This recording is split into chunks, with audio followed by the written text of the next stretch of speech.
Hey guys, this is a re-upload to try and have quality consistency. Make sure to like and subscribe, any support from y'all is appreciated. If you want me to post a specific manga or novel, leave a comment and I'll try my best. If the video is too fast or slow for your liking, then you can adjust it in the right corner of the video. My current goal is to hit 100 subscribers. Prologue. 5 minutes left. 8 of the top ranked players were gathered in one place on the 4th floor of Cork Island's dungeon. The highest ranked among them was Peak Sword, who was 16th on the overall unified rankings. Behind them were 200 elite members of the Silver Knights Guild. It was a spectacular sight of a gathering of users with the combined power to capture a small fortress.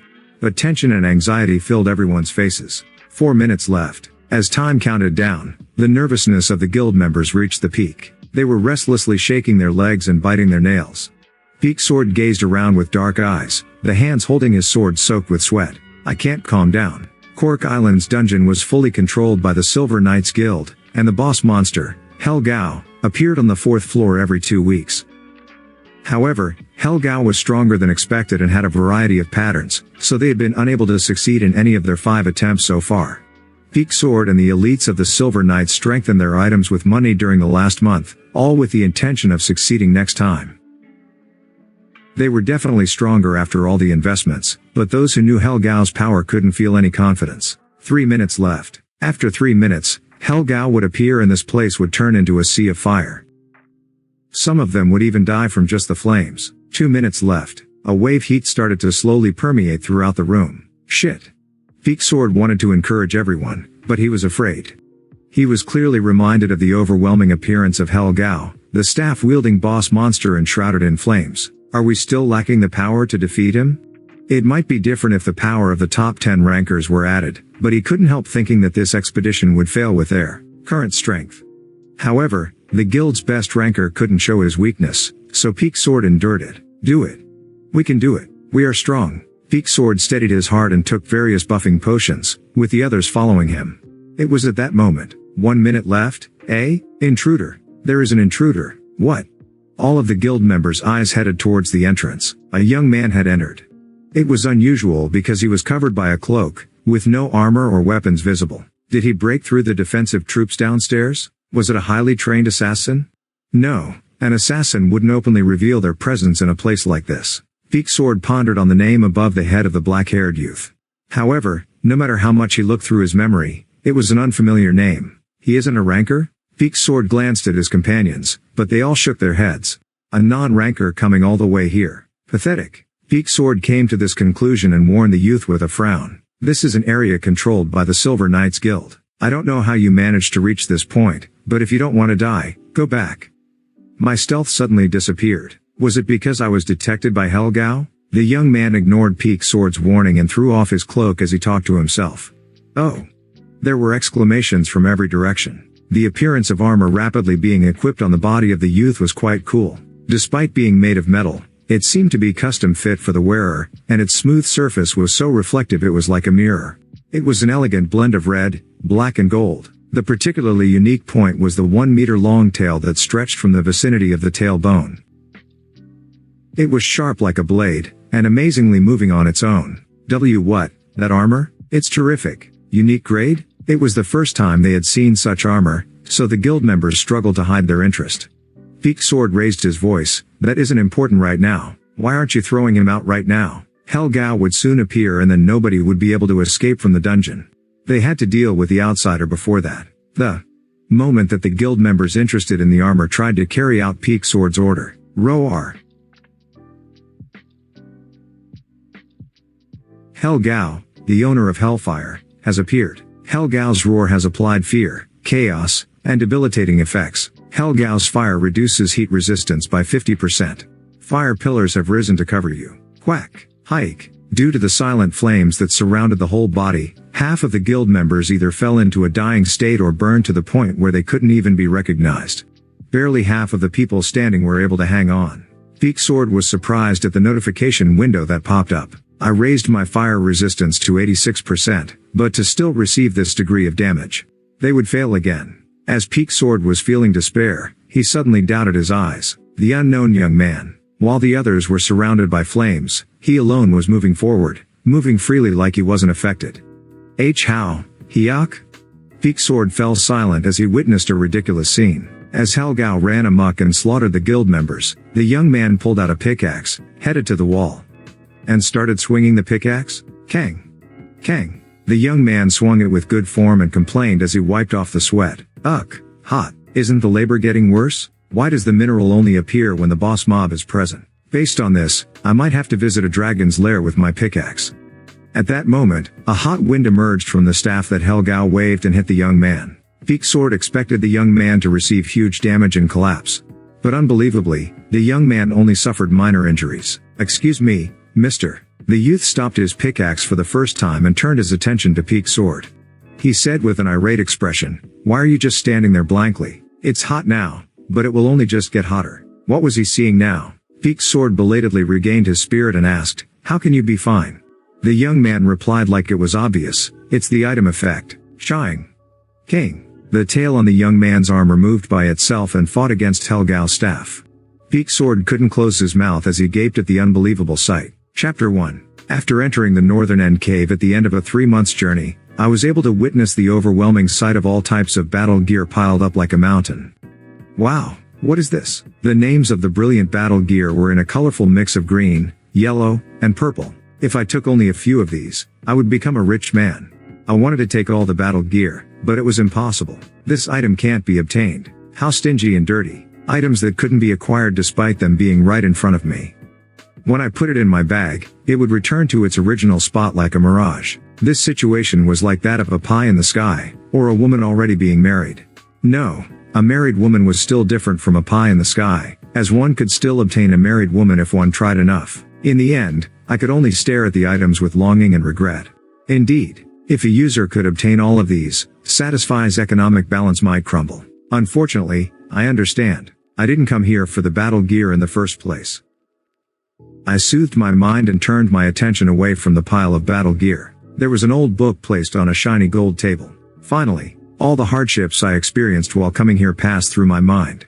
Laughter emerged as my nose became runny and tears dripped down. Thank goodness I had patience and tenacity, otherwise, I would have quit the game because of the terrible difficulty of the quest. I felt great pride at the thought of clearing this quest. Kukik, pwahaha. I finally found it. Oh, yay, a damn S-grade quest that was impossible to give up. Incidentally, how many deaths have I experienced before on this solo quest? How many items were destroyed due to no durability? A human blacksmith who transcended the skills of a dwarf, Pagma achieved the culmination of godlike techniques. The face of Earl Asher, who made me visit one of the Eternal Kingdom's 5 forbidden zones, popped into my head. If I bring this to him, I can get the Sun Sword? Once I get it, no one can match me for the rest of my life, you bastards. I will make you pay for hitting me. Pleasure surged like a tide as I picked up the book. You have acquired the legendary craftsman's rare book. It isn't in a proper state. You can check the details using the Eye of Palalian. Do you want to use the Eye of Palalian? Eye of Palalian? A high-end appraisal item is needed to check the item? Eye of Palalian was the most expensive among the existing appraisal items. 6 months ago, I had bought it just in case I got a jackpot, but sadly, I couldn't use it and it was left in my inventory. I don't want to miss a golden opportunity. I put the appraisal on hold and examined the golden table. I wondered if there was a way to take this gold away, but it wouldn't budge. Kicking, pulling and even biting it was useless. It was an item like the battle gear that users couldn't own. I really can't salvage anything because of this effective system. The price of my 3 months of work is very high. I gazed at the book in my hand. I have to give Asher the item, so do I really need to use an expensive item to appraise it? I struggled for a moment before pulling out the Eye of Palalian. It was natural to wonder about the source of my 3 months suffering. Appraisal. Pagma's rare book. Rating. Legendary. This is a book that contains the techniques of Pagma, the blacksmith who transcended human limits. The person who opens the book can become a legendary blacksmith. Effects. Become Pagma's descendant. Conditions. None. The level and stats will change when used. A legendary item has been found. Reputation will rise by 500 across the continent. My body started trembling. Whoa, jackpot. It was a legendary item. My reputation rose by 500 across the continent just because I discovered it. It was an amazing harvest, given that it was difficult to raise reputation by 100 just in one city. Reputation is reputation, but I wondered if I had seen it wrongly and read the item description again. However, there was no change in the contents. Jack tilde pot. I wasn't hallucinating. I was extremely excited and could hear my heart beating wildly. I thought it was just a skilled book, but it was actually for a class change. Furthermore, it was legendary grade. This meant it was the strongest class in the world. Moreover, there is no condition to use. Tears flowed down from my eyes. During the past year, I had to pay the interest on my loan, my Satisfy account, and I also took a leave of absence from school. My friends left me one by one. The alumni of my school laughed at me. People thought I was lazy. My original plan was to sell the items I gained during the game and turn it into cash so that I could pay off my loan, my account, and my tuition. However, Satisfy wasn't such a fair world. It was hard to earn money and I could barely obtain equipment for myself, let alone ones I could sell. But now it was different. A thrill went through my body as I shivered. It is over. I can say farewell to this nightmarish life. A legendary class change item. If I register it as an auction item on the item trading site, it was clear that the transaction price would be worth tens of millions of won. No, it was an item that gave the best class among 2 billion users, so would it only be worth tens of millions of won? I could be sure that it was worth at least hundreds of millions of won. I might be able to get my hands on an astronomical amount that I never imagined. Hat. Mother. Father, this freeloader finally made it. Now it's time to leave the game and forget about finding employment. My parents can quit feeling ashamed of their son in front of the neighbors. See? Oppa finally did it. Now you don't have to be embarrassed every time you meet me on the street. When my friends want to come and play at my house, I don't have to refuse and make all sorts of excuses. And my friends, alumni, they can't ignore me anymore as a pathetic game loser. I will become a success with a game. I have taken a few steps ahead of you guys in the society. Hat. I paid 10 million won to purchase a capsule, and my loan interest rose by hundreds of thousands of won every month. Young is still pretty. I imagined attending my high school alumni meeting for the first time in 2 years in a foreign car. The successful alumni wouldn't be able to ignore me anymore. Then I blushed as the face of my first love, Young, came to mind. Okay, go and sell it. Quest? I didn't care about that right now. Obviously, while the reward was a weapon that belonged to the epic rating, it was nothing in comparison to the price of this book.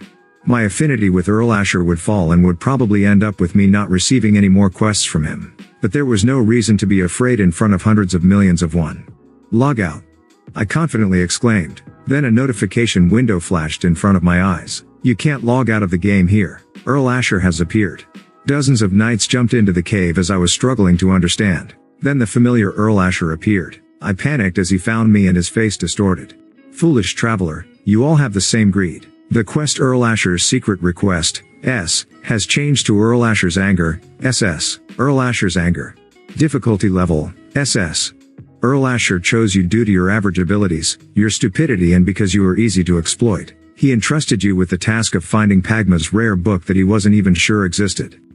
He put a watcher on you and came urgently as soon as he heard that you entered the northern end cave. Earl Asher has witnessed you become blinded by greed over Pagma's rare book and has no intention of forgiving you. He intends to kill you and take away Pagma's rare book. Affinity with Earl Asher has fallen by 100. Due to your actions, all of the fame you have built in Patreon has disappeared and you have now become infamous. The affinity of Patreon's residents has fallen by 40. They will look at you and call you a thief. Quest clear conditions. The deaths of Earl Asher and his escort knights.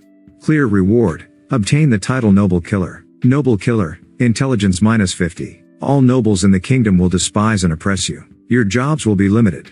The affinity of some commoners and royalty will rise. Quest failure, level -2. You will no longer be able to enter Patreon. Any Patreon soldiers will kill you on sight. Patreon was the starter city where I first created my character. I built up a considerable amount of reputation while completing quests in Patreon from level 1 to the present, and my affinity with the residents was at its maximum. All merchants gave me a 20% discount when buying goods, and the goods I sold were purchased at 15% above their value. There were residents who gave me hidden quests when I approached them. But all these achievements automatically flew away the moment this quest updated. This is shit. A curse naturally emerged. Earl Asher.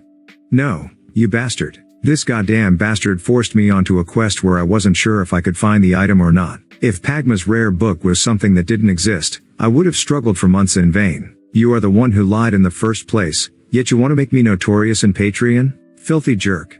As their master was cursed at, the hot-headed knights immediately pulled out their swords. Earl Asher restrained them and spoke coldly to me. You had already decided to betray me before you knew you were deceived. Even so, you are still acting so proudly.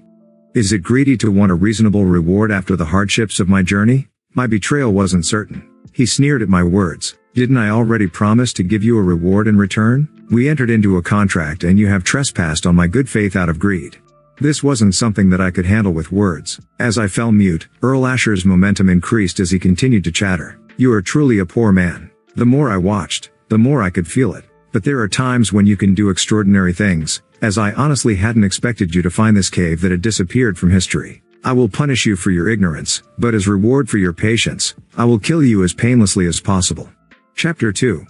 This bastard. I wanted to stab my sword in Asher's mouth right now, but it was an impossible task. The man's level was 300 and was also a great magician who completed his third-class change. His escort knights had an average of level 180. On the other hand, I was only at level 73 and didn't even have a chance against the youngest knight who was serving as a bread shuttle.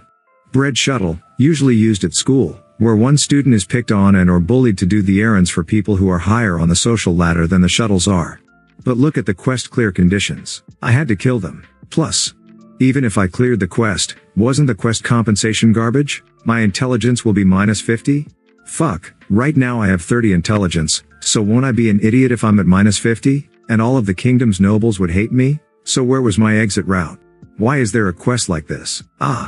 There was only one choice. Just die. I would drop 2 levels, but I couldn't succeed anyway. Besides, what was the point of succeeding with such a nasty quest?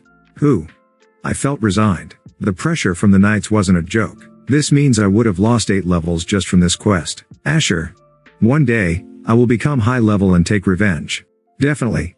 I stared at Asher and vowed revenge, then closed my eyes at the menacing swords in the knight's hands. Then suddenly, I remembered Pagma's book in my hand.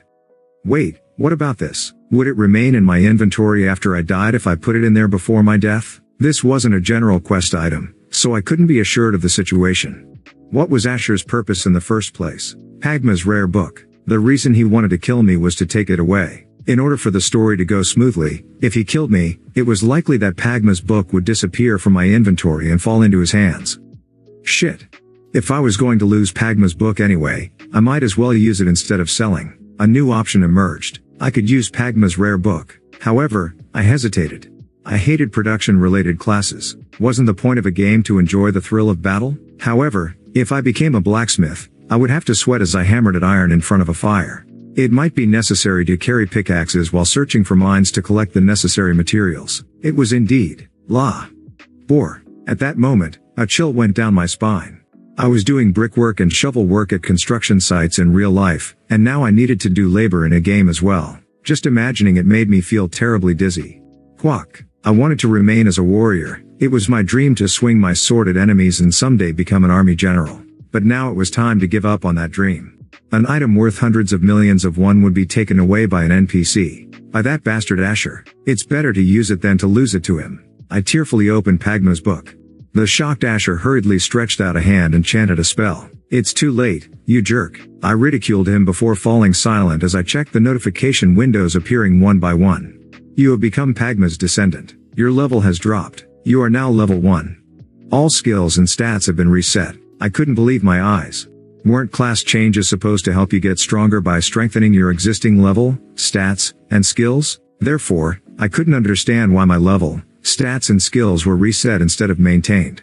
What is this? As I was confused by the unknown situation, new notification windows emerged. Dexterity stat has opened. Blacksmith's craftsmanship skill has been created. Blacksmith's craftsmanship skill has been mastered. Blacksmith's appraisal skill has been created. Blacksmith's appraisal skill has been mastered. Blacksmith's patience has been created. Blacksmith's patience has been mastered. Blacksmith's disassembly skill has been created. Blacksmith's disassembly skill has been mastered. Blacksmith's repair skill has been created. Blacksmith's repair skill has been mastered. All blacksmith skills have been mastered to the level of the pinnacle and the skills of the legendary blacksmith have been opened. The legendary blacksmith's craftsmanship skill has been created. The legendary blacksmith's discernment skill has been created. The legendary blacksmith's appraisal skill has been created. The legendary blacksmith's patience skill has been created. The legendary blacksmith's repair skill has been created. The legendary blacksmith's disassembly skill has been created. The legendary blacksmith's breath skill has been created. The legendary blacksmith's blessing skill has been created. The legendary blacksmith's creation skill has been created.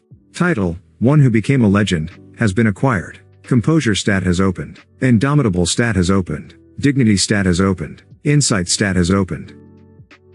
In the case of dexterity, it was a basic stat possessed by all users with a production-related class. However, the composure, indomitable, dignity, and insight stats were all unfamiliar. Was this a good thing? Not good. I was desperate. There were 15 passive skills and 22 active skills that I learned as a warrior. However, I completely lost all my abilities as a warrior. Due to the effect of the class change, I had completely become a laborer. Furthermore, I was level 1. The levels that I barely built up over the past year had been completely reset and I needed to start over? I had to restart the damn level up grind from the beginning? Why is there a quest like this? Fuck, ~@ caret %. I combined several Korean characters together as a knight's sword rapidly headed towards me. You have been hit by a blow. You have died. The level 1's low stamina dropped to 0 with a single hit from a level 180 knight. Quest failed. You will no longer be able to enter Patreon. Any Patreon soldiers will kill you on sight. Your level has dropped by 2. You are now level -1. There is no registered residence. Do you want to resurrect at the nearest temple? I saw my level and lost it. Negative? My level is negative? I was certain that I had been cursed by the gods for some fault in a previous life. I barely got here after 3 months of hardship only to get this result? I didn't want to play the game. I chose to log out instead of resurrecting. Once I quit the game, I immediately connected to the internet and searched through all of the Satisfy-related forums in Korea to look for information about a negative level. But I couldn't get any information, so I wrote my question directly on the forum. Title: I am currently level -1. Contents: I have been doing a quest for 3 months and received a legendary old book. However, I failed and my level strangely dropped to -1. Why? Has this ever happened before? I pressed the OK button to post and completely emerged from the capsule. A quick glance in the mirror revealed someone who looked like an emancipated patient with an incurable disease. It was the aftermath of not sleeping for 3 months while doing the quest. And the only thing I received in return was a loss of hundreds of millions of won and a minus level. My 3 months of work have gone flying away. 3 months of hard work. Ha ha ha. I could have gone and taken some labor jobs, but I ended up shoveling air. No, it was a loss of time and level. I lost energy and flopped to the ground. I was sad, empty, grumpy, and resentful. All types of negative emotions were pouring in, giving me a tremendous sense of helplessness. If I were a weaker person, I was sure that I would have committed suicide. I need to take a shit. I had been connected to the game for a long time, so I headed to the bathroom after receiving a physiological signal. It was 3 in the morning. All my family members were sleeping. If I woke up my parents, then they might curse at me. I stealthily crossed the living room, quietly did my business in the bathroom, washed up, moved back to the kitchen, and took out a side dish from the fridge. I barely managed to find a spoon in the darkness and returned to my room with a bowl of rice. Oh, it's sausage fried rice. The taste of a meat processed product.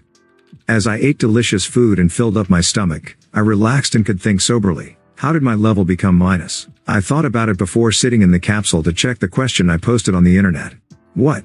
In the meantime, the number of views on my posts had gone over 10,000. The number of comments was more than 2,000. Don't tell me? I couldn't find the information, but was the minus level actually famous among users, and the users were excited because it gave tremendous benefits? My dream was destroyed when I checked the comments. Ixel's answer: if there is a minus level, a ghost will appear before me at night. Xguess answer: wow .. I am level -5, we are low level comrades. Tutu's answer: did you find a legendary book as well? Do you have an attention sickness? Mises answer: he should be brought to a mental hospital. Take this post down. 7R14's answer: legendary book. Minus level. These days really, some people. JK121's answer: wouldn't -1 be last place in the rankings, I would quit the game. KKKS's answer: something this unique that hasn't appeared yet, what nonsense. QKR8's answer: is it excessive drinking? Git's answer: wow, minus level. I pay homage to your imagination. You should be a fiction writer. There were 2,000 comments like these. I felt like an idiot. It seems that information about minus level hasn't been revealed at all. Am I the first person? Satisfy's system was configured to allow users to discover and develop themselves. There was no such thing as a customer service center like in other more traditional online games. Satisfy's 2 billion users had been developing the world during the past year by pioneering and exchanging information on their own. But in such a vast world, there was a lot of information that hadn't been revealed, such as the minus level that I was experiencing now. Swah! It was raining outside the window. According to the weather forecast, it was going to rain all day. It wasn't easy to get a labor job if you went out looking today. I ate the last of the rice and logged into the game again. Chapter 3. Lim Chulho was the core of the team of 33 scientists who built the virtual reality system and was the person who led the development of Satisfy by establishing the SA group. He had many titles: the one with the knowledge of a god, the creator of the virtual reality system, the person who changed the world, the father of Satisfy, the wealthiest person in the nation, one of the most influential figures in the world, a person who received requests for naturalization dozens of times a year from all over the world, the pride of South Korea, etc. His countless titles meant that he received the spotlight every time he attended international events, and his influence transcended the American president, making him the world's envy. In fact, his life wasn't as flashy as discussed in the media. He was the head of Satisfy's development team, as well as head of the SA group, so he slept less than 4 hours a day on average.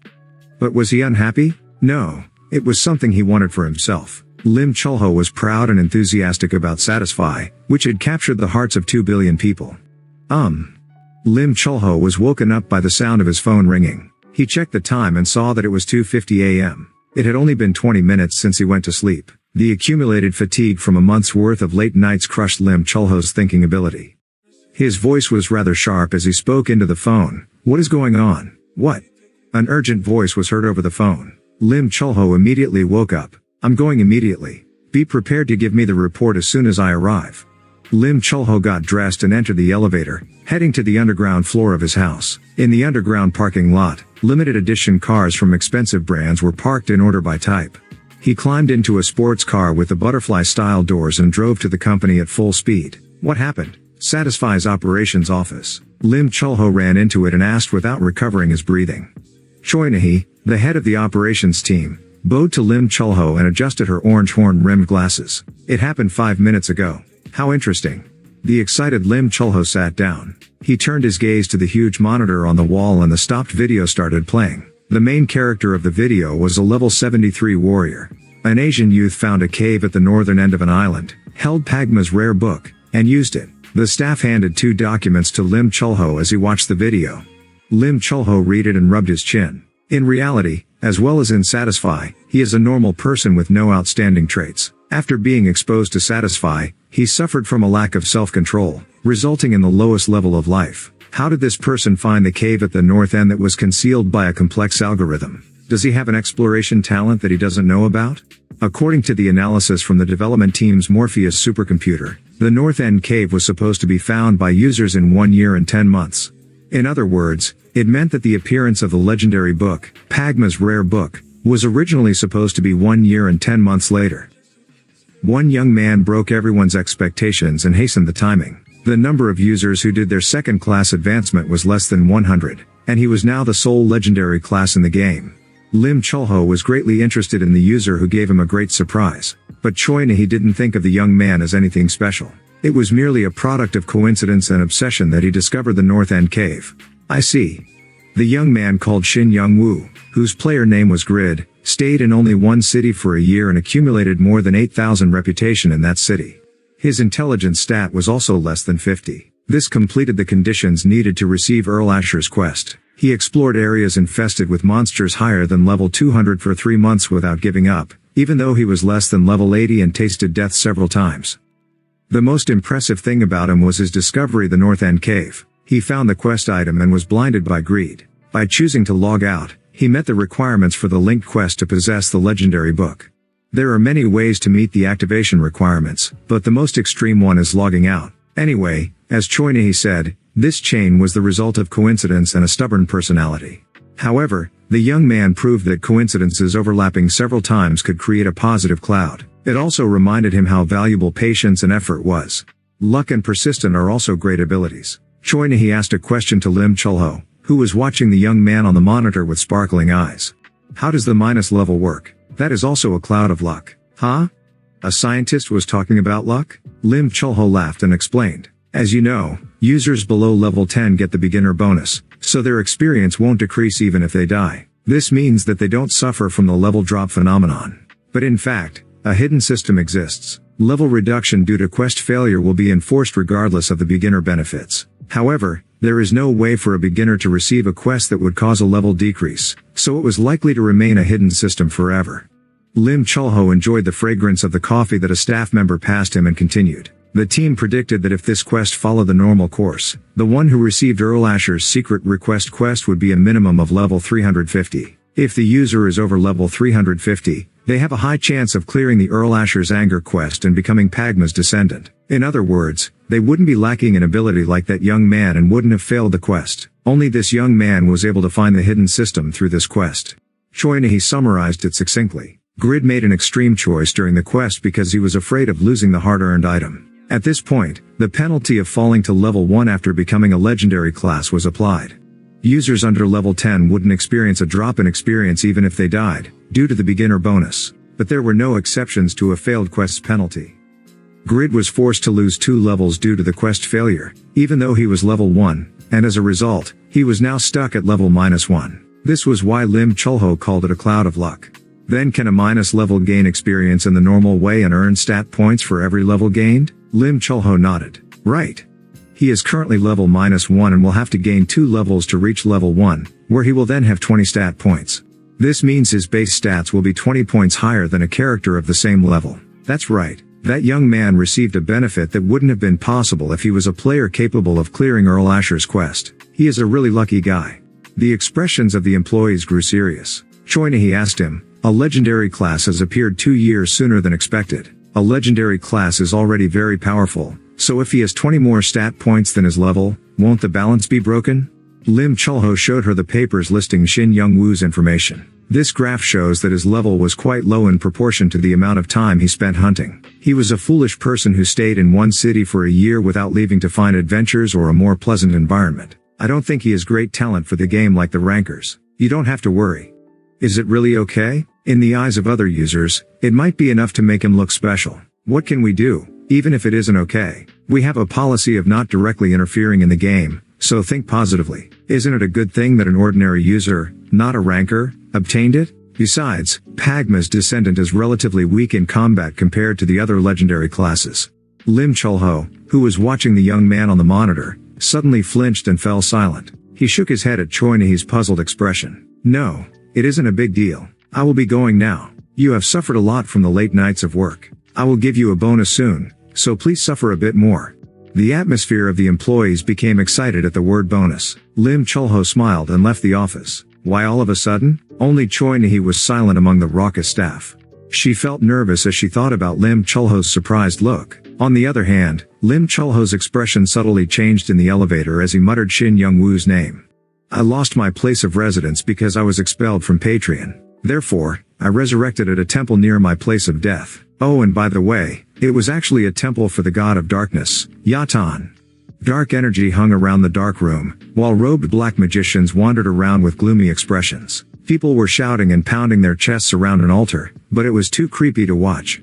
Hyak! The sharp scream of a woman in pain came from underground. Well, it is nothing compared to that notorious place. I had already finished my military service.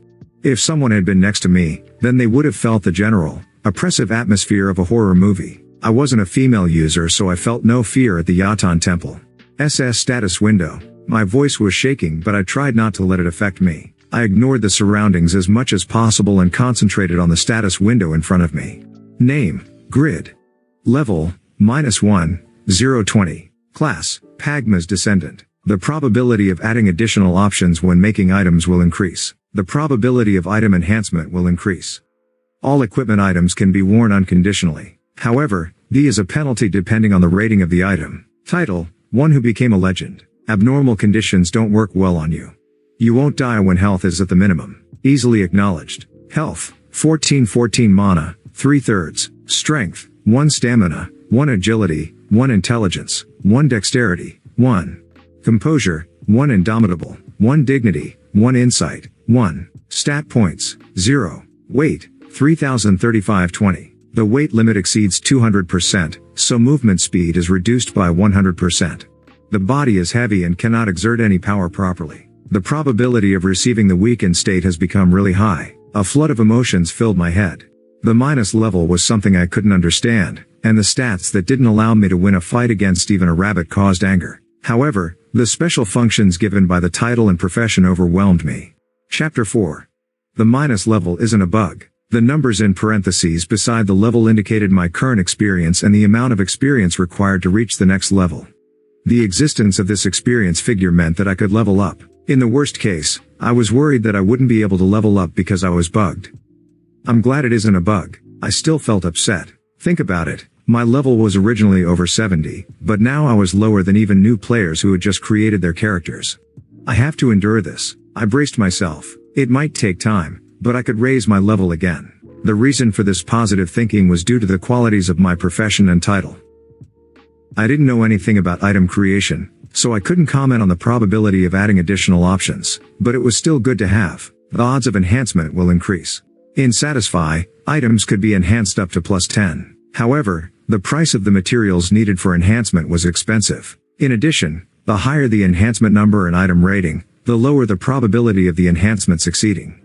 In addition, if the enhancement was successful, the enhancement value would be +1. However, if it failed, it would be -3. The price for items with an enhancement of +6 would rise exponentially. I don't know how much the probability has risen, but can I feel hope for a large amount of money? Both of the class characteristics that I mentioned were quite attractive. However, my bigger interest was that all items could be worn unconditionally. This was an unreasonable merit. Depending on the penalties that were applied, this attribute could disrupt the balance of the game.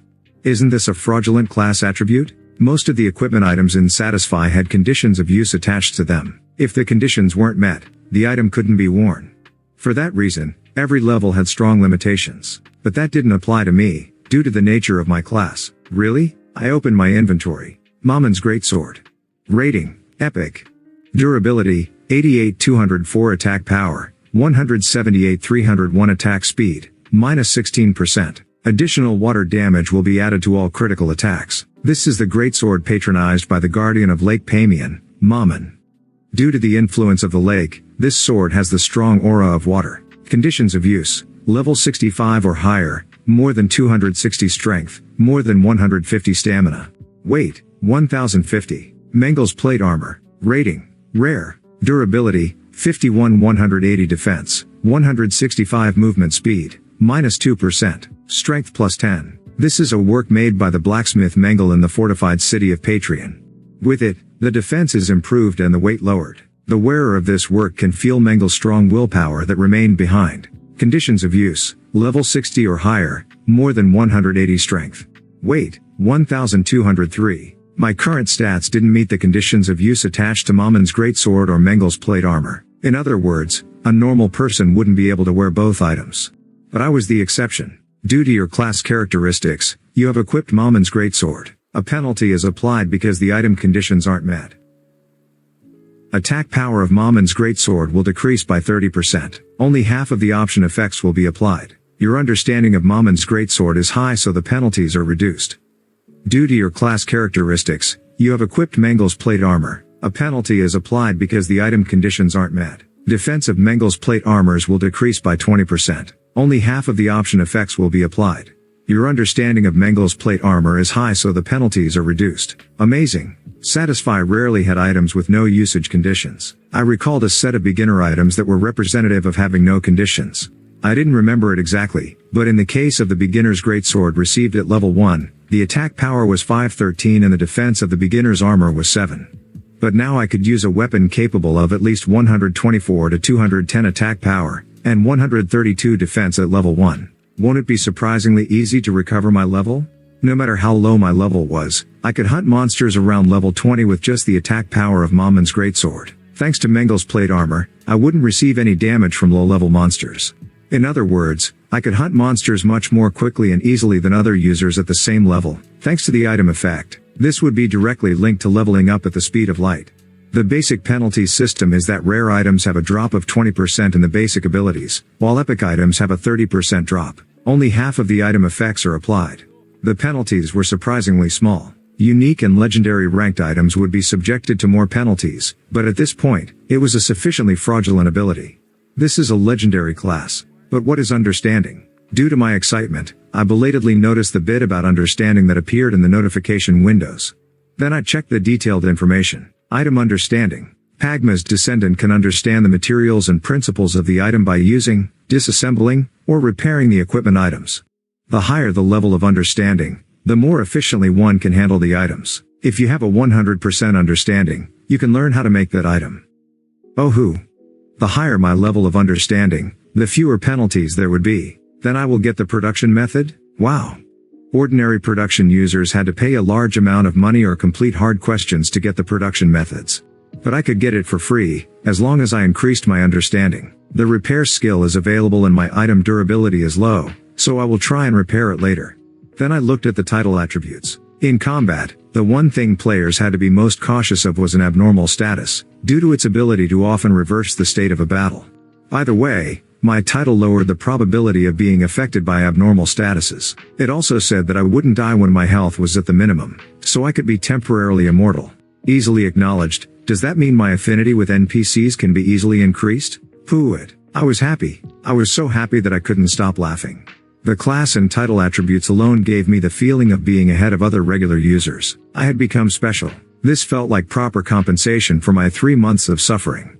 But I would have enjoyed a much greater pleasure if I could have sold the book for money. I missed out on the opportunity to get rid of my creditors and to drive a foreign car. I suddenly went from feeling good to feeling bad. Asher. I pounded the floor with frustration and resentment. I poured all out types of profanities towards Asher.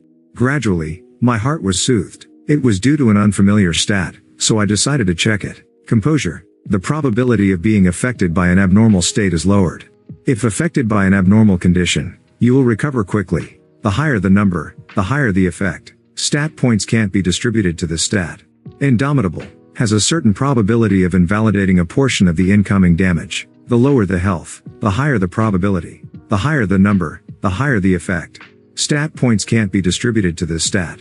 Dignity. Can't be pushed down by others. There is a rare chance of making the enemy submit to you. The higher the number, the higher the effect. Stat points can't be distributed to this stat. Insight. Discover the target. Predict risks. The higher the number, the higher the probability. Stat points can't be distributed to this stat. Every stat had a great effect. By the way, how am I going to raise the number if I can't distribute points to it? The explanation seemed huge, but they might be stats without much practical use.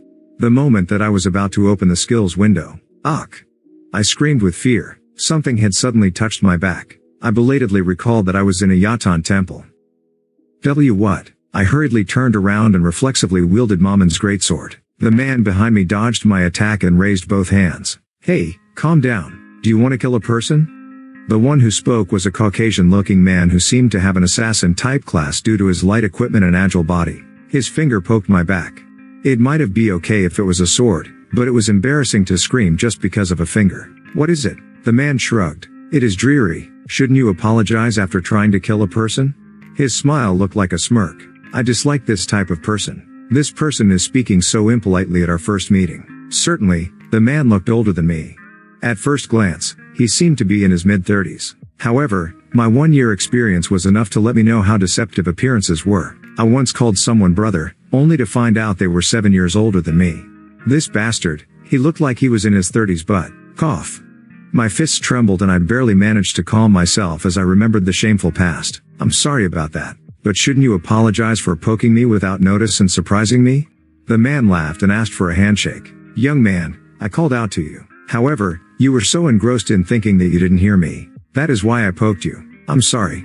I refused to shake hands with the man. So why did you call me? The man scratched his head and shrugged. As you know, the Yatan temple is filled with evil energy. Ordinary people will become afraid if they stay here for a while. But I observed you, and you are fine despite all the time that passed. In addition, you can even manage to laugh alone. Don't you actually have great abilities? Perhaps this is. As I got a hunch, I checked the name above the man's head. The man's eyes shone. My name is Duran. I am a shadow who secretly protects Earlstein. 1 or 2 days after I had gone on vacation, the Earl's esteemed daughter was kidnapped. I tracked her and found out that she was trapped in the basement of this temple. Won't you lend me your strength? I will give you a remuneration for the request. I don't. I thought the man was a user, but he was actually an NPC. Due to the perfect artificial intelligence, the distinction between users and NPCs was ambiguous and this mistake sometimes occurred. The name above his head was green, symbolizing an NPC. Then a notification window about a quest popped up. Rescue the Earl's esteemed daughter. Difficulty, S. Irene, the only daughter of Earlstein, is a beautiful and innocent virgin. The elders of Yatan had kidnapped Irene in order to sacrifice her for her virgin blood. Quest clear conditions. Rescue Irene within 1 hour after accepting the quest. Clear reward, 3,000 gold, a low probability of becoming the Earl's son-in-law. Earl's son-in-law, nobility stat will open, all stats plus 20. You will be treated as a viscount after marrying the Earl's esteemed daughter. Power and honor will rise. You can advance into the social circle of the nobles. You will receive a monthly salary. This can be a shortcut to becoming a high-ranking official or lord. Quest failure, level -2. Would you like to accept the quest? This was crazy. Chapter 5. It was a completely unwelcome quest. Was it because I didn't like the rewards? That was impossible. This reward is really good. 3,000 gold was worth around 3,600,000 won when converted into real cash, which was close to 40 days of revenue for me if I worked without any rest. But the great thing was the title of Earl's son-in-law. All stats plus 20. I currently had 9 stats in total: strength, stamina, agility, intelligence, dexterity, composure, indomitable, dignity and insight. If I added the nobility stat, that would equal 10 in total. If all of these stats were given 20 points, it would be a total of 200 stat points. Every time I gained a level, 10 stat points were obtained, so 200 stat points were worth 20 levels. It would also be wonderful to have a beautiful aristocratic lady as my bride. The road is open. But there was a reason why the rewards were so good. It was an S-grade quest. Earl Asher's Fury was an S-grade quest. At the time of the quest, I was level 79 but couldn't cope with the difficulty. I was killed many times during the quest and dropped down to level 73. In addition, the time spent was 3 months. I was currently level -1, so I had no means of clearly an S-grade quest with a time limit. Why would I accept a quest that would obviously fail? Furthermore, my level will fall by 2 if I fail. My body trembled with fear and anger at the thought of my level dropping to -3. But why on earth is it an S-grade quest again? S-grade quests were never common quests. Even the top-level rankers who were above level 200 could only count the number of times that they've received an S-grade quest on their left hands. However, I wasn't high-level user and was currently at level -1. I recalled what Duran said. As you know, the Yatan temple is filled with evil energy. Ordinary people will become afraid if they stay here for a while. But I observed you, and you are fine despite all the time that passed. In addition, you can even manage to laugh alone. Don't you actually have great abilities? There were hints in these words. The quest seemed to be generated by staying in the Yatan temple for a certain period of time without falling into the fear state. My title and composure stat lowered my chances of falling under an abnormal condition. Was it good? Did I like it? Won't I be screwed if this is a forced quest? The attributes of this title are crazy, but it's like this game is trying to make me quit. I replied unhesitatingly. I can't do it. Ask someone else. The quest was refused. I refused the quest, but Duran didn't quit. You are the only unusual person, so please help me. A precious person's life is involved. Duran is desperate. Do you understand his sad circumstances and accept the quest? The concept of the notification window was lost. Did it think I was in a position to take care of others right now? I immediately swiped the window away and said, "You are mistaken. I am weak and incompetent, so I won't be able to help you. It would be better for you to take care of it alone." The quest was refused. As you know, the believers of Yatan use powerful black magic. I can't rescue the young lady from them alone. Please don't turn away, lend me your strength. Duran hasn't given up. Would you like to accept the quest? No. First of all, I don't have the ability to do it. The quest was refused. You are too modest. Don't you know that the power to ignore their fear isn't common? Duran can only depend on you. Would you like to accept the quest? Sometimes, there were quest NPCs who would persist like this. They had their own desperate situations. Yes, I could understand Duran's feelings. If Duran returned without rescuing his master's daughter, his head would go flying off. But what about me? What if I failed and my level dropped again? Why should I go through such terrible things because of him? I was more important than a complete stranger. The biggest problem was that I didn't have the ability to help him in the first place. Please help. I am begging you. Duran fell to his knees. I looked at him. This man, all the words I spoke to him were entering one ear and leaving the other.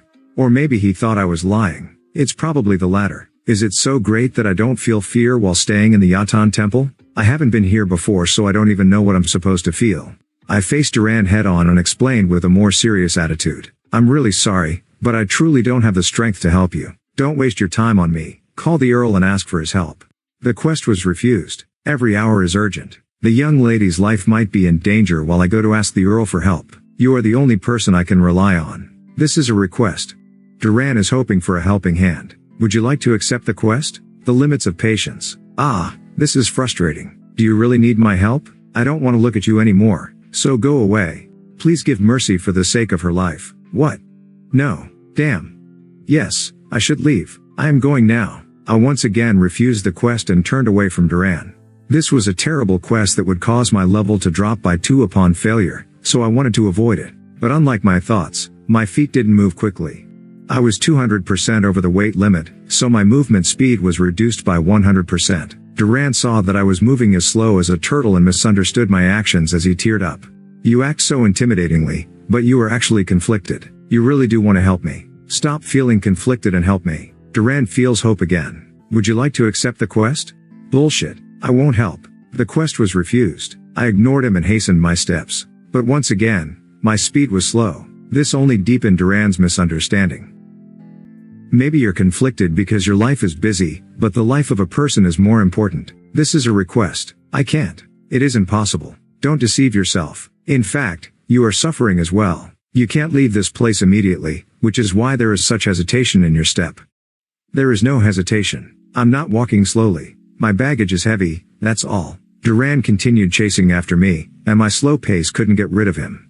Would you like to accept the quest? Would you like to accept the quest? Would you like? What a stupid jerk. The notification windows kept popping up no matter how much I refused. I had to make a drastic decision. I can't carry on like this. Yes, I have to refuse, even if I develop a hostile relationship with him. He is an NPC I need to build up a relationship with, so it won't hurt if he is my enemy. I pulled out Mamon's greatsword and glared at Duran. I definitely can't help you. If you don't get away right now, I'm prepared to hurt you. Duran grasped the atmosphere and took one step back. Then he slowly opened his mouth. I really wish you would help me. Duran is asking for the last time. Would you like to accept the quest? Swipe. How many times do I have to see this damn notification window? I won't help. Even if I can help, I don't want to. I won't help. My stress went over the threshold and I could no longer suppress my anger. In the end, I yelled and swung Mamon's greatsword, expressing my intent not to talk to Duran anymore. Then, Huijak, Kak. The sensation of hitting something was transmitted through my fingertips as a scream was heard at the same time. I turned my gaze to the side of the greatsword and saw what just occurred. A believer wearing the robe of Yatan had collapsed with Mamon's greatsword in his neck. An ominous chill went down my spine. I was aiming at the crazy guy, so why did the person next to him? As I stared at the dying believer, a new notification window popped up. Your relationship with the Yatan church has become hostile. You won't be able to receive Yatan's blessings. The followers of Yatan will try to kill you when they find you. The atmosphere of the temple changed. While I was surrounded by dozens of Yatan believers, Duran got up and placed a hand on my shoulder and cried out, "Thank you." Rescue the Earl's esteemed daughter. Difficulty, S. Irene, the only daughter of Earlstein, is a beautiful and innocent virgin. The elders of Yatan had kidnapped Irene in order to sacrifice her for her virgin blood. You can't tolerate the evil deeds of Yatan's followers. You must surely rescue Irene. Quest clear conditions. Rescue Irene within 1 hour after accepting the quest. Clear reward, 3,000 gold, a low probability of becoming the Earl's son-in-law. Earl's son-in-law, nobility stat will open, all stats plus 20. You will be treated as a viscount after marrying the Earl's esteemed daughter. Power and honor will rise. You can advance into the social circle of the nobles. You will receive a monthly salary. This can be a shortcut to becoming a high-ranking official or lord. Quest failure, level -2. The quest has been accepted. Wow. Due to my hostile relationship with the Yatan church, the Rescue the Earl's Esteemed Daughter quest was forced upon me. Ha-hoo-hoo. Some might say this was unlucky. No, it was more accurate to say that I had no luck. Failure once again. It will be level -3. At any rate, I had no luck. Perhaps I sold a country in my previous life. Who dares hurt Yatan's believers? Aren't you afraid of the curse of God Yatan? God Yatan is almighty. God Yatan has already noticed your sin. You won't be safe for the rest of your life. You will pay a heavy price for your blasphemy. The angry voices of the Yatan followers clamored around me. Their crazy eyes were filled with absolute hostility. Will I die now? The followers of Yatan were black magicians. Black magicians had strong curse abilities, so they were difficult to deal with. Chapter 6. The black magicians are the problem right now. I was currently level -1, and my strength and stamina stats were only 1 point each. Mengel's plate armor added 5 strength, for a total of 6 strength. When all of these stats were added up together, I totaled a measly 34 health. I might be able to punch a few of them before going to the netherworld. Can I get away? The failure of the quest was fixed anyway. I just wanted to preserve my life. No, I had to survive. If someone died 2 times in a day, they wouldn't be able to access the game for 12 hours. Okay, this was the only way. Log out. You can't log out of the game here. Fuck. I should have expected this. It was common knowledge that it was impossible to end the game while a timed quest was underway. There was a way to force it, but I didn't want to use it since I would get a huge penalty. After failing to log out, I looked for a way to escape. However, this was the stronghold of the enemy. I was being surrounded by a rapidly increasing number of followers. No matter how many calculations I made, there was just no way to escape. There was no hope when I was as slow as a tortoise. Break through to the basement at once. As I was planning out my actions, Duran shouted at me before pulling out 2 daggers and throwing them without delay. The hand gestures were so fast that it happened in an instant. Pepiyak. Quack. One of the daggers struck a person's eye while the other pierced another's heart. Duran narrowed the distance towards the pained believers and wielded his dagger. Open up. The believers couldn't even scream as their necks were sliced and they vanished into a flash of gray light. I couldn't resist admiring it. The lack of information meant I didn't know the exact levels of the Yatan believers, but temple NPCs were generally at least level 150 plus. These believers were likely to be the same. Duran handled them so easily that I couldn't even imagine his level. Is he perhaps a named NPC? My impression of Duran changed. Maybe I could clear this absurd quest if I depended on him. 3,000 gold. A huge 3,600,000 won was in front of me. The Earl's son-in-law. I imagined getting my hands on all stats plus 20 and a beautiful wife. I would become a lord with my own territory, where I could steal high taxes from the users and NPCs. If I become a landlord, I will be able to get revenue every month. Exciting. I began to cheer Duran on. Good. Duran, fighting. I have admired you for a long time. Eh? For a long time? When have you ever seen? Ah. Danger. Over there. You must take care of your body. Body? While Duran was surprised by my sudden change in attitude, he focused on dealing with the enemies in front of him. Gray lights appeared in succession. Really strong. Duran skillfully threw numerous hidden weapons as if they were merely extensions of his limbs. The number 1 person on the assassin ranking, Old Sword Demon, that I saw on a broadcast 2 months ago, was like a young child next to Duran. Isn't he 3 times stronger than Asher? I must befriend him and ask him to assassinate Asher. The Yatan believers ignored me and attacked the threat, Duran. But their efforts couldn't stop Duran's advance. Duran focused solely on those who were chanting spells, attacking them to stop their magic. The black magicians couldn't cast their magic, making them no threat. Amazing. You are really amazing. Duran, you are my god. I heard a magic spell being recited and cheered as the black magician's mouth was pierced by Duran's dagger. The best. By relying on the strength of the NPC, I really could complete this quest. Truly a fantastic quest. It seemed pathetic that I had been trying so hard to refuse the quest a few minutes ago. I could barely chase Duran with my slow pace, thanks to Duran occasionally stopping. Are you waiting for me? How kind. Hee hee. Duran was looking around with a terrible expression. These guys have started to use their heads. Huh? I looked around like Duran and saw that the black magicians were chanting spells at the same time. Bless souls underground. Use your grudges and fears to ensnare the enemy. Those who feel fear will have their legs restrained. Their minds will be crushed and they will lose their willpower. Become a doll with a lost soul. The black magicians chanting the spell alone would be stopped by Duran before they finished. Therefore, the group shared the spell by chanting the sentences one by one. Those sentences would connect to form one spell and the magic would be cast. Be prepared. I grabbed Duran's collar and said, be prepared? You should do something. It is too late. Damn it. Whoa. A line of blood was drawn on Duran's face, and black energy rose like a mist to cover Duran. And no. I am finished if you die. I had boarded the same boat as Duran and Duran was the oarsman. I couldn't escape the quest failing if I was alone on this boat. Cough. I cursed and shouted towards Duran, who was coughing up blood. Fuck.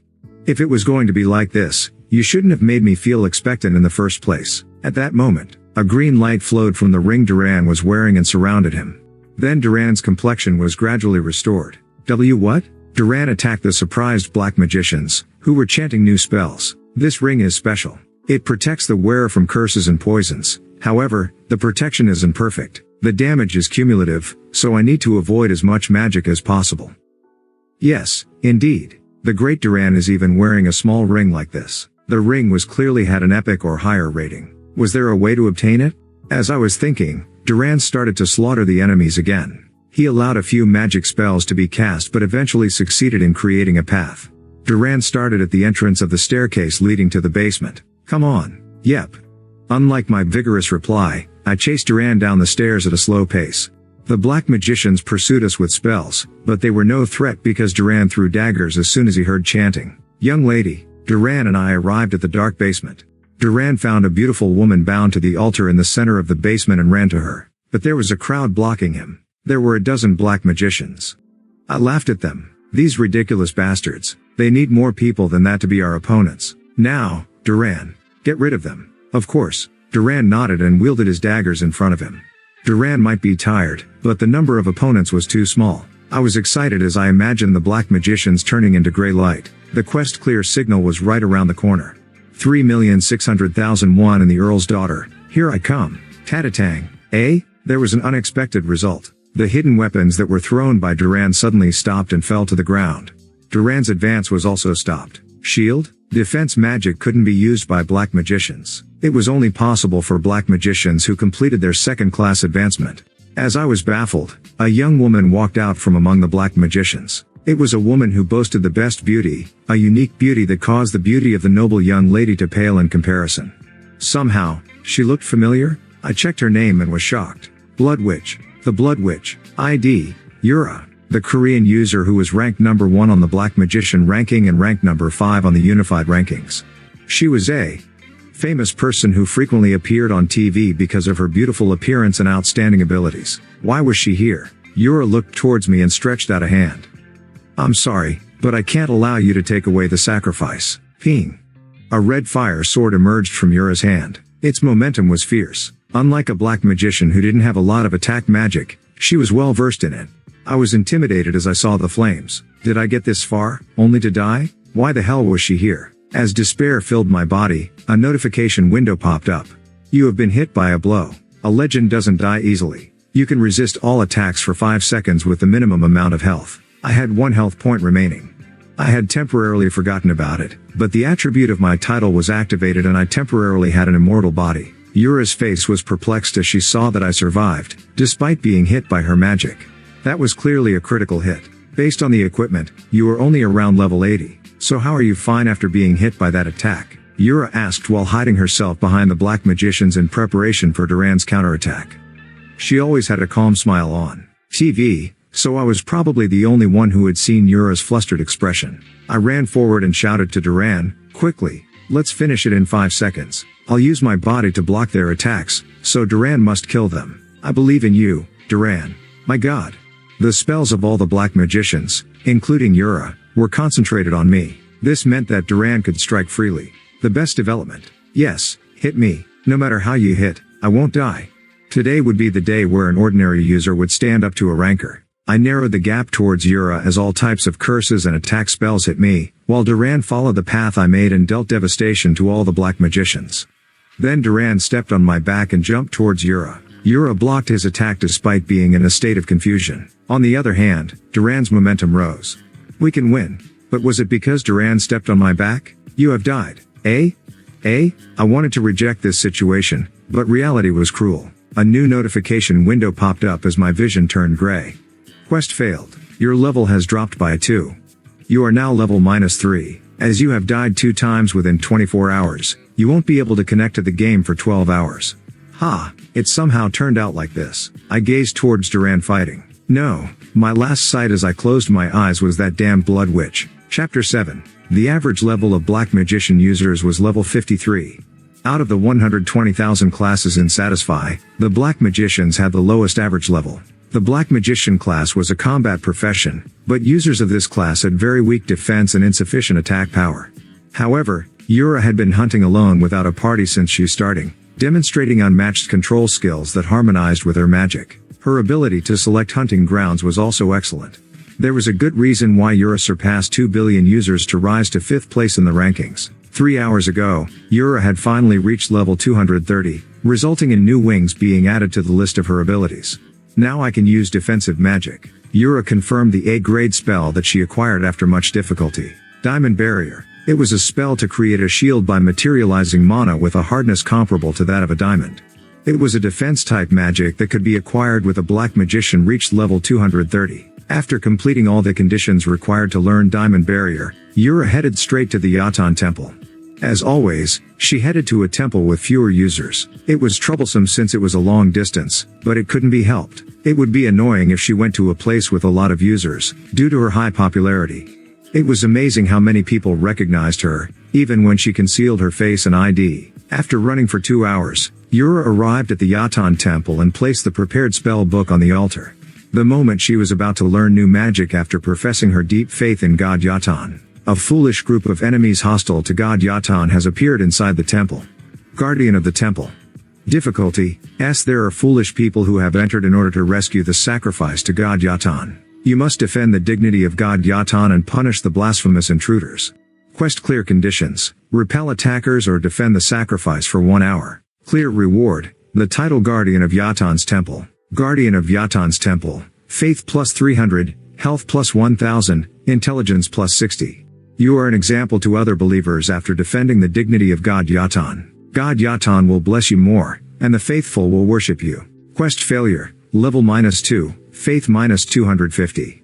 Yura was surprised since she had only experienced an S-grade quest 3 times, despite being level 230. Then, a lot of noise was heard in the distance.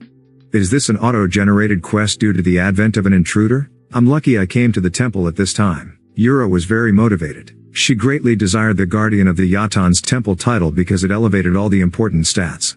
First of all, Yura grasped the location of the sacrifice and then went to the place where the disturbance was happening. She witnessed an NPC in leather armor ruthlessly slaughtering the followers of Yatan. An NPC who has finished the 3rd class advancement. Indeed, an S-grade quest had a much higher level of difficulty. The NPC called Duran was a great threat to Yura. Even if I borrow the power of the believers, it will be a difficult quest to succeed. She received an S-grade quest after a long time, but unfortunately, the chances of success seemed low. No, there is no point in guessing. Yura calmly dispersed her mana throughout the entire temple. This wasn't a normal use of mana for black magicians. In other words, it was to detect the enemy. While the detection skill was only available to those with a fine mana manipulation ability, it was but a simple matter for Yura. Including Duran, there are 2 people. Yura grasped the number of enemies and looked at the user following Duran. ID: Grid. Looking at his equipment, he seemed to be a level 80 user. It was surprisingly low for the person who must have triggered the S-grade quest. The only one to be careful of was Duran. If so, this quest could be cleared. Yura meticulously observed the terrain of the temple while her enemies focused on fighting the believers. She made a judgment and went down to the basement where the sacrifice was located. The temple was too spacious and there was a lot of cover, so it was advantageous for Duran. She planned to use the hostage in the relatively small basement to limit Duran's movement and increase the hit rate of her magic. After a while, Duran and Grid finally entered the basement. Duran was already quite exhausted from dealing with all of the believers. These ridiculous bastards. They need more people than that to be our opponents. Now, Duran, get rid of them. The user Grid shouted and Duran nodded as he fired his hidden weapons in front of him. 3,600,001 and the Earl's Daughter, here I come. Grid was confident about the quest succeeding. Yura felt sorry for him, but she also needed to clear her quest so she acted without any hesitation. Tatatang. Yura defeated Duran's hidden weapons with the recently learned Diamond Barrier and turned her gaze to the astounded Grid. I'm sorry, but I can't allow you to take away the sacrifice. Duran was strong. In order to focus on him, it was wiser to deal with the relatively weak Grid first. Yura summoned fire and attacked without any delay. Critical. The greatsword was a weapon that warriors specialized in. It was clear that Grid's class was that of a warrior. If he was a warrior around level 80, then no matter how good the equipment, his maximum health would be around 4,000. But Grid wasn't wearing any special equipment. He should have approximately 3,000 health. Furthermore, warriors were very vulnerable to magic. Yura calculated that she could deal with Grid in 1 hit by consuming 1/5 of her mana. It was a critical hit, so it was normal to think that Grid died. But surprisingly, Grid survived. How? Let's say that his luck was so high that he survived the critical hit. However, it was common sense for a character to become stunned after received 40% or more damage in a single attack. Grid was standing without being stunned as if 40% of his health hadn't been decreased. That was clearly a critical hit. Based on the equipment, you were only around level 80, so how are you fine after being hit by that attack? Yura was ranked 5th among the pool 2 billion users, and she was narrowing the gap between her and the 4th ranked person. Her gaming skills were truly overwhelming. She knew that her magic damage calculations were never wrong. Her calculations had never been wrong while playing Satisfy so far. This was a new experience for her. That confusion it caused greatly affected her. Why is this happening? Is his level actually far higher than the equipment he is wearing? No, that isn't likely. A person who dares to wear low-level equipment during an S-grade quest. Did I overlook something? She tried to calmly analyze the situation, but Grid was approaching. Step. Step. He was a warrior walking a very slow pace, as if he wasn't in a hurry to narrow the gap towards the black magicians. It was an attitude that seemed to disregard Yura's 5th place ranking. Grid's behavior seemed to be saying to Yura, I am giving you enough time to chant a spell. Use your best magic. An obvious provocation. Yura, who had a strong self-esteem, was furious. As Grid wished, she started to chant the top-level attack magic. She was determined to turn him into ashes, along with Duran. Great God of the darkness, your humble servant calls you. Fill this place with darkness and plant fear in the enemy's hearts. Show your power to those who worship you. As magic power started to rise, the torches lighting up the basement started to go out. The torches actually weren't turned off. The magic just turned the flames black. Soon, the darkness swallowed up this area. A normal enemy would lose their vision and stop due to the added fear effect of this spell. In fact, Duran hesitated for a moment from where he was hunting the black magicians behind Grid. But Grid was approaching like it was nothing. He had a higher resistance than an NPC who had completed the 3rd class advancement. What is his identity? The ID was too strange. He wasn't a ranker, then how was he so strong? Her confusion grew and Yura couldn't easily recover. But the spell was fully completed. Dark Storm. Qua qua qua quang. A silent storm formed in the darkness and struck Grid. The effect of the storm caused the pillars supporting the basement to wobble, while cracks appeared on the ground and walls. A mighty power that could topple the whole temple. It was the moment when a high-ranking dark attack magic was revealed. Quang. Grid's body, that was already damaged from the black magician's attacks, was overwhelmed by the storm. Yura believed that Grid would turn into a gray light. But Grid was still fine as he kept walking forward, penetrating through the storm without pause. On the other hand, Duran's body behind him was a rag, barely following Grid as a green light emerged from his ring. Even a 3rd advancement NPC couldn't cope with the magic, so why was this user fine? You. What are you? Yura was a smart girl. She could see through anything with logic. In her 21 years of life, she had been praised by everyone she met for her beauty and intelligence. She used her innate insight on her work, earning her a reputation of a talented person who could be used everywhere. Satisfy was the path that she finally chose. Anyway, this brilliant Yura couldn't figure out the man called Grid. This is an impossibility in the current Satisfy. This overwhelming presence isn't an NPC but a human. Is he a bugged user? No. Satisfy is controlled by the world's leading supercomputer, Morpheus, so there are no bugs. There is clearly a rational way to get this strength. How did he gain such strength? It was the first time she encountered something beyond her common sense. She was baffled and very curious. At this moment, the person called Grid was deeply imprinted onto Yura's mind. On the other hand, Grid was coming closer to her with imposing footsteps. Yura couldn't easily give up, so she prepared to fight. Then Duran stepped on Grid's back, jumped up, and attacked her. Kang. Yura hurriedly blocked Duran's attack magic and turned her gaze towards Grid, expecting an attack, only for her eyes to widen. The body of Grid, that had been fine just a moment ago, was covered with a gray light and was disappearing. Afterwards, Yura received big injuries as she struggled with Duran and barely managed to subdue him. She stared at the place where Grid disappeared, ignoring the system window that informed her of the success of the quest. Even if he were hit by Dark Storm, he wouldn't have died so suddenly. He must have been penalized and forcibly logged out. Why? Yura's expression gradually worsened as she thought about it. Did he yield the quest to me? She felt helpless and received Grid's sympathy. That day became the worst day to Yura, of when her sturdy pride was thoroughly shattered. Chapter 8.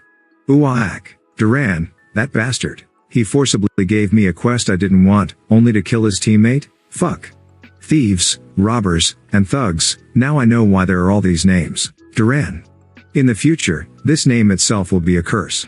I left the capsule, opened the window and shouted outside. The rain was strong, so my voice wasn't heard by the people in the neighborhood. Thanks to that, I was able to shout for a long time.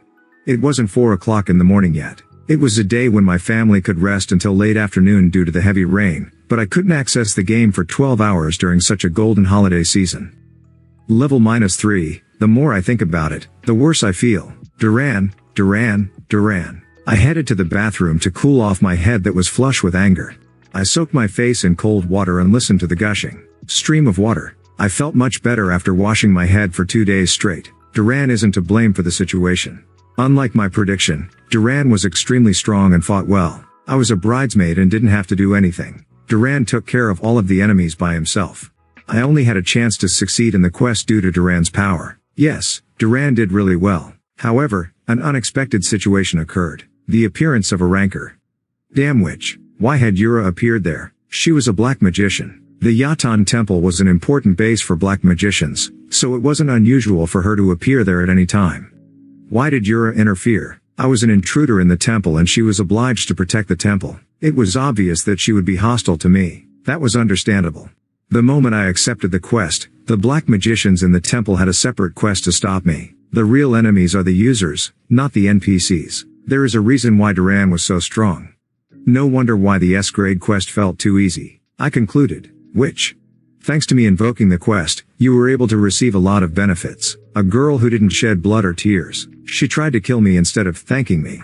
After I died, Yura would have succeeded in the quest. Yura was strong and Duran was quite exhausted. It was really detestable. It was because of me that Yura received the quest in the first place, and the reason Duran was so tired was because I was weak.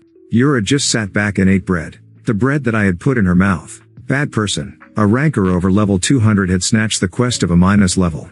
I entered the capsule, connected to the internet, and then searched for Yura. Yura, I just typed it in and hundreds, no, thousands of related links filled the screen. I only checked the postings of highly popular blogs and large-scale communities and managed to get information about Yura. Contrary to her creepy nickname of the Blood Witch, she was well loved and respected, as well as a target of envy. Thanks to her superb beauty, perfect gaming skills and ideal image in the media, she was praised by both men and women. It also transcended race. There were thousands of fan clubs created on overseas servers. At first glance, she was even more popular than Hollywood's top actors. That is the modern world now. Satisfy was more colorful, thrilling and dramatic than any movie, so the main characters of Satisfy enjoyed more popularity than movie stars. If someone watched TV these days, hundreds of channels were filled with Satisfy-related programs. They also achieved high ratings, so Satisfy profession news channels were created.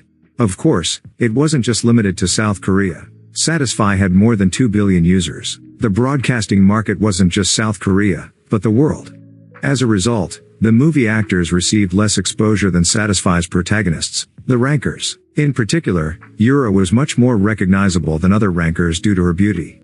Thanks to that, she had both money and fame. It was a perfect contrast to me, who was in debt due to Satisfy. I am suffering because of the game, while she is living a fantastic life because of it. Enjoying her favorite game while being recognized by the world? I was incredibly envious. If I was Yura, I would have no disappointments in my life. A person like you had to take away a poor person's quest. She wasn't a witch. She was just a really wicked girl. Why'd you duke? I opened up the hologram keyboard and started to comment on Yura-related posts one by one.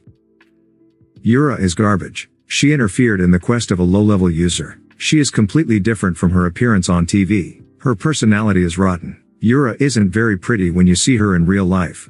She got plastic surgery, a facelift. There is dirt on her nose and she always looks like she is chewing shit. Her smile is just for the TV. Why is Yura good? She is a bad person. How many people has she ruined? She also ruined my brother-in-law. A rancor interfered in a quest. Don't be fooled by the image created on TV. Ha-hoo-hoo. Cook. I informed people about what I actually experienced with Yura. I felt great because I became a great journalist who spread the truth to the people deceived by false information. The terrible reality that I experienced a while ago was gradually fading from my mind. Tadak. Tadadak. I continued posting comments. My 10 fingers tapped against the hologram keyboard that glowed in the darkness. A person tapping on the keyboard in the darkened room. Someone who saw it might think it was beautiful and mysterious. Opa. Have you finally gone crazy? Writing malicious comments. No, it was a movement to reveal the truth. I jumped in surprise at the voice that was suddenly heard. I turned my gaze towards the source and saw C staring at me from the door. You surprised me. I placed my hand on my chest, while C entered my room with folded arms. I was going to the toilet when I heard Oppa giggling in your room. You were crazy about the game, so I thought you went crazy in reality. I was worried about Oppa and decided to check on you. Are you crazy? Please say that you're not. Why are you speaking like that to your Oppa? I'm not crazy. I'm glad you're not crazy yet. Ugh, something smells. Take a look at your head. You should wash more, and get rid of that bowl of rice that you ate. No, why are you eating rice in your room in the first place? You should eat together with us. Bah, no. C looked at the empty rice bowls and side dishes that I stacked up and started cleaning up. This girl, she is nice and pretty. It is good that she doesn't resemble me. I watched her approvingly. C felt my gaze and turned around. Don't just sit there and watch. If you're not busy, shouldn't you help? No. Go and wash up. I don't like that appearance. Leave it and I'll take care of it. Why are you getting up when it isn't even morning yet? Go back to sleep. I saw Oppa laughing in a creepy manner, so my sleepiness has fled. Please go wash up. I want to see your face properly after a long time. Ah, no. Wash off that dirty and unpleasant scent.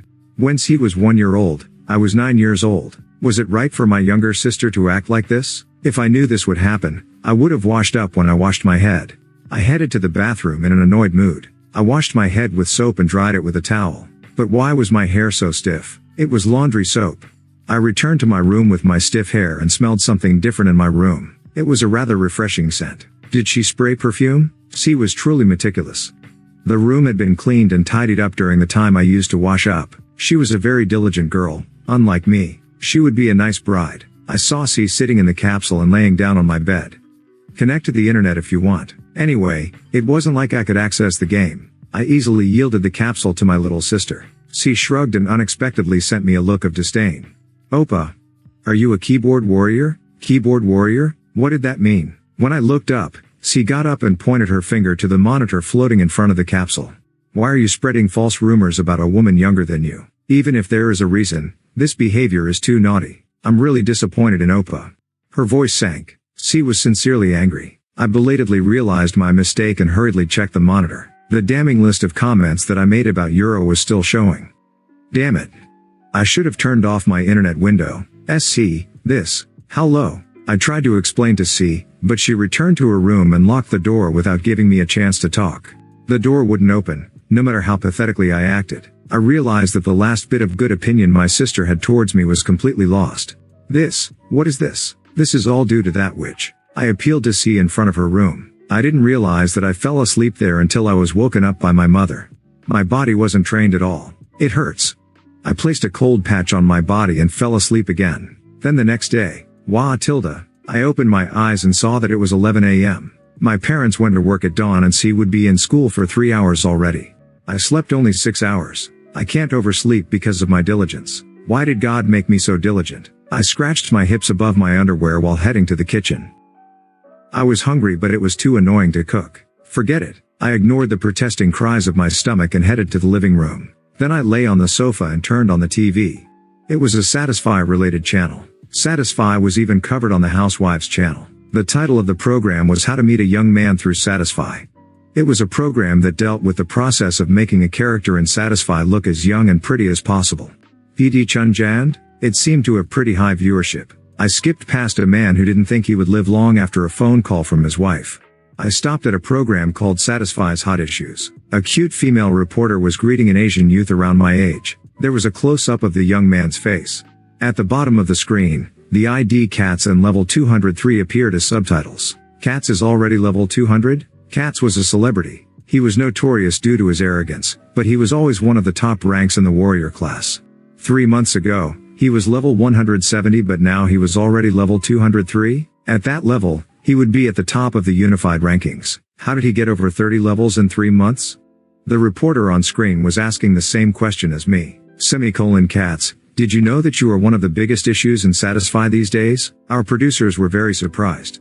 In just 3 months, Cats has climbed up to the 53rd ranking. What is the secret to your rapid growth over such a short period of time? Cat swept a hand over his well-trimmed hair and smiled smugly.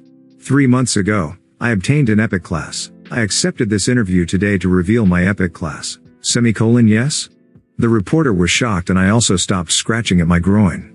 The news of an epic class was so shocking that the reporter couldn't respond to Cats. In the past year, only 2 epic class changes had appeared in Satisfy. Its value transcended the imagination. But Cats got his hands on a new epic class. The 3rd epic class. There was no information about the previous epic classes that appeared. The contents of the first class change book were confidential when circulated around the item trading sites, and no one knew who the owner was. The 2nd epic class belonged to Anyus, who was ranked 7th on the unified rankings, but nobody knew what class he had. It was because most users, especially top rankers, were extremely reluctant to disclose their information. Information was power. There was a fierce competition to survive and satisfy. The information shared among large sites was actually quite limited. Most users kept their information to themselves. I would do the same. However, Cats was revealing his class himself. He was famous for liking colorful and prominent things. Anyway, this was a huge scoop. It was possible that the ratings record might be broken. I remained fixed on this channel. I focused on the screen, while the reporter's eyes were shining with excitement. What class are you? The name of my epic class is Blood Warrior. Is it as special and terrible as the name implies? It wasn't special or terrifying. It was a very common and mundane name. A sloppy name for an epic class. But Cat seemed to like the childish name. The name isn't that great, but it is a very fantastic class. Let me tell you one important feature. Cats pulled out the sword hanging from his waist, emitting a tremendous aura. I would be able to pay off all of my debt if I just sold that sword. Look. Cat's eyes were tinged with red. At the same time, his sword started to wriggle. Chapter 9. The camera zoomed in on Cat's sword. Hundreds, no thousands of blood vessels appeared on the blade and grew at a fast pace, completely covering the sword. Within a short time, Cat's sword was covered with red blood vessels and pulsated like a living heart. However, the sword's edge actually became sharper instead of disappearing. It was a very menacing appearance. On the other hand, it was also a bizarre and disgusting appearance. But Cat's patted the wriggling red sword as if it were adorable. This is my passive skill. Any weapon held in my hand would be transformed into this shape. When I attack an enemy with this modified weapon, I can absorb a certain amount of health in proportion to my attack power. Thanks to this, my reliance on potions has greatly reduced and hunting alone has become easier. The more I attack, the more I can take advantage of this tremendous hunting speed. In addition to this, powerful combat skills were created, so I am able to raise my level quickly. The reporter, whose face was pallid, continued the interview while ignoring the hideous sword. Is an epic class that much stronger than regular classes? That is a stupid question. Isn't this natural? Even if it was only a rare class, it exerts a special power over general classes. I can assure you of this. I will rise to the number 1 ranking sooner or later. I have that type of ability. Number 1 in the top 10 rankings that haven't changed in the past year? All 10 users protect their position and won't give it to anyone. This means that the top 10 rankers are extraordinary. Isn't it too much to declare that you can catch up to them just because of one class? Was the reporter stupid? The arrogant Cats was going to become upset again. As I expected, Cats started frowning. He looked at the reporter and declared, "You say that it is just because of one class? How funny. I have a natural talent. The class of Blood Warrior is just a means to effectively show my talent. Anyus got an epic class much sooner and could only reach 7th place in the rankings. I'll let everyone know that I am fundamentally different from Anyus." According to the rumors, Cats was the son of a leading Japanese conglomerate. This was why he was famous for his high pride. After scaring the reporter who spat the mocking remark, Cats took the microphone from her and declared, "Everybody listen up. This Cats will soon be first place in the unified rankings. The reason I announced my class today is to make the existing rankers aware of my strength and to make them tremble in fear. Kukik, just wait. Sooner or later, I will cast you all aside." Cats was about to return the microphone to the reporter when he suddenly stopped. Then he asked the reporter, "Did you say that this is a Korean broadcasting station?" The reporter nodded at the words. Cats smiled at her. This worked out well. Tell this to Yura. Don't be so proud of being part of a country that has nothing except for SA Group. The era of Korean gaming experts is over. I will trample on her, the last pride of the Korean gamers, sooner or later. Ha ha hat. The reporter's eyes were tearful while her face distorted like she was smelling chicken poo. I clicked my tongue while watching Cats. The microphones for broadcasting stations in the game are limited and expensive items. Is he proud because of all his money? Mr. Natural Wealth. But Blood Warrior. I was envious. Drain health skills always showed great efficiency in past games. Furthermore, the combat skills that Cats boasted were powerful skills of an epic class. At first glance, Blood Warrior was a powerful class. It isn't more than me. Pagma's Descendant was a production class. Production classes usually didn't have any attack skills, so it was likely that Pagma's Descendant was the same. But that didn't mean I was weak in battle. Pagma's Descendant was a legendary class that allowed me to go against Yura. My status resistance was extremely high, and the immortal mode that lasted 5 seconds was a scam. It was possible to grow as a huge tanker. But was that all? All equipment could be worn without restrictions. It might be possible to cover the insufficient combat strength with the power of items. In addition, production classes are money factories. Why were there so many users who chose production classes over hunting? The reason was money. Pagma's Descendant was a legendary blacksmith class. It was a goose that laid golden eggs. If I make a good item and sell it, I might be able to escape from my debt. I believed it was a class that could make me hundreds of millions of won. I returned to my room and turned on the capsule. Then I went on the internet to find information about blacksmiths. There was a lot of unfamiliar jargon and knowledge to memorize, but I concentrated on studying as much as possible. How much time passed? While having another attack of hunger, I entered the living room when I heard a big fuss from the TV. The breaking news subtitle appeared on the TV screen. I just received breaking news. It is said that the Yatan Temple, located in the northern part of the Eternal Kingdom, has collapsed. It is surprising and unusual for a well-preserved temple to collapse overnight. What is the story behind it? Let's go to the scene. I am reporter Lee Kyungmin. The screen shifted from the studio to a familiar place. This place, a location, was illuminated on the TV. It was the Yatan Temple where he resurrected yesterday and met Duran. The huge temple, larger than the Capitol building, was surprisingly half collapsed. When I saw the scene, I recalled the dark storm caused by Yura. That magic. Was it huge enough to destroy the temple? She is a really horrible girl to use such a fearsome spell on people. My fear of the witch I faced yesterday slowly amplified over time. If we accidentally met on the street by chance, I was afraid that I would pee my pants. Kat said he could beat her? Bastard. You really don't know who you are talking about. She is already in a different dimension. A monster. The mail reported conveyed the news.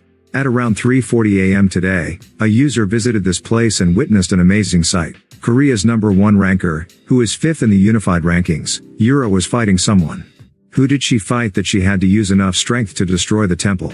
Was it a struggle with a top ranker? If so, why were they fighting in this place? Was there perhaps a hidden quest? There are many questions. Then let's listen to the testimony of an eyewitness. A boy, who seemed to be a middle school student, was caught on camera. The boy's ID and level were subtitled at the bottom. The boy spoke. Yesterday, I was here because of a quest. I was forced to flee to the temple while being chased by a monster. The believers who should have been present weren't there. However, a large commotion was coming from underground, so I went down to the basement. The boy stopped talking and asked the reporter, "Is there a mosaic over my face right now? It is time for me to go to school. If my mother catches me in the capsule, I'm dead." At almost the same time, the boy's face and ID were completely covered with a mosaic. The reporter nodded. Of course there is a mosaic. There is voice modulation as well. Please tell me with confidence. The stupid boy sighed with relief. Poor guy. His mum would kill him. His unhappiness would be my happiness. I felt better. The boy continued. I went down to the basement and saw Yura. I was captivated by her beauty. Mister, have you seen Yura? Really? She is even prettier than Kim Tae-hee. A complete goddess. People around the world are already aware of her beauty. We will put aside that story. What was happening in the basement? It was amazing. What specifically was so amazing? There were almost 20 black magicians constantly casting magic at a single person, but he didn't receive a single point of damage. Even the curses had no effect. He laughed like he didn't feel anything and moved towards Yura. Yura was nervous. The reporter was confused. The basic level of the Yatan Temple's NPCs is known to be 160. He was attacked by level 160 NPCs and received no damage? It was like he resisted all of it. Really? Resisted dozens of spells? That is impossible, even for a top ranker. Is he ranked higher than Yura? The reporter's expression wasn't happy, but the boy didn't care and continued speaking. He isn't a top ranker. I have never seen the face before. Nevertheless, he defeated all of the black magicians and threatened Yura. Yura used Dark Storm. No, it seemed like she used every bit of magic she had. It was too strong that it even broke the temple, but that user was fine. Yura's expression was disturbed as she stared at him with an expression similar to fear. I am a member of Yura's fan club, so I know that Yura isn't the type of person to look like that. I never imagined that Yura could make such an expression. The reported looked dubious but still showed great interest. So what happened in the end? And what was the man's ID? The boy shook his head. ID. Well, that. What was it? I can't remember. I was so entranced by Yura's beauty that I didn't observe him properly. Then I was killed by a falling pillar, so I don't know the result. I see. Who is the man who dealt with 20 black magicians in Yura, despite not being a top ranker? I would like to know. This is reporter Lee Kyungmin. Unbelievable. The hand holding the remote control shook. My heart started thumping. The man in question on the news, it was me. This was an opportunity. Since this incident happened on TV, I would receive lots of requests for interviews and would be able to make a profit from shooting commercials. The screen switched back to the studio, with a panel filled with experts discuss the man in question, me. I called the broadcasting station right away. Hello, this is BCC's Viewers Consultation Center. How can I help you? The man from the breaking news. Aren't you looking for him right now? The person who fought Yura. Yes. Do you have a tip? The person is me. Yes. As part of the confirmation process, can you give me your Satisfy ID and some brief information? My ID is Grid. My class is Pagma's Descendant and my level is -3. Oh, Pagma's Descendant is a class obtained from a legendary class change book. 2-2. The station one-sidedly hung up and didn't pick up my call again. It seemed that my number had been registered as spam. Stupid person. You will regret missing out on the scoop of a lifetime. I wanted to try other stations, but decided to let it go. As I thought about it calmly, I was reluctant to leak information about the minus level and legendary class. It isn't the time yet, right? I focused on the TV screen. Then I saw a familiar figure on TV. Duran? It was really Duran. The present TV screen showed a large image of the ruins of the Yatan Temple, with a small box at the top where the experts were discussing. Duran was in the center of the big screen. He was too small so the cameraman didn't seem to see him, but I was able to recognize Duran. I pushed my face right in front of the TV and watched Duran quietly. He was barely crawling from the ruined temple, a woman held in his arms. The identity of the woman was the Earl's esteemed daughter that Duran had been looking for.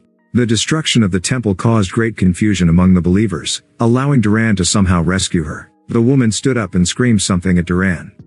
She seemed to be crying. Then Duran handed something small to the woman. After a short time, he died and turned into a gray light. The woman shed tears and headed elsewhere while cherishing the item she received from Duran. Duran died. He wasn't a human but an NPC, a false life made by the system. However, it wasn't comfortable watching the death of an NPC I built a bond with.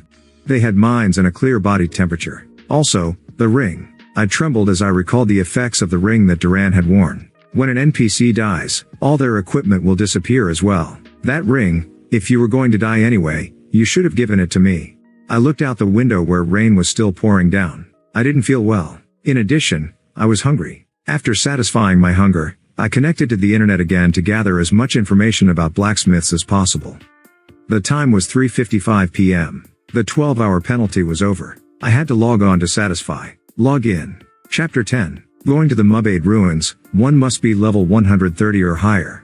Looking for those who want to hunt in the Grey Forest. A level 130 warrior is waiting for people higher than level 96. Recruiting people for the Guardian of the Forest raid. A level 190 archer, level 181 martial artist, and other top rankers will join. Your class and level don't matter. Anyone will do.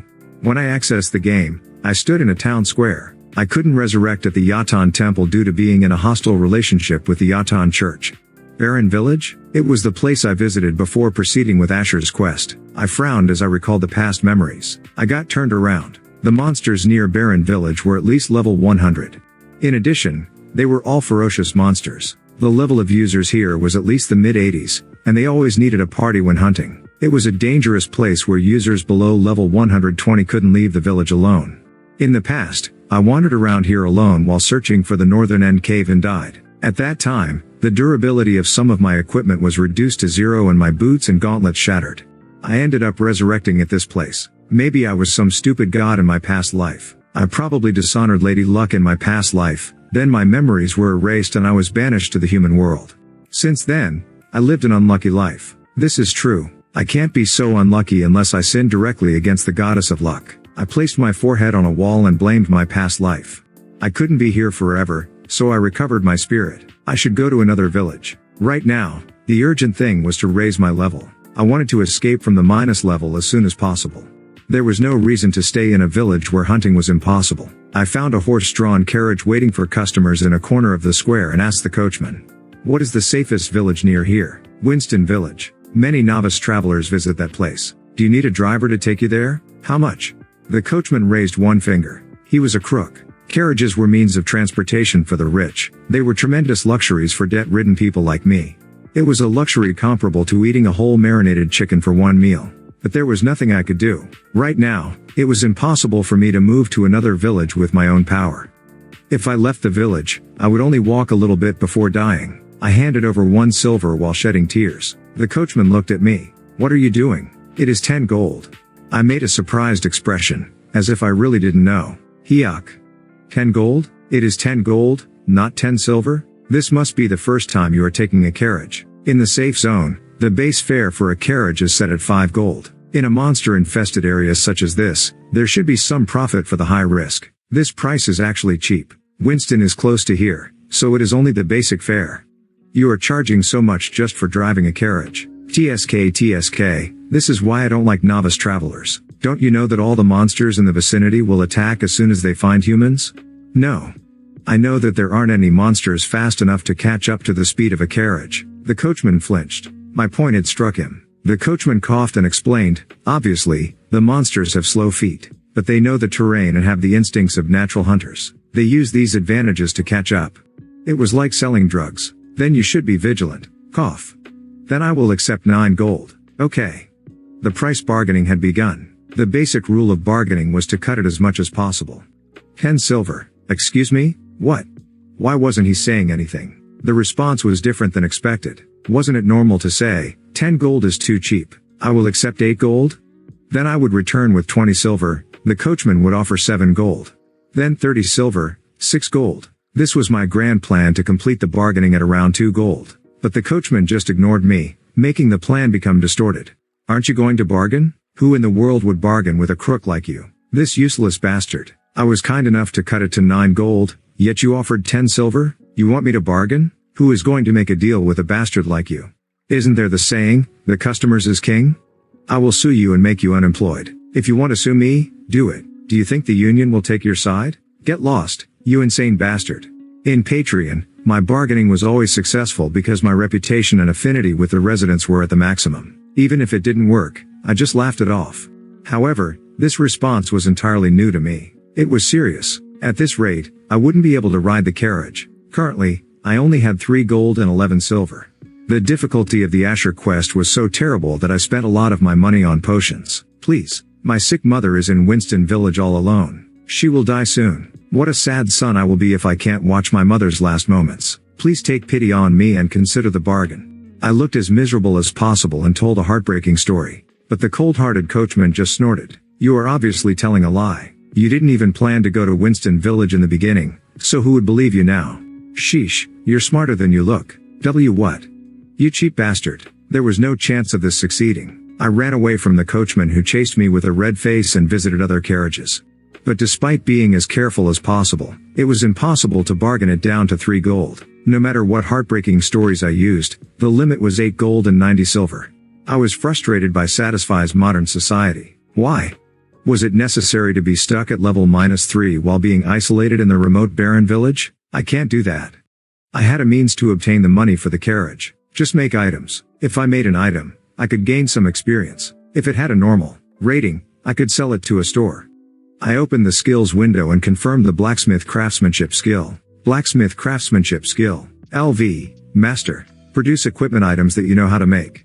There is a certain probability of creating rare rated items. There is a low probability of creating epic rated items. There is a rare probability of creating unique rated items. Due to the effect of mastering the skill, the attributes of all items are increased by 10%. When rare rated items are produced, all stats will permanently rise by +2. Reputation throughout the continent will rise by +30. When epic rated items are produced, all stats will permanently rise by +4. Reputation throughout the continent will rise by +80. When unique rated items are produced, all stats will permanently rise by +12. Reputation throughout the continent will permanently rise by +300. This is absurd. According to the rankings, the first place blacksmith only had intermediate level blacksmith skills. Despite producing tens of thousands of items by the time he reached level 110, he barely reached the intermediate level. Thus, he said that production skill levels are hard to raise. However, I basically mastered the blacksmith craftsmanship skill, which was beyond the advanced blacksmith technique and intermediate blacksmith technique. If the person ranked number 1 in the blacksmith rankings were aware of my presence, he would probably quit the game. When compared to him, I finally realized the greatness of a legendary class. I then confirmed the other legendary blacksmith's craftsmanship skill. Legendary blacksmith's craftsmanship skill. LV. 1. Produce equipment items that you know how to make. You can create the production methods for a new item with the legendary blacksmith's creation skill. There is a certain probability of producing rare epic rated items. There is a rare probability of creating unique rated items. There is a very rare probability of creating legendary rated items. All stats of a production item will increase by 10%. When rare rated items are produced, all stats will permanently rise by +2 and reputation throughout the continent will rise by +30. When epic rated items are produced, all stats will permanently rise by +4 and reputation throughout the continent will rise by +80. When unique rated items are produced, all stats will permanently rise by +12 and reputation throughout the continent will rise by +300. When legendary rated items are produced, all stats will permanently rise by +25 and reputation throughout the continent will rise by +1000. Something special will occur with every 5 legendary items created. Wow! The legendary blacksmith's craftsmanship skill was only level 1. Nevertheless, it was far superior to the mastered blacksmith craftsmanship skill. I couldn't help admiring it. I was excited and immediately confirmed the legendary blacksmith's creation skill. Legendary blacksmith's creation skill. You can create 3 equipment item production methods every time the skill level of the legendary blacksmith's craftsmanship skill goes up. Number of items that can be created at present, 3/3.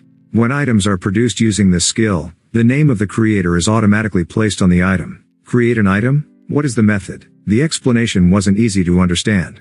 Seeing was believing. I decided to try it out. I used the legendary blacksmith's creation skill without hesitation. What item do you want to create?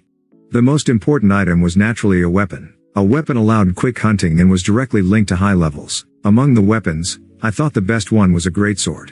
Thick, big, beautiful. A big sword that could smash the enemy's armor was a man's romance. Up to this point, I never selected a weapon other than a greatsword in games. Then first, let's make a greatsword. Greatsword. Have you decided? Yes. What materials would you like to use? Oh, that's right. I was creating a production method, so I needed to use the materials. Wasn't it natural to use special materials? I thought of the person asking for party members to go on the Guardian of the Forest boss raid. I heard that the Guardian of the Forest drops the best mineral so far. The name is. I recalled it and replied, Blue Orichalcum. Have you decided? Yes. Chapter 11. Please design the item. A blank blueprint appeared in front of me. I was baffled. Design? How do I do that? I then knew what I should have done. Rather than visualize modern weapons such tanks and jet fighters, I needed to design a sword. Wasn't it just a matter of the shape? I thought hard and started drawing on the blueprint with my finger. A correction effect seemed to be applied, as the picture perfectly displayed my thoughts. I have to make it cool. First, the length of the blade was 2 meters and the width was 80 centimeters. The thickness was 8 centimeters. The length of the handle was set at 40 centimeters. This is the appearance of a greatsword that can be seen anywhere. The finished picture showed the limits of my impoverished imagination. I pondered for a moment before thinking of a good idea. I changed the shape of the blade to something curved like a scimitar and then extended the length of the blade to 3 meters. Is this okay? I liked the finished picture. It was like I was looking at a large scimitar with a short handle. At the same time, it had the heavy weight of a greatsword. It is reminiscent of a shark's profile. The part of the blade is like a shark fin, and the end of the handle is a shark tail. I admired the finished work for a while. I have made something sophisticated and cool. It gave the impression of a swimming shark. If I held it, some people might have the mistaken impression that I was carrying a shark and be shocked. I didn't know I would be so good at designing. Once I make money and pay back the debt, I should change my major to design. I felt great satisfaction as I clicked on the OK button at the bottom of the blueprint. Have you decided? When you complete the blueprint, the number of available creations from the creation skill will decrease by 1. Yes. Once I replied, numbers and languages quickly covered the blueprint. Figures were being calculated. It seemed that the system was calculating the details that I lacked in my design. After a while, an improved and completed design appeared. A bunch of jargon and complicated numbers covered the blueprint. Eh? I could fully understand the jargon and numbers on the blueprint. I looked at the design contents and checked if there were any faults. It was amazing. I understood the contents of an item design that I had never even seen or studied. The class compensation effect. It was really great. I felt like an actual great blacksmith. As I was admiring it, a notification window popped up. Please describe the characteristics of the item. That's right. Finally, the most important part is left. I was excited. This is an outstanding weapon. The attack power is 1 million. No, it is more than 10 million and the weight is only 1. There is no level requirement. There is an option to absorb health with every attack. Can cause meteors to fall. The enemy will unconditionally die from one hit. Of course, defense is ignored. Anyway, this weapon is enough to hunt a dragon alone. That isn't possible. The performance and options of an item can't be arbitrarily set. The performance and options are determined by taking into account the materials used, the design, and the description of the features. Too bad. I tried to make the explanation as good as possible. It is a great sword, but thanks to its unusual shape, its cutting power is tremendous. The protruding part that resembles a shark's fin will allow for unexpected attacks, and can even go through armor. Blue orichalcum is used as the material, so it is light and durable. Well, that will be enough. Was my vocabulary so lacking? I was horribly ashamed. In the first place, I only knew that blue orichalcum was light and durable. I didn't know the exact information, so I can't explain the merits.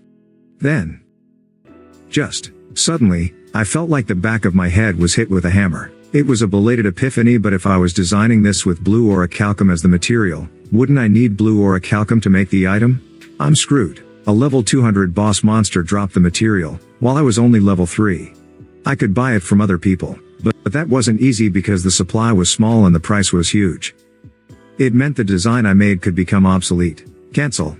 Skill cancel. Clear everything. The completion of the blueprint has already destroyed one of the available creation skill users. Even if you cancel the skill now, the number of times it can be used won't be restored. Do you still want to cancel it?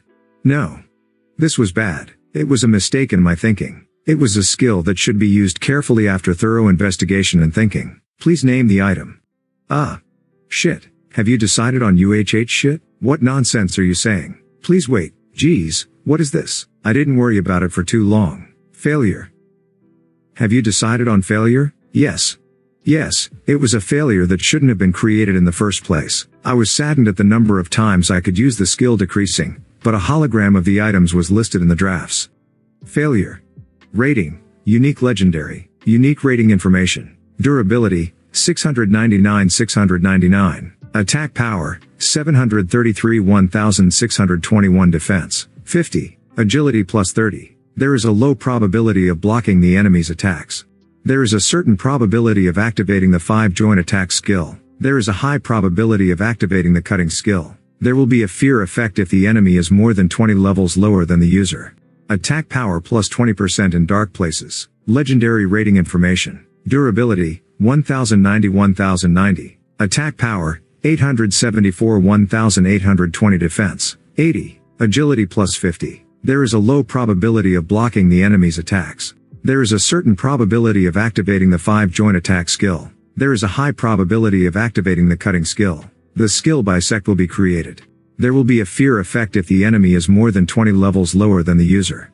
Attack power plus 20% in dark places. It is designed by a legendary blacksmith. It is a great sword, but its cutting ability is excellent because of its unique shape. It resembles the predator of the sea, a shark, and gives fear to the enemies. The small blades spiking from the sword will increase the defense. Blue orichalcum is used as a material. Its lightness means the attack speed doesn't fall. Due to the nature of the blue orichalcum, it becomes stronger in the dark. User restriction. Level 300 or higher. More than 5,000 strength. Advanced sword mastery level 8 or higher. Weight, 550. Hiccup. Amazing. It was a master weapon, not a failure. A one-of-a-kind item in this world. And I was the one who created this item. I couldn't believe it. Isn't this huge? The words automatically emerged from my stunned mouth. Yes, I could be rich. If I went into more debt and bought blue orichalcum, I could make failure and put it on the trading site. Then the price of the item would skyrocket. Then I could pay all my debts and still have a lot of money left. Truly a legendary blacksmith. It was literally the goose that laid the golden egg. Then that feeling sank as I read the stats and options of the completed failure. I checked the usage conditions attached at the end. It needs level 300? 2 days ago, I heard that the level of the first ranked person on the unified rankings was estimated to be around 250. Then 300? That wasn't the only problem. 5,000 strength? 10 stat points were gained with every level. Even if a person invested all of their points into strength for every level up, it would be almost impossible to have 5,000 strength at level 300, even with titles and equipment that raise their stats. There are classes that receive extra strength, but it isn't common. In the first place, who would be idiotic enough to invest all of their points in strength? Finally, there was the Advanced Sword Mastery level 8. Currently, the first ranked blacksmith had intermediate level skills. I couldn't predict how long it would take for people to get Advanced Sword Master level 8. Even if I managed to make failure, nobody would be able to use it in the near future. This meant that selling it was impossible. My dream of making a fortune was shattered in an instant. As the name suggested, failure was a failure. Then that's it. There is no springtime in my life. Shit. I was frustrated but quickly corrected my mindset. Then I tried to deduce why such exorbitant usage conditions were attached to the item I created. It wasn't difficult to come to a conclusion. It was a mistake to try and make it unconditionally good. The development team of Satisfy had caught the hearts of the world, so they wouldn't be that easy. Failure wasn't an item that could be acquired randomly through hunting or a raid. It was a production item that could be produced indefinitely if there were enough materials. It was likely that the system placed restrictions on the game items in order to maintain the game balance. Those restrictions were in the usage conditions. Unacceptable performance. Isn't this the most important thing about the creative skills? The creation skill had a limited number of uses. It had to be used with care. I decided to seal the creation skill. If I created and sold superior items that didn't destroy the balance, I would be able to earn a lot of money quickly and pay off my debt. However, I didn't want to rush it. I wanted to see it as the ultimate weapon to use for myself before encountering a difficult quest or a strong enemy. The creation skill is for me. If I am in a crisis situation, I can create an item that can break through the situation. As a simple example, if I encountered a boss monster capable of causing tremendous fire damage, I could create and build an item that greatly increased my fire resistance properties before the raid.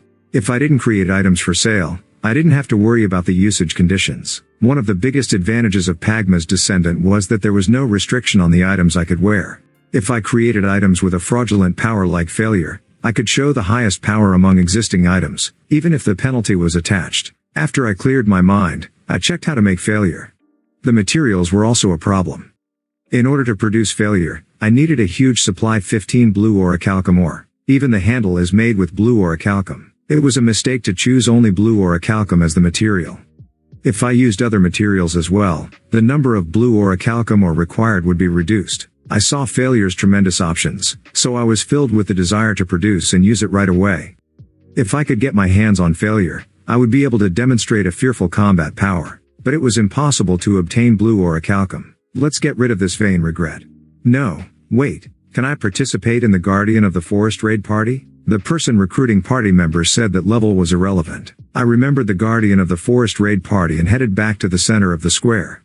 Then I walked up to the black man with the ID token. I would like to participate in the raid. Chapter 12. If not now, I didn't know when I would be able to join a Guardian of the Forest raid party in the future. Please let me join the party. I would join the party, survive until the Guardian of the Forest died and pick up all the blue orichalcum that dropped. It didn't matter if the other party members died. Anyway, my experience can't drop if I die. If I were really unlucky, then I might drop Mamon's great sword or Mengel's plate armor, which made up my entire fortune. But if I took the risk, I might be able to obtain blue orichalcum. I expressed my strong emotions when I gazed at Tobin. Was I too brazen? Did I have any sense of shame? I looked up to see Tobin looking at me with a perplexed expression. What is your level? What? Didn't you say that level in class doesn't matter? I did say that at first, but unexpected party members arrived, so I am now looking for those who are over level 120, preferably those with divine magic or magician professions. As you may know, the Guardian of the Forest is a monster whose body is made of minerals, so physical attacks won't work on it. Tobin stared at my greatsword with an unconvinced look, a gaze that strongly conveyed that he didn't want to accept me into the party. Then this guy shouldn't have said that he would take any level or class. Should I give up? No, I couldn't give up when thinking about the blue orichalcum. I would join the party no matter what. Please accept me. I won't hold you back. What is your level? I was currently level -3, but due to Mamon's great sword and Mengel's plate armor, my actual combat ability was above level 30. If I confessed that I was level 30, I would be kicked out straight away. 30. No, minus. No, plus 100. 30 minus, plus 100? No tilde no. Just 100. I was currently level minus 3, but I would have been close to level 100 if it weren't for Asher's quest. Let's try it once. When I actually entered the party, I didn't intend to fight. Instead, I would follow like I was a dead mouse. If I'm careful, they won't notice that I deceived them about my level. Tobin had a worried expression on his face. Your weapon is a greatsword? Isn't it around level 65? Even if your item has an epic rating, claiming to be level 100, are you really level 100? Of course I am. My Mamon's greatsword has been strengthened to plus 5, so I can still use it. My face was still. I was just bluffing. I exploited the fact that items enhanced below plus 5 wouldn't have a change in appearance, so I lied that the plus 0 Mamon's greatsword was actually plus 5. But Tobin wasn't easy to pass. Even if Mamon's greatsword is plus 5, to still use it at level 100 is. In addition, your armor isn't as good as the equipment that level 100 users can wear. Besides, where are your boots, gauntlets, and accessories? It was accurate. Mengel's plate armor, which I was currently wearing, was only level 60. My helmet, boots, gauntlets, and accessories were all lost by the end of the 3 months quest. Items that are like my blood. In the case of the boots and gauntlets, they were destroyed because I didn't manage the durability. I managed the durability of my helmet and accessories, but it was unfortunate that I dropped them when I died. As I recalled the hellish past, Tobin looked at me suspiciously. I said, the only people who don't need armor and accessories are those with excellent control over their weapons, like me. In fact, I remove this armor whenever I hunt. I only arm myself with the greatsword on hunts. Control was a word that didn't apply to me, as I drank potions like I drank water whenever I hunted. When I watched the hunters on TV, I saw them exquisitely take advantage of the monsters' gaps, firing off powerful skills as they avoided the attacks of monsters. Meanwhile, I just took random pot shots and drank potions whenever my health was low. That was my hunting method. But right now, I needed to bluff to enter the raid party. Therefore, I quoted the remark I heard about control. However, that was a big mistake. Tobin's body was fully armed with heavy armor and a shield. Oh. So people who wear armor aren't skilled? He was smiling, but his eyes were cold. He was seriously angry. The problem was that the other party members around were also filled with righteous indignation. You make it sound like wearing armor and accessories is a bad thing. Listen to him. He never wears armor. Those who wear armor and accessories aren't authentic? If we don't want to be ignored, we should take it off. I tried to calm down the angry people who were talking sarcastically. That's too much. I didn't mean anything bad. I was just explaining why I am less dependent on defense.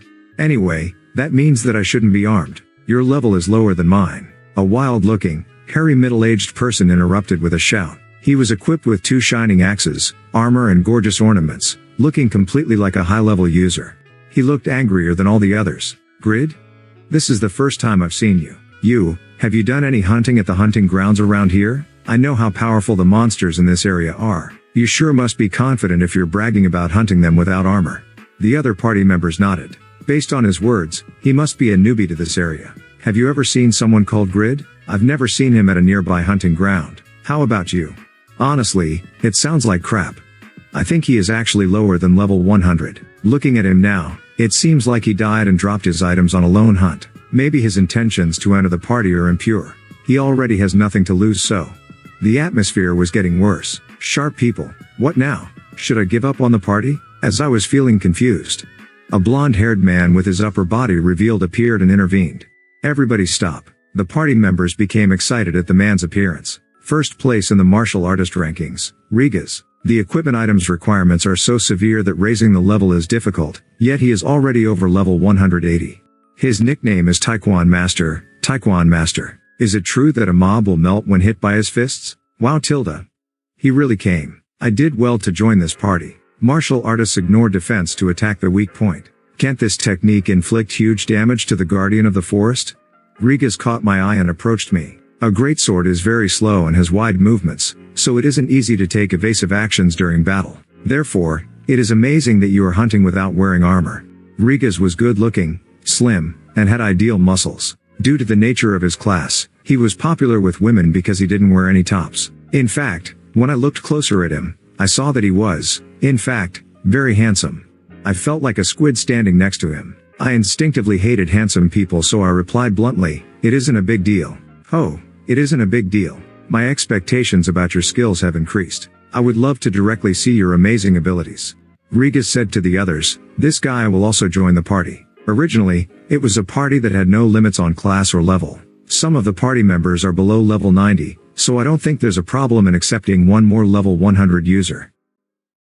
But people still responded poorly, so Riga's added, "As you know, only level 170 or higher users can hit the Guardian of the Forest properly. Nevertheless, the reason why I gathered as many people as possible without a level limit is that people are needed to mark the golems constantly summoned by the Guardian of the Forest. The Guardian of the Forest will be dealt with by my 17 guild members, including Tobin and Vantner. We want people to tie up the feet of the crystal golems while we focus on the Guardian of the Forest. I think that Grid's skills are sufficient for our wishes. He wants to join the party, so I don't know why we should refuse. I can understand you doubting his actions, but why do you doubt people beforehand?" The remarks of a strong person were reputable. Once Riga spoke, the party members had an atmosphere like they would accept me into the party. But they had impure intentions. "Let's see how well his control is. Watch him fighting. We will see if he's a braggart or not. He said that he fights with his armor off? Then he can't wear his armor on this raid. I will watch him closely." A party filled with intense hostility. This wasn't a Guardian of the Forest raid party, but a Grid raid party. I can't join this party. If I joined the party now, I would have to fight in front of them. As a level -3 player, I would surely die quickly and not even see the Guardian of the Forest, let alone see the blue orichalcum. It would also come with extra embarrassment involved. "It's okay. I won't join the party." I stepped back, causing the middle-aged man to laugh. "Were you just bluffing?" An attitude that ignored people. But I didn't get angry because his words were true. I replied coldly, "It isn't a good idea to join a party with people who don't trust me." Originally, party members should be able to trust each other with their backs. However, everyone here doubted me. The party members were forced to accept my words. Well, that is true. Come to think of it, we were so excited that we drove him to the other end. I agree. I didn't know if it was the truth, so I should have just stayed silent. That's right. Actually, weren't we the ones who committed the sin? I feel bad now. I didn't hold on to the party members any longer and left this place. Riga's followed me. What is it? My attitude was cold, but Riga's just asked for a handshake with a gentle smile. I hope to see you again next time, great sword warrior who doesn't use armor. As a person who walks along the path of a martial artist, I am very interested in you. I didn't doubt that he was interested in me. I didn't think it was a bluff as I gazed into his honest eyes. I shook hands with him and thought, why is he so naive? He was a good person. If I had a chance someday, I would make him a friend that I could borrow money from. Then I'll see you again. Take money from him later. No, I owed him. Therefore, I said goodbye to Riga's with a big smile, headed straight to the smithy. Chapter 13. I only had 3 gold and 11 silver. I had to make items and sell them to people in order to earn enough to use the carriage. Once I saved up enough money, I could buy some blue orichalcum ore and make failure. However, saving money was as hard as plucking the stars from the night skies. The moment I set foot in the smithy, the effect of mastering blacksmith's craftsmanship skill is activated. Blacksmith NPCs with craftsmanship skill beyond the intermediate level will treat you in a friendly manner. Pagma's descendant class effect is activated. Blacksmith NPCs with advanced level craftsmanship skills will recognize and worship you. This was a hidden feature?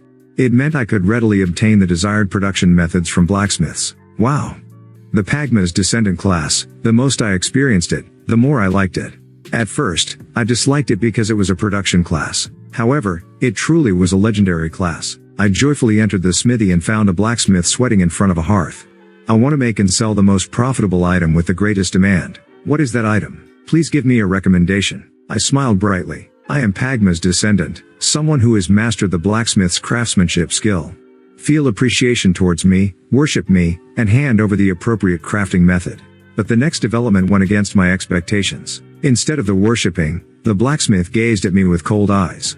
Ah, a kid wants to talk about this subject. I don't want to talk to a rude and incompetent person like you, so get out. This was an ordinary NPC's attitude towards level 1 users.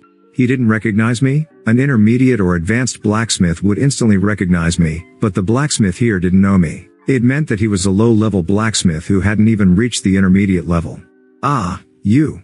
I met a lousy person. I wanted to go to another blacksmith, but this was the only smithy in the village. I expected this to be easy due to the notification window, but it was in vain.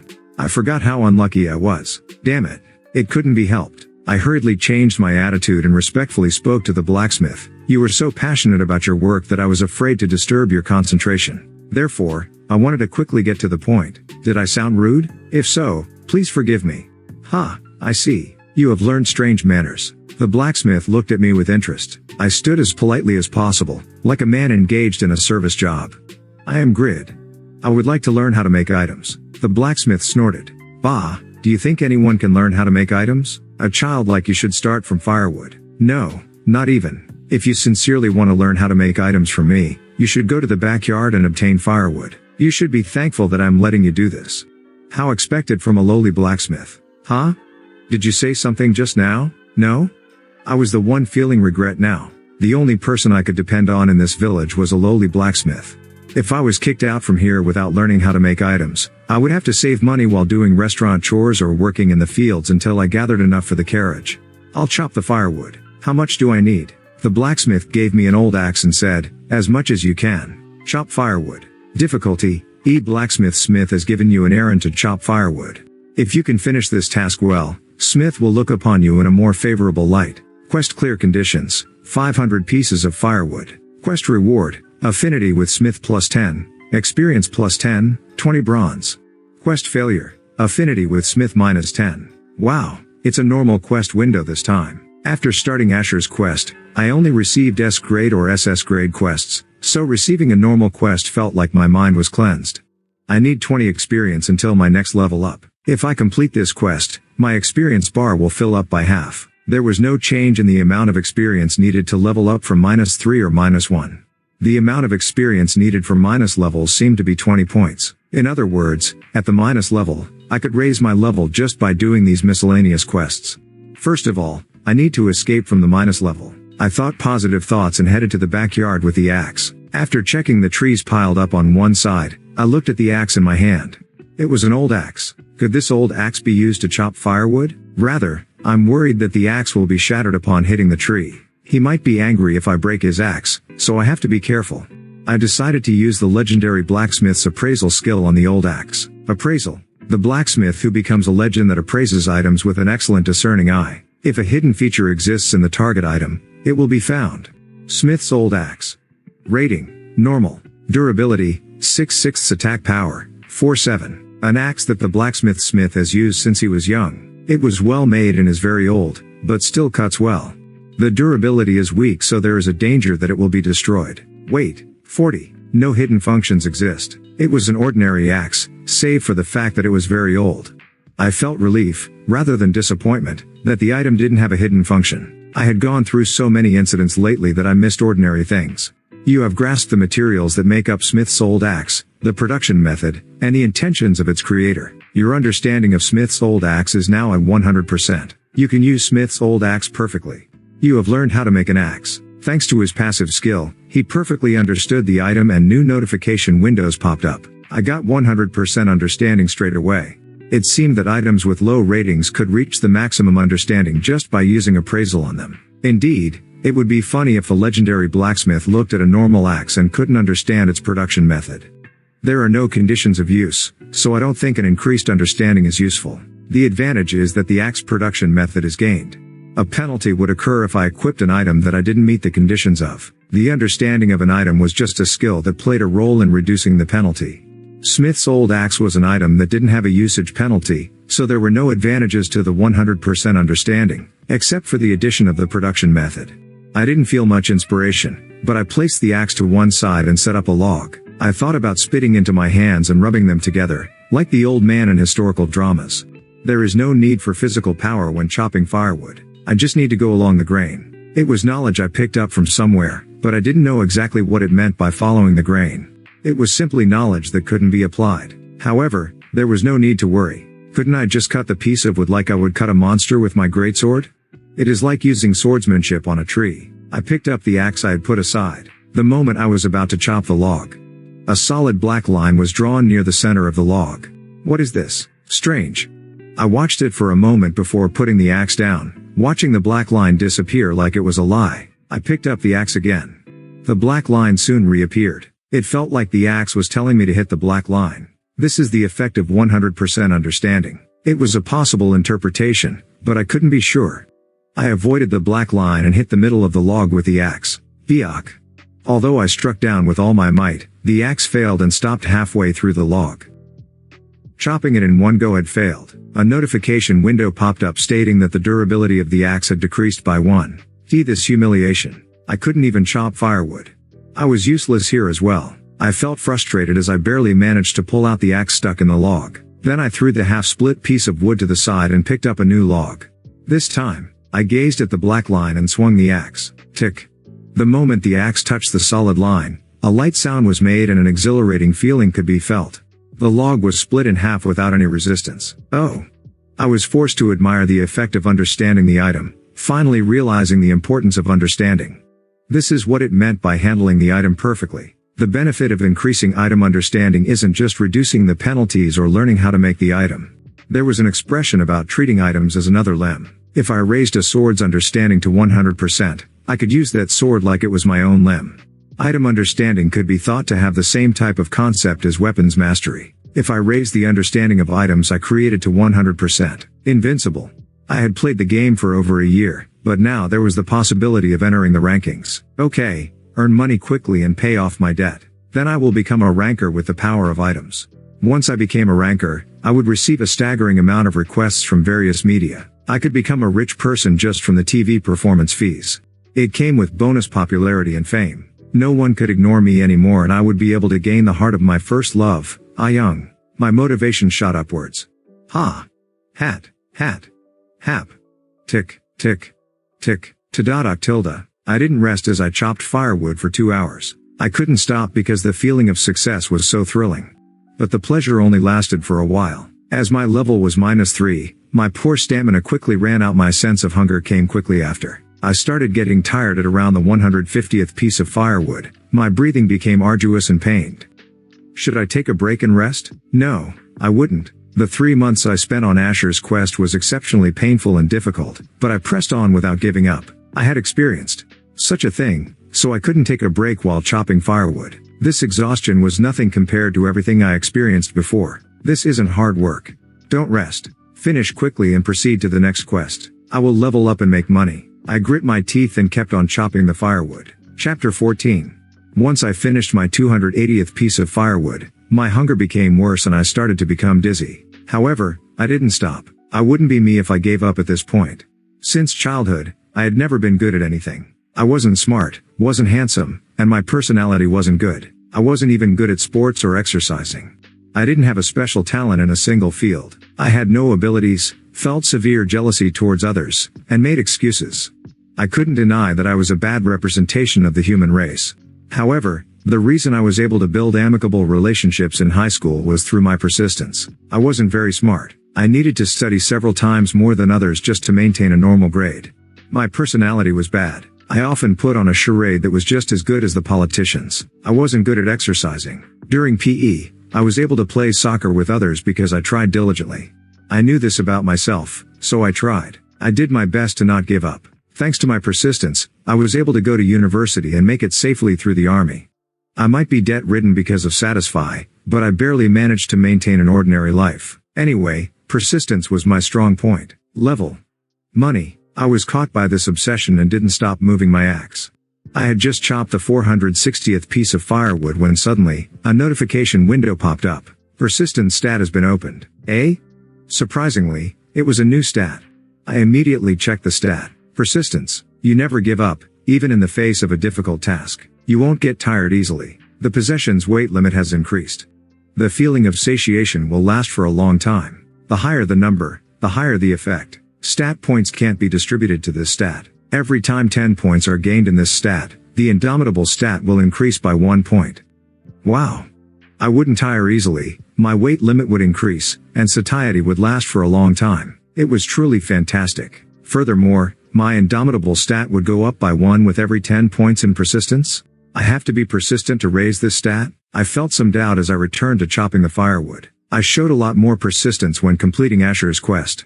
Why wasn't the persistence stat created until now? I could only think of it as the difference between a normal rank class and a legendary rank class. It might be the same actions and same effort, but the stat growth rate of a legendary class is higher than a normal class. Once I discovered the new benefits of the legendary class, I forgot all of my fatigue and started to chop the firewood with more determination. Tick, tick. As the number of firewood increased, I developed the knack of hitting the firewood. Despite hitting along the grain, the durability of the axe decreased by 1 point every 200 pieces of firewood. However, at a certain point, it no longer decreased and the speed of my chopping accelerated. By the time I finished 1,000 pieces of firewood, I had 4 points in the persistence stat. You haven't consumed food in a long time, so all stats have dropped by half. It is easier to become affected by an abnormal state. If you continue to starve, your health will gradually decline. It was a close call. I was lying breathless on the ground. Pant. My knees were weak and my arms were heavy. My whole body was screaming in pain, making it hard to move. Despite the compensation from the persistence stat, my -3 level stamina was still poor. I had chopped firewood for only 6 hours, but I was exhausted. I ate the bread and water that I took out of my inventory and looked towards the east where the gray forest was located. The raid party should have arrived at the guardian of the forest by now. It is good that I didn't join the party. I would have been disgraced if I joined. With my -3 level stamina, I wouldn't even have been able to follow the movement speed of the other party members. How embarrassing would it have been if I died from exhaustion, not by a monster? I shook my head as I recalled my premature attempt to join the party. When I think about it, I don't even know the drop rate of blue orichalcum. My thinking was too simple when I tried to join the party. I should think and act more carefully.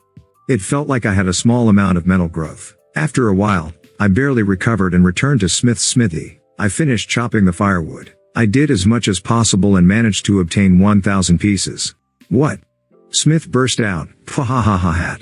A newbie like you chopped 1,000 pieces of firewood in 6 hours? You aren't just a newbie, but a liar as well. Are you trying to deceive me? He laughed like it was funny and glared at me. Is this person bipolar? I pointed toward Smith's backyard. Isn't it too much to lie that I chopped 1,000 firewood in 6 hours? If you don't believe me, why don't you go and check it directly? You don't have to tell me that. If you cheat me, I'll kick you out of here straight away. I followed Smith towards the backyard. After a few moments, Smith's mouth dropped open as he saw the 1,000 firewood piled up on one side. How is this possible? How can someone like you cut 1,000 pieces of firewood so quickly? They're also perfect. No, the amount of time isn't the problem. You don't have the stamina to chop 1,000 pieces of firewood. Tell me honestly, where did all this firewood come from? Did it come from Van's carpenter store? Or did you buy it from the woodcutter who lives in the mountains? Foolish guy. I asked you to chop the firewood yourself. What? Why are you framing someone? These are my own logs of firewood. Ridiculous. It can't be. Was this person senile? Why didn't he believe me? I picked up the axe. Smith flinched and stepped back as he saw it in my hands. I set up a log. Tayak. My woodcutting technique had reached the peak after chopping 1,000 logs of firewood. As soon as the axe met the wood, a clear sound was heard. It was a thrilling sound that rang through the smithy. Smith marveled at the sound and then looked surprised when he saw the log split neatly in two. After staring blankly, he nodded and opened his mouth. I thought you were an ordinary newbie, but you've actually worked for a long time in woodworking. No. Then, you're a woodcutter. No. I reached out a hand towards Smith, who was talking nonsense. First, give me the compensation. Yes, the work is better than I expected, so I will give you more compensation than I promised. Doubt could still be seen in Smith's eyes, but he pulled out 40 coins. At that moment, the quest completion notification window stated that I received 15 experience points. The way that Smith gazed at me also changed considerably. Before, he had looked at me like a cockroach, and now I was like a mutt on the streets. I was proud. I had felt helpless in the successive S and SS grade quests, so completing a normal quest after a long time gave me a sense of accomplishment. As I was bathing in the afterglow, Smith gave me a pickaxe. If you climb the mountain, there will be a mine. Gather iron ore from there. How much? As much as possible. Mine iron ore. Difficulty, E. Blacksmith. Smith is suspicious of you. He keeps looking and looking, but Smith can't understand why you are better at chopping firewood than him. Smith has greatly increased the difficulty of the task in order to assess you properly. Quest clear conditions, 80 pieces of iron ore. Quest reward, affinity with Smith plus 30, experience plus 55, 20 bronze. Quest failure, affinity with Smith minus 30.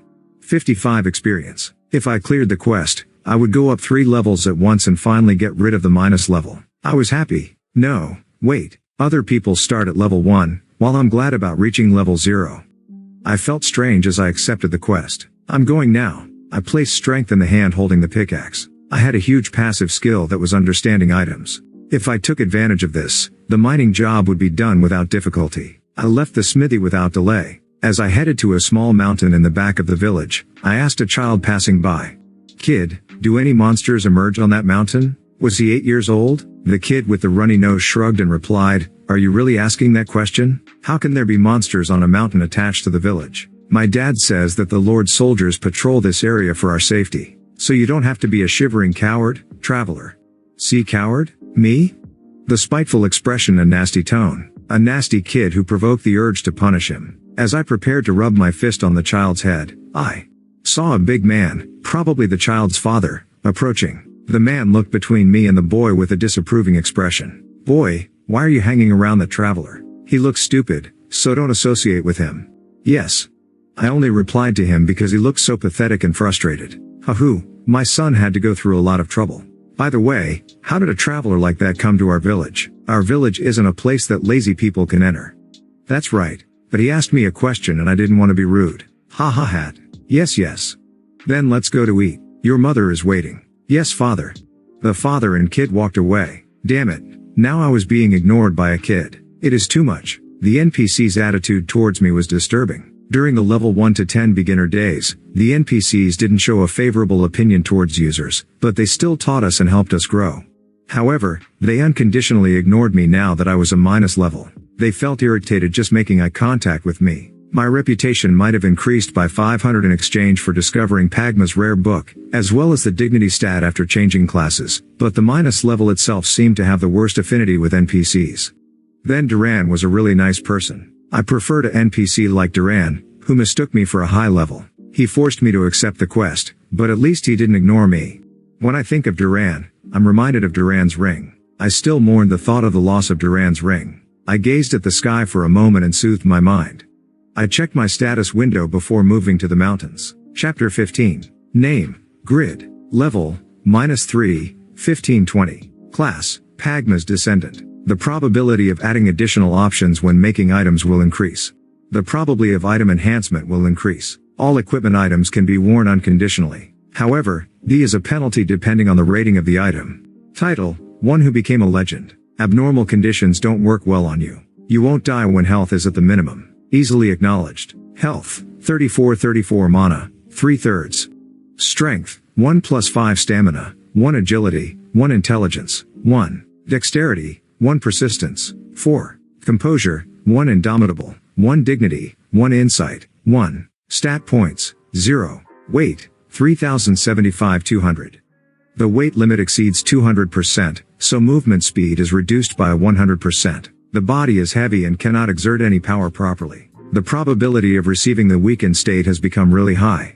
It will take a while to climb the mountain with this slow pace. My pace was too slow, despite accelerating at full speed. I wanted to leave all of the items at the warehouse. But there was nothing free in this world. In order to use the warehouse, I had to pay a considerable amount of money. I can't afford to spend my money on a warehouse when I am desperately needing a carriage.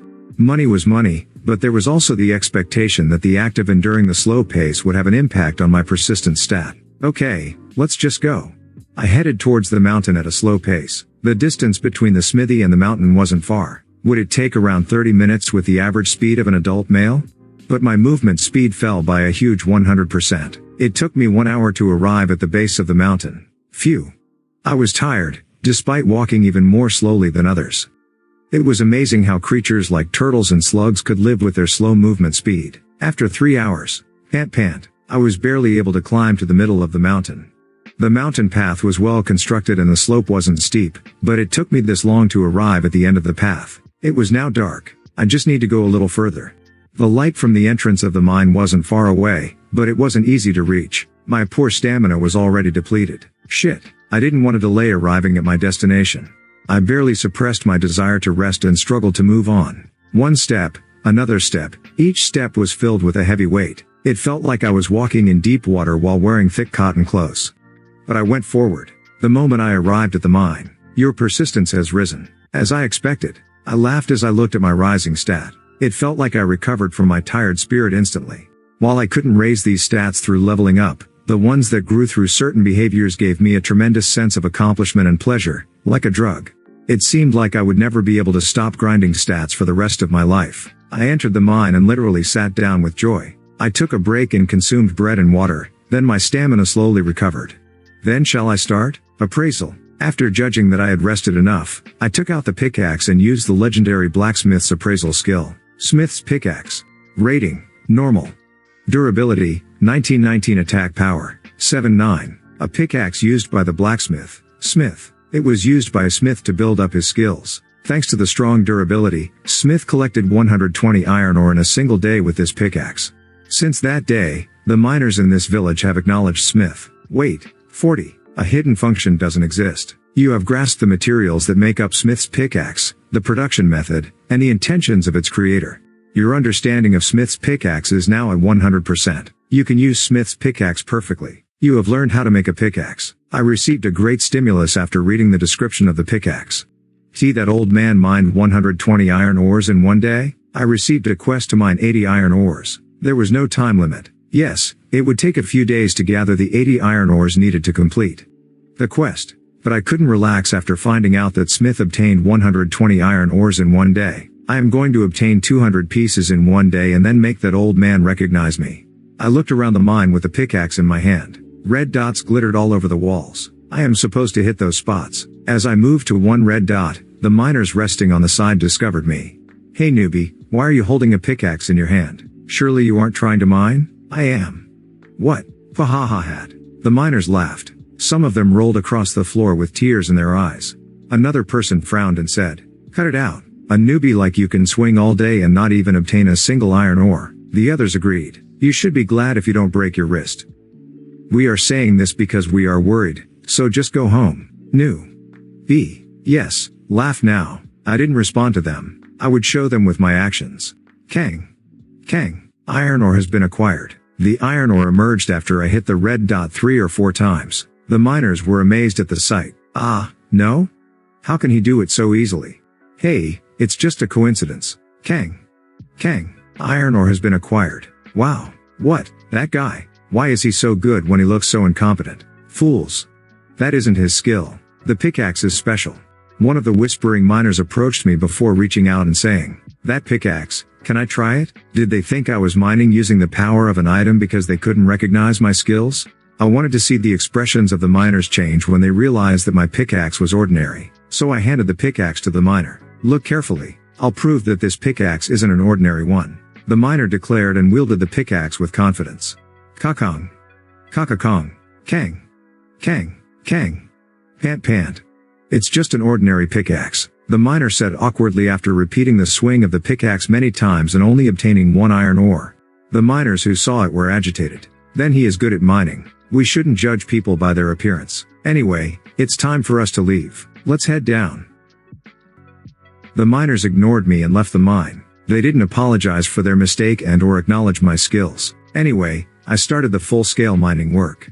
Iron ore has been acquired. It's really easy. The 100% understanding corrected my pickaxe swinging posture and accurately pinpointed the position I needed to hit. It felt like I could gather 200-300 iron ores. But that confidence only lasted a short moment. I became exhausted after a while. The act of hitting a wall in a semi-enclosed space consumed more stamina than chopping firewood. Pant pant. This damned. My breathing worsened when I obtained the 26th iron ore. My waist and arms started twitching. My level -3 body was screaming at me to take a break. But I couldn't rest. It was because my desire to raise my level quickly was greater than my desire to rest. After adjusting my breathing, I straightened my posture and swung the pickaxe again. Kang. Kakong. Uck. By the time I extracted the 41st iron ore, the sensations from my wrist and waist started to disappear. Sweat poured like rain down my body. My legs weakened but I persisted in swinging the pickaxe. I couldn't see the sky when I raised my head, only the stifling ceiling. I wanted to rest, but I wanted to earn money by learning how to make items quickly. My hands trembled as I moved my pickaxe. Kakong. Kajajik. Pant. Pant. Ah, I'm dying. Once it was the 59th piece of iron ore, my vision became blurry from fatigue. My muscles screamed. My shaking hands couldn't hold the pickaxe tightly. I soothed my hunger with bread and water and persisted. This was my limit. Right now, I wanted to throw the pickaxe in my hand away. But I actually gripped the pickaxe tighter. I won't give up because of this. My job is labor. You're out. Kakong. Kakong. Kakakong. I was debt-ridden because of the game. I was a loser in reality. One day, I heard from a friend that my high school alumni ignored me and ridiculed me. It was bitter because I knew that the friend who delivered the news had acted the same as the alumni. My friends from the army and university? I hadn't been in touch with them for a long time. I was contacted 4 months ago by an army buddy. He was working for a multi-level, pyramid scheme, company and was willing to offer me a job. It was easy to see who disregarded me. I didn't bother speaking to them to change their opinion. If I told them that I was crazy about a game, they would just look at me like I was pathetic. I was so embarrassed about my pathetic self that I couldn't go to the second reunion. However, it was the only way to meet my first love, Young, so I attended an alumni meeting when I was on vacation from the army. There was nothing pleasing about what happened. I was only able to forget about reality and find stability when I logged into Satisfy. But that was a while ago. Now, Satisfy was no different from the real world. Even the NPCs were ignoring me. This wasn't the real world. I needed to grow as quickly as possible. I would raise my level, earn money and escape my debt. Then I would become a ranker. Then, like cats not long ago, I would be interviewed on TV. I was Pagma's descendant. The epic classes that made 2 billion users astonished? They were nothing in front of the legendary class. I will show the world. Kang. Iron ore has been acquired. I must succeed. Due to the debt, I was doing labor work every day. Then I would tell all those who ignored me. I wouldn't ignore the abuse again. In fact, you lot weren't that great either. My pickaxe moved again. My persistence stat steadily grew. As I became more and more familiar with the mining technique, the speed that the durability decreased slowed. Before I knew it, the bright morning sun shone. The miners who came to work were amazed to see me. Did that guy work all night? Unlike how he looks, he has enormous stamina. No. How is his mental state still fine? What an amazing guy. Yuck. Look at the amount of iron ore. Has he broken Smith's record? Aish, how can he break Smith's record? I honestly admit that he is doing well but... Hey, hasn't his mining skill improved overnight? During that day, I fell into a critical state several times and minimized the amount of time spent mining. I experienced dangerous situations and almost died several times while mining, but was able to pass the crisis and got 170 iron ore by lunchtime.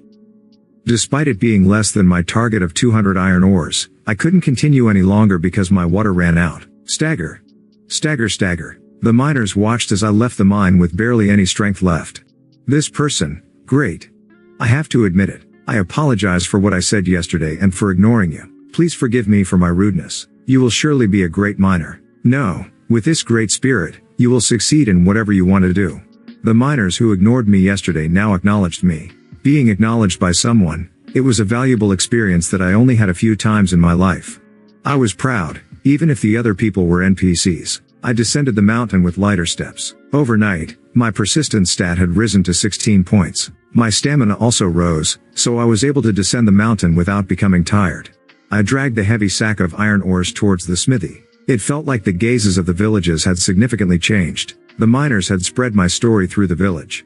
I'm sorry for yesterday, miner. The kid from yesterday had a complete 180-degree change in attitude as he apologized to me. His father also smiled at me. My level was still minus. However, the attitude of the miners and people who ignored me suddenly changed in a day. It seemed that the easily acknowledged characteristic of my title was applied. I feel good. The world of Satisfy, which had grown similar to reality after I became a minus level, now felt like a haven again. I smiled and gave the boy a light pat. Shortly afterwards, I arrived at the smithy. He already heard. Smith had a stunned expression as I handed him the bag containing 170 iron ore. How is it? Can you still call me a newbie? Ha. Smith checked the number and condition of the iron ores, then shook his head with a thrilled expression. No, you're a great person, not a newbie. You have great talent and will grow to be a great person by overcoming any hardships. Smith asked me for a handshake. Someone like you dreaming of becoming a blacksmith, all blacksmiths on the continent will rejoice. Thank you for giving me the glory of teaching you. I willingly shook hands with Smith. Smith smiled warmly and continued, you were very good. You also broke my mining record, which no one else has done. I will give you twice the promised reward. There was a notification information me of the quest's success, then the rewards started coming in. Reputation in Barren Village has increased by 200. 1 silver has been acquired. Affinity with Smith has risen to 60. Your level has risen. Your level has risen. Your level has risen. Your level has risen. You are now level 1. Your stats, which were fixed to a minimum due to the minus level penalty, have been restored to their normal state. The basic stats of Pagma's descendant have been applied. Finally, this is the start. Chapter 16. You are now level 1. Your stats, which were fixed to a minimum due to the minus level penalty, have been restored to their normal state. The basic stats of Pagma's descendant have been applied. These were phrases that made my heart pound in anticipation. Dugun dugun. My heart was beating so fast, it felt like the sound was coming up to my ears. I was extremely excited and hurriedly opened the status window. Name, grid, level, 1, 45 100ths. Class, Pagma's descendant. The probability of adding additional options when making items will increase.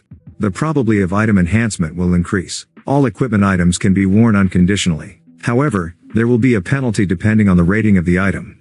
Title, One Who Became a Legend. Abnormal conditions don't work well on you. You won't die when health is at the minimum. Easily acknowledged. Health, 280 mana, 75.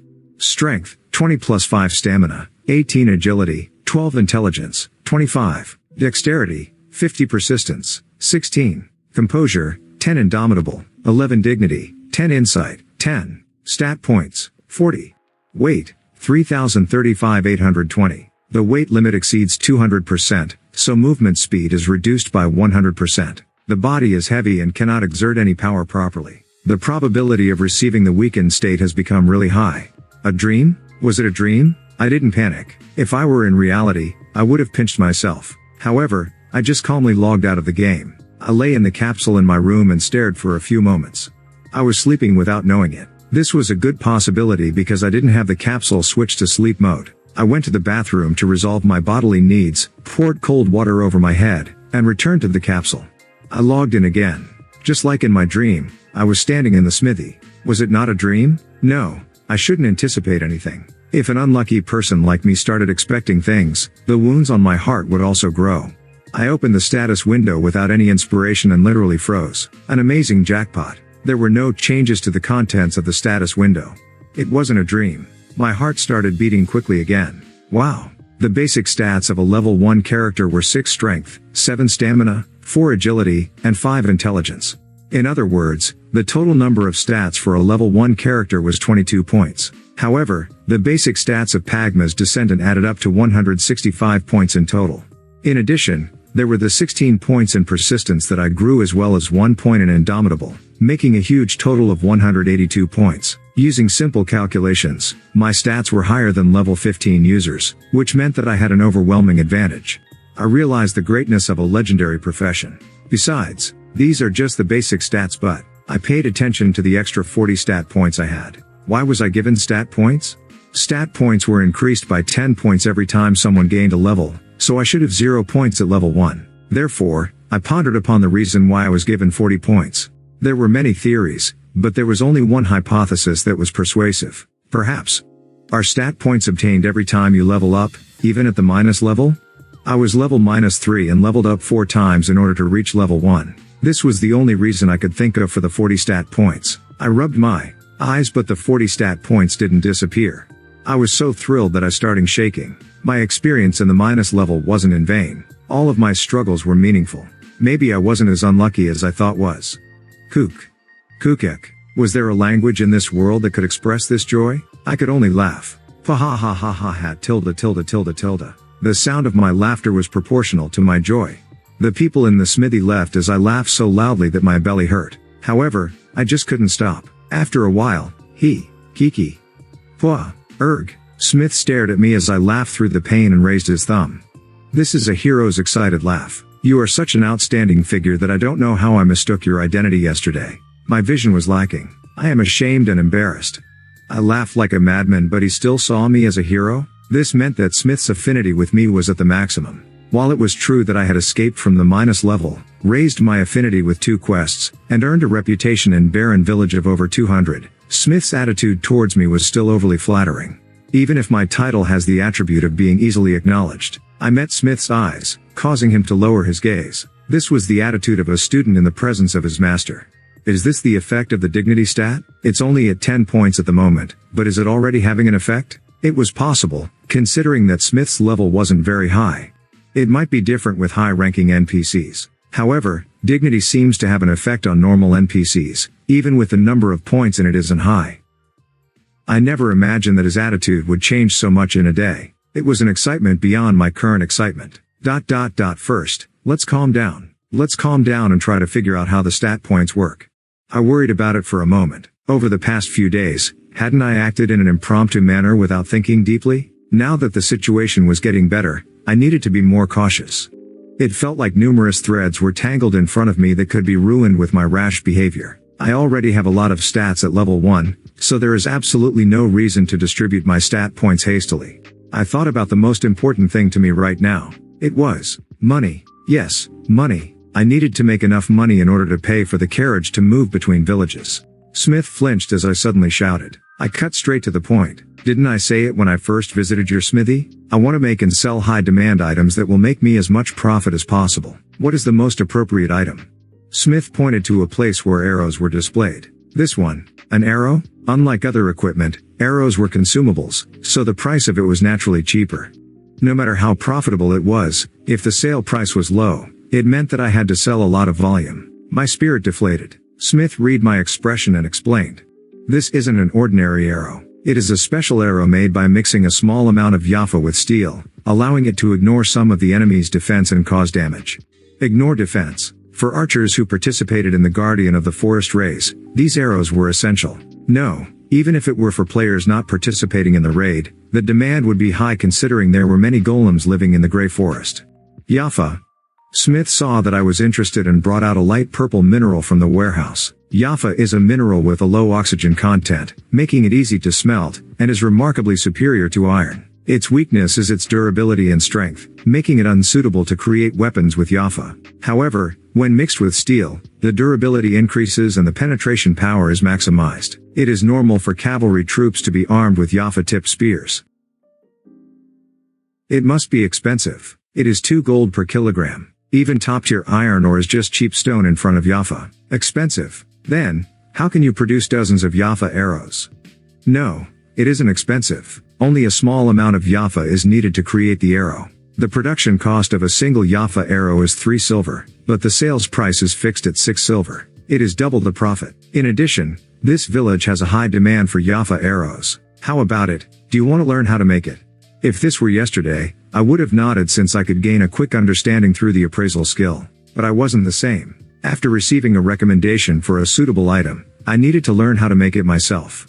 Show me the arrow for a moment. Smith handed me the arrow and I used the appraisal skill. Yafa arrow. Rating. Normal. Attack power. 2026. An arrow made by mixing a small amount of Yafa with steel.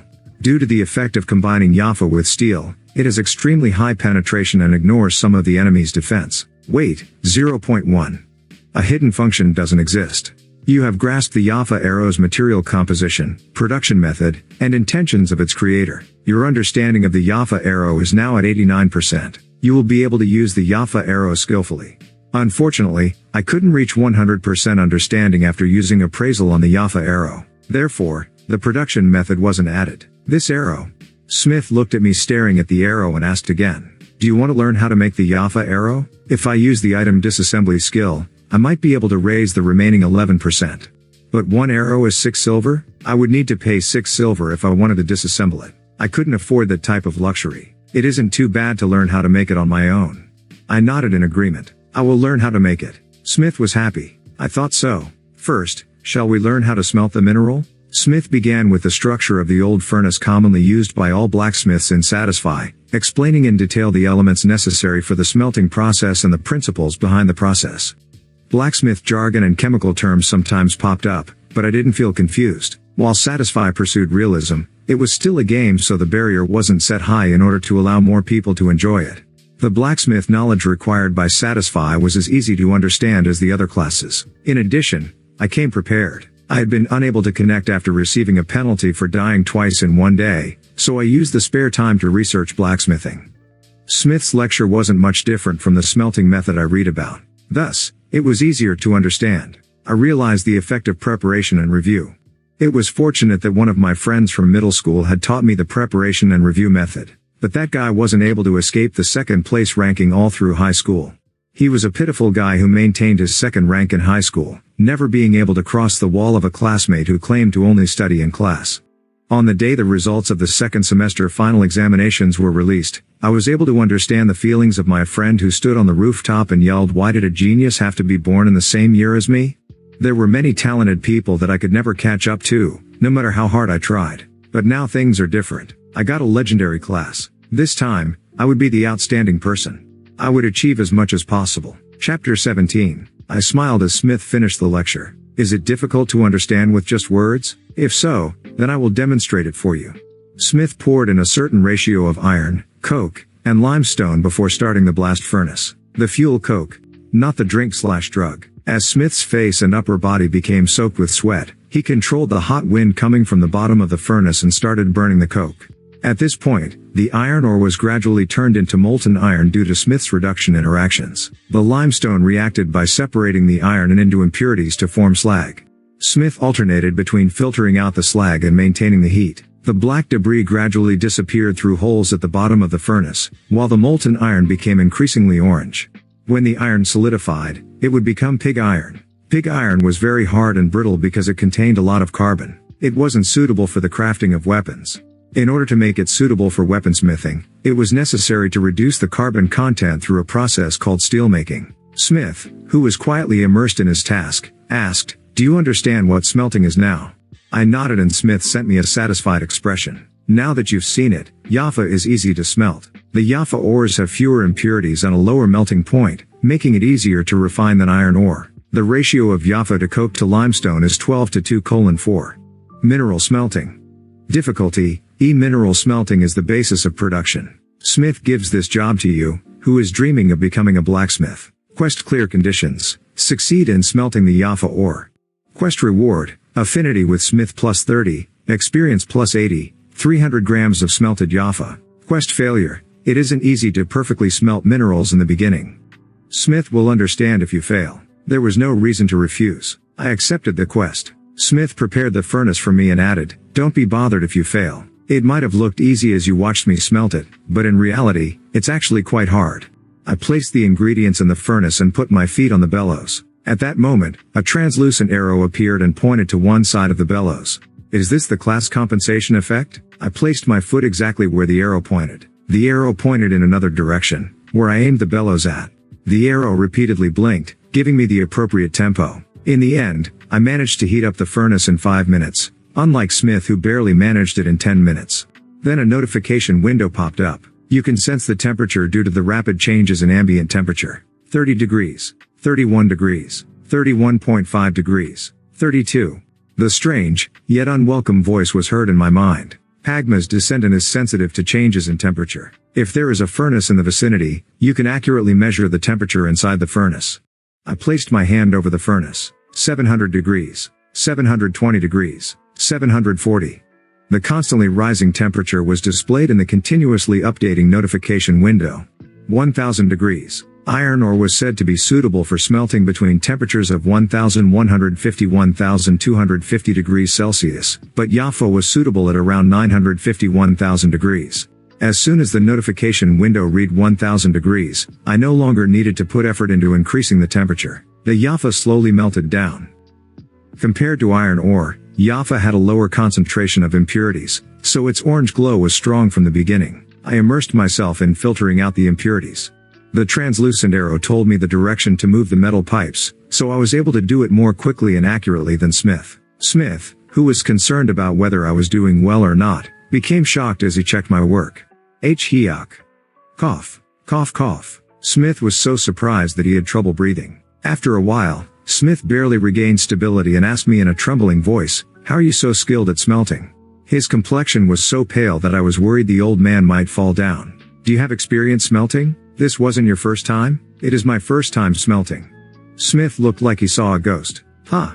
It is really ridiculous. This is a talent that can't be represented. A person with no experience is better than his teacher. It's like I'm dreaming. Are you the reincarnation of Pagma?" The term reincarnation of Pagma was the common term of praise for especially talented blacksmiths. It was usually the best praise. Any blacksmith would explode with joy if they heard that they were Pagma's reincarnation. However, I was different. I'm not a reincarnation, but a descendant. In the meantime, the high-purity molten Jaffa was completed. Quest success. Smith smiled warmly and said, "Absolutely wonderful. You are a great friend. Affinity with Smith has risen by 30. Experience has risen by 80. Your level has risen. Good. Level 2. There was no greater joy than an easy level up. At one time, I was level 80. Now I was delighted at just reaching level 2. I was very worried about what would happen when my level reached the double digits. Bring it here. Smith poured the molten Yafa into the molten iron, mixing the two metals at a ratio of 1:12. Of course, this meant that for every single part of Yafa, there were 12 parts of iron. Smith placed the mixture in the furnace and started to heat it up again. He didn't forget to mix it together. He mixed it a total of 6 times before finishing the process by pouring the molten solution into a mold that he had prepared. We would have to wait 40 minutes for the molten solution to harden inside the mold. Meanwhile, Smith handed me some Yafa that had already been completed. This is the first time you've smelted metal, so I will give this to you as a memento. 3 pieces of Yafa have been acquired. 1 piece of Yafa weighed around 700 grams to 1 kilogram. 300 grams of Yafa were worth 1 gold, so it was a considerable reward for an E-grade quest. Smith, this person is really great. I was liking this blacksmith more and more.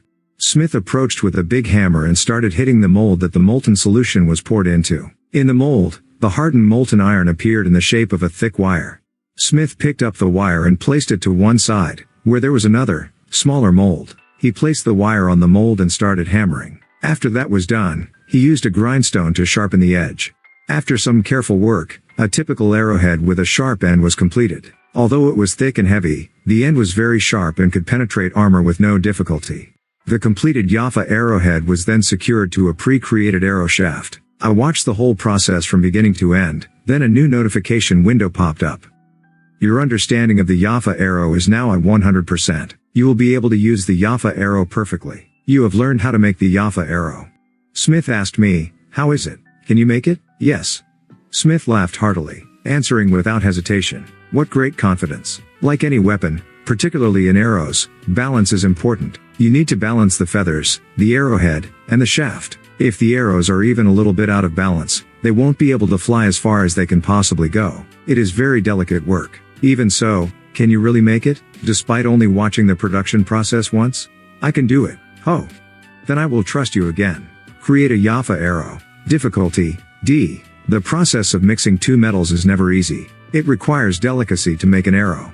For this reason, it is hard for novice blacksmiths to create a Yafa arrow. But Smith trusts you and leaves you with the expensive materials. Quest clear conditions. Produce 100 Yafa arrows.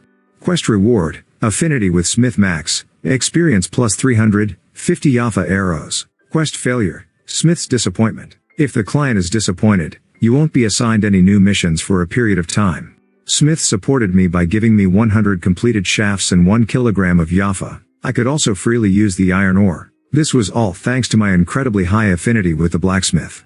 If it were the previous me, I would have just accepted these materials. I appreciate the courtesy, but I will make the shafts myself. I returned the 100 arrow shafts, but Smith couldn't understand my actions. Why bother? If it is because you feel burdened, there is no need to worry. TSK. So this was why he was just a beginner blacksmith. Are you going to support me with the shafts every time I make an arrow? No, I can't. Oh, so you will use this opportunity to learn how to make the shafts properly? That's right. If possible, please support me with the materials required to make the shaft. Smith shrugged and gave me some sturdy branches and good quality feathers. I was so focused on the smelting and making of the arrowhead that I didn't tell you how to make the shaft. I'll teach you how to make the shaft now. There were limits to how much a beginner blacksmith could teach me. I told him I would take care of it and pulled out a thick booklet from my inventory. The title was List of Items Production Methods. When I opened the book, I saw that 4 things were listed in the table of contents. They were the production methods of an axe, a pickaxe, the Yafa arrow, and failure. It might be empty and simple now, but there will a day when this list of items production methods book will be filled up. I opened the page on how to make a Yafa arrow and read it. The method of making the shaft was described in detail, complete with pictures and text. I read it and read it again for a while before closing the book. Okay, I can do it. I was a little tense since it was my first time making an item. No, I was more excited than tense. I started making the arrow shaft. First of all, I straightened the branches into a straight line. The badly bent branches were lightly seared and then straightened. I cut the branches to a regular length and cut the top, a U-shaped groove where the arrow would be placed against the bowstring of the shaft. Then I finished by pasting on feathers. 1, 2, 3. As the number of completed shafts increased, My proficiency steadily grew. It was a great effect as it combined my high dexterity that enabled delicate work with the correction effect of my class.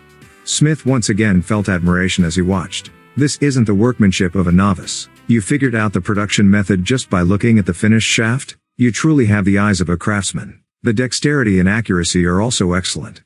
I was able to finish 100 shafts without difficulty before I started making the arrowheads. Chapter 18. I melted iron ore and Yafa together, mixing them in the right proportions. Then, I poured the molten iron into the mold. Then, after 40 minutes, I pounded it into the shape of a wire. I poured a bucket of water on the wire. Shivik.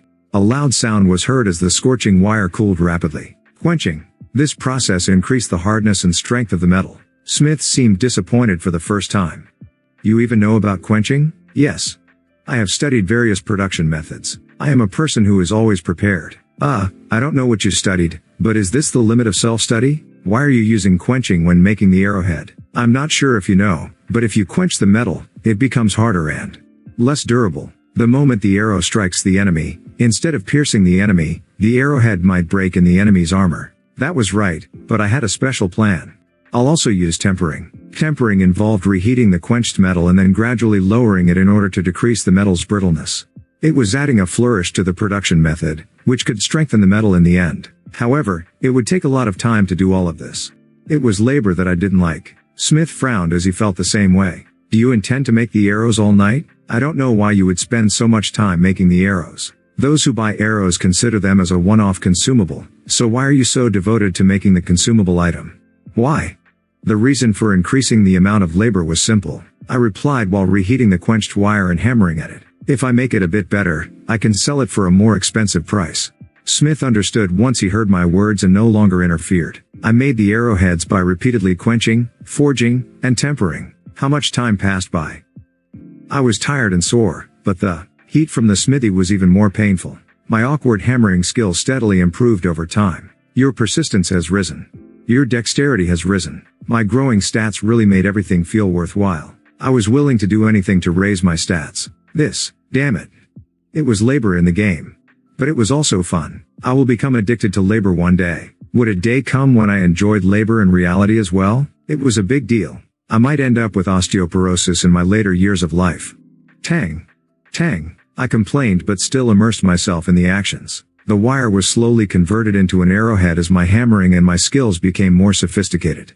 I took short breaths. My arms were numb and my skin was hot, but I endured it. My concentration increased as my stamina fell. The legendary blacksmith's patience skill has been activated. Concentration, stamina, and defense will rise to the extremes for 1 hour. Suddenly, the weariness in my body disappeared and I felt refreshed. This was similar to the vigor I felt whenever I ate cereal with milk. I alternated between the hammer and metals, producing the arrowheads. The effect of my increased concentration was noticeable in the arrowheads. It might have been because I made it myself, but the arrowheads were really beautiful. I was happy. Sweating in front of the fire gave me a sense of fulfillment. This isn't mere labor. Rather, it is akin to art. In reality, I had no talent so I felt no pleasure no matter what I did. I had to work my guts off just to fall behind. But now I had talent. It was a talent that could only be shown and satisfy, but it was enough. Tang. A harmony with the hammer. It was a moment when I felt stability and contentment. The legendary blacksmith's breath has increased the effectiveness of your production items. Legendary blacksmith's breath. LV. 1. When you are concentrating on making an item, the will of Pagma's descendant will fill the production item. All stats of a production item will increase by 5%. There is a rare chance of giving special features to your production items. Then 100 arrows were completed. Special Yafa arrow. Rating. Epic. Attack power. 3542. An arrow made by a craftsman with great skill and potential but lacking in experience and reputation. Due to the effect of combining Yafa with steel, it has extremely high penetration and ignores some of the enemy's defense. Has a certain chance of ignoring the enemy's defense. Weight, 0.1. An epic rated item was produced, so all stats have permanently risen by +4 and reputation throughout the continent has risen by +80. Quest success. Affinity with Smith has risen to the maximum. Experience has risen by 300. Your level has risen. There was no time to rejoice over the quest's success and my level up. Epic rated arrow? Weren't arrows unconditionally a normal rating? I've never heard of an epic rated arrow. I was filled with an indescribable sense of emptiness. Epic rated consumables. An epic rating appeared when I created arrows. If it was a costly item like a sword or armor, then I would have made a big profit. But arrows were cheap and considered consumables, so the profit of an epic rated arrow was limited. I was overcome with bad emotions. Damn it. He should have told me to make either sword or armor. I started to hate Smith, who recommended the Yafa arrow. When I looked at the arrow I made, the short feeling of admiration turned into anger. You haven't gone through an apprenticeship yet, you're already making something so great. Ideal arrows. This is the first time that I've considered an arrow to be beautiful. You are definitely Pagma's reincarnation. Ah. You must be tired of my surprise by now. You are great. Amazing. Wonderful. I regained my spirit at Smith's words. Yes, the first item I made had an epic rating. I didn't even fail. This fact was enough for me to rejoice and be thankful. As a result of making the epic rated items, all of my stats increased by 4 and my reputation increased. In addition, the performance of the arrows was amazing. Were there any existing arrows whose attack power exceeded 40? Plus, there was a special option. One arrow is better than a level 20 hand weapon. Arrows were less profitable than other equipment items due to their nature, but this great performance meant that I would definitely get some money. I was a little confused because something bigger than I planned emerged. I had the legendary blacksmith's craftsmanship skill. Due to the effect, the abilities of all my items increased by 10%. In other words, the basic attack power of a Yafa arrow was 2026, but the ones I created would be 2228. From a buyer's point of view, they would rather buy the Yafa arrows from me rather than the general Yafa arrows. But they would be reluctant to pay more. Why? It didn't make sense to pay more money just for a slight increase in attack power. So I used quenching, forging, and tempering as a way to maximize the effects of my skill. I expected that a fairly good arrow would emerge from a 10% increase in performance plus a more elaborate production process. Then the finished arrows had a better performance than my expectations due to the breath skill. I made Yafa arrows that had 15 more attack power than existing Yafa arrows, and it also had the option of completely ignoring the enemy's defense. A high-level user would purchase the Yafa arrows I made, no matter how expensive they were. It was well worth it. Who tilde ha ha ha had the superior stats and skills possessed by Pagma's descendant.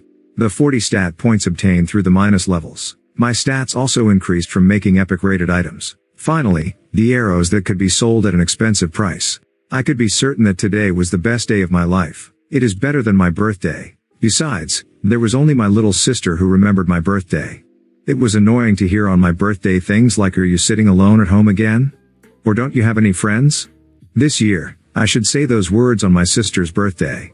Therefore, it was natural to be 100 times happier today compared to my embarrassing and lonely birthdays. Smith watched me laughing like a madman and handed over the 100 completed Yafa arrows. I originally promised you half of this.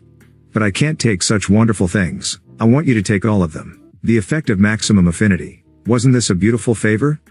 My heart thumped. Smith seemed just like my grandfather, so I couldn't help embracing him. You have shown me great kindness. It was a short meeting, but I will never forget you.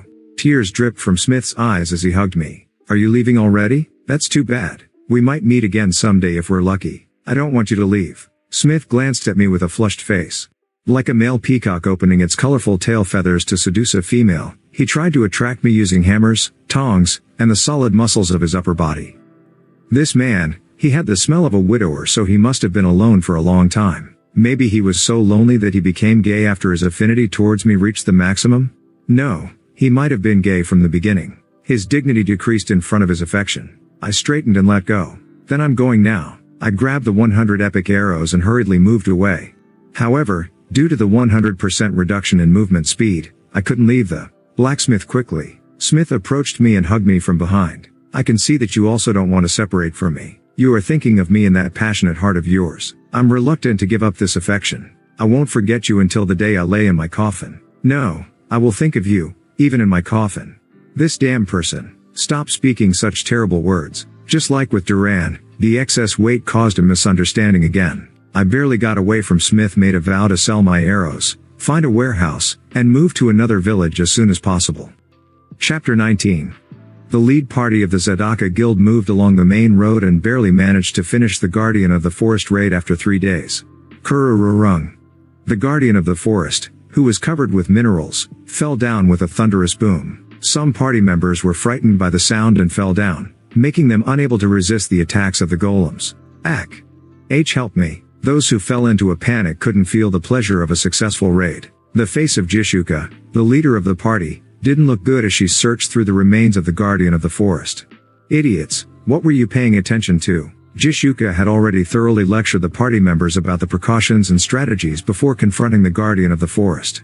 But that hard work was for nothing, as nobody followed it save for a few of her guild members. Therefore, it was frustrating for her. I'd rather die than live with the judgment and learning ability of a monkey.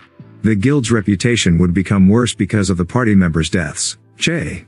Despite her disapproval, she was the genius who saved the lives of her party members with every pull of her bowstring. The first-ranked person on the archer rankings. The party was barely able to escape the crisis thanks to the activities of the martial artist Rigas, the twin axe-wielding Vantner and the other members of the Zadaka Guild. But the damage was severe. A total of 75 people were killed. There were 4 guild members among the list of deceased. Unlike the other fools who died from stupidity, they were killed in battle against the Guardian of the Forest. But it is over. It was a really tough battle. The Guardian of the Forest was armed with superior defense, high health, and skills that kept the party's main members occupied. Meanwhile, it constantly summoned golems that put pressure on the other party members. Without the overwhelming actions of Jishuka and Rigas, the raid would have 100% failed. Jishuka checked the items dropped by the Guardian of the Forest and was unable to hide her disappointment. The other party members also sighed. They had fought against the Guardian of the Forest and the golems for 2 days, and when the Guardian was finally defeated, they were disturbed by new golems. The loot was tacky compared to such suffering. 30 iron ores, 7 orichalcum ores, and 1 blue orichalcum ore. Rigas shrugged. The amethyst shield didn't emerge again this time. The Zadaka Guild constantly challenged the Guardian of the Forest raid once every 2 weeks in order to get the amethyst shield. But the drop rate was the worst. The difficulty of an S-grade quest is beyond one's imagination. Even though they were the same S-grade quests, the difference between a single quest and linked quests was like the difference between heaven and earth. Vantner picked up the blue orichalcum and said, "Fortunately, we received this. Blue orichalcum. Orichalcum is a mineral born with the power of moonlight and the Guardian of the Forest. It is impossible to erode the Guardian of the Forest's magic power, but it has the best hardness and strength among all minerals. It is lightweight and becomes much stronger in the darkness. Advanced blacksmith skills are required to smelt it. Wait. 3. The value couldn't be determined at the present time, but it would become an expensive commodity once an advanced blacksmith appeared." Jishuka was filled with disappointment as she returned to the village with her exhausted party members. The party members who died had resurrected and were waiting in the square. Tobin converted the value of the minerals into money by dividing it according to the market price, then distributed it to the party members. They barely avoided a deficit.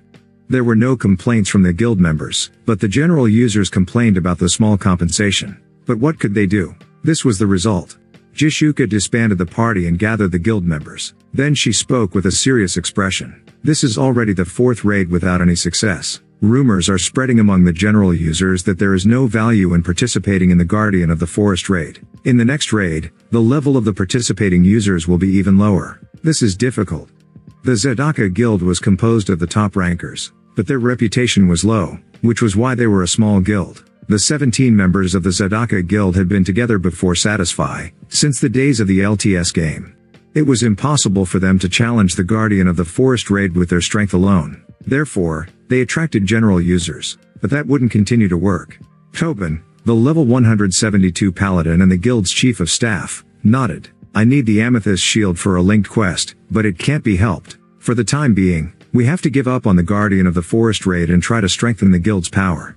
Vantner, the second-ranked person on the Guardian Knight rankings, wasn't armed with a shield despite choosing a defensive class. He instead chose to wield twin axes. "That's right. It's useless in this state, so we can't be impatient. Let's leave the Guardian of the Forest raid for a while and increase our quality." When she looked at the faces of the guild members, they all seemed to have the same opinion. Only Riga's eyes were shining like lanterns. He was clearly thinking anything is good as long as I can fight.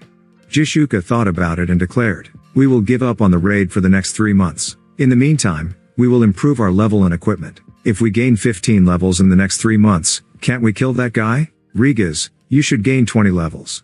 Jishuka laughed brightly. Her half-moon eyes were sexy. However, they were considered horrifying to the guild members. Their leader was scary. If they didn't fulfill the goal, they really would experience hell. The guild members, who knew better than anyone how fierce Jishuka was, gulped and Rigas cried out in a trembling voice, "Let's go train." Thus, The Zedaka Guild discreetly dispersed. Jishuka headed to the guild warehouse alone. The South American's unique beauty and curvy body attracted the attention of males. She was a famous ranker, so the crowd around her increased. But she ignored them. Jishuka left the blue orichalcum in the warehouse and headed to the auction house without worrying about being followed or not. The blue orichalcum was an item that could be sold at a later date, but not now. For the moment, the iron ore and orichalcum would sell for the best price. Jishuka registered the minerals before looking through the auction house. Show me the list of Yafa arrows.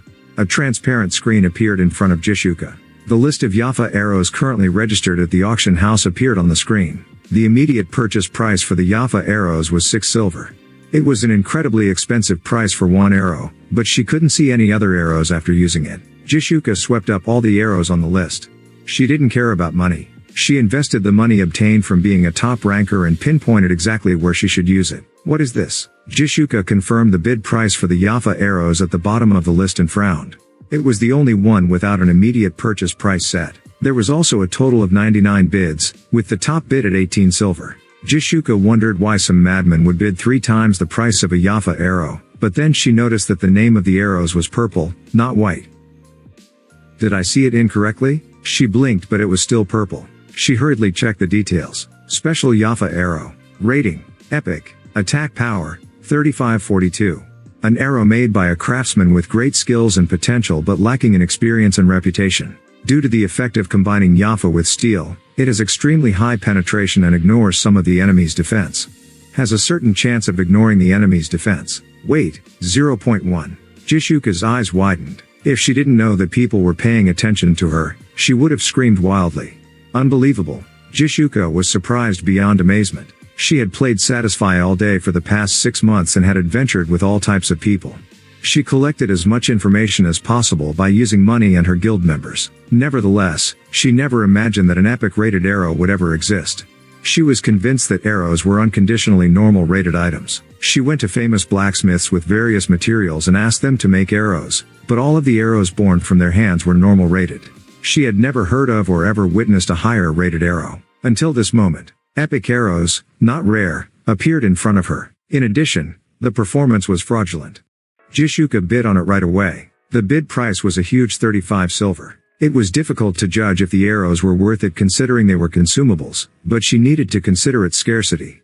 She also believed it could be used as a secret weapon when meeting a strong opponent. Who is the person who made this? She thought of 2 people first. The first and second ranked blacksmiths, Pagma and Steng. However, they didn't fit the explanation that the blacksmith lacked skill and reputation because both of them had a high reputation. A blacksmith who surpasses them is hiding. It was probably a blacksmith who put a lot into their skill level, but their character level was low as a result and as such didn't enter the top rankings. The explanation of great skill and potential strongly enticed her. If I find them. Jishuka cancelled the registration of the black iron and orichalcum. Thanks to the Guardian of the Forest raid, I have steadily gathered minerals. She planned to use the best minerals as bait for the blacksmith who made the epic rated arrows. Contact all the users in the top 100 blacksmith rankings and measure their skill level. Make a short list of those whose skill levels are high compared to their character level. Jishuka's command appeared in the guild chat window and upset the guild members. What are you suddenly saying? Contacting blacksmiths out of nowhere? We need to level up. Jishuka dismissed the opposition. Shut up. There is a greatly skilled person hiding. If we find them and make them join the guild, the Guardian of the Forest raid won't be a problem. Are they that skilled? This blacksmith is better than Pagma and Steng. The performance of the items they produce is likely to exceed the existing items. So far, they haven't surfaced, so no one is aware of this blacksmith, but that is no longer the case. All guilds on the continent will be frantically trying to find the blacksmith. We can't lose them. Find them. Find the blacksmith before anyone else. If Master says so. This blacksmith must be huge. Okay, let's find them. As a rule, the Zedaka Guild didn't accept new guild members. They were a small number of elites who only recognized and relied on each other since the LTS days. Their small number was a constraint and the growth of their guild was slow, but no one complained. They couldn't occupy castles like large guilds, but anyone would fear their power. They might not have as much reputation as large guilds, but they displayed their authority with their force. The Zedaka Guild members occupied the top 3 rankings of each class in the 6 months since starting Satisfy, so they were confident and proud. The 17 members whose strength would make them the top in their country, it was the first time they were interested in another person since the LTS days. Someone raised the bid price again? Jishuka received the notification that her bid on the special Yafa arrows failed and didn't hesitate to bid again. The first epic rated arrows. The bidding price skyrocketed. Chapter 20. There was an uproar in Satisfy. Famous guilds were in motion to find the mysterious blacksmith. In various media and the internet, the epic rated arrows appeared as a hot issue. Who was the craftsman with great skills and potential but lacking experience and reputation? Many people were searching for the blacksmith's whereabouts. It is a harder path than others. I always did my best. Nonetheless, there is a better blacksmith than me? Panmer had only experienced making an epic rated item twice. He had the title of the first epic rated item maker. However, there was no mention of craftsman in his epic item description. Who was the person given the title of craftsman, which wasn't even allowed for the number 1 ranking blacksmith? Tang. Panmer was spurred by a sense of competitiveness towards the unknown blacksmith. Meanwhile, Shin Youngwoo, the person who was receiving everyone's attention, was eating cup noodles at a convenience store before going to work. What a jerk, charging 1,001 for a cup of noodles. Does he want people like me to starve to death? Sigh, people really can't live without acting dirty. I grumbled as I ate. 5:30 a.m. It might be Sunday, but the Office of Labor was always busy. The days when students came on a daily basis to find work had disappeared. These days, young people turned away from labor jobs. Foreign workers had long taken over, making the future of South Korea seem bleak. I have a headache. I still hadn't adapted to the smell of cigarettes and alcohol early in the morning. I want to finish the work quickly so I can go home and rest. As I sat there, a young man in a construction worker's uniform cried out. Looking for 4 workers for the Shinwoo building's construction site. Construction site workers did things like clean, move bricks and wood, and shovel sand. The physical labor was harsh, and I would eat a lot of dirt, but I had done it often. Therefore, I didn't hesitate to raise my hand. Here. Over here. Cough. An alcohol drinker or heavy smoker punched me in the belly. I was pushed into a corner and missed the chance to be employed by the construction site. Those guys are heartless. You should send the pitiful young people first. While I was complaining with irritation, a middle-aged man in a short-sleeved shirt spoke. I need 3 tilers with strength. You should have experience. A tiles assistant would follow the main tiler and assist in the transfer of materials such as tiles, cement, and sand. It was annoying to carry the tiles if I met a bad tiler and I had to be careful not to break the tiles, but it was decent work. I raised my hand. Here. I have carried tiles more than 10 times. Ugh. I was once again pushed back into a corner by the older man and lost the chance to be hired because there were 3 people more experienced than me. Anyone else? Here. I do. Ack. There were several companies looking for laborers, but I wasn't hired due to the continuous interference. Ah, you. You will regret not seeing my value. The older men in the workforce were hindering me. It seemed that they didn't like me snatching away their spots. Who could come here because they like it? Don't you think I want to work part-time like other young people? I'm making a living just like you. Let me get something as well. The mere sight of them was enough to make me angry, like seeing a barking dog. However, my opponents were adults. So, I couldn't say anything bad and sat down again. Kukek. The chief, who had been reading his newspaper on his desk, looked at me. Was he around his early 30s? He was a person who inherited this office from his father. For every 10 times I came here looking for a job, I'd gone home 3 times in vain. The chief was watching me when another person arrived. Who can do electric pulling work? No experience is needed. I will pay 110,001 a day, so come quickly. It was 20,001 more than the usual pay. However, I didn't move. Of course, there was a reason for offering more money. I can't forget how awful it was. I'd tried electrical cable pulling only once. It was just pulling a huge electrical cable, so it was a very simple task. However, it consumed a tremendous amount of stamina. I couldn't let the cable hit my wrist. Moreover, the cables were very thick and the weight was heavy. It was just pulling, but I would get blisters on my hands even while wearing gloves, and I would suffer from muscle aches for at least 2 days. It was an oasis in winter. I still remember the nightmare from last winter. The other men present looked into the distance, whistled or went out to smoke. No one? The man asked again with an awkward expression. Then one of the middle-aged men pointed towards me. This young man can do it very well. Really? He is very active and has amazing stamina. Hasn't he done a lot of electrical cable pulling? An expert. These insane humans. I glared at them to stop, but the other men continued to recommend me. Then the person offering the job pointed to me. Excuse me, young man. Shall we go together? You look very good. If I followed the atmosphere, today I would enter hell. I glanced towards the chief, but he just smiled. In the end, I raised my phone to my ear, like I had received an incoming call. Yes, this is Shin Youngwoo. Ah, there was a spot? Yes, right away. Durariring tilde. The default S Corporation's ringtone was heard from the phone at my ear. In the end, the other workers there laughed until tears emerged from their eyes. The employer also laughed. Then let's go. Who would call me this early in the morning? Moreover, I barely ever received phone calls. So, how did I receive a call at this exact timing? Then I belatedly saw the caller ID and hurriedly picked up the phone. It was an unforgettable voice. Hello, this is Mother's Heart is Happy Financial Services. Customer Shin Youngwoo, you do know that the deadline is tomorrow, right? Already? If you have forgotten, does that mean there is no money? Oh, of course not. Yes, I understand. I will have the amount ready for tomorrow. Thank you, Dad. No, customer, have a happy day. Mother's Heart is Happy hopes you will smile today tilde. The call ended. I'd played games and ignored reality, forgetting that I was a debtor. I had to work hard to pay off the interest. It would be hard work, not easy work, that would get me out of this position. Excuse me, will you really pay 110,000 won? Yes.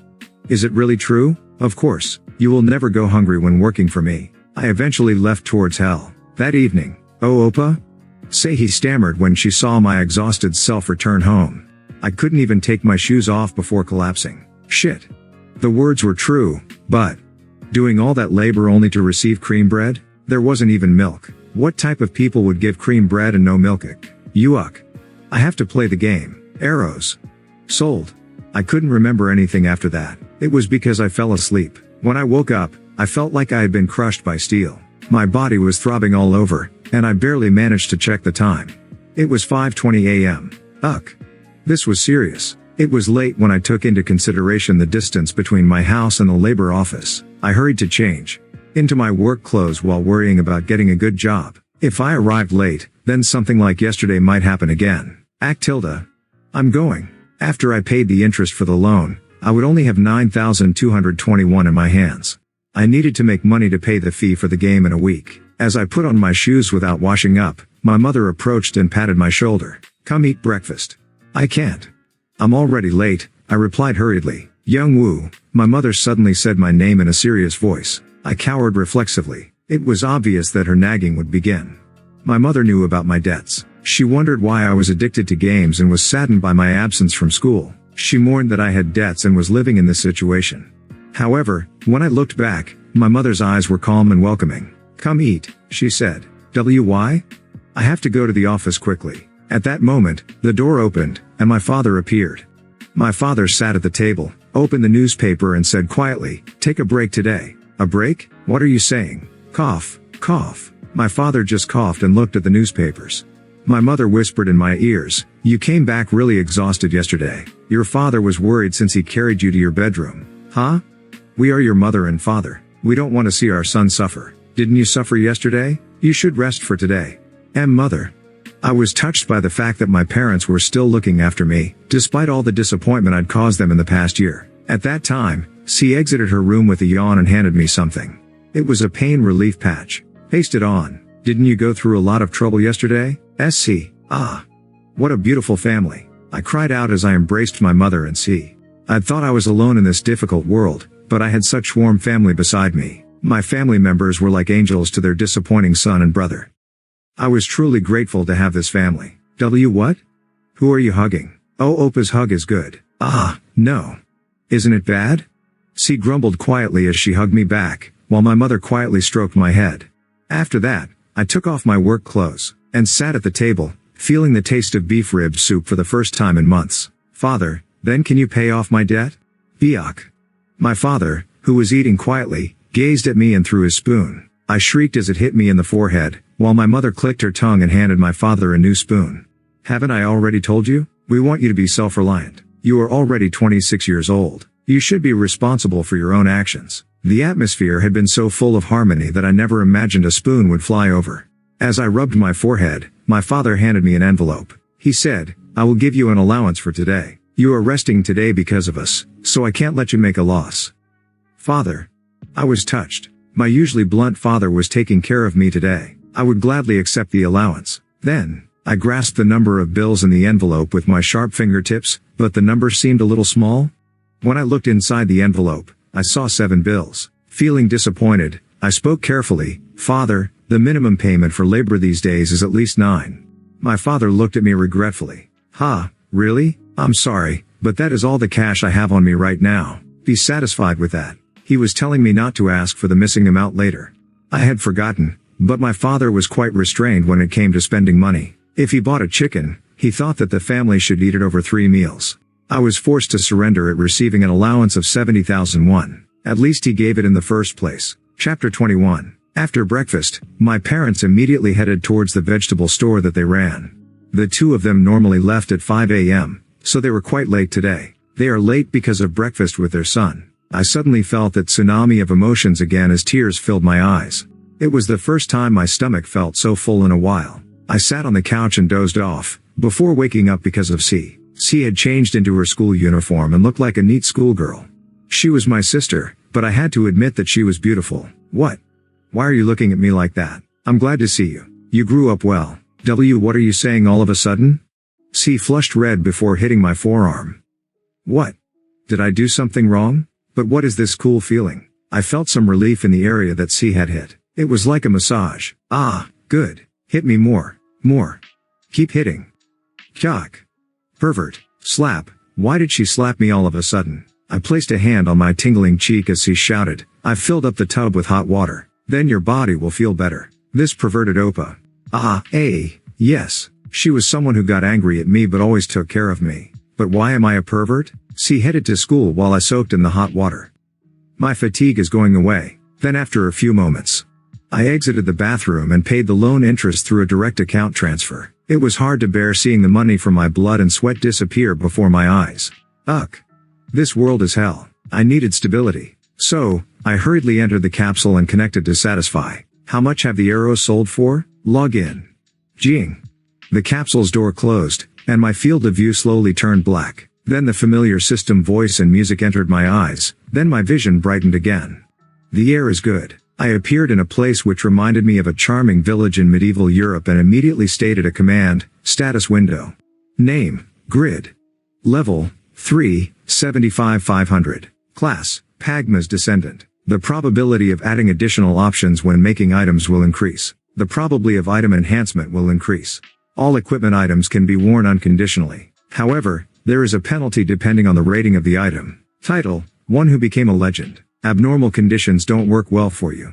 You won't die when health is at the minimum. Easily acknowledged. Health, 336 mana, 87. Strength, 24 plus 5 stamina, 22 agility, 16 intelligence, 29. Dexterity, 55 persistence, 21. Composure, 14 indomitable, 16 dignity, 14 insight, 14. Stat points, 60. Weight, 3,095 over 1000. The weight limit exceeds 200%, so movement speed is reduced by 100%. The body is heavy and cannot exert any power properly. The probability of receiving the weakened state has become really high. Level 3. Is that really the case? My stats had increased by making an epic rated item. Considering the 60 stat points which I hadn't used yet, I was actually around level 26. If I equipped Mamon's greatsword and Mengel's plate armor, I could demonstrate the combat power of a level 50. Is this the feeling of superiority that only a special person can feel? Who would? In a square filled with people, I forgot the harshness of reality as I talked excitedly to myself. Then with one hand on my hip, I laughed like the protagonist of a movie. The women passing by sent me dirty looks and gossiped with each other. What is with that person? Striking such a strange pose and laughing while talking to himself. Is he on an ego trip? Perhaps he has the prince disease? He is ugly. He probably doesn't have a lover. Normally, I would be unhappy, but right now, I was so thrilled that I didn't care about the gazes of others. I ignored what they were saying and checked the experience of my various skills. Legendary blacksmith's craftsmanship skill. LV1, 3.7%.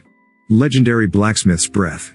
LV1, 2.0%. I'd thought it would take longer for the experience of these skills to rise. Is it, thanks to making an epic item? I headed to the auction house with a light heart. As usual, the auction house was bustling with people. I wonder what the winning bid is. The price for one Yafa arrow was 6 silver. However, the Yafa arrows I'd made had an epic rating.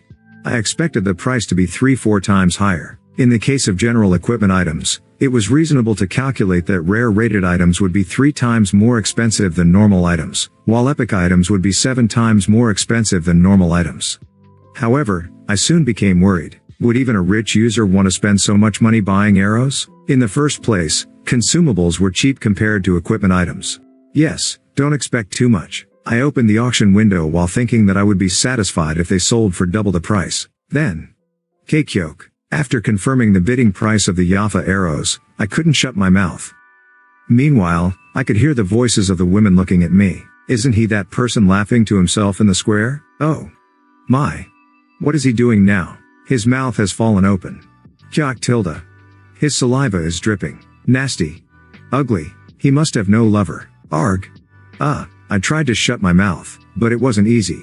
Special Yafa arrow.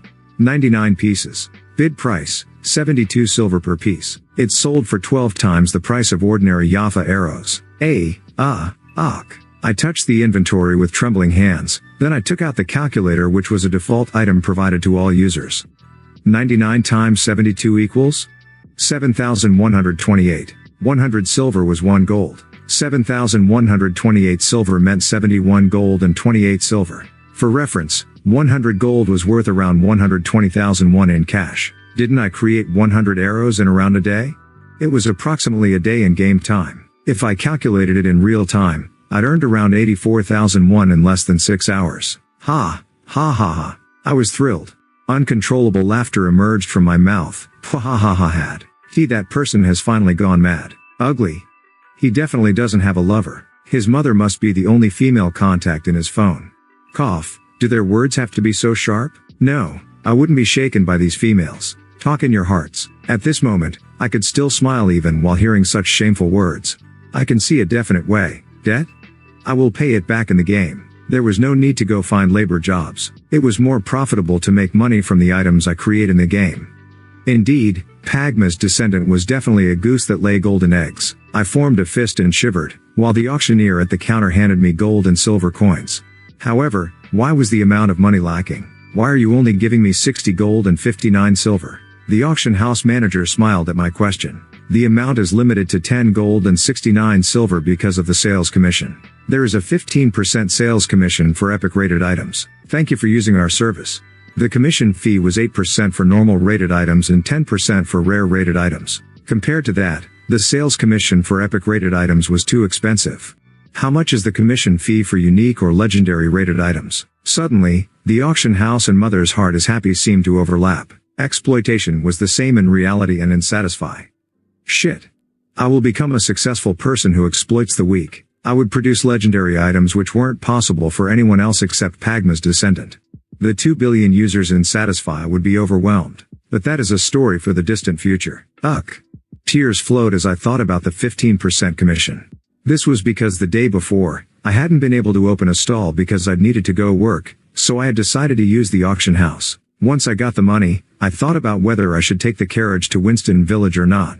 I can stay here and make a lot of money with the Yafa arrows, so do I really need to move villages? I was trying to move villages because I wanted to find a suitable hunting ground. However, I didn't need to cling to hunting and leveling up, when I could make a profit by making items. It would be good to just stay here and make items all the time. However, there was one thing I had to consider. It was the fact that Smith was gay. If I stay here alone with him, just imagining it was terrible. I wasn't in a hurry to hunt now, but I would be more comfortable living in a village suitable for my level. In the end, I decided to move to Winston as planned and headed towards the carriages. Just like last time, I started negotiating the price while armed with the saddest stories. My ailing sister is waiting for me in Winston Village. Oh, no. Then I will leave 1 hour early, climb into my carriage. But right now, I only have 7 gold. Oh, I thought you were a customer with a reservation. I'm sorry, my first bargaining attempt failed. My grandmother died the day before I was born, and her death anniversary is today. I needed to go to Winston Village right now, but I only have 7 gold and 50 silver. I want to help you because of your high reputation and your situation, but it is too much of a loss to visit Winston Village for 7 gold and 50 silver. I'm sorry.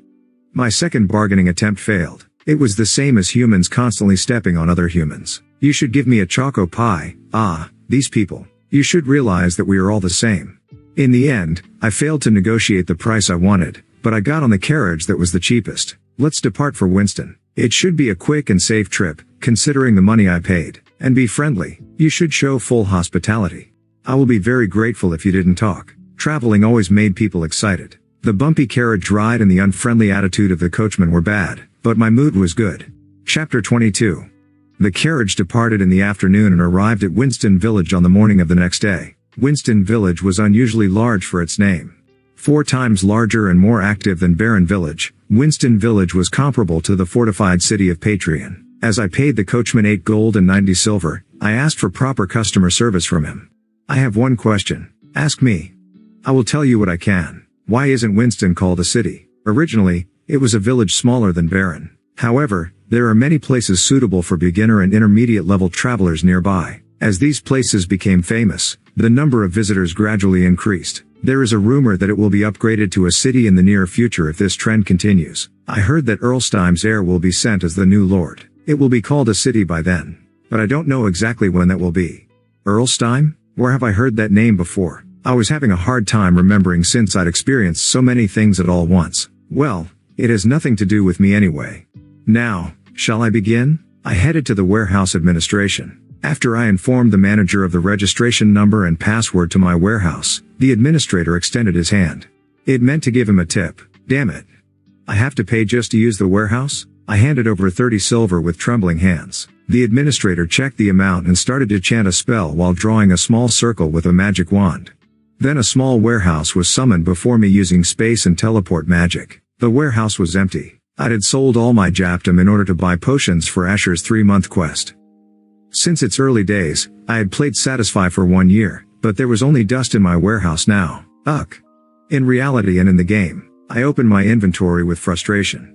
Mamon's Greatsword. Rating, Epic. Durability, 88-204 attack power, 178-301 attack speed, minus 16%. Additional water damage will be added to all critical attacks. This is the greatsword patronized by the guardian of Lake Pamian, Mamon. Due to the influence of the lake, this sword has the strong aura of water. Conditions of use, level 65 or higher, more than 260 strength, more than 150 stamina. Weight, 1050. Mengel's plate armor. Rating, rare. Durability, 51-180 defense, 165 movement speed, minus 2%. Strength plus 10. This is a work made by the blacksmith Mengel in the fortified city of Patreon. The defense is improved and the weight lowered. The wearer of this work can feel Mengel's strong willpower that remained behind. Conditions of use, level 60 or higher, more than 180 strength. Weight, 1203. Intermediate potion, 34. This is a potion which has been formulated with 5 or more herbs. Restores 1500 health. The cooldown time is 20 seconds. Weight, 306. Advanced potion, 27. This is a potion that has been formulated with 10 or more herbs. Restores 4000 health. The cooldown time is 20 seconds. Weight, 324. Intermediate strength potion, 2. It is a potion prepared by blending a small amount of ogre's blood with different types of herbs. Increases your strength by 50 points for 5 minutes.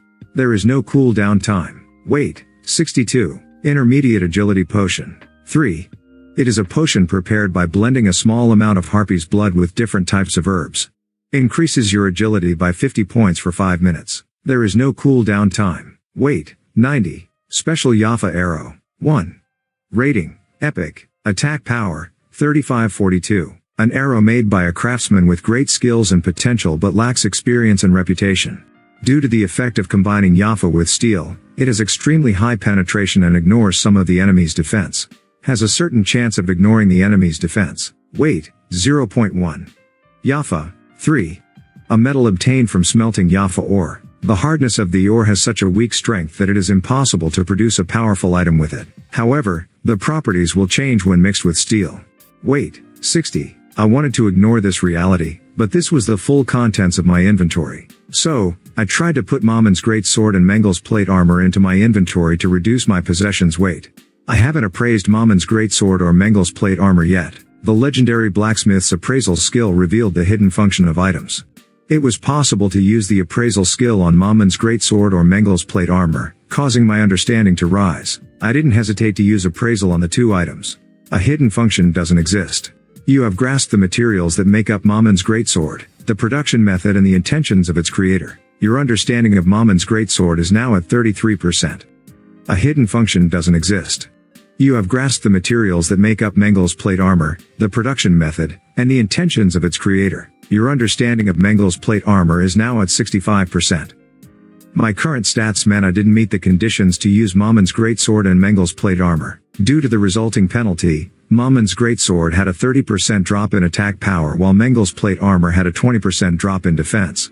However, my understanding had now risen dramatically. Due to your class characteristics, you have equipped Mamon's greatsword. A penalty is applied because the item conditions aren't met. Attack power of Mamon's greatsword will decrease by 20%. Only half of the option effects will be applied. Your understanding of Mamon's greatsword is high, so the penalties are reduced. Due to your class characteristics, you have equipped Mengel's plate armor. A penalty is applied because the item conditions aren't met. Mengel's plate armor's defense will decrease by 8%. Only half of the option effects will be applied. Your understanding of Mengel's plate armor is high, so the penalties are reduced. As the understanding increased, the penalty decreased. Mamon's greatsword now had 143-240 attack and Mengel's plate armor had 152 defense. The options were still only half applied, but it was pleasing just having the penalties reduced. However, I wasn't unconditionally happy. I had a 100% understanding with the axe and pickaxe, but my understanding of Mamon's greatsword and Mengel's plate armor was too low. It was honestly disappointing. I would have preferred if it went up higher. Well, I didn't need to be too hasty. I could raise understanding by disassembling, repairing and using the items, so it would be resolved over time. Let's try repairing it. Mamon's greatsword and Mengel's plate armor both had low durability currently. I could use the legendary blacksmith's repair skill to improve the understanding of these two items. Then, a repair tool is needed. A separate repair tool is needed? What is a repair tool? Fuck. My money. During my days as a warrior, I didn't have the repair skill, so I always had to repair items at an NPC blacksmith. Therefore, I didn't know something like a repair tool was needed. It's no wonder why the repairs were so expensive. I could postpone repairing the items until next time. However, this was a warehouse which I had wasted 30 silver to open. If I closed the warehouse and went to buy the repair tool, 30 silver would fly away. Ultimately, I shook off my fury and left Mamon's greatsword and Mengel's plate armor in the warehouse anyway. The equipment storage fee was 10 silver per item. This was a terrifying expenditure. The world is a thief. Spending 30 silver to open the warehouse and then 10 silver to place an item inside it. Mother's heart is happy. The auction house and the warehouse administrators, they were all crooks in my eyes. My 50 silver. 50 silver was 601 in cash. That was enough to buy 200 milliliters of milk, which could relieve my thirst and make my bones sturdy at the same time.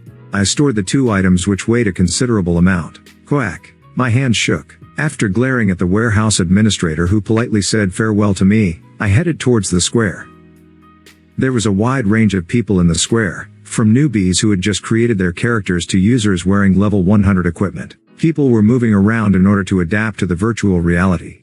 There were people looking for a party, buying or selling goods, sharing quests, beggars, couples, and people who simply enjoyed the landscape. All types of people were seen.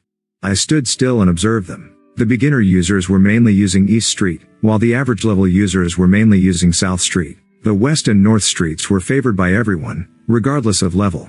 East Street contained NPCs who gave beginner quests and led to the most suitable hunting grounds for them. Meanwhile, the South had the suitable quests and hunting grounds for average level users. The West and North were areas which covered all levels, or basically, the area crowded with stores. The blacksmith is likely to be in the West or North. As I came to this conclusion while observing the people, a notification window popped up. Insight has increased by 1. The insight stat could be used to detect objects or predict risks. However, I hadn't seen its performance yet, so I didn't know if this stat was really useful. Well, any increase is good. I didn't feel much inspiration as I explored West Street and East Street. However, I then found a blacksmith on East Street. The exterior of the building was huge. It was a 2-story building, making it incomparable to the small smithy in Barren Village. Unlike Smith who worked alone in Barren Village, this smithy seemed like it would have dozens of blacksmiths working together. The leader of dozens of blacksmiths should be at least an intermediate level blacksmith? If so, he would recognize me and treat me favorably. Unlike Barren Village, I would learn how to make items in a good environment. I entered the smithy excitedly while imagining the energetic sound of hammering and the hot heat. However, the smithy I entered seemed bleak. I couldn't hear any hammering sounds, and there were no indications of any people about. What? I looked around in a confused manner and saw a pot-bellied man sleeping in a corner with an empty alcohol bottle beside him. I didn't know if he was sleeping or dead, so I approached him quietly and shook him awake. Hey, eh? What? Fortunately, he wasn't dead. The pot-bellied man made an expression of annoyance and opened his eyes. Then he turned towards me and asked, "What did you come here for?" "I want to learn how to make the best-selling item in this village. Can I get your help?" The elderly man looked at me with a ridiculing expression. This place ended a long time ago. After the Marrow Company bought the blacksmith stores and commercial areas, they bulk sell items at a low price, so the customers turned away from this place. Yet you came here to learn how to make items? Are you sure you want to perish with me? Right at that moment, the smithy door opened, and a group of rough-looking people rushed in. "Hey, old man. You still haven't decided? Will you hand this building over to us? Won't you be able to buy alcohol every day until you die then?" What was it this time? I felt like I was caught up in another troublesome incident. Chapter 23. "Hey, old man. You still haven't decided? Will you hand this building over to us? Then won't you be able to buy alcohol every day until you die?" The men who entered the smithy were rough-looking and their physique was good. They reminded me of the employees from Mother's Heart is Happy. They took a heavy-handed attitude as they handed a sheet of paper to the elderly blacksmith. "What's this?" It was a contract to sell this building and the land to the Marrow Company. I instinctively realized it. If I analyze this based on my recent successes and troubles, it's likely that I'll get involved in a stupid quest as I stand here. That absolutely couldn't be allowed to happen. The urgent thing right now was to earn money by making items. There's no time to waste on unwanted quests. I admired my brain's quick thinking and moved to avoid this situation. But how many things ever went according to my will? I only managed to move a few steps before I was caught by the gangsters. "Hey, where did this newbie come from? You trying to sneak into our business like a rat?" They started to question me in an intimidating manner. "Did you come to steal the contents of our contract? Are you a spy? Did the Sconner Company send you? Why did I get caught up in the contents of that piece of paper?" This was really some useless curiosity. I should have just stayed in the rear and avoided looking at them. I shrugged as if to say, "Spy? Me? What are you talking about? It isn't like that, so don't worry about me. I just want to go my own way." But they continued to act tough. Gulp. Damn. My saliva dried up and sweat beaded up on my forehead. I remembered my low-level days in Satisfy. Was it due to the fearful memories of being a bread shuttle, or being threatened by teenage gangster NPCs in the back alleys? Or maybe it was because they resembled the employees from Mother's Heart is Happy Financial Services. I reflexively shrank back from the group. I couldn't cope with this. I should behave. Violent NPCs didn't fear the law. It was entirely possible to be severely injured or killed if I even so much as touched these guys. Of course, I could report the NPCs to the guards, but their fists were closer than the law was. It might be possible if I was stronger or quick enough to flee from this building.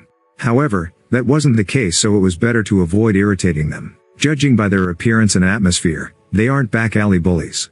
They don't just smoke cigarettes and use bread shuttles. The Marrow Company was the second largest business company in the Eternal Kingdom. They wouldn't give jobs to losers. These assholes were all gangsters. Based on their equipment, they're at least level 35. Gangsters over level 35. How many people have they hurt and frightened in order to level up? I couldn't imagine all the sins that these people had committed. There are 5 of them. In contrast, I am only level 3. While my stats are superior compared to those of my level, they're all still around level 20. Not only that, I am alone as well. To make matters worse, I was unarmed. I would only lose if I got into a fight with them. Yes, let's act prudently and discard my pride. As soon as I organized my thoughts, I smiled as brightly as possible and explained, "I'm not here to spy on you. I am just a customer passing by, so you don't have to be so vigilant." Hey. Acting subservient to NPCs. I felt no shame. The hand of the man holding my shoulder loosened slightly. "Customer? At this smithy?" "Yes." "Oh? A customer of this smithy?" The grip of the man's hand on my shoulder strengthened again. Ouch. It hurts. I frowned due to the pain. Curse words almost popped out of my mouth, but I remained patient. Instead of scolding him, I tried my best to maintain my smile. Why? Otherwise, I might get hit. There was an old saying that you couldn't spit when there was a smile on the other person's face. The gangsters eyed me with suspicion. The street operated by the Marrow Company has a large number of weapons stores, so why would you come to a smithy like this? Isn't this strange? There might be many weapons stores, but this is the only smithy. I don't want to buy a weapon, but instead find a blacksmith for production-related work. Therefore, it was inevitable that I came here. I had no idea this smithy was troubled since I'm new to Winston. I could debut as a lead actor right away and would be the perfect candidate for the new actor award at the end of year ceremonies. My appearance and tone were subservient. I continued to smile and the suspicious gangster released me. I somehow feel like hitting you, but you're a blacksmith as well? Indeed. You're so weak that you can't be a spy. Okay, get out of here. Don't think about coming here again. Did he want to hit me? Did I look poor and weak? These scum thought they could make fun of me just because of how I looked? The fury in my heart boiled over. However, be patient. Thank you for believing in me. I'll be going now. I was able to keep the smile until the last minute as I quickly headed out of the smithy. Then the old blacksmith's angry voice was heard behind me. Yes. There's nothing to be gained from dragging this dirty work out too long. It is better to avoid such things. I'm too tired now. As I paused for a moment, the old man blinked his bloodshot eyes. It was to stop the tears from falling down. Give me that contract. I'll sign it as you wish. Eh? Oh, really? Oh, good thinking, old man. It took a long time, but you have finally made a wise decision. The gangsters cheered at the old man's words. It was like a festival. The one who seemed to be the leader handed the contract to the old man. All you have to do is sign. Then you can take it easy. The old man gazed at the contract and hesitated for a moment before reaching towards the contract with trembling hands. At that moment, tears fell from the old man's eyes. This is the end of my 7-generation family business. I won't be able to face my ancestors after death. The sight of the sad and depressed old man was unbearable.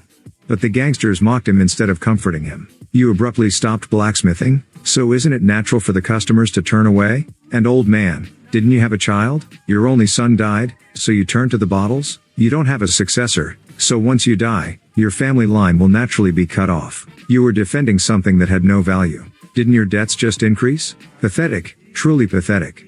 You. Don't mention my son with that vulgar mouth. Why the hell are you so loud? Do you want to be scolded like last time? The gangster called Johnson threatened to hit the old man. I was angry when I saw Johnson. Isn't that an old man? Not only did he speak rudely to the old man, but threatening to beat him up. At that moment, a gangster called spoke. Look, the contract should be completed today.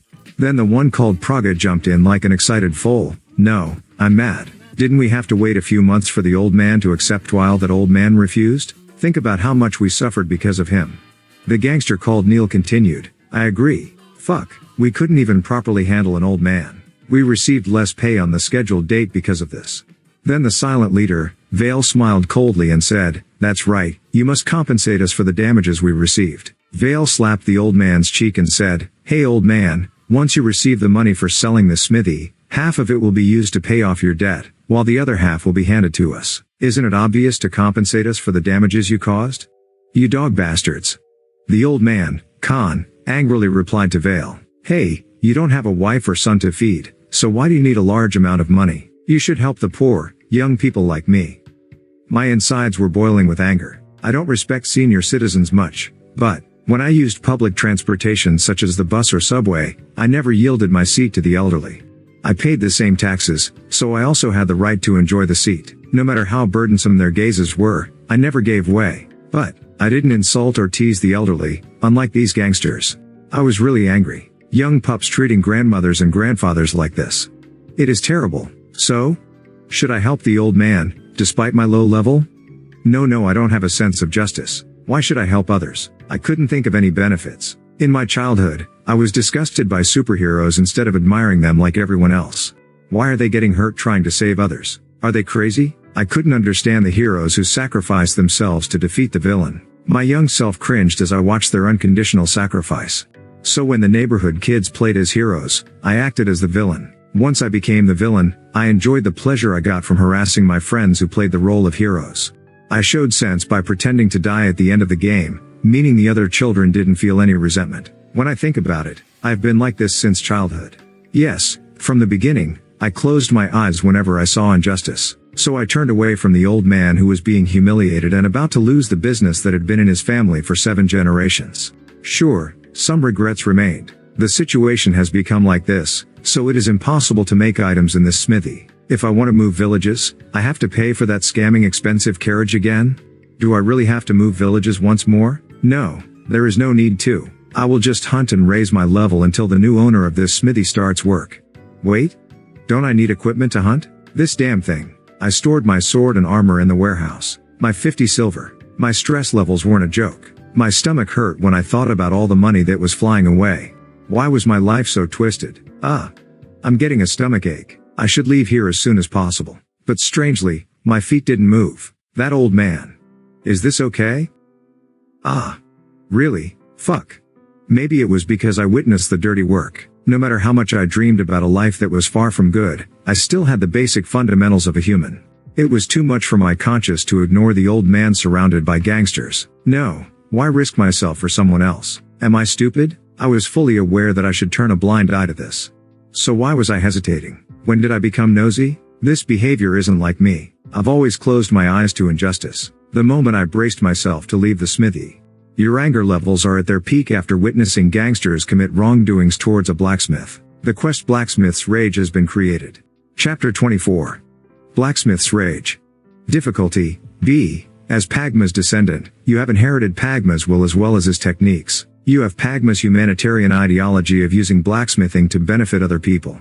You can never forgive the Marrow Company and its minions, who oppress the old and powerless blacksmith. Help the blacksmith Khan, who had fallen for the tricks of the Marrow Company and lost his customers. Quest clear conditions. Get rid of the Marrow Company's minions and destroy the smithy transfer contract. Clear reward. Blacksmith Khan's alcoholic symptoms will improve. Affinity with Khan will reach the maximum. Khan was originally an excellent blacksmith. But after his business was ruined due to the tricks of the Marrow Company and he was subjected to severe stress, an alcohol dependency was created. He is currently an incompetent old man, but if he improves from his alcoholism, he will surely regain his status as a great blacksmith. At that time, he will figure out your identity and help you greatly. Quest acceptance reward. The skill Blacksmith's Rage is created. Quest failure. A few days later, Khan will die and all quests related to him will be permanently destroyed. A. The blacksmith's ideology? Is this a parody of humanitarianism? The motto of the legendary blacksmith Pagma. Is there a hidden class that will appear after eating only garlic for 100 days? No, now wasn't the time to joke around. This situation is a quest. It was as I expected. A ruined smithy and blacksmith. The sudden appearance of gangsters was the precursor to the beginning of a new quest. Would you like to accept the quest? There were 5 enemies. Their level was estimated to be 35 or higher. On the other hand, I was alone and only level 3. I was also unharmed because I left my sword and armor in the warehouse. Should I refuse the quest? No. I accept. There was no reason for me to refuse this quest. Even though I was level 3, my stats made me equivalent to a level 20. I also had the skill Legendary Blacksmith's Patience. It was a tremendous skill that increased my concentration, stamina, and defense to the peak for an hour. But was that all? I had the passive skill that allowed me to become invincible for 5 minutes if my health was at the minimum. In fact, I'm not without a weapon.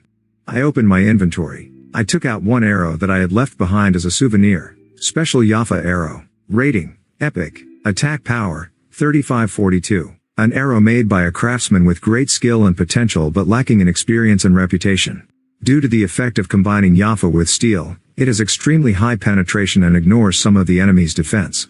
Has a certain chance of ignoring the enemy's defense. Weight: 0.1. Arrows were consumables. But that was only when fired by a bow. If I hold it and use it as a dagger, it won't be a consumable. In fact, there were many cases when arrows were retrieved and reused. It was said that most arrows could be reused except when it was too damaged by the target, but I didn't know because I had no experience shooting the bow. I thought it was strange that arrows were so expensive, so I grabbed a passerby. Thanks to that, I realized that arrows weren't always consumables. Information was power.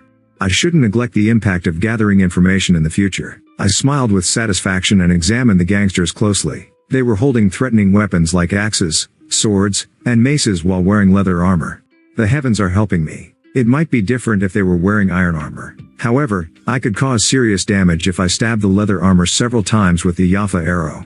This arrow is something I made with my heart. Its value couldn't be compared with normal arrows. I might have the attack power of a level 20, but I trust this arrow. Due to the option to ignore defense, I will be able to fill up the offensive gap. There is also the countless combat experiences I have accumulated in my days as a warrior. My stats that were higher than my level, a suitable weapon, a fraudulent skill and combat senses acquired from past experience. I believed that these 4 elements were enough to clear the quest. It is a very low possibility. Would I willingly accept a quest that was more likely to fail than succeed? It was obvious. First, there was no penalty if the quest failed. The NPC Khan would die and all quests associated with him permanently destroyed, but it wasn't something I should be afraid of since I didn't know what the quests were. Secondly, I was rewarded just by accepting the quest. The quest has been accepted. Due to the quest acceptance, the skill Blacksmith's Rage has been acquired. The quest acceptance reward was different from the quest clear reward. It was a skill I received just by accepting the quest. Who would resist such a quest? I immediately opened the skills window to check the new skill. Blacksmith's Rage. LV. 1. Increases attack power by 10% and attack speed by 30% for 20 seconds. Skill mana cost. 50. Skill cooldown time. 60 seconds. Amazing. Production-related classes such as blacksmiths were said to not be able to learn combat skills. However, now I have learned a combat buff just by accepting a blacksmith-related quest. Furthermore, its performance was enormous. Isn't this a lot better than the combat buff skills I learned as a warrior? The warrior buff skill that I used raised my attack power by 20% for a certain duration, and the cooldown time was 3 minutes. But the buff I just learned increased by attack power and attack speed, and the cooldown time was 1 minute. Isn't this a windfall? Kukik.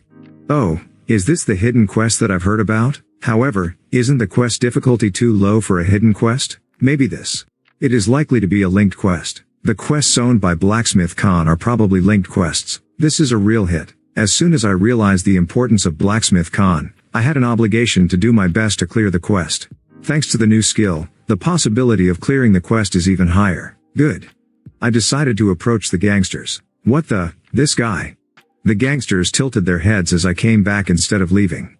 I pointed the arrow towards them. Then I explained to them the biggest reason why I accepted this quest. You crossed the line. I am also indifferent to elderly people, but not as much as you. You don't have to feel respect towards elderly people, but shouldn't you maintain the minimum of courtesies? You should take care of your education, you bastards. I can't forgive you.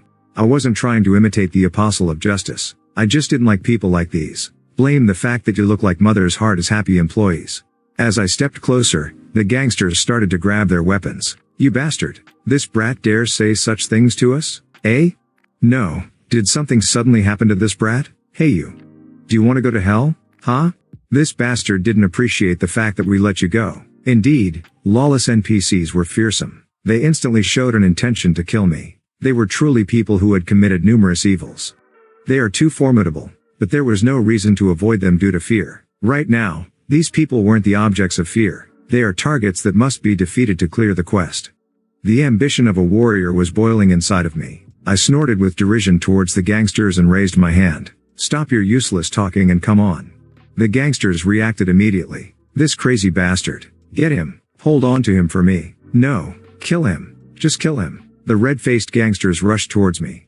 There were a total of 5 opponents. In a wide open space, I would be surrounded and die instantly. I had identified the terrain of the smithy ahead of time and headed for the stairs leading towards the second floor.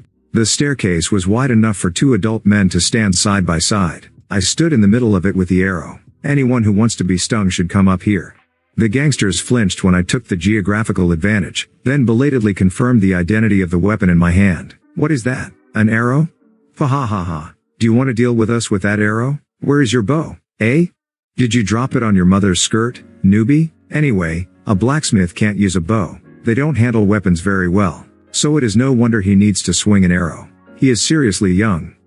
These guys were belittling me. Among them, Johnson had the most vicious nature, so he rushed forward first. I will cut this blacksmith up like a bear.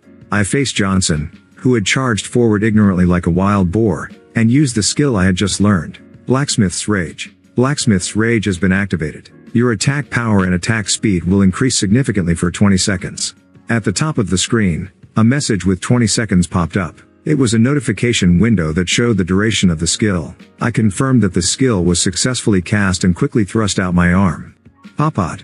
It was quicker than Johnson could swing his axe. My arrow pierced his chest twice. Large weapons had the advantage of high damage and durability, but they had a fatal disadvantage of slow attack speed. On the other hand, my attack was quick due to the weightless arrow. In addition, I used Blacksmith's Rage and was able to overwhelm Johnson with speed. Critical. The effect of the special Yafa arrow is activated, meaning the enemy's defense is completely ignored. K. Hyuk. It was only 2 attacks, but the full power was unleashed. One hit was a critical strike, while the other one ignored the defense due to the optional effect of the special Yafa arrow. At this moment, I was sure that luck was following me. I never imagined that an arrow could deal damage like this. How? Johnson had a disbelieving expression on his face as the arrow pierced the leather armor. Then he coughed up blood and rolled down the stairs. He turned into a gray light and several messages popped up before my eyes. You have defeated Winston's outlaw, Johnson. Reputation in Winston Village has increased by 60. Your relationship with the Winston Outlaws has become hostile. The Winston Outlaws will try to kill you when they find you. 4,300 experience has been acquired. Your level has risen. Your level has risen. Your level has risen. Your level has risen. Your level has risen. Wow. I expected the gangster to be at least level 35. As if to prove my guess right, I gained 5 levels just from Johnson's death. I defeated a level 35 enemy in just 2 hits? I couldn't believe it myself. Even if it was a critical hit and the enemy's defense was ignored, I never expected to do it in only 2 hits. These guys, do they have less health compared to their appearance? It was a good explanation. Considering their aggressive tendencies, it was likely that the gangsters had focused their stats on strength. Okay. I felt more hope that I could clear this quest. Status window. Name, grid. Level, 8, 125 1400. Class, Pagma's descendant. The probability of adding additional options when making items will increase. The probability of item enhancement will increase. All equipment items can be worn unconditionally. However, there is a penalty depending on the rating of the item. Title, One Who Became a Legend. Abnormal conditions don't work well on you.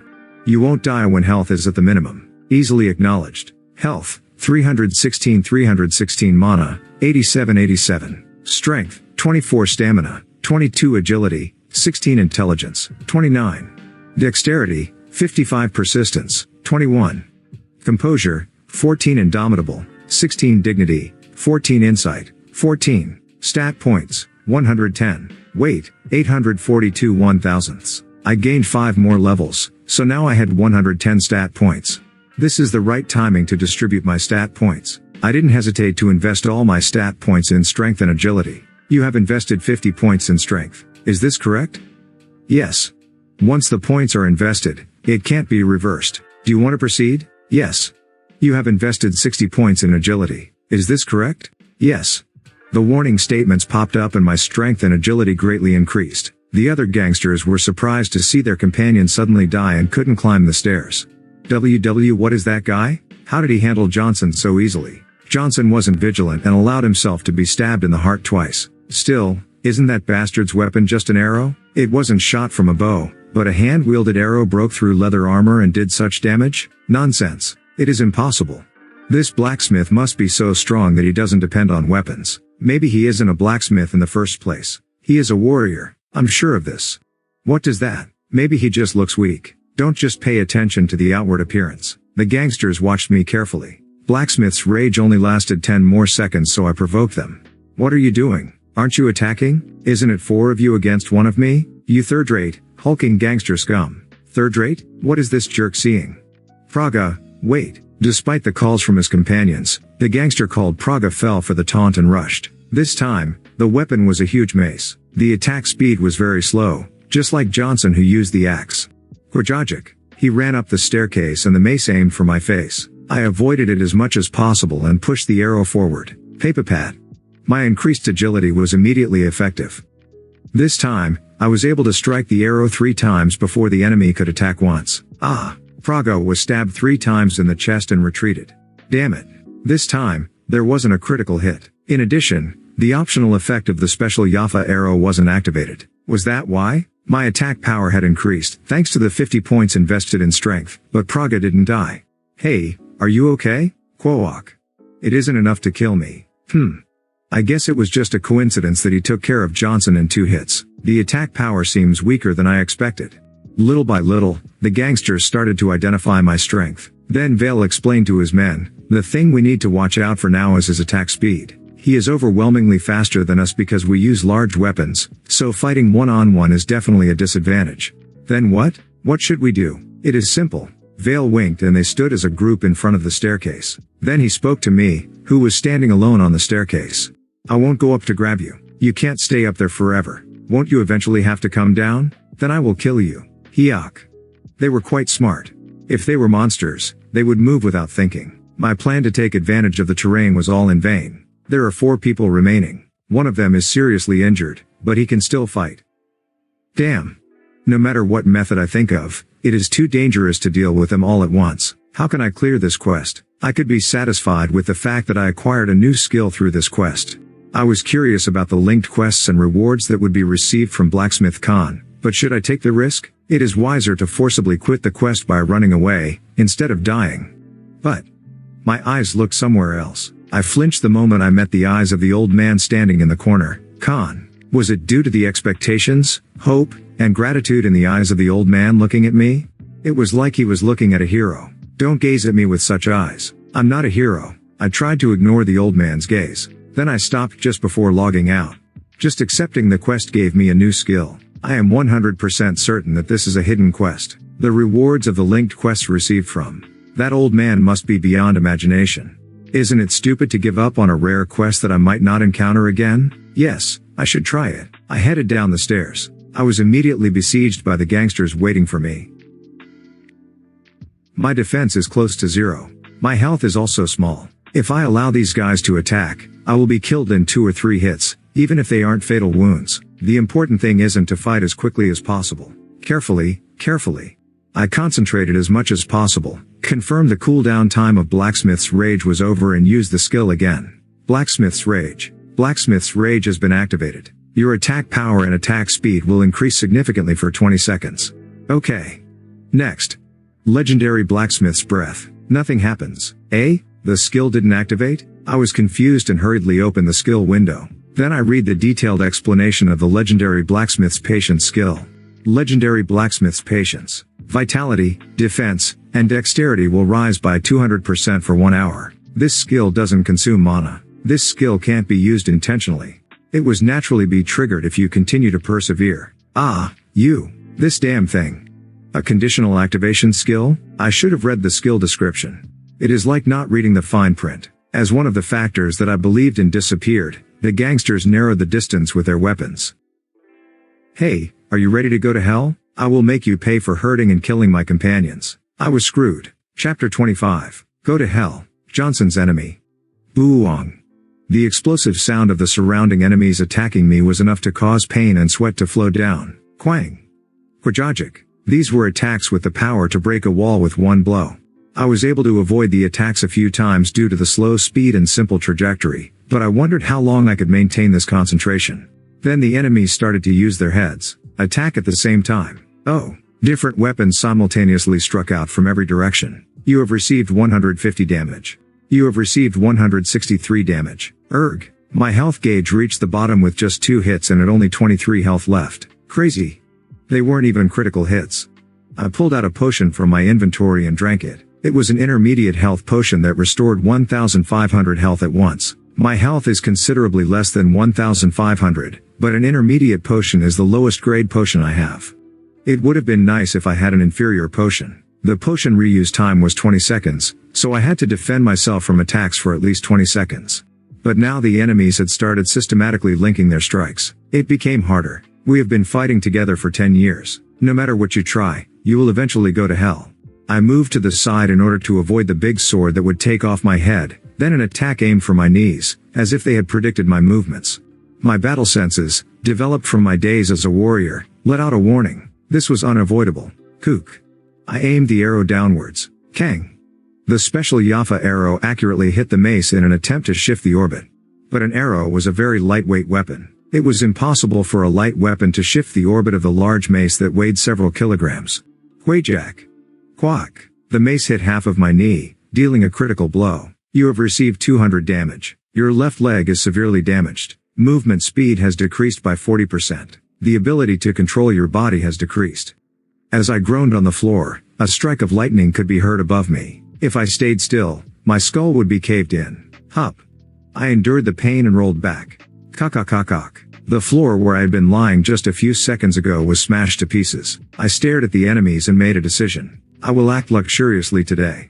I steeled my heart, pulling out the intermediate strength potion and intermediate agility potion. The price for one was 10 gold. 10 gold was 12,001. I'm sorry, but it can't be helped. I closed my eyes and poured 20 gold, in other words, 24,001, down my throat. Gulp gulp. I shed tears as the buff potion was swallowed.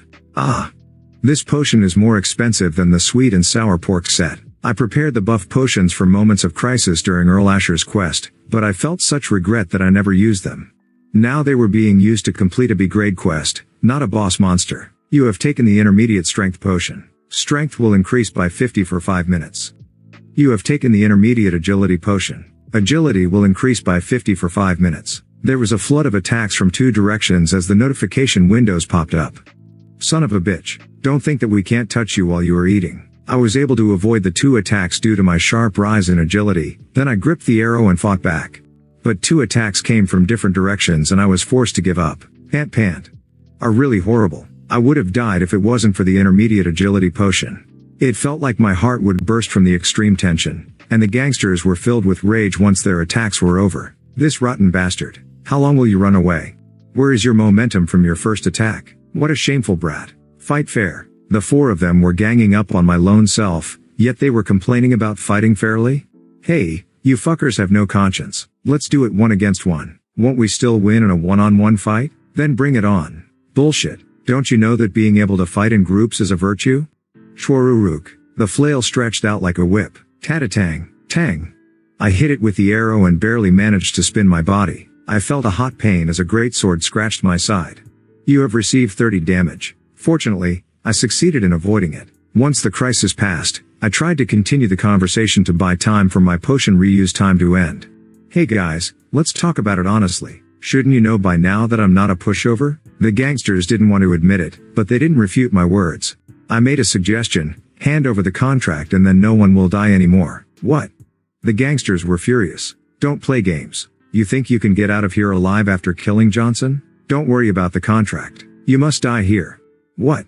Is it hard to come forward? Won't you regret it? You guys really can leave here alive if you hand over the contract. Haha. Stop talking nonsense. A guy who broke his leg is spouting these words. From the very beginning, we could leave here alive. You are the only one who will die here.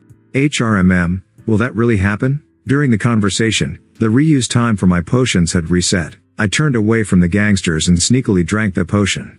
At the same time, my health and the wound on my leg recovered. Now, the gangsters thought I was still seriously injured. I used that to sneak attack one of them. And no? They couldn't respond properly because they thought my leg was still injured. I pierced one person accurately with the arrow. Critical. The effect of the special Yafa arrow is activated, meaning the enemy's defense is completely ignored. Kiok. You have defeated Winston's outlaw, Neil. Reputation in Winston Village has increased by 60. 4,300 experience has been acquired. Your level has risen. Your level has risen. Your level has risen. Good. The gangster stabbed in the belly couldn't even scream properly as he turned into gray light. The eyes of the gangsters shook as they lost another companion. You bastard. How did your leg suddenly become better? Don't tell me you drank a potion? Didn't you see me drinking it? You stupid bastard. You should fight with your own body. Bullshit. Can you really say that? You are gangsters trying to bully an innocent citizen. You. Kill that brat as soon as possible. He is like a cockroach, so keep attacking until he is dead. Isn't he just a druggie? I will crush him. The extremely angry Vale commanded his men. The You will die formation. It was the worst naming sense. In any case, the villains received Vale's command and unleashed a barrage of attacks. Qua qua qua quang. Chakak. Bam. The murder techniques that didn't consider defense ran rampant. Even if my arrow was aimed at their hearts, they didn't try to defend or avoid. They kept attacking and attacking. Kook. Even if my arrow stabbed them, they didn't stop attacking. I instantly found myself on the defensive. You have received 203 damage. You have received 180 damage. Chwaruruk. Buong.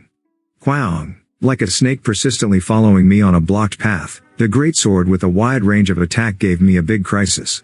Even if I avoided the mace, my balance would become off because the mace would break the ground or walls. There were 13 seconds left on my potion reuse time and my health was at the bottom.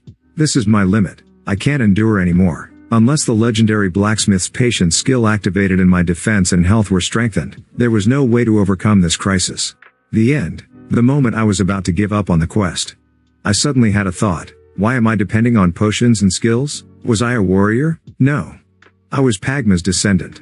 Where am I right now? A smithy. I'm so stupid. Why didn't I think of this earlier? I noticed the various weapons and armor displayed all over the room. A number of things popped into my head. Khan, the elder blacksmith standing in the corner, responded instantly to my call. Speak. I asked him, do you want to keep this smithy? Of course, I already gave up, but changed my mind, thanks to you. If you help me, I will be able to keep this place. I liked the cool answer. Hey, what are you doing now? Why are you chatting with that old man instead of fighting? Are you thinking of some trick? Quang. The gangsters didn't stop the offensive. I avoided the attack and threw my arrow at the largest of them. Swike.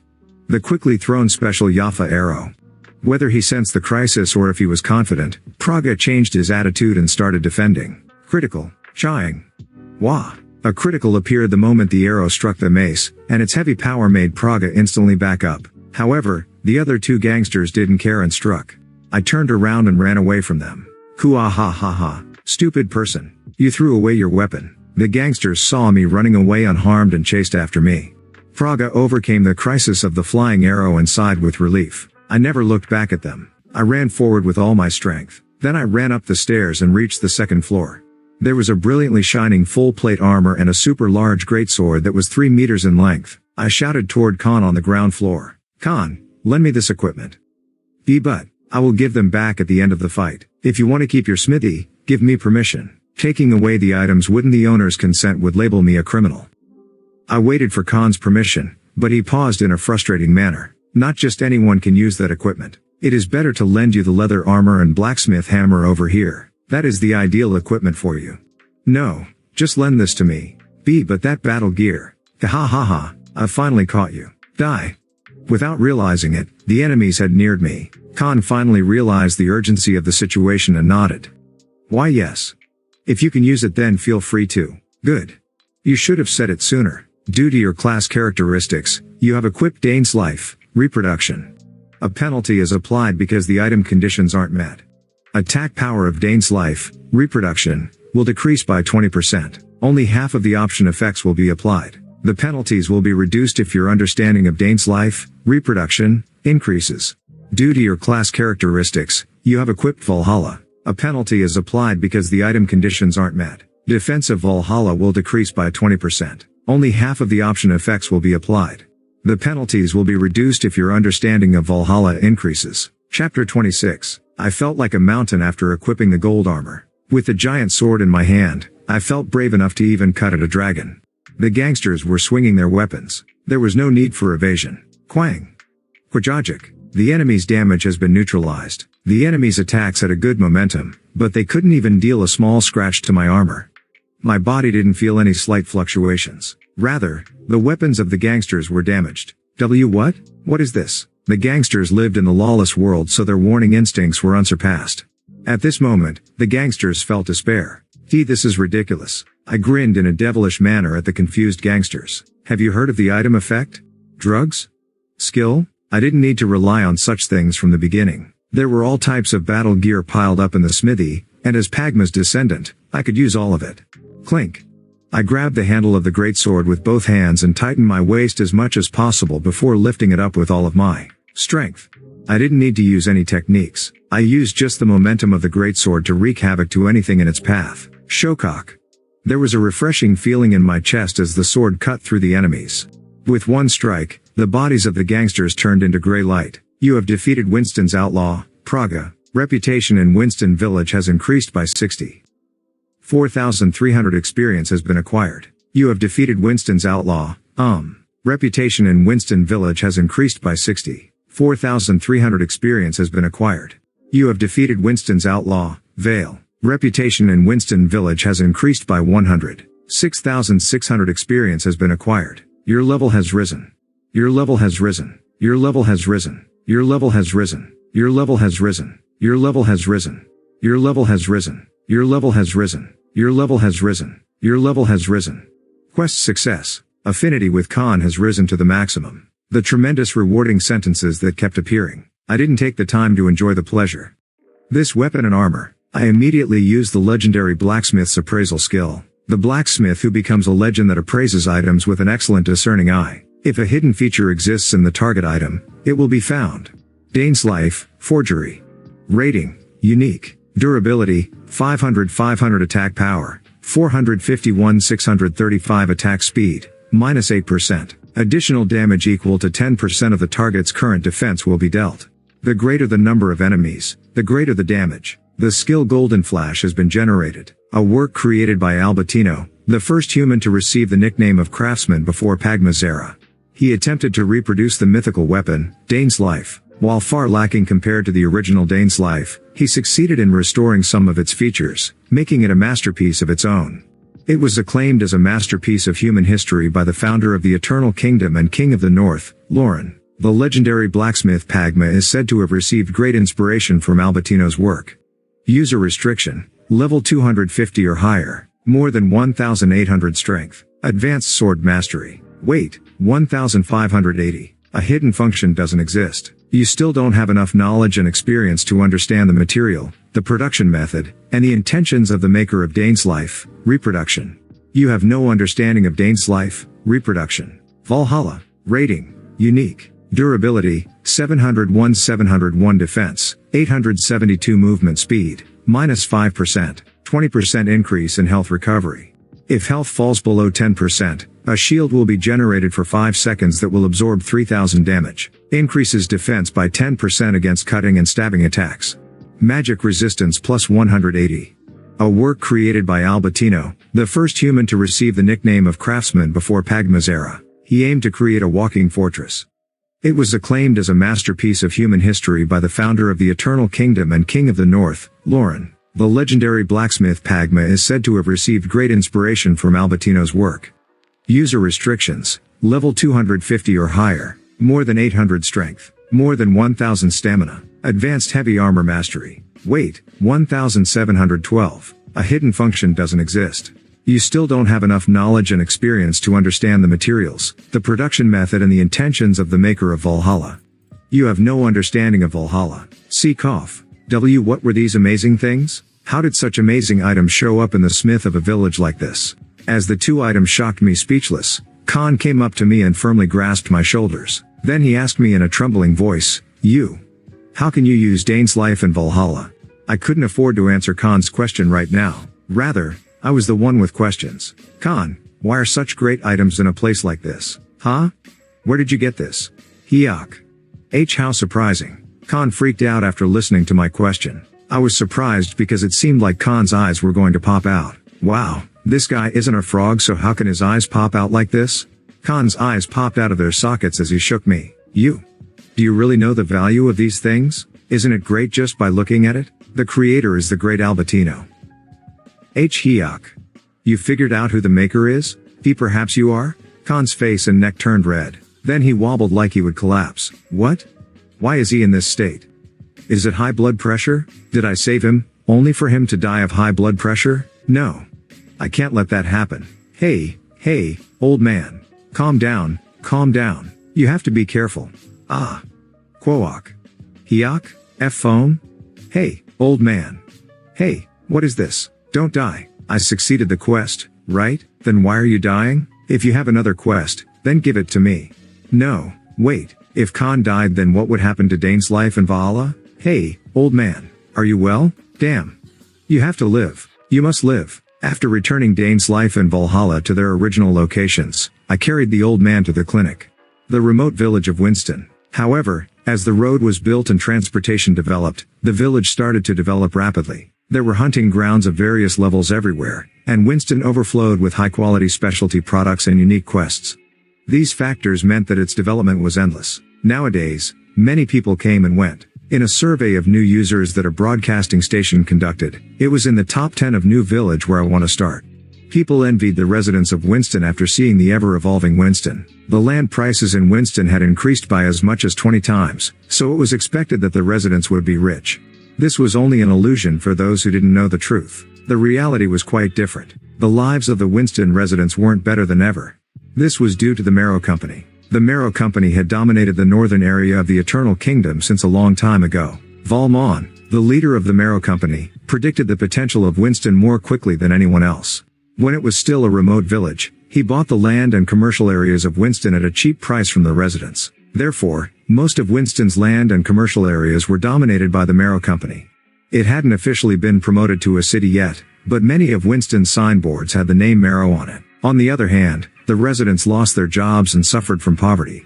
The Marrow Company's monopoly of Winston. It was a big jackpot for the Marrow Company. It was possible to accumulate a huge amount of wealth. The Lord wouldn't do anything due to the higher taxes and bribes. Indeed, people must have insight. The owner of the Marrow Company, Volmon, was happy every day. Most of the profit from the village entered his pockets, so he enjoyed numerous luxuries.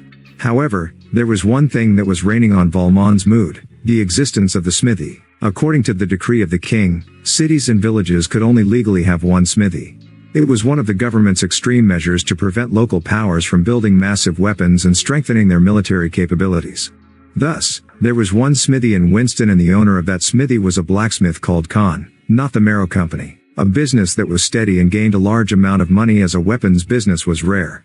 The Marrow Company offered Khan an astronomical amount to sell the smithy, but he refused, saying it had been in his family for 7 generations. It was no use even if Volmon used intimidation. Volmon had a headache. It was too regretful to give up on the smithy, so he thought hard and came up with an ingenious scheme to put pressure on Khan. Buy large quantities of quality weapons and farm equipment from the Taji blacksmiths, then sell it to the Winston residents and travelers at a cheap price. The profit? There is no need to worry about that. Sell it cheaply. Due to Volmon's order, Khan's blacksmith store lost its competitiveness. The residents and travelers of Winston no longer went to Khan's smithy. The weapons sold at the Marrow Company were slightly lower in quality than those sold at Khan's smithy, but they were more diverse and cheaper, causing people to buy from the Marrow Company. In addition, Volmon planned one more thing. It was a plan to trick Khan by hiring an imposter. If you increase the scale of the smith, it will instill more confidence in the customers and business will be well again. I will lend you the money at a low interest rate, so invest your money and grow the scale of the smithy. Show the people of Winston and the Marrow Company that you will be successful. Khan foolishly believed the scammer. It was because the scammer was a long-time friend of Khan's. Without imagining that his friend had been bribed by Volmon, Khan borrowed money without checking the contract. As a result, the debt snowballed into an amount that he couldn't afford. Volmon loved the feeling of watching Khan collapse. Ha-hoo-hoo, that smithy will be mine in the near future. The last thing Volmon did was hire a group of gangsters, and he waited, believing that the smithy would soon be handed over to him. But was Khan as stubborn as a bull? When he saw that Khan never let go of the smithy despite being cornered, an even greater rage boiled up inside Volmon. Where are they? I told those gangsters to be firmly prepared if they didn't handle it this time. He seriously warned them, so they were motivated to work harder. This time, the smithy would enter his hands. What? They're missing? Yes, that's right. Those damn bastards. Cha-cha-chong. Volmon overturned the table filled with delicacies at the unexpected report. Then he asked his closest subordinate, Rabbit. Who recommended those gangsters? Beale.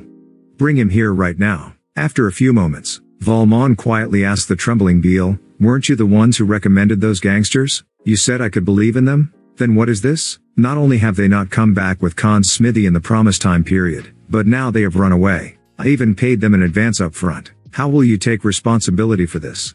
I'm really sorry. They are the most notorious people in the neighborhood, so I recommend it. I don't need your apology. Give it to me. Huh? What? Beale asked because he couldn't understand Volmon's meaning. Valmont was frustrated with Beale's confusion and spoke bluntly. You must be stupid if you don't understand while working for a merchant company. Money. Give me money. You are responsible for the advance given to them as well as compensation for the failed commission. Why yes?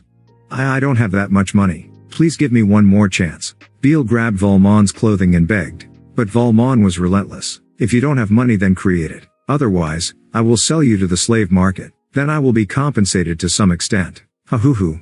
Master, please, remove this guy. Beale had been with Volmon for 10 years. He always worked hard, like a dog. But Volmon didn't tolerate even a single mistake. It was a cruel decision, but he didn't care about morals. Proud and cruel. Rabbit didn't like this about Volmon's nature. But he could earn big money if he worked under Volmon, so Rabbit never betrayed him. After Beale was dragged out, Rabbit was left alone with Volmon and opened his mouth. It is hard to believe that the gangsters hired by Beale would run away. They live here in Winston. They can't throw away their homes easily just for a little bit of money. If they didn't run away, then what is it? Were they hit by the old man? For now, it is most appropriate to think so. Until this morning, they visited Khan's smithy as normal. However, they were missing after that. It is certain that something happened in the smithy. Volmon asked after hearing the explanation. Where is Khan? He has also disappeared. This is ridiculous. What on earth happened in that smithy? We are investigating, so you will know soon. It was frustrating because he didn't know the exact circumstances. Volmon and Rabbit were coming up with various assumptions and guesses. I've found Khan's location. An informant entered and reported. Around 2 hours ago, there was a witness who saw a strange young man carrying Khan on his back. Strange young man. He must be the culprit in this incident. Rabbit, I will leave the business of the smithy to you from now on. Take care of anyone who gets in your way. Yes. According to someone's evaluation of his personality, Volmon had talent as a merchant, but he was harsh and violent. How was he able to grow the Marrow Company to this extent? This was because he had Rabbit. Rabbit was a resourceful and skilled person who could cover Volmon's deficiencies. He suppressed his emotions and made calm judgments to produce the best results. Now Rabbit was about to have an encounter with Grid. Chapter 27. Lulu Lala. I naturally hummed a song, and as soon as I got out of the capsule, I sat on the toilet seat. Lulu Lulu. I then headed to the kitchen and drank cold water. La la la la la. I lay back on the couch and watched TV. The humming didn't stop, and laughter even started to emerge. I was so happy. Thanks to the hidden quest, I obtained a combat buff skill and cleared the quest safely, opening the path to a linked quest. I also gained a lot of levels in a short amount of time. I killed a few gangsters and got to level 21. Isn't this a really big jackpot? Why is my luck so good these days? Hidden quests weren't easily obtained. This was the first time in my 1 year of playing Satisfy. Among the billions of people currently playing Satisfy, only a handful would have obtained a hidden quest. Many things had gone well since I became Pagma's descendant. It really was an incredible class. There was a reason for my misfortune. It was a divine revelation after years of enduring misfortune. Ha ha ha ha tilde. What type of quest would Blacksmith Khan give me? And the reward? Maybe the enormous reward would be a unique item that I could use for a while. If so, I can become a billionaire. Kwa ha ha ha. The performance of Dane's life in Valhalla was almost the same as the unique rated failure that I designed. However, since the usage conditions were very normal, it was possible to have an astronomical value when dealing with users. They are items that remind me of why failure is a failure. Albertino was a great blacksmith. He was probably the blacksmith who gave inspiration to Pagma. Such a great person wasn't a legendary blacksmith, while I stumbled across the legendary blacksmith class during a quest. Well, this is the world. I once again felt gratitude towards the legendary class that I obtained. HRMM. I gazed at my watch with a yawn and saw that it had been 2 hours since I left the capsule. 8 hours have passed in the world of Satisfy. Won't Khan wake up soon? According to the doctor, Khan's health was severe to excessive drinking and stress. But if I followed the quest story, Khan would overcome the alcoholism and his health would be restored. So I didn't have to worry about it. I connected to Satisfy. Log in. My vision darkened before giving way to a warm light as I opened both eyes. This is the clinic. The last place I logged out of was the clinic where Khan was hospitalized. I immediately went to find the doctor called Simon. What is the old man's status? Simon smiled kindly. I thought it was dangerous because of the sudden increase in blood pressure in his weakened state. However, his condition is better than expected. He can soon be discharged from the hospital. God has blessed him. I'm glad to hear that. He will be healthier if he stays away from drinking in the future. I headed to Khan's room with Simon. After a while, Khan smiled as he saw me. Oh, welcome. I owe a lot to you. I responded with a smile. Those in difficult circumstances should help each other. Now, you can leave the hospital. You just need to pay for the treatment fee. Why wasn't Khan answering? I couldn't help feeling uncomfortable. Then Khan's words were like a lightning bolt from the clear sky. I'm sorry. I currently don't. This. It was like a lightning bolt struck my mind. Don't tell me. You won't pay the bill? It isn't that I won't pay, but I can't. I don't have the money. Then what are you going to do? Does this clinic accept credit? I stared at Simon. His kind expression that had always been present was gone. Then Simon spoke with a very businesslike expression. Credit isn't possible. I wanted to leave this old man alone, but then I wouldn't be able to get the quest. My bad luck was waiting. Luck is truly the worst. I had to pay 1 gold for Khan's treatment cost. I was afraid to calculate how much I had spent today. Khan's smithy. Thank you once again. As soon as Khan arrived at his smithy, he turned to me and bowed 90 degrees, expressing his sincere gratitude. Fortunately, he had a conscience. He thanked the person who paid 1 gold for his medical bill. Thank you. Thank you very much. I was able to feel hope again because of you. I was able to maintain the business that has been in my family for 7 generations, that I almost lost due to my ignorance. I don't know how to repay you. Khan started crying. Unlike young people, Elderly people really had a lot of tears. Old man. I grabbed Khan's rough hand. It was a common action that the main character of dramas would do. Isn't it natural to help a neighbor in trouble? This was nothing, old man. There is no need to feel sorry. I don't need anything in return for my help. Such unrealistic words would be spoken. But I wasn't a protagonist of a drama. I was a loser of the cruel, relentless modern society that was close to the natural laws of the Serengeti. I want a reward. If you really appreciate it, give me something. Come on. Yes, that's right. Of course, I have to pay you back. Your grace was too big. I don't know what type of reward to give you. I just noticed, was this old man really simple? Didn't he notice the words I use? I stayed focused. I couldn't think about anything else. Old man, you were almost robbed of this smithy by those gangsters. If you keep drinking, your health will worsen and you will eventually die. That's right. When you collapsed from high blood pressure, you could have died. Didn't you live because I took you to the clinic and paid for your treatment fee? Yes. Then aren't I the savior of your life? Yes. I spoke logically. To the savior of your life, you should give me a precious treasure equivalent to your life. Khan stopped crying and looked very sorry. A precious treasure equivalent to my life. I don't have such a thing. What should I do? Ugh. Don't look so sad. I am very nice, so I don't want treasures that are equivalent to your life. Over there. There. I pointed to the second floor with my finger. If you give me Dane's life in Valhalla, that is enough of a reward. My heart was beating excitedly. It was because I was filled with expectation at receiving the items as a gift.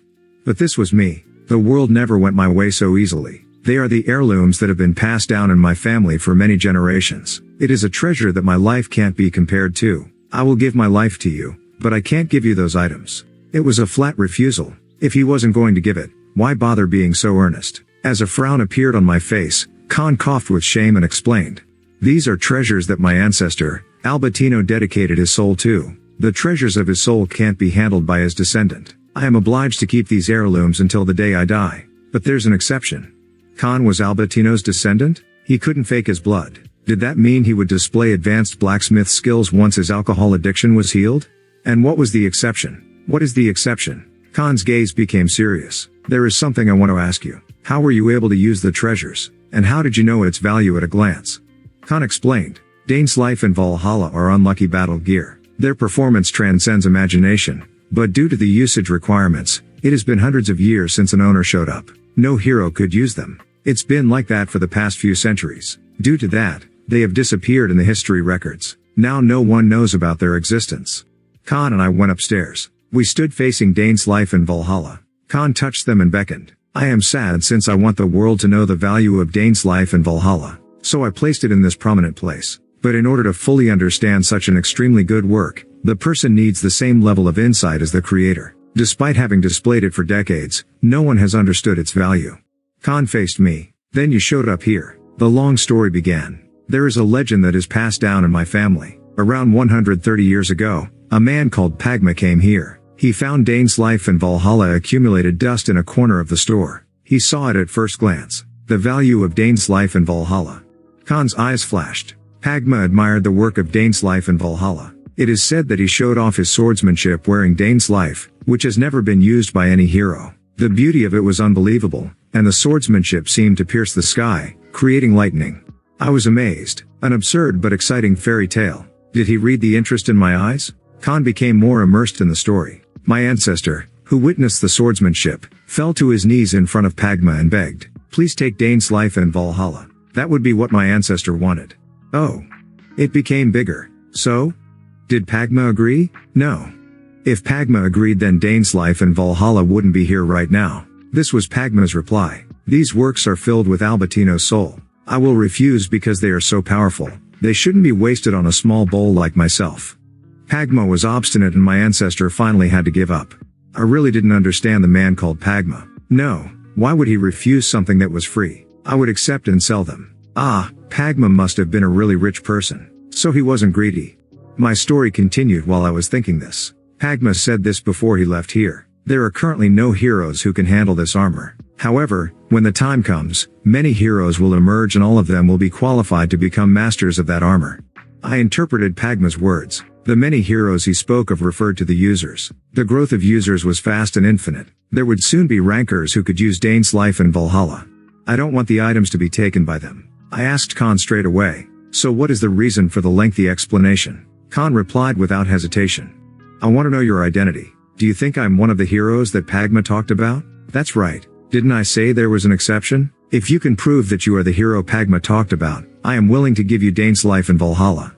There were strong expectations in Khan's eyes. I couldn't know. The link with an ancient quest was approaching. Chapter 28. I responded lightly. The heroes that Pagma mentioned. I'm probably different from them. Disappointment passed over Khan's face. This person had an urgent nature. Should I have some fun? To be honest, I'm more similar to Pagma than to those heroes. You are like Pagma? What does that? No way. Are you? Khan belatedly realized that while the heroes that Pagma mentioned could use Dane's life in Valhalla, would they be able to recognize their value? It would be impossible to understand their value unless the person was a blacksmith on the same level as Albertino. However, I recognized their value. That meant. That's right. You see. I am Pagma's descendant. I proudly revealed my identity. I'm the one who can understand Dane's life in Valhalla better than anyone else, and I can even use them freely. Give me a chance to obtain them. Oh. Khan was extremely excited. It was natural for him to be excited. Just like his ancestor who faced Pagma 130 years ago, he now had the opportunity to be the one facing Pagma's descendant. I understand. If you are Pagma's descendant, I will definitely hand over the heirlooms to you. But is there any way you can prove that you are Pagma's descendant? The quest Pagma's descendant has been created. Pagma's descendant. Difficulty, class quest. You have certainly been given Pagma's blacksmith skills, but do you know exactly who Pagma is? Can you proudly and confidently carry out his will? Who is Pagma? If he were simply a blacksmith with good skills, his legend wouldn't be scattered across the continent. First, start with the clue of the swordsmanship that pierced the sky and follow Pagma's legend. If you can collect all of the legends, you will truly understand Pagma and be the successor to his will. At that moment, a new legend will be born. There is no time limit for this class quest. If you accept the class quest of a legendary class, you can't change your class again. The legendary class quest has the power to transform Satisfy's world, according to the result. Class quest clear conditions. Complete all linked quests successfully. Class quest clear reward. Unknown. First class quest, Pagma's swordsmanship. It was said that the force of Pagma's swordsmanship pierced the sky. This may be a clue to Pagma's swordsmanship, which wasn't described in Pagma's rare book. First class quest clear condition. Learn Pagma's swordsmanship. First class quest clear reward. Dane's life, reproduction. Quest is in progress. I should have guessed due to being able to wear all equipment, but Pagma wasn't just a blacksmith. Then what? Is Pagma's descendant a class that isn't limited to just a blacksmith? What will I look like after completing all quests? A blacksmith and a warrior? Or, maybe more? I couldn't anticipate it yet. Perhaps, a new legend would be born. Good. I will look for Pagma's swordsmanship right now. I was about to leave the smithy with strong footsteps when I suddenly stopped. Where should I go? In addition, I am currently only level 21. Should I really leave on an adventure without making a plan? The ultimate goal of the class quest was to collect all of Pagma's legends scattered throughout the continent. In other words, didn't I need a level capable of venturing across the continent? It was impossible. This is a quest where I will need to take my time and proceed slowly. I want to finish the quest right now, but it can't be helped. My excitement became dull. Khan saw my disappointment and handed me a drink. It is late at night, so why don't you have a drink? There are many things I want to talk to you about. I want to talk about Pagma, the blacksmith techniques and the future of this smithy. Excuse me. Shouldn't you stop drinking? Cough cough. I took the bottle from Khan's hand. Then I found all the other alcohol bottles hidden around the smithy. I will confiscate all of them. A class quest that I wouldn't know the reward until it was completed. Someday I would finally clear it, but I couldn't be rewarded if the client was dead. I had an obligation to make sure that Khan stopped drinking. Today I am happy, so just one bottle. You can't, I said firmly and placed all the bottles in my inventory. Okay. If I sell all of this liquor, I can get 2 gold. As I was pleased with the thought of earning money, the door of the smithy opened. A slim man entered. He looked at me while adjusting his glasses, then turned and greeted Khan politely. Are you Khan? It is nice to meet you. I am Rabbit, an employee of the Marrow Company. Marrow Company? The one who hired those gangsters? Doesn't he look too gentle? I watched silently. The nervous Khan warily watched the person called Rabbit. Rabbit opened his mouth with a mild expression. You owe 600 gold to the Marrow Company. But according to what I heard, you don't have the ability to pay off your debt. So you want me to hand you the smithy? Rabbit smiled. I want to give you an opportunity because I have a high opinion of your ability. Opportunity? Yes. Khan's blacksmithing skills are excellent, so I want to buy those skills. How about it? The Marrow Company will take ownership of the smithy, but we will transfer the operating rights to you. I promise a high salary. The Marrow Company was compromising. They would own the smithy, but they would let Khan run it. In other words, the Marrow Company will be the dog above me? Ha ha, you speak such rough words. And if I refuse? Rabbit's expression showed that he didn't understand. You refuse? Why? Aren't these conditions good compared to before? I'm not afraid of losing a job. I don't want to hand over the smithy, which has been in my family for generations. HRMM. Indeed. The glasses-wearing rabbit talked to himself while touching his chin. Then should I use armed force? No. It is a shame to use such a savage method. Can I sue the blacksmith for not paying his debt? No. There are several steps and it will take too long. Khan is stubborn, so what is the best way to persuade him?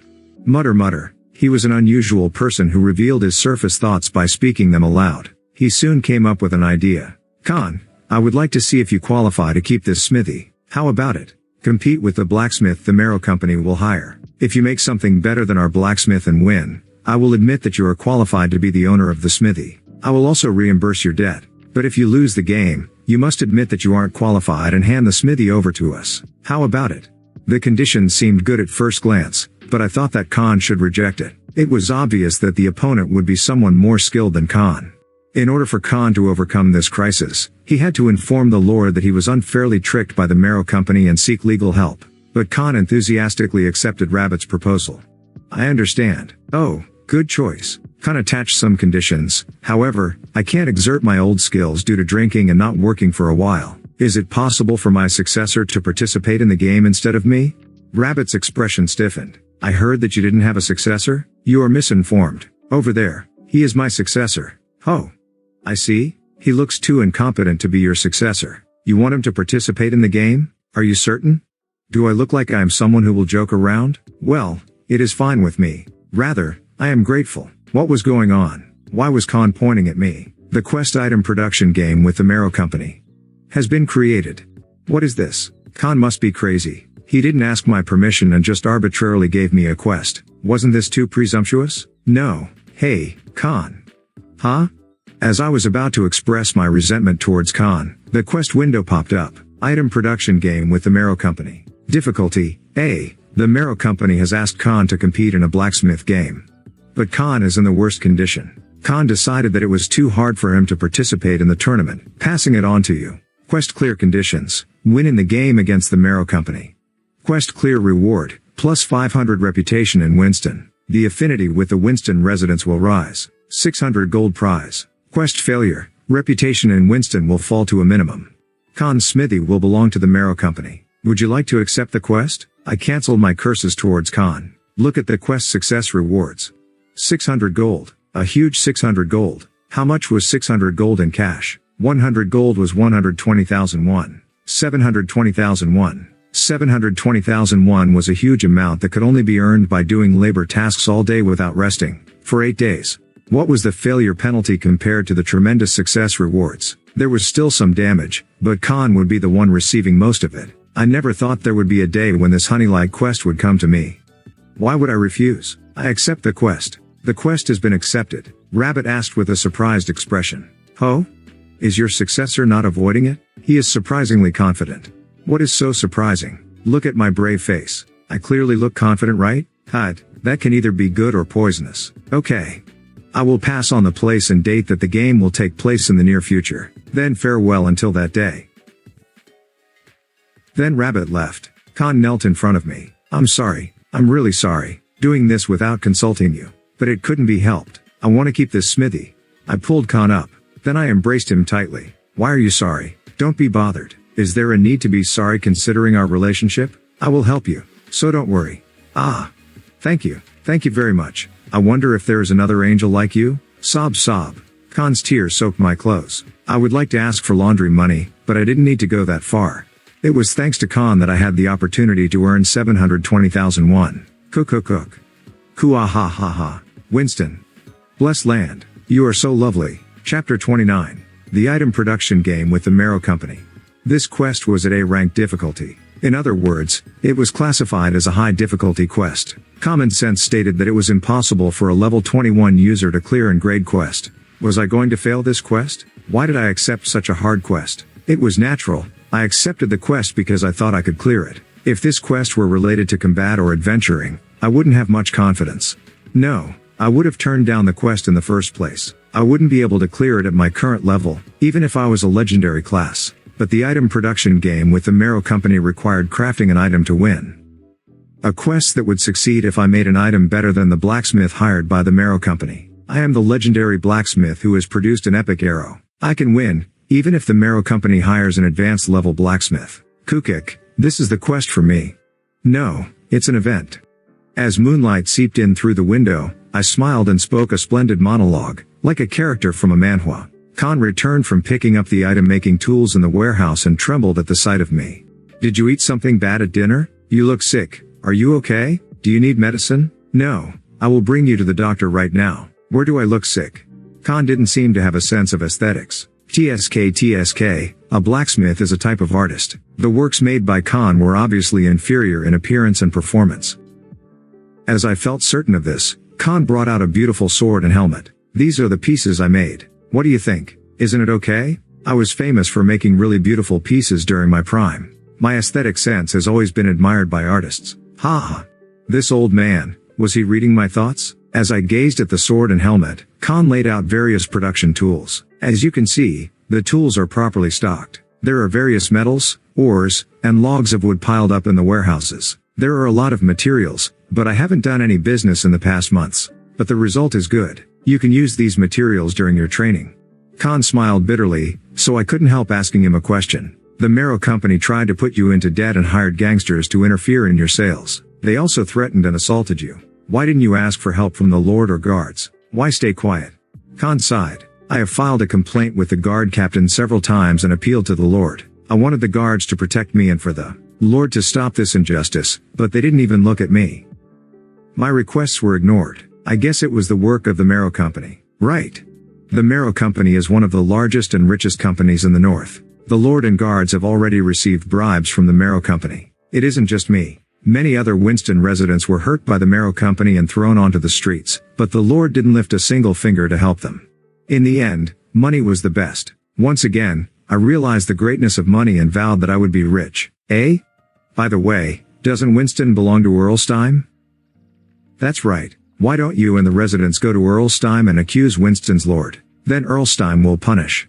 No, you don't think that the hands of the Marrow Company have reached Earlstein? Khan shook his head. It doesn't seem like it. We've tried many times to meet Earlstein. However, the Lord noticed and prevented us from leaving Winston every time. Even if we raise an appeal, it won't be passed on to Earlstein. The Lord wouldn't go so far to stop us if the Earl is on his side. There isn't anyone monitoring this place? The inspectors have been bought by the Lord a long time ago. Yes, in the end, money was the best. I accepted it and stood up. Then I lit the furnace and comforted Khan. Don't worry, now you have me. I will give the people of the Marrow Company a flat nose. Do you trust me? Can you trust me and leave this part to me? Of course I trust you. Pagma's descendant can win no matter what blacksmith is your opponent. Grid, you really are dependable. If my son was alive, he would be a similar age to you. That child would have been a good young man like you. Sob. Khan was an old man with a lot of tears, but that didn't seem to be the main issue. It meant he was a man with a lot of scars. Poor man. Eh? What? Why was I feeling such sentiment? Strangely, my mind weakened when I saw Khan. Was Pagma's ideology implanted in me without knowing after I became his descendant? Khan has a great affinity with me, but I don't know why I'm feeling like this. I saw Khan slyly looking for a drink and sat down next to him. Old man, watch my work all night. Then you will soon forget about your drinking. You will be filled with the desire to be a blacksmith again. Is that so? Ack. What was this? Why did I smile gently when I looked at the old man? Ah. As I started into the fire of the furnace, I remembered an old memory I had forgotten. When I was in elementary school, I was able to feel great happiness when I visited my grandfather's house during the holidays. I always felt better due to the warm love I received from my grandfather and grandmother. I see. Khan's atmosphere and way of talking resembled my grandfather. Have a cup of tea. It is tea made of boiled lunal leaves, and the fragrance is very good. Well, it isn't bad. I would rather receive money but... Huh? What did you say? The noise is so loud that I can't hear you. You can't hear me? I can't hear what you are saying.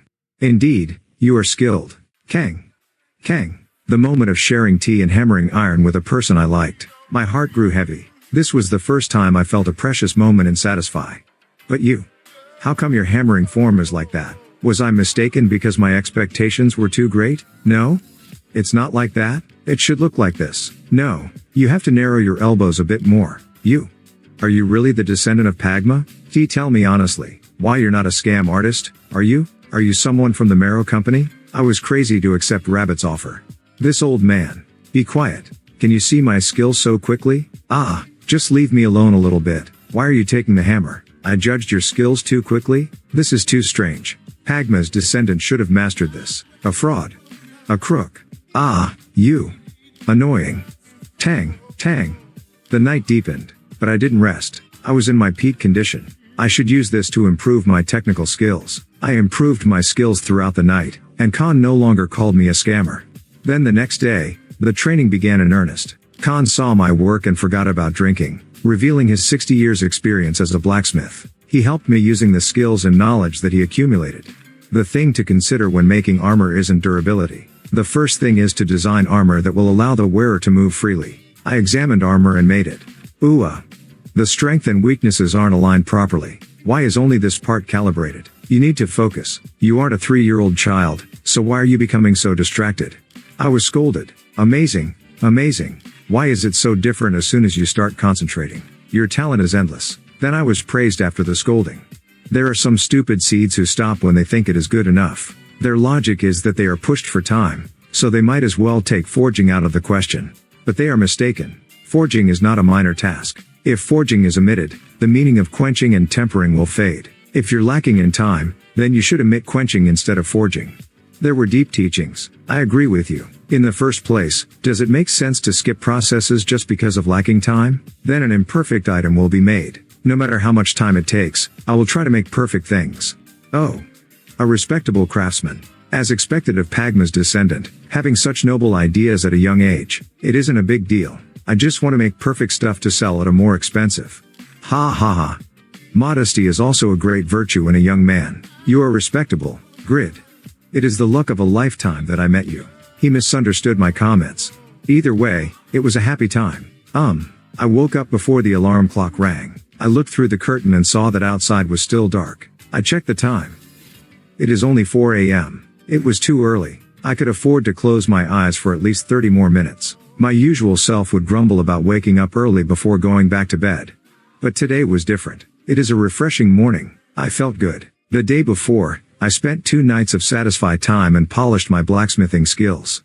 I created 3 pieces of armor and 2 swords, with 2 of the items having a rare rating. Thanks to that, all my stats rose by +4. The experience of my legendary blacksmith's craftsmanship skill was close to 20% and the experience of the legendary blacksmith's breath skill rose by nearly 8%. My concentration and sophistication improved, greatly increasing the speed of production. Khan really helped a lot. He was different from Smith in Barren Village. Khan still hasn't returned to his peak condition, but the difference between a low-level blacksmith and advanced-level blacksmith is like the difference between the sky and the earth. I wanted to see Khan. I would be taught by him while making items. Growth was another attraction of leveling up. I wanted to see him as soon as I woke up in the morning. Am I overdoing it? Sniff. Let's go shower. I headed straight to the bathroom. After a refreshing wash in hot water, I exited to see my mother preparing breakfast. Good morning, Youngwoo. You rested yesterday. Has your fatigue improved? Why are you awake so early? This is the power of beef rib soup. It is the effect of eating something good. My physical condition great. So I should eat some grilled eel. Why does a person with no girlfriend need to eat eel? The words were spoken by my father, who was reading his newspaper in the room. I puffed up. Are you ignoring me because I don't have a girlfriend? There are many places where it will have an effect. No. Who says I don't have a girlfriend? What? Ho tilde. My mother grabbed her belly and started to laugh. She laughed so much that tears appeared. Chapter 30. What? I felt like I was being ignored as I saw my mother's reaction. I felt bad and questioned my mother. Mother, why are you laughing? Why are you laughing when I said that I could have a girlfriend? My mother couldn't stop laughing. Ho tilde. It's funny when a kid who's lived for 26 years and never got a girlfriend speaks so proudly. You are my child, but you are really amazing. My b.ly who.rt.s. Ho tilde. This was obviously ignorance. Was there another son in the world who would be so ignorantly ignored by his mother? As I wobbled away in shock, my father backed my mother up instead of scolding her. Son, please make sure to have a girlfriend by next year. Shouldn't you be prepared? No. Think about other things first. Shouldn't you pay off your debt first? What type of woman would want to date you when you are like this? No matter how confident you are, it isn't easy. Do you think a meager man like you can instill confidence in your lover? Just give up on having a girlfriend for a while. This was also obviously ignorance. This was a morning where I felt better than ever. My heart, which was in the best condition, crumbled at my parents' words. Both of you are too much. There is a reason why I haven't had a girlfriend yet. My debt isn't a problem. You two are the ones who made me like this. I poured out the words that I had buried in my heart. I don't have a lover because of mother and father. If you two had made me like a movie star, I would be able to get a girlfriend. Damn it. The two of you made me ugly, so the girls don't care about me. Gosh, are you blaming us for being born this way? Look at your sister. She came out from the same belly as you, but she is so beautiful. Did you know that you were also born beautiful like she? People aren't all about appearance, it is also about personality. TSK, the more I look, the more pathetic you are. Eek. I was being humiliated like this in the morning. Serious doubts revolved around my head. Was I adopted as a child? Maybe my parents aren't actually my parents. My parents said I was a beautiful baby, but are they really my parents? Am I just a kid they picked up? The two people who raised me for 26 years weren't actually my parents. Then what about my real parents? Where were my parents? No. What was I doing now? It was almost time to go work. I couldn't afford to play around like this. I calmed down. Then I sat down at the table and turned to my father, changing the topic. Father, how is grandfather these days? Is he healthy as always? Huh? Why are you suddenly asking about your grandfather? There is an old NPC blacksmith in the game, and he reminded me of grandfather. So I suddenly remembered grandfather. Would he become angry again after hearing about the game? No, maybe he would beat me up. You just suddenly thought about him, my father said in a flat voice. Then you should come along with I go to visit your grandfather next month. Do you know how sorry you should be for not visiting your grandfather for 1 year? My family had been visiting my grandparents' house every holiday since 7 years ago. 7 years ago, my grandmother died and it was an attempt to soothe my grandfather's loneliness. Mother and father tried to persuade my grandfather to stay with us, but he firmly rejected. Perhaps he thought he would be a burden. I had been loved by my grandfather since I was young, so I visited him every year until last year. I never once visited after starting Satisfy. I wanted to play the game instead of taking time off to travel to my grandfather's house. I was an unfilial bastard. Was my grandfather currently lonely, just like Khan? I was worried because I was able to get a glimpse through Khan about how lonely old men could act. In the future, I should try and visit my grandfather as frequently as possible. I ate well. After a while, I finished breakfast and immediately headed towards my workplace. The people who already arrived filled the office with tobacco smoke. The cigarette smoke was causing me to get a headache. Why do they like smoking, when cigarettes are a waste of effort and money? If I had the money spent on buying cigarettes, let's endure it a little longer. Once the item manufacturing was in full swing, I would no longer have to go back here. I could make a large amount of money by making and selling items. From then on, Satisfy will become my job. I could lie in my capsule all day and not have to listen to my parents nagging.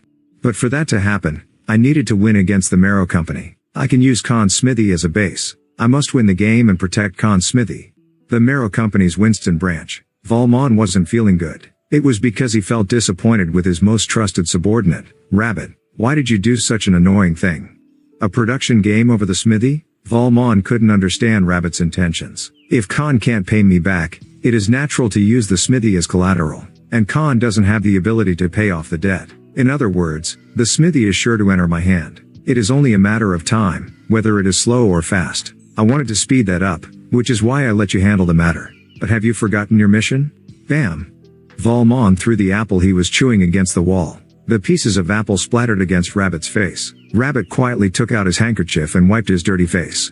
Valmont huffed as he saw Rabbit's dignified manner and shouted, "Why are you giving Khan hope by making a useless bet? Why? You opened up the opportunity that he might be able to keep the Smithy. Have you been bribed by Khan?" Rabbit was a person he had trusted more than anyone before today. It was a simple example that revealed Valmont's character, who didn't trust people well. Rabbit explained calmly, "Right now, our main base is in Winston. But unfortunately, the Winston residents have recognized the Marrow Company as their enemy. Considering the long-term perspective of the Marrow Company's business development, it is best to be friendly with the Winston residents. They have to care about the Marrow Company in order to help develop it. But the Marrow Company has taken their property. It won't be easy to appease them. The company took their property? Bah! Sophistry. The value of their land was shit. I paid for and bought them legally. They also welcomed it. Now they regret it as the land develops and the prices rise? Truly treacherous guys. They wouldn't be so alarmed right now if you used some of the profits from the land to benefit them. Then they would have appreciated it and contributed to the development of the Marrow Company in the long term. In other words, I am the bad one? Bah! The residents of Winston are still criticizing all the work I have done. Don't look at the backs of people. You will succeed by following the money. My master had that type of strategy. But my opinion is a little different. It is important to catch the hearts of the people. Then the money will come naturally. People grateful to the Marrow Company will develop into loyal customers. You. Valmont looked at Rabbit in a menacing manner. Don't try to teach me. Do I look like a child to you? You just have to do what I tell you to. And what is with this bullshit? Get to the point. Why did you make such a lousy bet with Khan? This is the limit of Valmont. It will be difficult to grow the Marrow Company any further. The reason why the Marrow Company could grow this big was because Valmont, when he was still young, had listened to Rabbit's advice and operated the business. But now Valmont was filled with arrogance and egotism, and he didn't listen to Rabbit's advice anymore. Once this business finishes, I need to leave. Rabbit made his decision and decided to explain his intentions to Valmont. Khan's position in Winston is very high. There are many people who consider him the hero who resists the Marrow Company. In these circumstances, if the Marrow Company takes Khan's smithy in a nasty manner, the anger of the residents will go out of control and will likely lead to a rebellion. The residents will work as a group to hinder the Marrow Company, ultimately dealing harm to it. Valmont started to listen. Rabbit continued the explanation. I am confident that I can reform the company's image through this game. Why did they give a chance to Khan, when they can just take his smithy? The residents will start feeling this suspicion. Then I will advertise that we recognized Khan's skill and want to give him a chance. This suggests that the Marrow Company can be a friend rather than an enemy. Then the population's perception of the company will change drastically. They will think that the Marrow Company doesn't only move for money, that it also cares for people. So we will gain loyal customers? Yes. HRMM. Valmont still wasn't convinced, but he didn't feel the need to stop something that had already been started. In the end, Valmont decided to support Rabbit. If you hire an excellent blacksmith, then we can win, right? Of course. In addition, the opponent isn't Khan? According to my research, he is a young man whose reputation is so poor that it is doubtful he is even a blacksmith. Okay. Hire the best blacksmith. Don't worry about the money. Valmont was insufficient in many ways, but a positive was that he was quick to make decisions. If he had no positive aspects, how could he become the master of a giant company in the first place? Rabbit smiled with satisfaction. I have already found a person. No matter how bad Khan's condition was, he wasn't stupid enough to entrust it to an unskilled person. So Rabbit wanted to watch out for the young man called Grid. But when Rabbit met Grid, he saw that Grid had no experience. It was a person he couldn't feel alert against. Rabbit was convinced that if he chose a suitable blacksmith, they wouldn't lose the game. I can't be careless. But Rabbit had a cautious nature. He tried to get the best results every time. So he would be vigilant this time. He was going to hire the best blacksmith. Chapter 31. Khan, I heard the rumor. But, you aren't drinking? Kang. It happened when I was working hard raising my blacksmith skills in the smithy. Khan's friend arrived and started talking. Not drinking? What are you saying? No, if you're sober, then why are you hanging out with this unimpressive newbie every day? TSK. At first glance, he looks like someone who is ignorant of the world. I was referred to as an unimpressive newbie by this damn bastard. This damn bastard had been talking ever since he entered the smithy. Old man, if you stop drinking because of this person. I placed strength in the hand holding my hammer. A rapidly rising killing instinct. Khan noticed that the hammer in my hand was shaking and hurriedly told his friend. Hey, shut up. You're mistaken. Mistaken? Yes, mistaken. That young man might have a garbage-like appearance, but you shouldn't judge a person from their outer appearance. That young man is actually a big person. Garbage-like appearance? Did Khan always think like that about me? I felt betrayed. Quang. I seethed with anger and hammered the steel with more strength. Then I suddenly looked at myself. I had leveled up from the gangsters, but I was still only level 21. Since both my armor and weapon were left in the warehouse, I was just wearing beginner clothes. The criteria that an NPC used to judge users was their level, equipment and reputation. I didn't have any equipment, my level was low and my reputation was low, so I naturally looked like crap to the NPCs. What about the reputation I gained when I killed the gangsters? As I had some doubts, I listened to Khan and his friend's conversation. You don't believe it? Don't be deceived by his appearance and watch his techniques closely. That isn't the normal skill for a blacksmith, isn't it? And this is a secret, but this young man took care of Vale's gang alone. What nonsense are you talking? Yes, I admit that his blacksmithing technique is great now that I've seen it with my own eyes. That young man seems moderately good, unlike his appearance. But taking care of Vale's gang alone? Aren't they the fiercest outlaws in Winston? It's impossible. How could a blacksmith take them out alone? I saw it directly. Have you seen any of Vale's gang on the street today? Aren't they missing? It was all done by this young man. This friend should really drink less. If this is true, shouldn't his reputation have already spread? Khan clicked his tongue. Think about it. If rumors spread that this young man defeated Vale, the Marrow Company wouldn't leave him alone. So why bother spreading it? There are no rumors because I was the only witness. Therefore, his reputation is still unknown. Well, you were the one who witnessed it. Is that young man so great? Now that I'm looking closely, doesn't he seem rather dignified? I see. There were no rumors that I defeated Vale's group, so the effect of my reputation hadn't spread yet. Khan.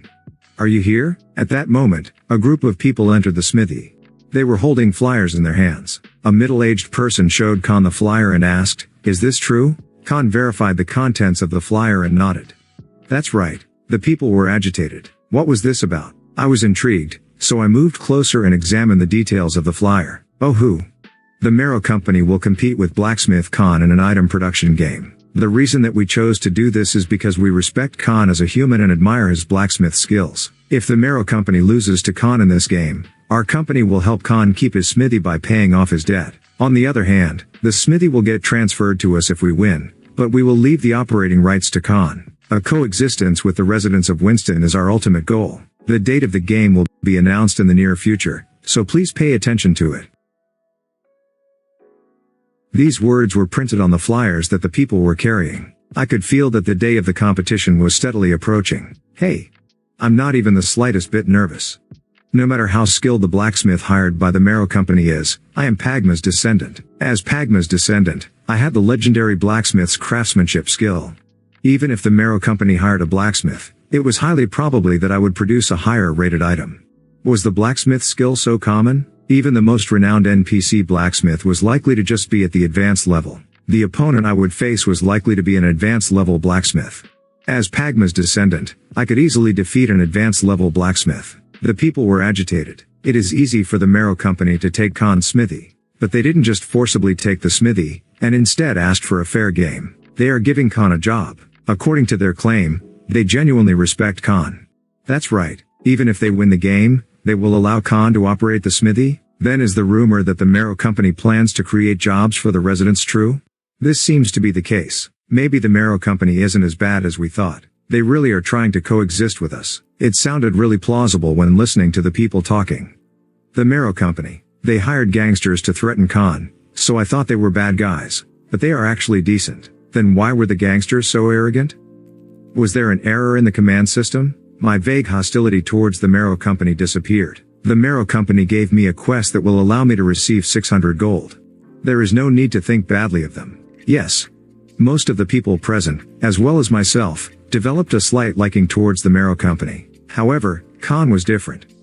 That's it. This is why the Marrow Company asked for the game. That rabbit, he isn't an ordinary man. The indignant Khan grabbed the flyer. Chwuk. He ripped it. Then he reproached the people. You forgot about all your humiliation and suffering just from seeing this piece of paper. The Marrow Company is a villain who knew about Winston's development beforehand and used the information to monopolize our land. You were deprived of everything, becoming poor and hungry. What has the Marrow Company done for us since then? Many people sympathized with Khan. That's right. The Marrow Company is the enemy. Are we going to commit another mistake by being deceived by their tricks? Don't be nice to them. We will be stabbed in the back then fall to hell. The affinity between the Winston residents and the Marrow Company was bad. Their grudge against the company was quite deep. Excuse me. In the midst of the rage, someone held up his hand. Everyone's eyes concentrated on the man. A user. NPCs had a green name above their heads. But the name of this man was white. It meant he was a normal user who hadn't done any bad deeds. Khan asked him, "Young man, you aren't a resident of this village. My name is Heroi. I am an ordinary visitor who came to Winston for the first time." I see. Heroi, what question do you have? Yes. You might feel uncomfortable, but, can you let me speak? Speak. The NPCs were acting favorable towards a person they met for the first time? Unlike me, Heroi seemed to be a high-level traveler, or a traveler with a high reputation on the continent. According to the rumors I heard when I came here to Winston, the Marrow Company, who knew about Winston's development plan, approached you and bought land and commercial areas from those who didn't know about the development plan. Right after that, Winston made great strides in its development and the Marrow Company received great benefits. Is this correct? That's right. Were you forced to sell the land to the Marrow Company? No. Then are the Marrow Company's actions towards you truly unscrupulous? Weren't you blinded by money when you sold your land and stores to the Marrow Company? Weren't you trying to move your homes with the money you earned? But you didn't want to leave after belatedly realized that Winston was going to be developed and the situation turned out like this. Ultimately, the ones you should blame aren't the Marrow Company. It is your own ignorance and self-interest. What are you saying? You are clearly the Marrow Company's crony. The atmosphere abruptly changed, but Heroi didn't back down. A company is formed to build wealth. The act of taking advantage of information to form a monopoly is natural for them. Many of you hate them, but there is no need to be enemies. Did they actually do anything wrong? This bastard is talking until the end. Should we shut his mouth? The residents didn't like the Marrow Company being defended. There were some people so enraged that they wanted to beat Heroi up. But Heroi wasn't afraid. I'm not hired by the Marrow Company. The reason I'm saying these words is for you. Everyone, don't try to fight with the Marrow Company, but coexist with them. That is the much wiser choice. The angry people listening to Heroi's words calmed down. It was evidence that Heroi was persuading them. Then Khan spoke. This young man is meddling in other people's business. What is your intention behind giving such advice? Khan didn't hide his suspicions. He was convinced that Heroi was sent by the Marrow Company. Isn't it obvious? He must have a compelling reason to speak up like this. I was certain that Heroi had received a quest from the Marrow Company. If people were persuaded, his quest would be successful. Most people have already been persuaded. I absolutely can't allow this to happen. I should interfere. It was irrelevant to me if the Marrow Company was an enemy or not. So why was I bothered? The reason? The misfortune of others is my happiness. I don't want to see him clear his quest in front of me. I will make him fail. Yes, it was a simple reason. I wanted to make Heroi fail the quest. Chapter 32. Hey, you. The moment I was about to come out to disrupt Heroi, Khan restrained me. Leave it to me. Khan sent me a thankful look before approaching Heroi. Then he nodded. Your words are right. It would be good for our future to coexist with a large company. What was he saying? Buzz buzz. The people were disturbed once Khan, who was more resentful of the Marrow Company than anyone else, supported Heroi's claim. Naturally, all eyes and ears focused on Khan. Then Khan spoke. If Winston didn't belong to Earlstein, we would have chosen to coexist with the Marrow Company as you advised. The words were meaningful. Heroi was puzzled. If it didn't belong to Earlstein? Yes. The important thing is that this village belongs to Earlstein. I don't know where you come from, but there is a local statute called the Rights of the People. It is a law that Earlstein himself imposed because he treasures the people. This is one of the provisions of this statute. The residents of Earlstein's territory have the right to be informed more quickly than anyone else about their area of residence. Khan explained the meaning of this provision. How you heard about how it is the pioneering age of the North. The North has a bad climate and many monsters. At this moment, numerous pioneers are struggling. What happens when a new land is pioneered? By default, it will have a large impact on the nearby cities and villages. Khan nodded with satisfaction at Heroi's words. Yes, that's right. Then what is responsible for Winston's current development? The roads were improved and transportation supplemented. Why were the roads improved and the transportation supplemented? It is because a new land was pioneered not far from here. Winston will be the bridge between this new land and the capital. Do you understand? The North is changing every moment. The people of the North might be damaged by the sudden changes. Khan cut to the chase. This is the reason for the stipulation that Earlstein's residents have the right to be informed about their area of residence sooner than anyone else. It is so that people can be prepared for the sudden changes. We can minimize the damage or maximize the profits. Heroi figured out the point of this explanation. Winston's residents were supposed to benefit from the development, not the Marrow Company. You suffered a loss and this is contrary to Earlstein's will. You have the duty to fight against the Marrow Company's tyranny, as well as the Winston Lord who gave them the information instead of the Winston residents. Is my interpretation correct? That's right. We must not compromise with the Marrow Company. It isn't for our benefit alone. As his people, we also don't want to betray Earlstein's will. We must accuse Winston's Lord and the Marrow Company, who are going against Earlstein's will. Indeed, a perfect justification. The people cried out with excitement at Khan's words. They cheered. Everyone was united in their determination to confront the Marrow Company. Heroi exclaimed in a loud voice. The evil deeds of Winston's lord and the Marrow Company must be reported to Earlstein. But you are under the Lord's supervision and can't raise an appeal with Earlstein. Leave it to me. I will do my duty and inform Earlstein of the happenings in Winston. For Winston. For you. For the honor of Earlstein. I will accuse Winston's lord. Thank you. I will believe in you and wait. Eh? It was clear. Heroi had just received a quest from Khan. But wasn't it strange? Usually, a NPC gave a user a quest. The user would passively receive the quest. However, this didn't give the impressive of a passive quest. Rather, it felt like Heroi induced Khan to give him the quest. No way. I hurried after Heroi, who had left the smithy. Hey. Heroi looked at me with an extremely cynical expression. It was inconsistent with his enthusiastic appearance in the smithy, so I thought I had the wrong person for a moment. Weren't you a folding screen in the corner? What do you want with me? I am busy. Folding screen in the corner? Ah, that's right. I look like a complete beginner right now. Unless the person had a very good nature, it was common for ordinary users to be reluctant to deal with beginners. Beginners didn't know anything, so they were always asking questions, sometimes even begging. I immediately cut to the chase so that Heroi wouldn't ignore me and leave. Didn't you come to this place because you received a quest from the Marrow Company? Your original plan was to convince the Winston residents to work with the Marrow Company. But what is this development? Oh? Heroi showed an interested response. You inferred that I have a quest for my actions? Are you not a beginner? Well, I just aimed for the larger benefit. Share the quest information. The player Heroi wants to share the quest information. Would you like to accept? I accepted and Heroi's quest information appeared. For the residents of Winston. Difficulty: Winston's residents have been greatly damaged by the selfish lord and the Marrow Company. Originally, you were commissioned by the Marrow Company. However, you couldn't turn away from the poor residents, so you betrayed the Marrow Company. Now you must avoid the pursuit of the Marrow Company and head for Frontier, the capital of Earlsteim's territory. Be sure to arrive at Frontier and tell Earlsteim of everything that is happening in Winston. Quest clear conditions: an audience with Earlsteim. Quest reward: the title Apostle of Justice. The affinity with the Winston residents will rise to the peak. Reputation in Winston will rise to the peak. Earlsteim's gift: Apostle of Justice. The courage stat will be opened. All stats plus 10. The skill Unbreakable Justice will be generated. Quest failure: level -1. Affinity with the Winston residents will decline. You can't enter Winston until the Winston Lord is changed. What is this enormous compensation?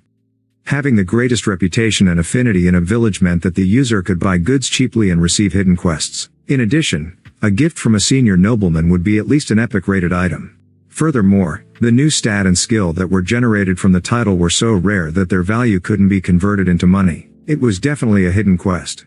It was even better than the hidden quest I received. My stomach hurts. My jealousy caused dizziness, and it felt like my insides were burning. I was frustrated, while Heroi smiled at me complacently.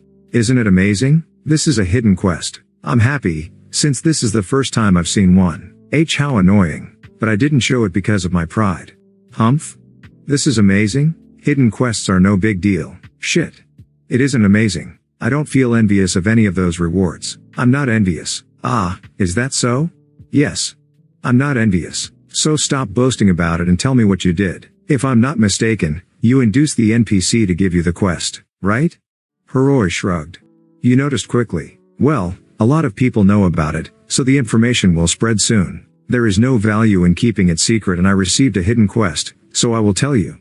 Then I was told something shocking. The degree of freedom in Satisfy is infinite. I received the quest by taking advantage of that freedom. I don't wait until NPCs give me quests. I try to speak words that will make the NPC give me the quest. Here is a simple example. If I say I am quick and diligent when it comes to deliveries in front of a restaurant owner, it is highly likely that the restaurant owner will give me a delivery-related quest. Amazing. I didn't know that until now. Has anyone else received a quest like this? If so, those who don't know how to play the game have received damages? Don't be discouraged. Unless you are an early player who has been playing Satisfy for a year, most users wouldn't have enough understanding of quests to apply this concept. Except for the early users, most people will be passive towards quests like you. You haven't received any large damages. Only a small number of early users have benefited from it. Well, this information has already started to appear on various sites, so soon everyone will know about it. Hey, why are you pale all of a sudden? Why are you sweating? I am one. I have been playing Satisfy for 1 year since it opened. What? PFF. Fa ha ha ha. Hiroi grabbed his belly. He laughed until tears fell, then raised his thumb as he barely managed to stop. That is one of the funniest jokes I have ever heard. Isn't this a good gag? Ah, are you perhaps a comedian in real life? Do you want to be friends? Friends? Get lost. It wasn't a joke. I really was an early user who had been playing Satisfy for 1 year. I even took a leave of absence from school to play Satisfy. But I had no idea about such a tip. Did I ever obtain my own know-how while playing Satisfy for a year? No. I relied on the mundane information that anyone could get from websites. My understanding of Satisfy was so low, I couldn't believe I was an early user. I am pathetic. I am very ashamed of myself. Tears flowed down from my eyes. Damn. NNNNNN. Log out. Hey. What? Why are you acting like this? Hiroi was baffled after I left so suddenly. What is with that person? Hiroi was stunned when the person called Grid suddenly logged out. He was an Asian user and had a good sense of humor, so it would have been nice if they could be friends. VFFT. He chuckled when he thought about it again. Grid declared himself an early user while not even knowing about how to induce a quest. Why did he feel the need to impersonate an early user? He truly has an unusual personality. Then, shall I go? Hiroi thought it was just a passing relationship. After meeting Grid, Hiroi didn't feel anything special. It was just a funny story that he dismissed lightly. But the two men were already approaching the whirlwind of destiny. Chapter 33. Let's do the quest. It was the very first time Hiroi had received a hidden quest since he first started Satisfy almost a year ago. He had been playing Satisfy since the day it opened, but he never had such great luck. The skill called Unbreakable Justice isn't known, so its effectiveness can't be determined. However, I've heard about the courage state in rumors. Every time the courage stat increases by 10 points, attack power and defense will permanently increase. Hiroi trembled. If I succeed in this quest and receive the Apostle of Justice title, I can grow using the courage stat. Then I can become a ranker. Hiroi was currently level 127. Compared to the average level of users, it was very high and he was treated as a high-level user wherever he went. But it wasn't so high considering that he was an early user. He was only level 127 despite playing 18 out of 24 hours a day for 1 year because of his class. Hiroi's class wasn't a combat or production class, it was an order. An order's weapon was talking. Combat classes and production classes could raise their levels relatively easy by hunting or making items. However, an order only competed with words, so it had a weak combat ability and couldn't make any items. The reason Hiroi managed to reach this level was due to always receiving quests from NPCs through talking. But that method had now reached its limit. The higher the level, the higher the difficulty of the quest and the less experience that was gained. While other people were hunting monsters or selling items, he was going back and forth carrying out unprofitable quests. Thus, Hiroi desperately needed to gain experience through hunting. However, the weapons that an order could use were extremely limited. Their health was the lowest of all classes, while their basic combat stats and skills were poor. It was a cycle he couldn't escape from. It was hard for him to even catch a monster 15 levels lower than him. One of his flagship skills, Spiteful Tongue, is a powerful skill that causes all stats of the target to decline. But it wasn't easy to use in a life and death fight, as obviously, there were limits to its use. The fatal weakness of my class is that my combat strength is weak. I can overcome this weakness with the courage stat. He had to succeed in this quest in order to earn the Apostle of Justice title and gain the courage stat. After reaffirming his determination, he arrived at the street in front of the western gate. The gate was relatively quiet. It was because the Lord of Winston strictly monitored and managed the residents, so the residents couldn't leave Winston.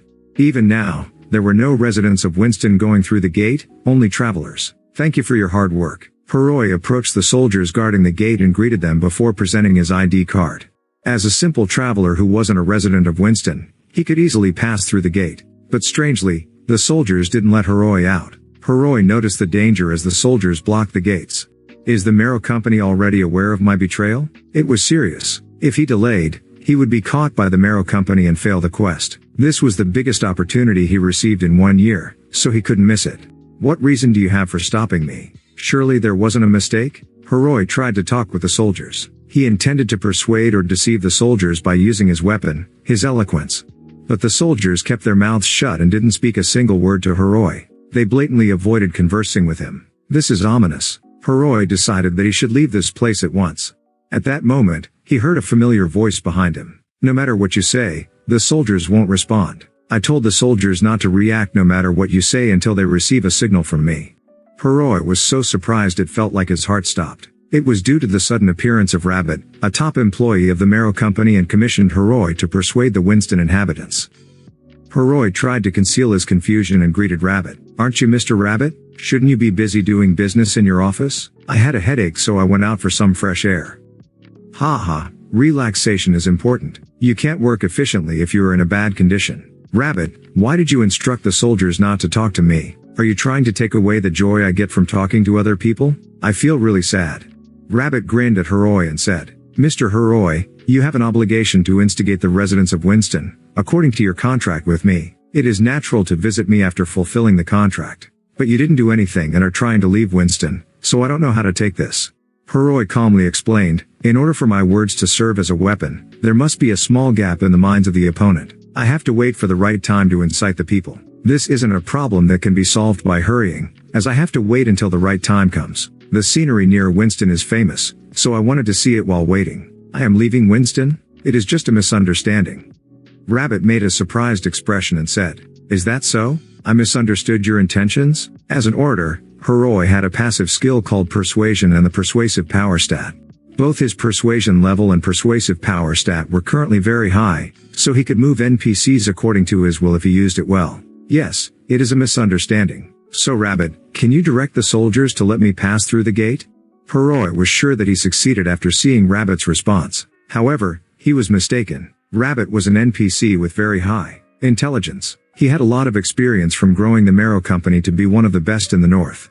It meant that Hiroi wasn't at a level to manipulate him yet. Rabbit made a sorry expression. "I thought that Mr. Hiroi's eloquence was very good, so I believed that you could easily incite the residents. But now you look incompetent. I admit that I misunderstood your abilities."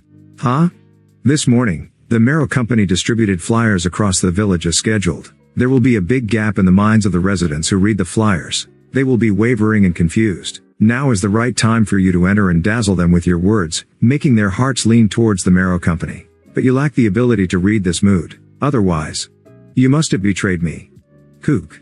Rabbit's eyes were like a hawk's. The sharp gaze penetrated Hiroi and provided enormous pressure. Hiroi realized it. "Rabbit, did you predict my betrayal in advance? You expected me to try to escape by misleading the soldiers, so you gave the soldiers instructions not to talk to me." Rabbit shook his head. "I have met and managed many people, so I never believed in anyone from the beginning. Rather than anticipating your betrayal, I just made assumptions that you might betray me and prepared for the worst. Now, come over here. You will be locked up for a while. Instead of persuading the residents, you have joined them. Therefore, I can't let you go and meet Earlstein." Rabbit gestured and the soldiers ran towards Hiroi. "This is the end. I can't escape from this place with my battle skills. I will clearly be trapped and fail the quest. No. I can't give up. He might never have another chance at a hidden quest. It was an opportunity that must never be missed. Forget about acting rashly. Let's log out and get rid of the immediate crisis. I need to think carefully about how to handle this crisis." Hiroi made a swift judgment and tried to log out. In the case of a quest in a specific place, it was impossible to log out during the quest. However, this was the center of a village. There were users curiously watching the situation. This was a public place, so Hiroi believed he could log out. "Log out? You can't shut down the game here." "What?" Hiroi was astonished. It was due to an unexpected notification window. "Stop your futile resistance." Ugh. After failing to log out, Hiroi was captured and tied up by the soldiers. Rabbit said cynically, "Log out. It is a mysterious spell that takes your immortal bodies to an unknown place. Don't you know that we have the power to neutralize it?" NPCs were clearly aware of the difference between users and themselves, so Rabbit intended to keep Hiroi alive. Hiroi would resurrect somewhere else if he was killed, so it was better to imprison him. Rabbit directed the soldiers, "Lock him in the castle's dungeon. Tell the Lord that he should be watched closely for a while." This, the first quest he received in a year, only for him to fail. Hiroi was in hell. As he felt despair, a notification window flashed before him. The quest for the residents of Winston, A, has changed to Wait, S. Wait. Difficulty, S. Having played into the hands of Rabbit, you have failed the commission to report the Winston Lord and Marrow Company's evil deeds to Earlstein. Fortunately, hope still remains. Winston Castle's dungeon is known to be impossible to escape from. In the dark, cold and unsanitary dungeon, you must somehow survive until the end. If you can endure the cold and hunger, the Apostle of Justice will surely come and rescue you. Quest clear conditions. Don't log out for 50 hours in real time. This is an extremely dangerous quest. For the elderly and those with a weak health, please give up on this quest. Would you like to accept the quest? What type of quest is this? The unfamiliar information window that popped up caused Hiroi to feel confused and tense. I can't log out for 50 hours in real time, not satisfies time? What is this absurd condition? Hiroi was confident of his physical strength in reality. Thanks to that, he could place Satisfy for 20 hours in the capsule. But the limit was 20 hours. This was because the capsule's safety system didn't allow access for more than 20 hours. After connecting to Satisfy for 20 hours, the users would be forced to log out and they couldn't connect again for 6 hours. In other words, the SA group that manufactured and distributed Satisfy's capsule strongly warned of the danger of connecting to Satisfy for more than 20 hours. Yet there was a quest to stay connected for 50 hours? It was also one where he was stuck in a dungeon, waiting. 50 hours in reality is equal to 8 days and 8 hours in Satisfy. Will my spirit be able to endure staying in prison for that whole time without doing anything? This really was a dangerous quest. It was a quest where he might go crazy without being mentally prepared. But it was also an opportunity. This was an A-grade hidden quest. It is upgraded to an S-grade quest. This is an opportunity that I absolutely can't miss. Hiroi decided to accept the quest. But before that, he decided to think about it. Did he have any unavoidable schedule in reality? No. He had no schedules recently. Did he have any family who would be concerned and forcefully shut down the capsule? No. He was single right now. Was the front door locked? He had stayed home for 4 days without going anywhere. In the meantime, his front door had been firmly locked. When was the last time he went to the toilet and ate? 3 hours ago. In any case, if he converted the capsule to the sleep state, his body would be able to endure for 3 days without eating or drinking. Did he have a history of problems when connecting to the capsule for a long time? No. His health was second to none. Okay, my body is at its peak physical health. I shall challenge it once. The SA group made this quest, so they won't let the user die. Hiroi made a firm decision to accept the quest. I won't give up the quest. This is the last warning. Are you really sure you want to proceed with the quest? Yes. The quest has been accepted. Wait. Difficulty, S. Having played into the hands of Rabbit, you have failed the commission to report the Winston Lord and Marrow Company's evil deeds to Earlstein. Fortunately, hope still remains. Winston Castle's dungeon is known to be impossible to escape from. In the dark, cold and unsanitary dungeon, you must somehow survive until the end. If you can endure the cold and hunger, the Apostle of Justice will surely come and rescue you. Quest clear conditions. Don't log out for 50 hours in real time. This is an extremely dangerous quest. For the elderly and those with a weak health, please give up on this quest. From the moment you accept the quest, the system will thoroughly manage and supervise your brain waves and health status in real time. If a critical level of anomalies is detected, the system will force you to log out. If you are forcibly logged out, the SA group will send executives and medical staff to your home to prepare for the worst. Even if you complete the quest and log out successfully, the SA group will send executives and medical staff to visit you and check your status. You need to endure 200 hours of satisfied time to complete the quest. In the worst case, because you are connected to virtual reality for a long time, you can confuse reality with virtual reality. Please don't let go of your tension until the last moment and show a strong mentality. Quest clear reward, a second class called Apostle of Justice's Partner. Title 1 Who Overcomes Hardships.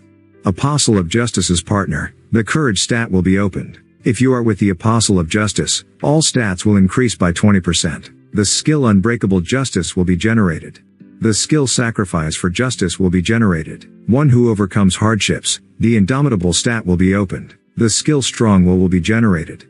Quest failure, there is no penalty. From now on, the capsule will switch to sleep mode. It is impossible to shut off the power of the capsule from the outside.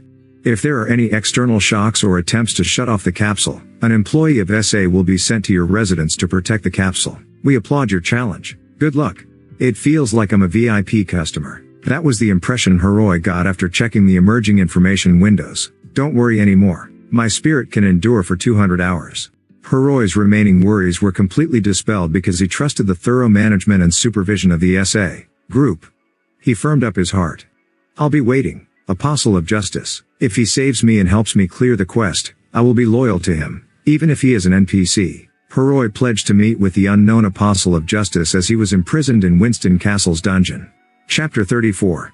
11:33 p.m. Lim Chulho, the head of Satisfy's development team and of the SA group, was working all night. Satisfy was a game with over 2 billion users, so there were always countless variables. Satisfy's overall flow, whether small or large, depended on what each of the 2 billion users were doing. The system was impossible to maintain if errors kept occurring. Lim Chulho was always enthusiastic about building a complete system. I can't allow even a single error. He had unmatched concentration whenever he focused on his work and only heard his ringtone after 40 seconds or more. It was a call from the operations team. What's going on? Quest B408 has been triggered. Please authorize the convening of an emergency meeting. Lim Chulho's mind revolved and then recalled the information about B408. B408. It was a code name for S-grade hidden quests that needed special conditions to be fulfilled. The compensation for Quest B408 is a second class. The user who cleared B408 would be able to obtain another class. In Satisfy, they might be the first user to have 2 classes. But the more rewarding the quest was, the more difficult it would be. In particular, the content of Quest B408 was very unique, as the user had to be trapped in an enclosed space for 200 hours of Satisfy time. It had a direct impact on the real world, since the user who performed the quest was at a great risk of suffering serious psychological damage. One of the reasons why the clause the SA group has permission to view users' personal information was created was due to quests like B408. I give permission. I will go as well. Lim Chulho immediately stopped working and headed towards the conference room. He arrived in the meeting room and looked at the documents. It contained information about the user who triggered the quest. Amazing. A Mongolian person. Originally, Mongolia was the world's 10th richest country when it came to resources but lacked the technology to find and use those resources. But after breaking away from communism, the Mongolian government established diplomatic ties with many countries and actively attracted foreign direct investment, FDI. Since then, numerous governments and companies advanced into Mongolia, including both the Korean government and Korean companies. They called Mongolia the land of opportunity and made investments. There was a huge inflow of foreign capital into Mongolia. However, once Mongolia's regime changed in the 2010s, the FDIs started to slow down due to the rapid change in policy. After many years, the regime changed once again and the Mongolian officials tried to induce the FDIs again, but many had already lost confidence in Mongolia. In the end, the Mongolian government's plans didn't proceed as planned and Mongolia remained a developing country until the 2030s. But now it was different. Mongolia's FDIs were revitalized as the world's economy boomed, thanks to rapid technological development in the 2040s. The Mongolian government cooperated, and through some successful processes, the nation stepped into the ranks of the developed countries. But despite this, the nomadic temperament of Mongolia didn't change. The vast majority of the Mongol people couldn't adapt to the new benefits and still wanted to wander the grasslands. As a result, Mongolia became one of the countries with the smallest number of Satisfy members. According to statistics, more than 60% of the total population of developed countries were Satisfy players. In addition, Satisfy-related businesses created a lot of jobs. But in Mongolia, only 3% of the population played Satisfy. For the Mongols who loved wandering the grasslands, the act of being trapped in a small capsule was unacceptable. 3% of the population is a miracle. The 25-year-old with the name of Ulaanbaatar, which was hard to pronounce, was a level 127 order. Lim Chulho was already surprised to see a level 127 order, a class that was weak in combat, but he couldn't believe that the user was a Mongolian. Quest-based leveling. By utilizing the characteristics of an order, he could obtain relatively difficult quests, an effective way to play. As Lim Chulho read the documents, the executives who had been sleeping at home rushed in for the emergency meeting. Some of them gave off the scent of alcohol. Lim Chulho paid attention to Yoon Song-min. Director Yoon Song-min was obsessive about cleanliness, so this was the first time Lim Chulho saw him with scruffy hair. I thought you of all people would comb your hair, even in the midst of a war. Is Director Yoon's weakness sleeping? The other board members had the same thought and laughed.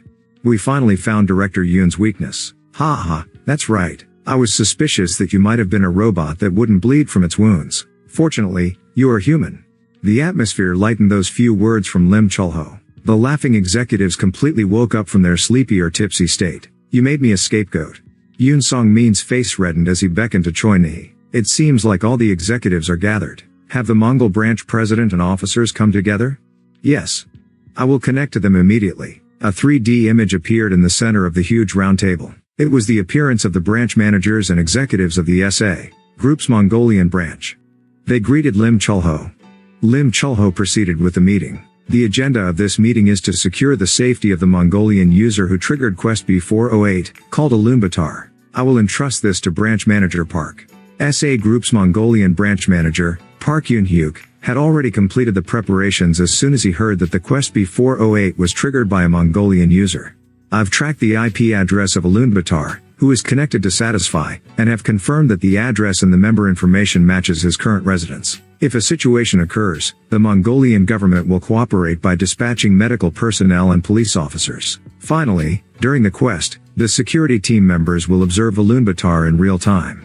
Quick and efficient actions. Lim Chulho nodded with satisfaction. The branch manager, Park Yun-hyuk, gave his opinion. The Mongolian branch sees this quest as an opportunity and aims to use it as a foothold into the market here. I will leak some of the quest information to the media. This will be the first user who might have two classes in Satisfy, and the fact that it is a Mongolian user will be widely reported throughout the media around the world. This is natural PR, and the Mongolians will see one of their own becoming a global star through Satisfy, increasing their interest in the game.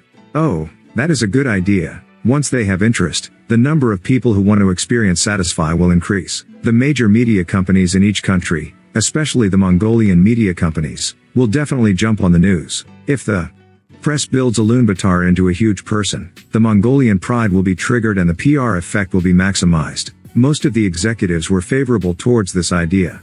However, a small number of them didn't like it. Is there any guarantee that Alunbatar will succeed in the quest? What will happen if we make the whole world pay attention to this quest, only for it to fail?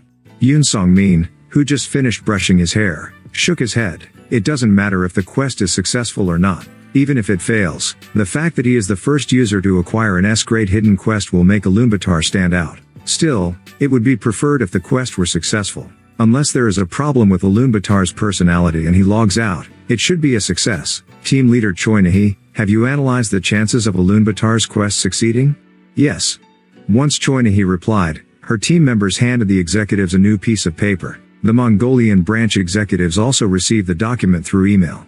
After a while, the executives read the contents of the paper and frowned. What is this? The probability of success is only 9%. Director Yoon Song-min was shocked. What is this? Yoon Song-min couldn't accept this response. Doesn't Quest B408 involve being rescued by a hidden NPC? Alunbatar's health condition is also very good. If we protect Alunbatar on the outside, it is unlikely for him to log out. If Alunbatar doesn't log out, he will be rescued by the hidden NPC and will clear the quest. So why is the success rate so low? I've predicted at least an 80% success rate. Well, the moment that Choi Nahi tried to explain, "Kua ha ha ha ha," the silent Lim Chulho suddenly burst out laughing. Everyone looked at Lim Chulho in shock. TSK TSK TSK. Lim Chulho clicked his tongue and stated, "Your nature is too frantic. Shouldn't you read the document first before asking the question?" The executives read the document carefully at Lim Chulho's words and were shocked at its contents. Yoon Song-min nervously crumbled up the piece of paper and muttered, "Again. This person." The normal scenario for Quest B408 was like this. A user with high reputation would build up affinity to the maximum with the Winston residents. In the process of building affinity, the user would learn about the wickedness of Winston's lord and the Marrow Company. At this time, the user would be assimilated with the Winston residents and sincerely resent the Marrow Company and the lord. The residents of Winston would detect this and give the user a quest called for the residents of Winston. Once the user accepted the quest, the story would begin in earnest. The user would try to meet Erlstein, but they couldn't go against the powers of Winston's lord and the Marrow Company. The user would be caught and eventually imprisoned in the dungeon. At this point, the quest would change from for the residents of Winston to wait. If the user were to accept this quest, the mysterious Apostle of Justice NPC, who would be hiding in Winston due to special circumstances, would rescue the user after 200 hours. In this case, the user would establish a relationship with the mysterious Apostle of Justice and find out their identity. Then the user would go on a journey to help the mysterious NPC. Once the user performed all the linked quests, they would receive rewards beyond imagination. However, a variable meant that the quest didn't flow along the scheduled scenario. The variable was that Alunbatar shared the quest information with another user. The planned mysterious Apostle of Justice NPC became obsolete, and the related quest to the NPC also disappeared. The news that Alunbatar was confined in the dungeon after failing the quest would be passed on to the user whom he shared the quest information with, not the mysterious Apostle of Justice. But that user turned out to be Grid. Exactly 12 days ago, the Korean user who obtained a legendary class by chance. Right, it was Shin Youngwoo. Chapter 35. He has a legendary class, yet he's only level 21? How can he play the game like this? Amazing. His ability to not level up is truly amazing. It's a wonder that he gained the class quest. Yoon Song-min didn't like Shin Youngwoo. Shin Youngwoo's game history confirmed that he was a young man with no talent at playing the game. Taking the legendary class, wasn't it like a swine obtaining a pearl? Yoon Song-min thought it was a waste of a legendary class. He is a person who will never become a ranker in his entire life. Thanks to his interruption, a large amount of content regarding the legendary class is consumed. Now he's about to consume another large game content. Director Yoon Song-min was sure of it. Poison. This person is a deadly poison to satisfy. Before he does more harm, we have to stop his account forever. But director Yoon Song-min didn't have the authority to manage user accounts. He had no choice but to keep his thoughts to himself. Yoon Song-min inwardly cursed Shin Youngwoo. Then he asked Choi Nahi with a serious face. By the way, why does the quest only have a 9% chance of succeeding? There is a 9% chance of this person rescuing a Loonbatar? Nonsense. Isn't it more likely to be a 0% chance? The other executives agreed. This figure is obviously wrong. That's right. I'm sure that the supercomputer Morpheus is infected with a virus. This quest was a failure. There was no way that a level 21 user could rescue a Loonbatar. The aggressive publicity campaign was finished. Everyone thought so and was sad. But in the midst of this, only Lim Chulho was happy. The protagonist of 3 big events in succession. Since becoming a legendary class, he made epic rated arrows and received the class quest, so I am somehow feeling expectant towards this young man. To put it bluntly, it was an incompetence so beyond common sense that it was difficult to predict. Shin Youngwoo was fun to watch because he caused many variables. Lim Chulho was happy, regardless of the quest results. The other executives, including Park Yoon-hyuk and Yoon Song-min, were upset. I met Khan earlier than Heroi. I protected Khan's smithy and paid for his medical treatment. I was a great benefactor to Khan. On the other hand, who was Heroi? He only spoke a few words to Khan. Then why? Why did Khan give him the huge for the residents of Winston quest? Meanwhile, I received a quest that would only give me 600 gold. Isn't it normal to give me all the quests? If Khan was an NPC who knew how to repay favors, he would have passed all his quests to me. But he was an ungrateful NPC. Khan should repay the favor. No. Is he crazy? Anyway, I need to think about the contents of the story. If I want NPCs to listen to me, do I have to act better in the future? The more I thought about it, the worse I felt. For the residents of Winston was a massive quest that would control Winston's fate. It was natural for Khan to give it to the person he trusted most. But his choice was Heroi. It meant I was worse than someone Khan had never met before. Why is a dog who rolled out from nowhere more credible than me? Ugh. I was at a street stall near my house. I lamented about my life while pouring a shot of bitter shochu into my mouth. Shochu is a Japanese alcoholic drink. My limit was originally 1.5 bottles of shochu, but I was so disappointed in Khan and jealous of the jerk that I drank too much. Qua tilde. I emptied my 3rd bottle of shochu. My heart still wasn't soothed and I felt like crying. The more I thought about it, the more hateful Khan was. I truly believed that we had become sincere friends during the time I spent with him, but Khan thought differently. Khan didn't believe in me. Why didn't he trust me, giving a good quest to that other guy instead? Why? Damn. Anyway, tomorrow it would start raining for 3 days. I didn't need to worry about going to work during that time. I called out for the stall owner in a loud voice. Ajuma, the middle-aged woman cutting the was surprised by my call and flinched. I was able to notice that the woman's eyes shook slightly as she met my gaze. Is my charm maximized by the lonely aura that I am emitting? The loneliness in my eyes was like a blizzard on Mount Everest. Looking at those quivering eyes, the middle-aged woman seemed to be confused about being attracted to a young man around her son's age. I am such a sinful man. I felt sorry to the middle-aged woman, but I had no interest in her, especially if the other person was a married woman. I can't break apart a family. I cut to the chase so that the woman wouldn't have any expectations. 1 more bottle of shochu. Can I also get a refill of the fish soup? Don't forget to put a piece of radish in the fish soup as a service. Kwaong. The middle-aged woman plugged the knife she was holding into the chopping block. Then she pointed at me and shouted, "You are really too much. I don't care about the 3 bottles of shochu, but I already said that I won't refill the fish soup after the 9th time. Furthermore, you ask for a service every time. The total value is more than the alcohol you're drinking. How can a young man have no shame? You are very inhospitable. At the very least, you should serve your customers fish soup." This world is once again causing me great disappointment. Yes, just like Khan. What are you saying? I can't afford to give you any more free refills. The owner was stubborn. My plan to fill my stomach with fish soup was in vain. It is time to say goodbye and return to cruel reality. I gave up asking for more refills and stood up. I placed the money for the drinks on the table, said goodbye to the owner and left the stall. As I walked on in a lonely mood, an angry voice was heard from behind me. Hey, young man. You are lacking 1,001. Give me 1,001. Ah, I counted the money wrongly due to being drunk. Then let's try. This is a chance to save 1,001. In the past, I never felt like saving money. But now I was debt-ridden, so the spirit of saving was unavoidable. As the number of conservative young people grew, the future of South Korea would become brighter. For the sake of my spirit of saving and Korea's future, I needed to avoid paying this 1,001.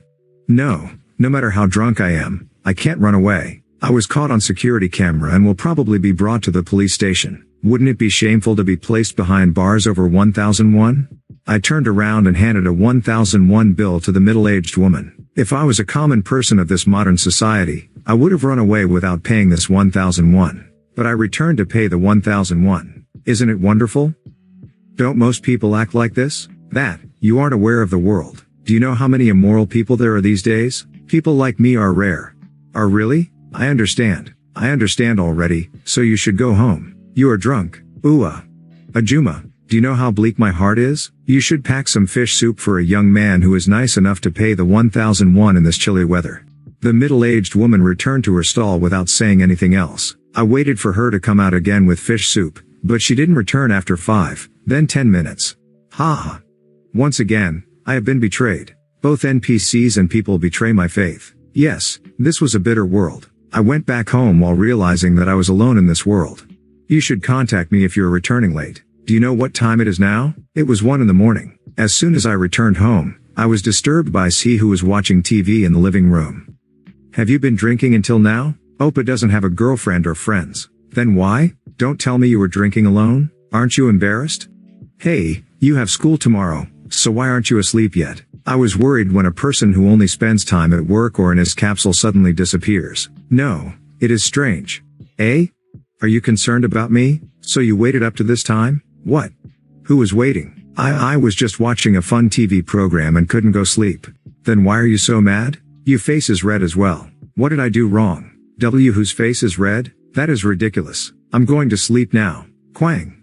C turned and entered her room. Phew, teenage girls are really difficult. C's loud voice had broken my drunken haze. I once again became mad about missing out on for the residents of Winston Quest.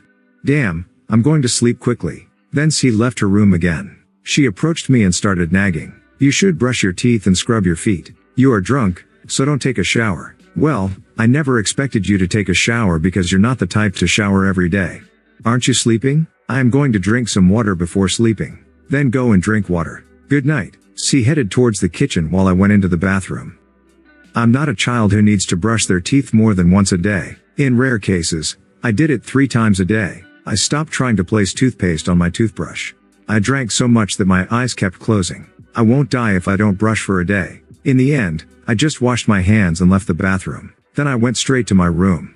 C sounded like she was screaming outside my room, but I didn't worry about it and went to sleep. The day was over. Chapter 36. As soon as I opened my eyes the next morning, I connected to Satisfy and headed into the smithy.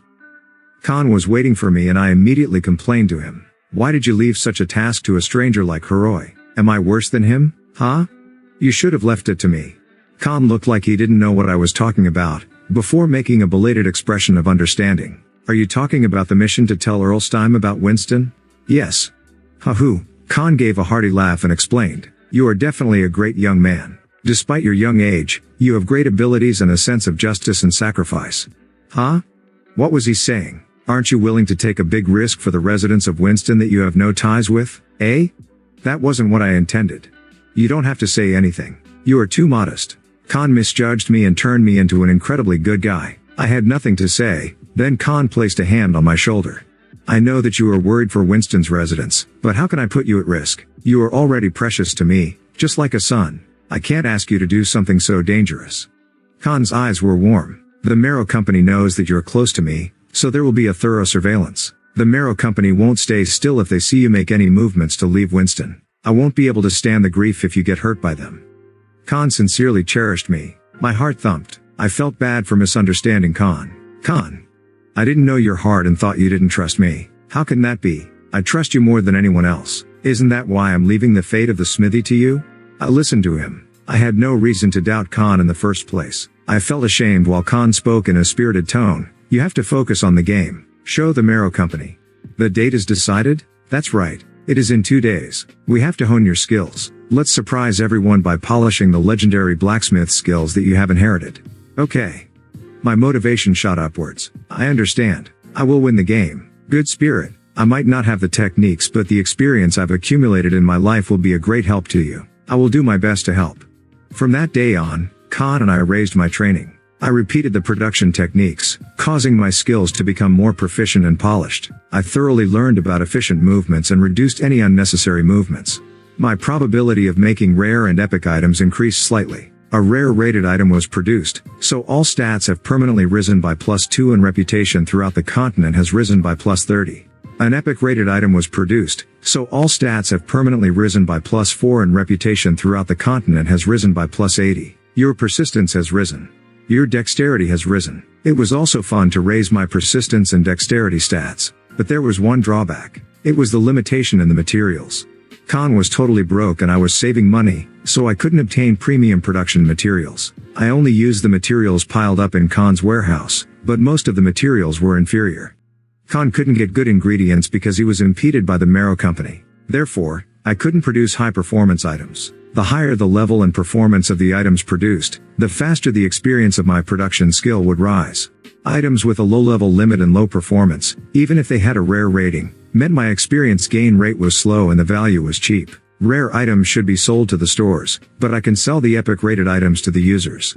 Usable iron sword. Rating: epic. Durability: 1919 attack power, 3540 attack speed, +2%. A sword made by a craftsman with great skill and potential but lacking in experience and reputation. It is easy to use because it has a perfect balance of length and weight. The user can attack a little faster. The fact that this type of sword was made with meager materials is amazing. User restriction: level 12 or higher, more than 30 strength. Beginner sword mastery: unexpectedly comfortable rat leather armor. Rating: epic. Durability: 2424 defense, 22 movement speed, +3%. An armor made of rat leather by a craftsman with great skills and potential, but lacks experience and reputation. It is designed and created so that the wearer won't be inconvenienced when moving. The wearer can move a little faster. The fact that this type of armor was made with meager materials is amazing. User restriction: level 13 or higher. Beginner leather armor mastery. The names are crude, but level 12 or 13 users would find hunting much easier if they wore this armor and weapon. They were items that low-level users could possess if they had enough gold. Legendary Blacksmith's Craftsmanship Skill. LV1, 12.7%. Legendary Blacksmith's Breath. LV1, 8.9%. When I made the Yafa arrow before, my experience increased by 3.7% and 2%. Instantly.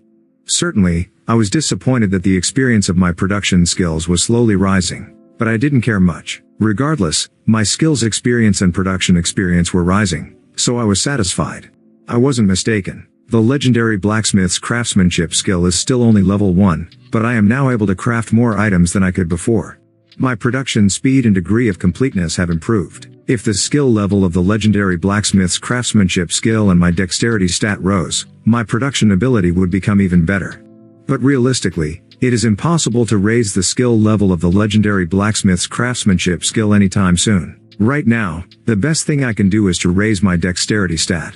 The higher my dexterity, the higher the completeness of the item. I decided to invest my stat points into dexterity for a more solid victory. Status window.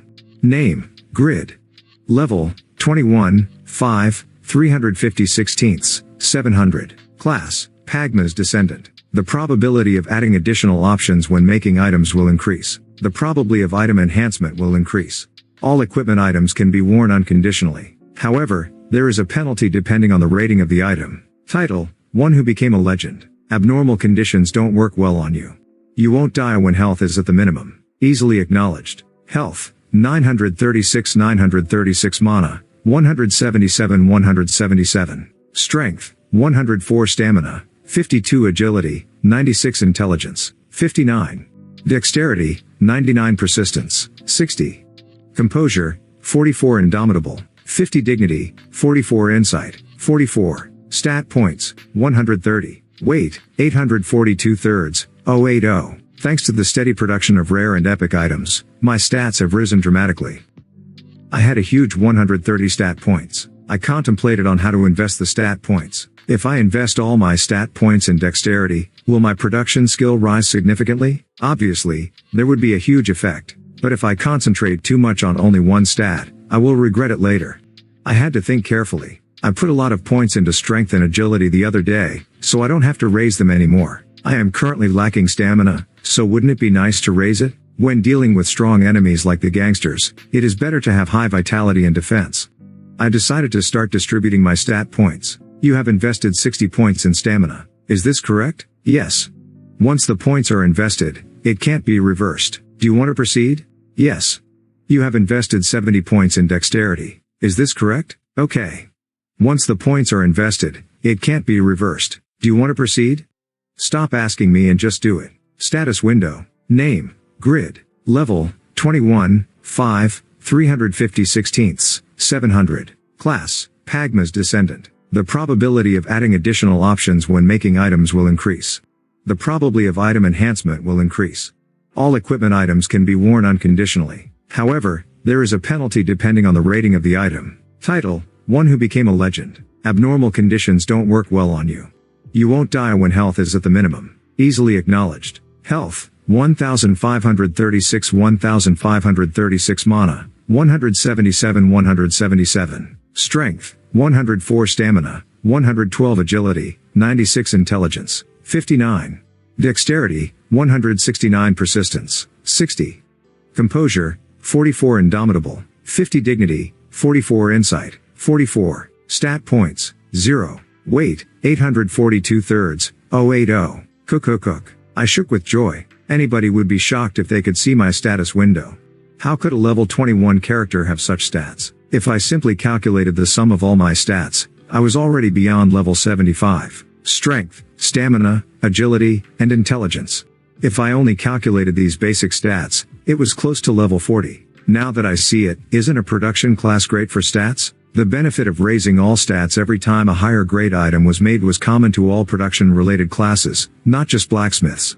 Those who took advantage of this could overcome the disadvantage of production-based jobs. Their insufficient combat skills could be supplemented with high stats.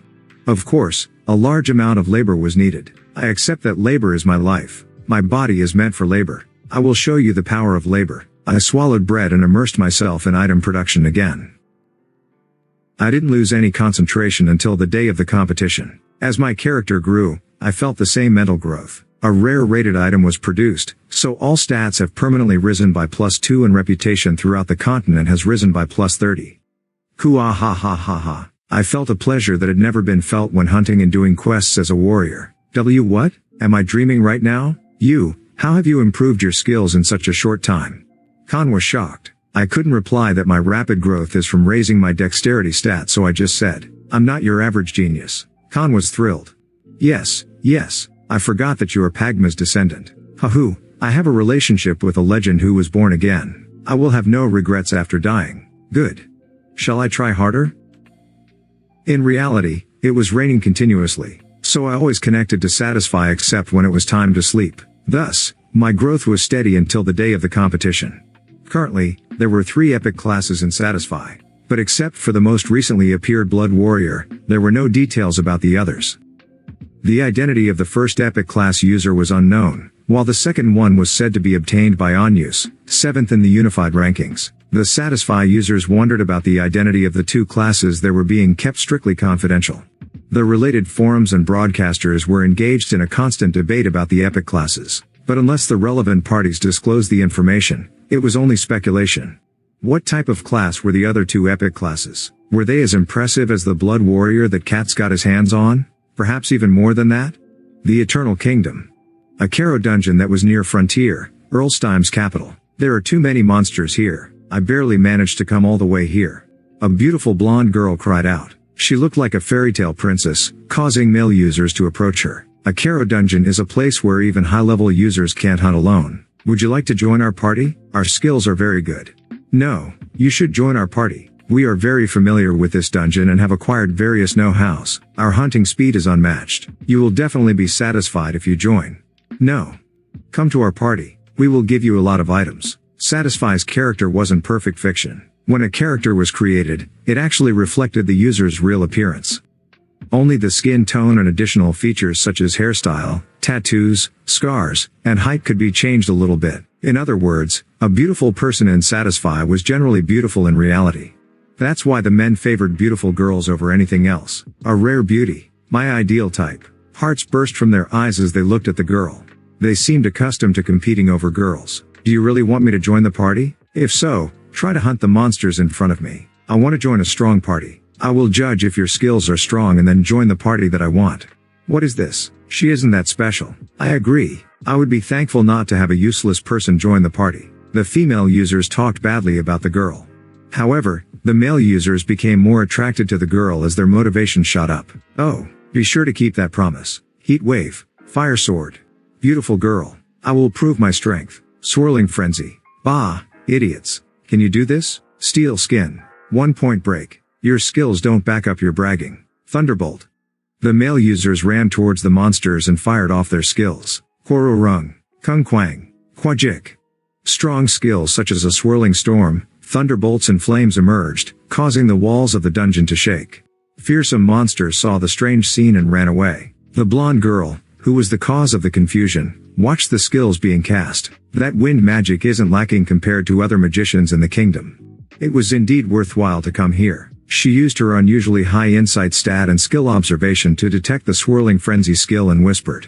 Skill duplication. You have successfully duplicated Swirling Frenzy LV.3. The skill Swirling Frenzy LV.3 is available to use once. You can keep it permanently until it is used.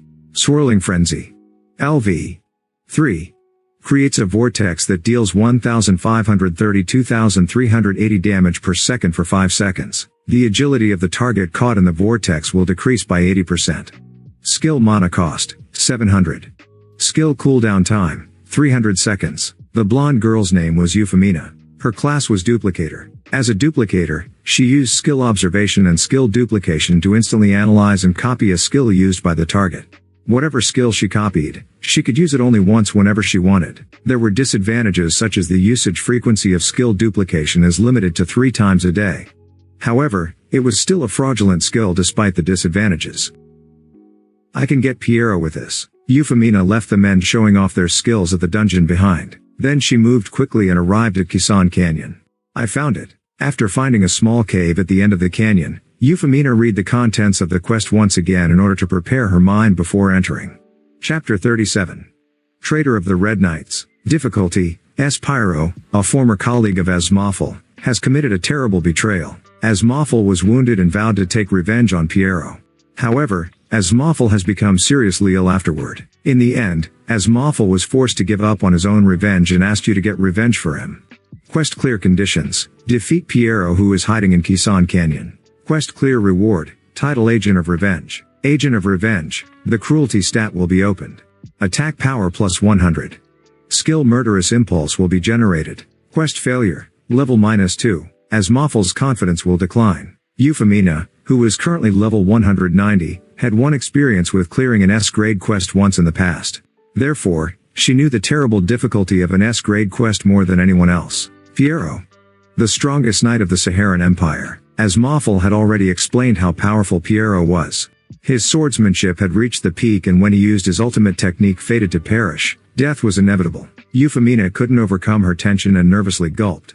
She had taken 63 days to prepare for this quest, but she was still afraid. I believe it. I can do it. Skill window. Euphemina basically only possessed 9 skills. It was an unbelievably poor skill tree for a level 190 user. However, her skill window now had a total of 50 skills listed. In addition, they were all top-class skills. These were the skills that Euphemina prepared to clear the quest. She traveled all over the continent during the past 62 days, searching for top-ranked players. Then she duplicated their skills. Only for today. Let's begin. Euphemina cleared her mind and entered the cave. She was going to face Pierrot, who was more powerful than a boss monster, alone. Pride? No, it was proper confidence. She was the first epic class in Satisfy, a fraudulent class that could duplicate other people's skills, the duplicator. This was the identity of the first epic class that appeared in Satisfy. Someone sent by Asmophil? A voice in the darkness was heard from the depths of the cave. Then a notification window popped up. The eternal hermit Pierrot has appeared. You are overwhelmed by Pierrot's killing intent and the fear effect has been applied. The trap that Pierrot installed is activated. Shoo shoo shoo shoo soog. Cha kk kang. From the land where Euphemina was standing, sharp spikes reminiscent of shark teeth rose and arrows flew from the walls on both sides. At the same time, Pierrot appeared in front of them. Euphemina hastily used one of the skills that she had prepared. Tartan. Tartan was currently the strongest defensive skill known to be available only to Bump, the first-ranked guardian knight. Kwoo.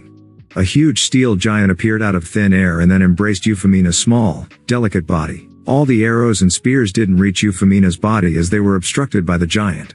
But Pierrot's flashy blow was enough to pierce the giant, immediately before the sword was about to reach Euphemia's heart. Counter barrier. The strongest assault knight, mirrored skill was reproduced by Euphemia. Whack. Cough. As soon as Pierrot's sword came into contact with Euphemia, Pierrot coughed up blood and flew backward in the air. The damage that Euphemia should have received was reflected back on Pierrot due to counter barrier. How dare you? The brilliant Pierrot turned in the air, not caring about his wound. However, Euphemia didn't stay still. Swirling frenzy. Qua qua qua quang. Before Pierrot could reach the ground, a fierce storm covered him. Pierrot had no place to lean on, so his body couldn't resist being swept away by the storm. However, Euphemia was well aware that he wouldn't die. She didn't miss this opportunity. Scorching heat wave, Tyrant's Majesty, Mace of Light, Spear of Darkness, Prelude to Destruction. Euphemia had dozens of top-level skills that she had prepared for 63 days. The strong attacks of different properties shattered the cave, burying Pierrot in the debris. Have I succeeded? No. There would be a quest clear prompt. Euphemia's intelligence stat was very high. She even prepared advanced mana potions. But nonetheless, she had a shortage of mana due to using so many top-level skills in succession. I have to wait for the potion reuse time. Pierrot was still alive. She didn't know when a strong counterattack would come from the pile of stones. Until then, she had to make up for her low mana. Euphemia decided to use flying magic to maintain as much distance as possible from Pierrot. As she rose into the sky, Pierrot crawled out from the remnants of the cave.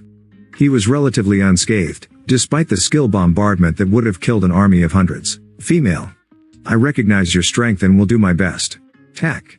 Pierrot jumped. Ping. Ping. Pierrot jumped into the air in bursts, as if he was stepping on an invisible staircase. He instantly narrowed the distance towards Euphemia. I'll give you an inevitable death. A red light emerged from Pierrot's sword. It was the forerunner to the skill that Asmophil mentioned, fated to perish. Once the skill was activated, Euphemia wouldn't be able to avoid death. It meant that her 63 days of hardship would be for nothing. Pahat. The distance between Pierrot and Euphemia was so close that they could hear each other's breathing. The reuse time for Euphemia's potions was almost over. Euphemia drank a mana potion and used the spell she prepared to stop fated to perish. Nightmare projection. The sword rushing towards Euphemia stopped. Euphemia gazed at Pierrot and gulped. Koro rung. The red sword, which should have sliced Euphemia, cut the empty space dozens of times. It showed he had properly fallen into a hallucination. Now Pierrot was fighting against the most fearful nightmare in the world. You have come to me, Asmophil. The flaming sword continued to swing without stopping. Thanks to him, the sky was as red as the sunset. Euphemia tried to use a bombardment of skills again while Pierrot was preoccupied. But there was a variable. You have reached your physical and mental limits after using an excessive amount of force during a short period of time. Your skills can't be used for a while. All stats have fallen by 50%. What? No way. My quest success was in sight. It seemed that she had used too many top-level skills in a short amount of time, causing her physical and mental stress. It was her first experience and she couldn't deal with it because she never thought this could happen. As she was confused, Pierrot was slowly escaping from his hallucinatory state.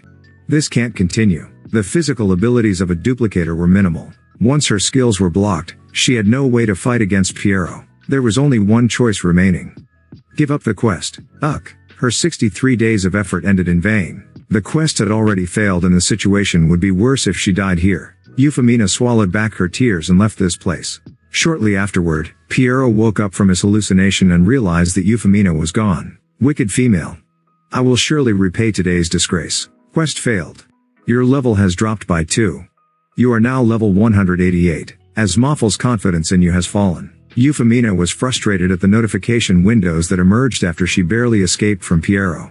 She tried her best for more than 2 months, but all her efforts returned such a horrible outcome, so her disappointment was undeniably huge. It was a chance to get a new title after a long time.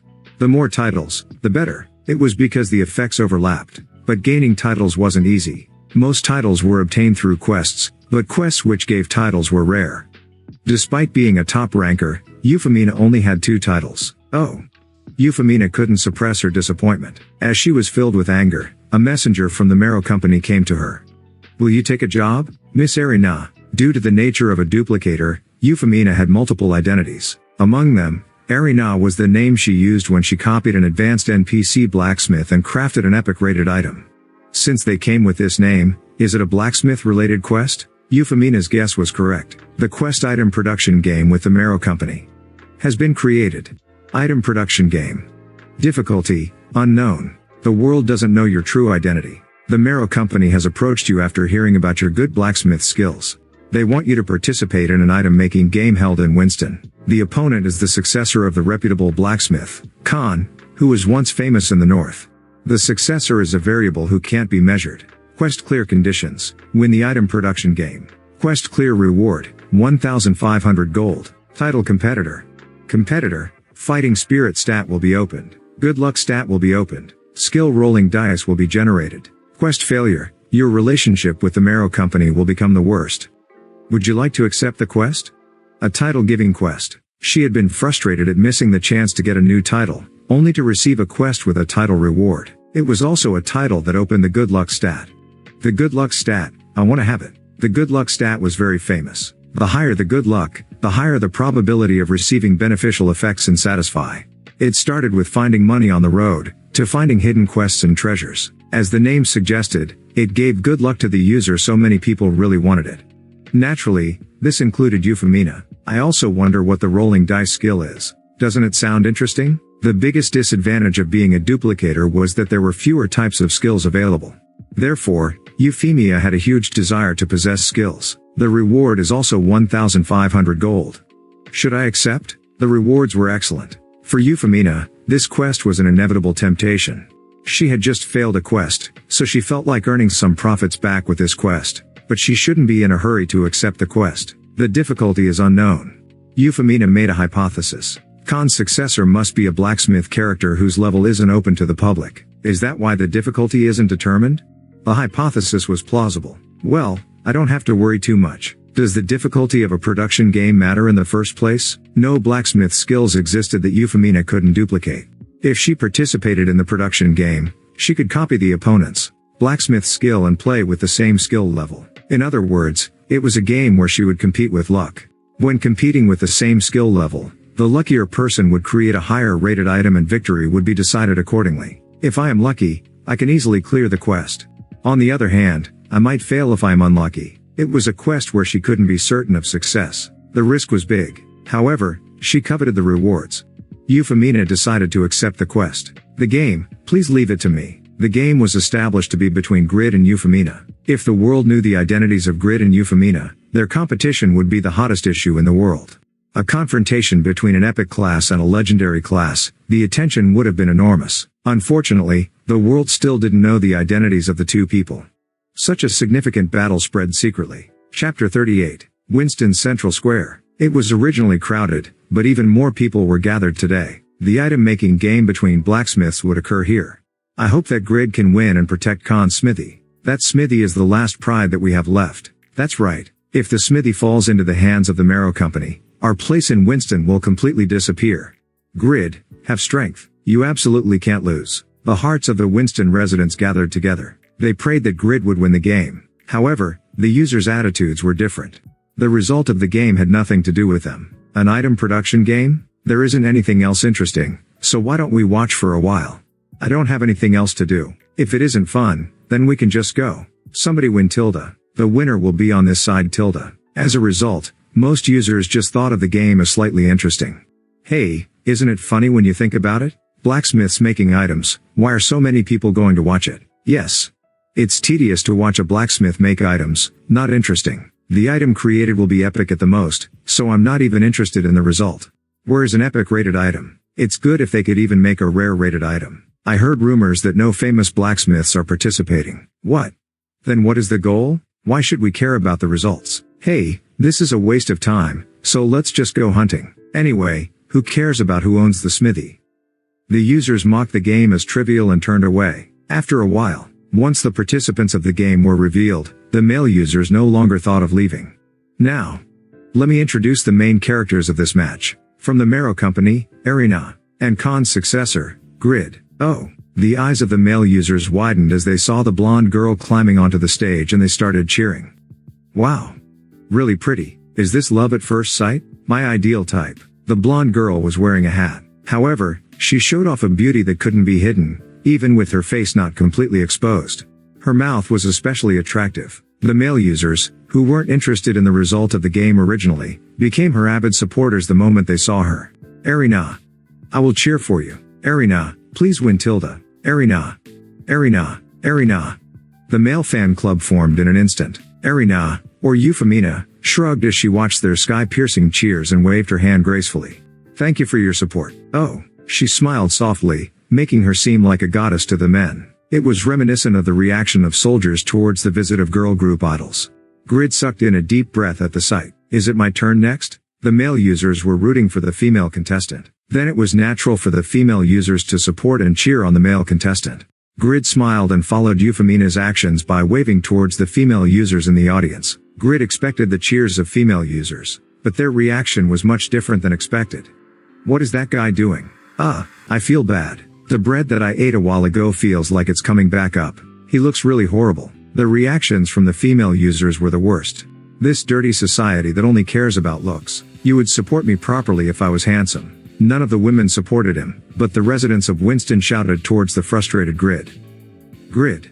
You have us. We are cheering for you. We believe in you. Be sure to win. Khan's successor, show off your skills. Grid's victory. Grid's victory. Grid's victory. Grid trembled. If you are supporting me, why are your gazes directed towards her? NPC males were wolves as well. Among the residents of Winston, the men forgot that the blonde girl was an enemy and couldn't keep their eyes off her. Even Khan. These bastards, I am now aware of your real state. A blonde girl who was so seductive that she even attracted elderly NPCs. Grid felt resentful towards her, as he turned into a squid just from standing next to her. You. I will surely win. Then I'll enjoy seeing that pretty face distort. Euphemina was amazed by Grid's declaration. This was a man she was meeting as an enemy, but how could he ignore her beauty? Unless the person is gay or blind, isn't it natural for all men to support my beauty? Euphemina had a proud nature. Taste my beauty properly. Euphemina lifted the brim of the hat she used to hide her identity. Her beautiful face was clearly revealed. Grid was forced to admire it. Looking at her like this, she is really pretty. Isn't she comparable to that wicked witch, Yura? If Yura was an elegant and mature woman, Euphemina was a youthful and refreshing girl. Their atmosphere was quite different, but they were similar in that both of them had a transcendent beauty. Is she a human or a doll? Grid made a stupid expression and was unable to keep his eyes off of Euphemina. Euphemina saw it and thought, yes, that's right. Once you see my face, you will fall at first sight. Now you will follow me like a dog, just like the other men. There was no man in the world who could go against her beauty. Euphemina had huge pride in her looks. She continued to speak to Grid in order to perfectly capture her victory. Grid? There is no need to be hostile towards me. Haven't we just met? Perhaps we will see each other again. In the future, we might develop a good relationship, so don't be upset and let's get along. She had half-moon eyes and a slyly flirting voice. There was no man who wouldn't be into her when she acted like this. But Grid just snorted. What? Develop a good relationship? Don't say such horrible things, kid. Euphemia's face turned red. Horrible? Why wouldn't you develop a good relationship with me? In addition, kid? Yes. I don't want to develop a good relationship with a fox like you, kid. Have you even graduated from high school? I have no interest in a little person like you. I'm not a lolicon. Shit. Do you think that I am such a slimy bastard? It might be your intention to keep me from concentrating on the game, but I won't fall for it. Grid was firm. He had an ideal type. Her height should be at least 168 centimeters and her chest should be a D cup. Euphemina was definitely pretty, but she was far from Grid's ideal type. Her natural height was 160 centimeters. Her chest was only a B cup. No matter how good her face was, there was no reason for Grid to fall for her. Kid? Fox? What is with this person? Euphemina stared blankly as she listened to Grid's ridicule, before suddenly shaking. The sense of shame she never experienced before made her extremely angry. More than anything else, I am 20 years old. That's right, Euphemina wasn't a young girl. She looked younger than her age, but she was already an adult. Being called a kid was touching on Euphemia's sore spot, since she had a complex about her height. I will disgrace you in front of all these people. Euphemina decided as she was filled with anger. She smiled coldly. Then she glanced at Grid and asked, "Since you don't realize my charm, are you gay? Okay. I will make you feel bitter about Mother Nature making you gay. Let's see who will make the better item. But I'm going to win." What? Gay? I am gay? What the hell are you saying? This unlucky brat. I'm not gay, Grid shouted indignantly. Euphemina heard another shock as she heard the word unlucky. She never imagined the day would come when she would hear this from a man. You unlucky? Me?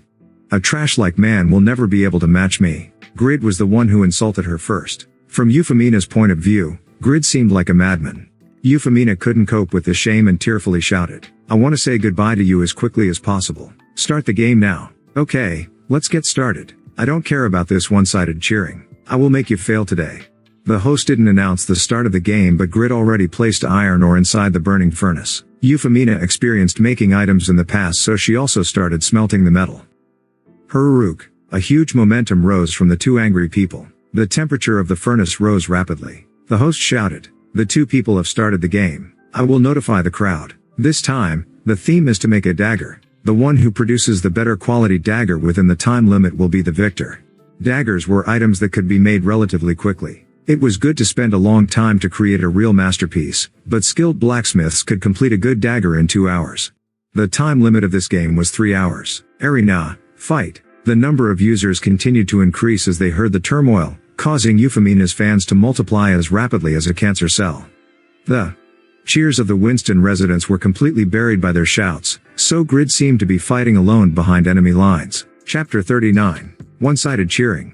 But Grid actually became more excited. A weed would grow stronger once it was trampled on.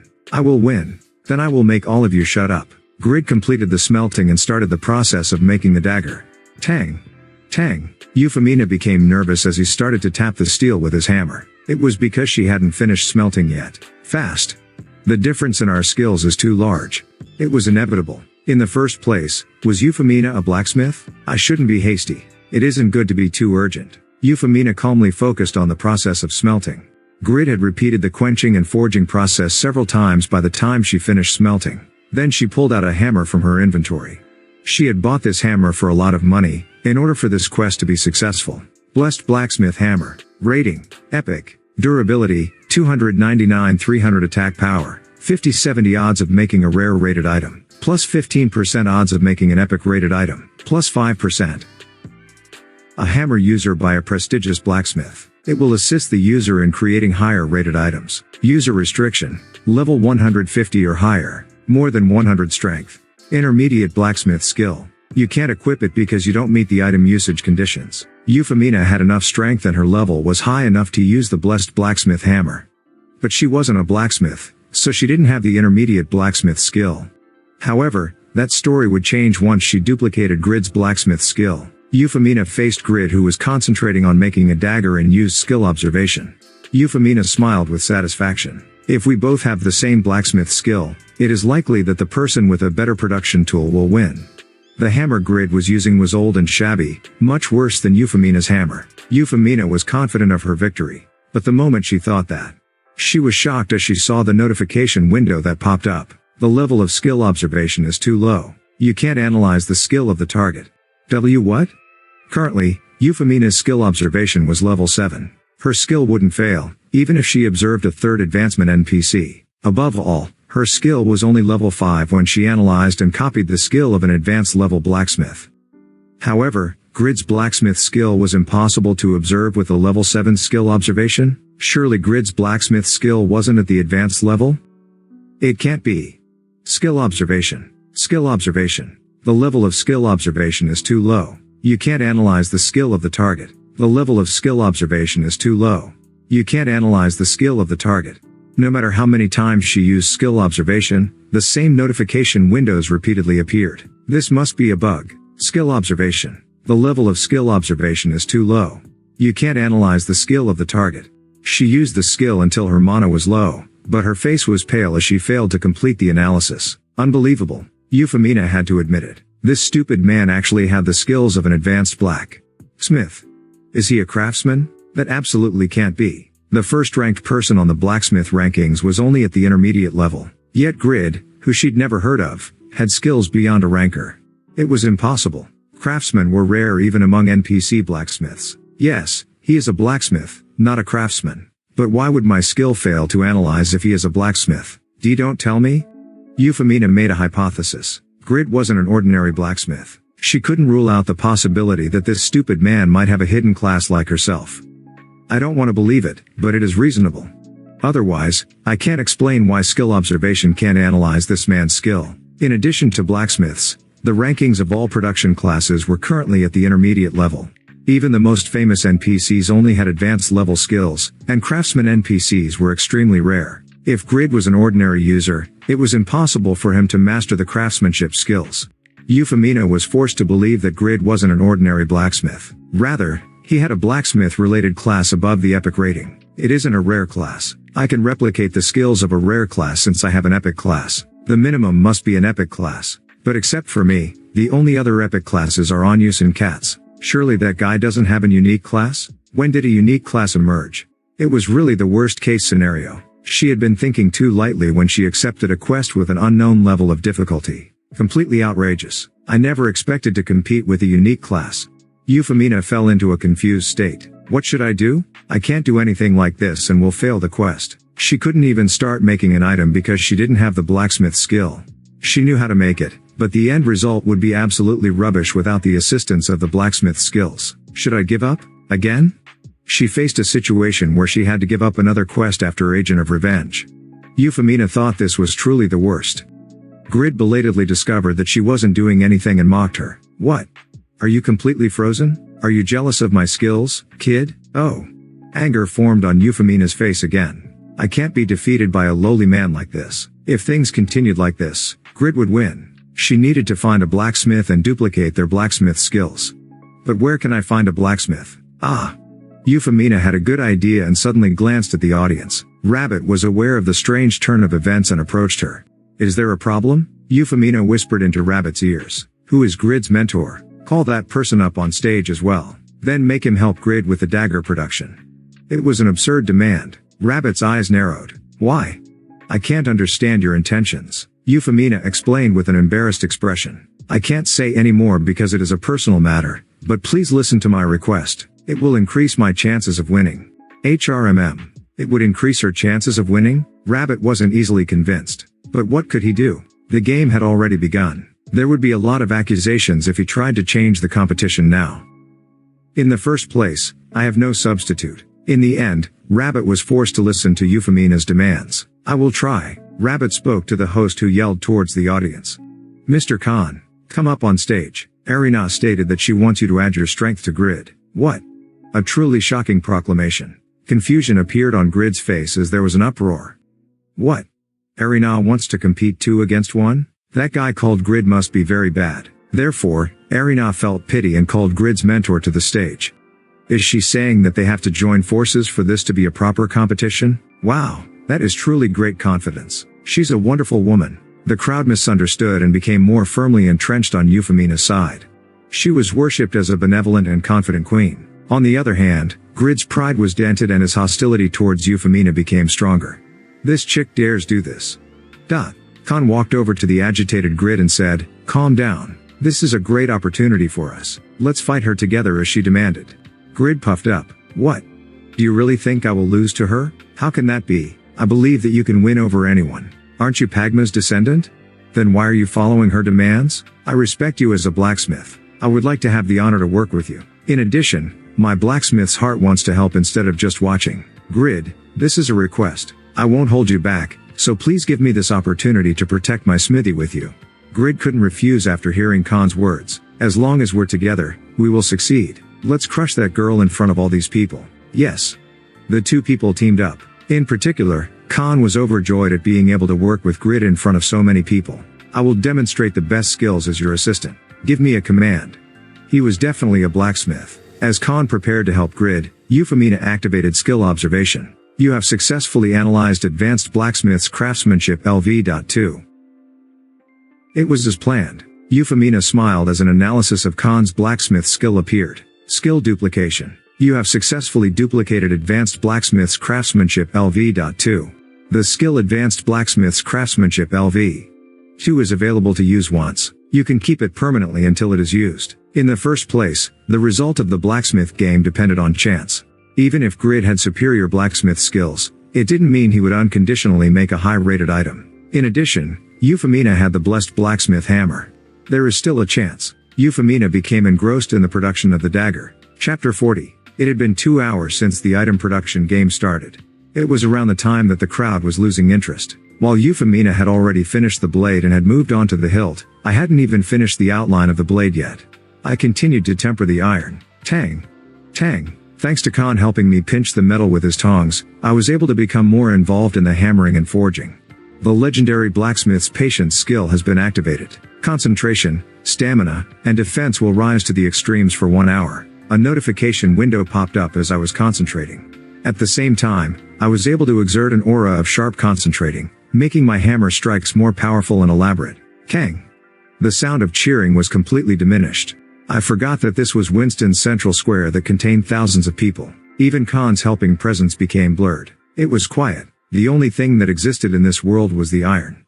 Tang, the hammer and I weren't separate entities. We were fully fused. There was no resistance in the movements of the hammer. It followed my will as if it was part of my body. Tang.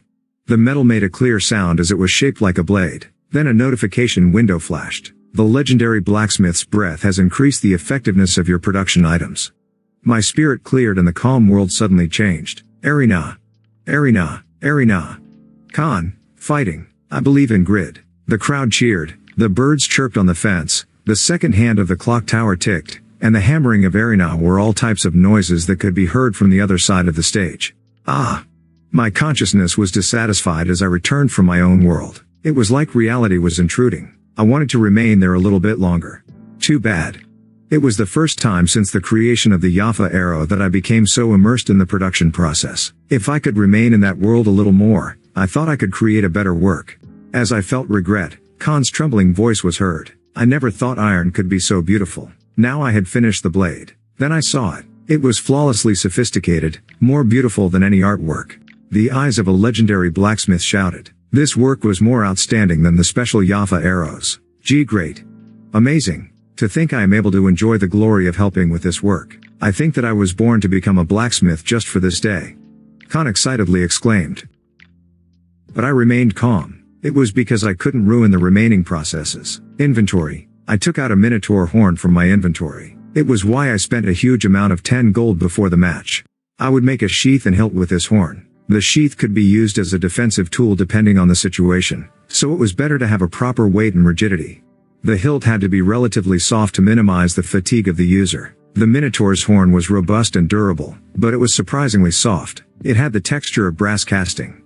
In other words, it was suitable to be used for the sheath and hilt. Suk. First, the sheath was designed based on the size of the blade while the length, width, and shape of the hilt were based on an adult male's hand. It was completely practical. The Minotaur's horn had an artistic pattern on it, so they showed an artistry without me having to do anything. After finishing the design, I was focused on the production when I heard a tremendous cry from the stands. Arina had completed the dagger one step ahead of me. The host checked her dagger and was impressed. This is a really great work. Making this in less than 3 hours, I can only admire this wonderful work. Now, what type of work was created that could cause such surprise? Don't look alone. Show it to us. The crowd was in an uproar as they were curious about the finished work. After the host confirmed that their curiosity reached the peak, he focused the crowd's attention on the display board installed at the back of the stage. Okay. Check it out. On the display board, Arina's dagger appeared. It was very sharp yet had a great balance. It was a superior dagger that would be able to exert an exceptional attack power. The handle was made of brass casting with a beautiful pattern engraved on it, making it a beautiful ornament as well. Oh, the dagger resembles the owner. I have never seen such a pretty dagger. I want to see. That is a secondary matter. The performance is extraordinary just looking at it. I really want it. The crowd was enthusiastic. Now it wasn't just the men showing a favorable opinion towards Erina, but the female users as well. The detailed information of the dagger appeared. Dagger of Bewitchment. Rating: Epic. Durability: 60-60 attack power, 122-127 attack speed, plus 8%. There is a certain probability of bewitching the enemy. The durability will be quickly consumed when blocking an attack. A dagger produced using the delicate skills and superior aesthetics of an excellent blacksmith. The lethal beauty can sometimes steal other people's hearts. The sharp blade has a high attack power, but the drawback is that it lacks robustness. User restriction: level 100 or higher. More than 200 agility. More than 30 strength. Intermediate dagger mastery. The disadvantage was its durability, but this was a truly excellent dagger. The attack power was incomparable to a common dagger. It also had the bewitchment option. Bewitchment was a powerful skill that turned a target into a non-resistant state for 3 seconds. It was appropriate as an assassin's weapon. The users were convinced. The result is clear. Erina definitely won this game. Even the Winston residents felt desperate. Ah! That woman is a great blacksmith. Grid is a blacksmith recognized by Khan, but is it possible for him to create something better? Rabbit and the other Marrow Company officials looked convinced that victory was in their grasp. But I didn't shake. Khan was the same. Khan laughed. That girl has tremendous skills for her young age. They are excited right now, but it won't be like that in the future. Isn't that right?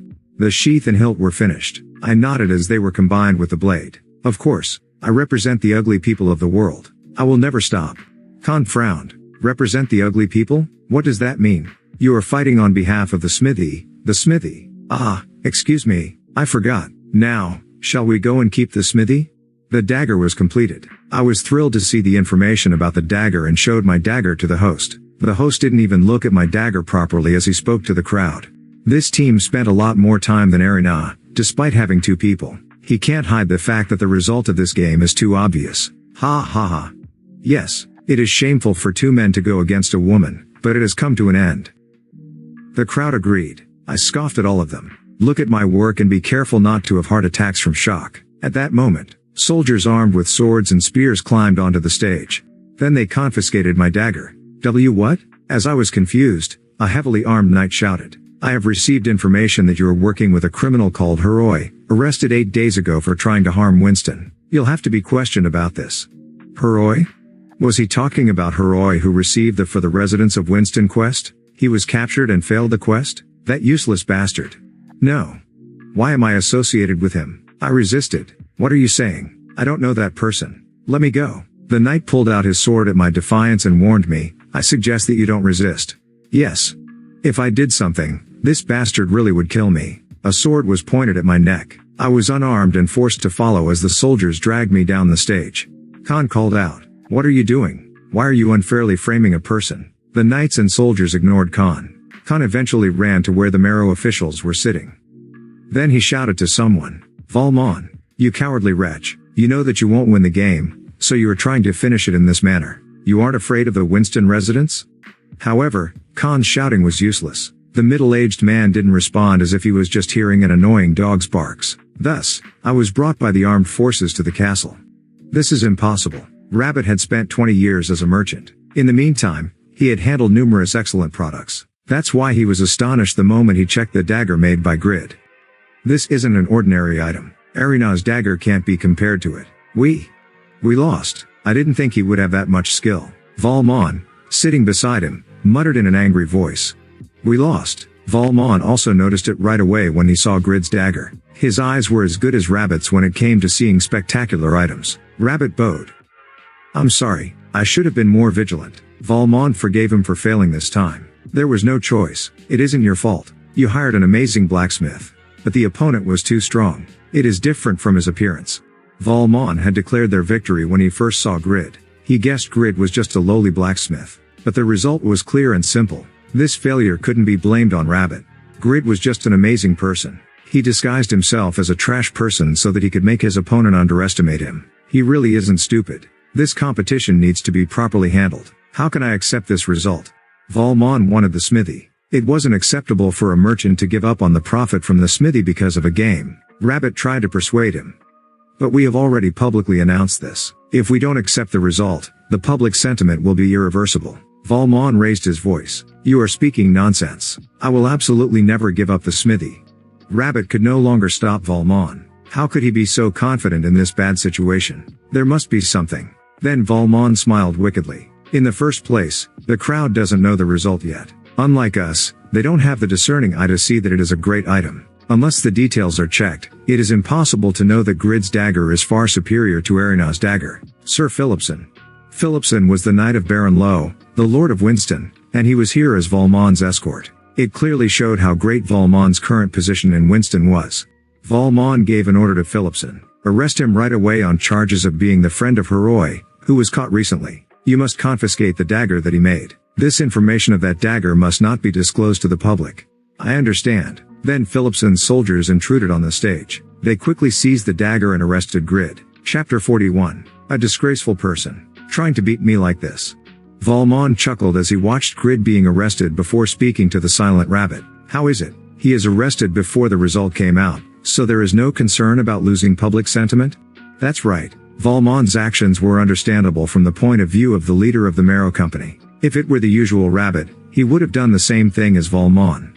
But now, he didn't feel comfortable. That youth called Grid. Grid created such a great work in just 3 hours. A blacksmith of that degree might truly be the best on the continent. Becoming the best in his field at such a young age? He truly was an unparalleled genius. He has tremendous growth potential. If I could cooperate with that young man, I will be able to accumulate an unmatched wealth. Rabbit was a person who only moved for profit. His merchant's instincts meant he showed a profound interest in Grid. On the other hand, Euphemina was still on the stage. It is clear who the victor is. She thought she had an incredibly high chance to win after making the Dagger of Bewitchment. The Dagger of Bewitchment was an outstanding work. However, she soon realized that she was mistaken. The work that Grid made was far superior to her own at first sight. Euphemina knew she would lose and fail the quest the moment the information appeared on the display board. But at that moment, Grid was arrested? It was really exquisite timing. It is disgusting, but Euphemina descended the stage, walked over to Rabbit, and said, the development was strange and the actual result might be different, but the crowd is convinced of my victory. Even though the game has been stopped, the crowd thinks I won. Isn't that alone sufficient to achieve the Marrow Company's aim? So I want the reward. Rabbit nodded and said, it is as you said. I will keep the promise. Quest success. 1,500 gold has been acquired. Title, competitor has been acquired. Fighting spirit stat will be opened. Good luck stat will be opened. The skill rolling dice will be generated. Euphemia's expression brightened as she received the rewards. She checked the newly create stats and skills. Fighting spirit. The lower the health, the greater the attack power and mental state. The higher the number, the higher the effect.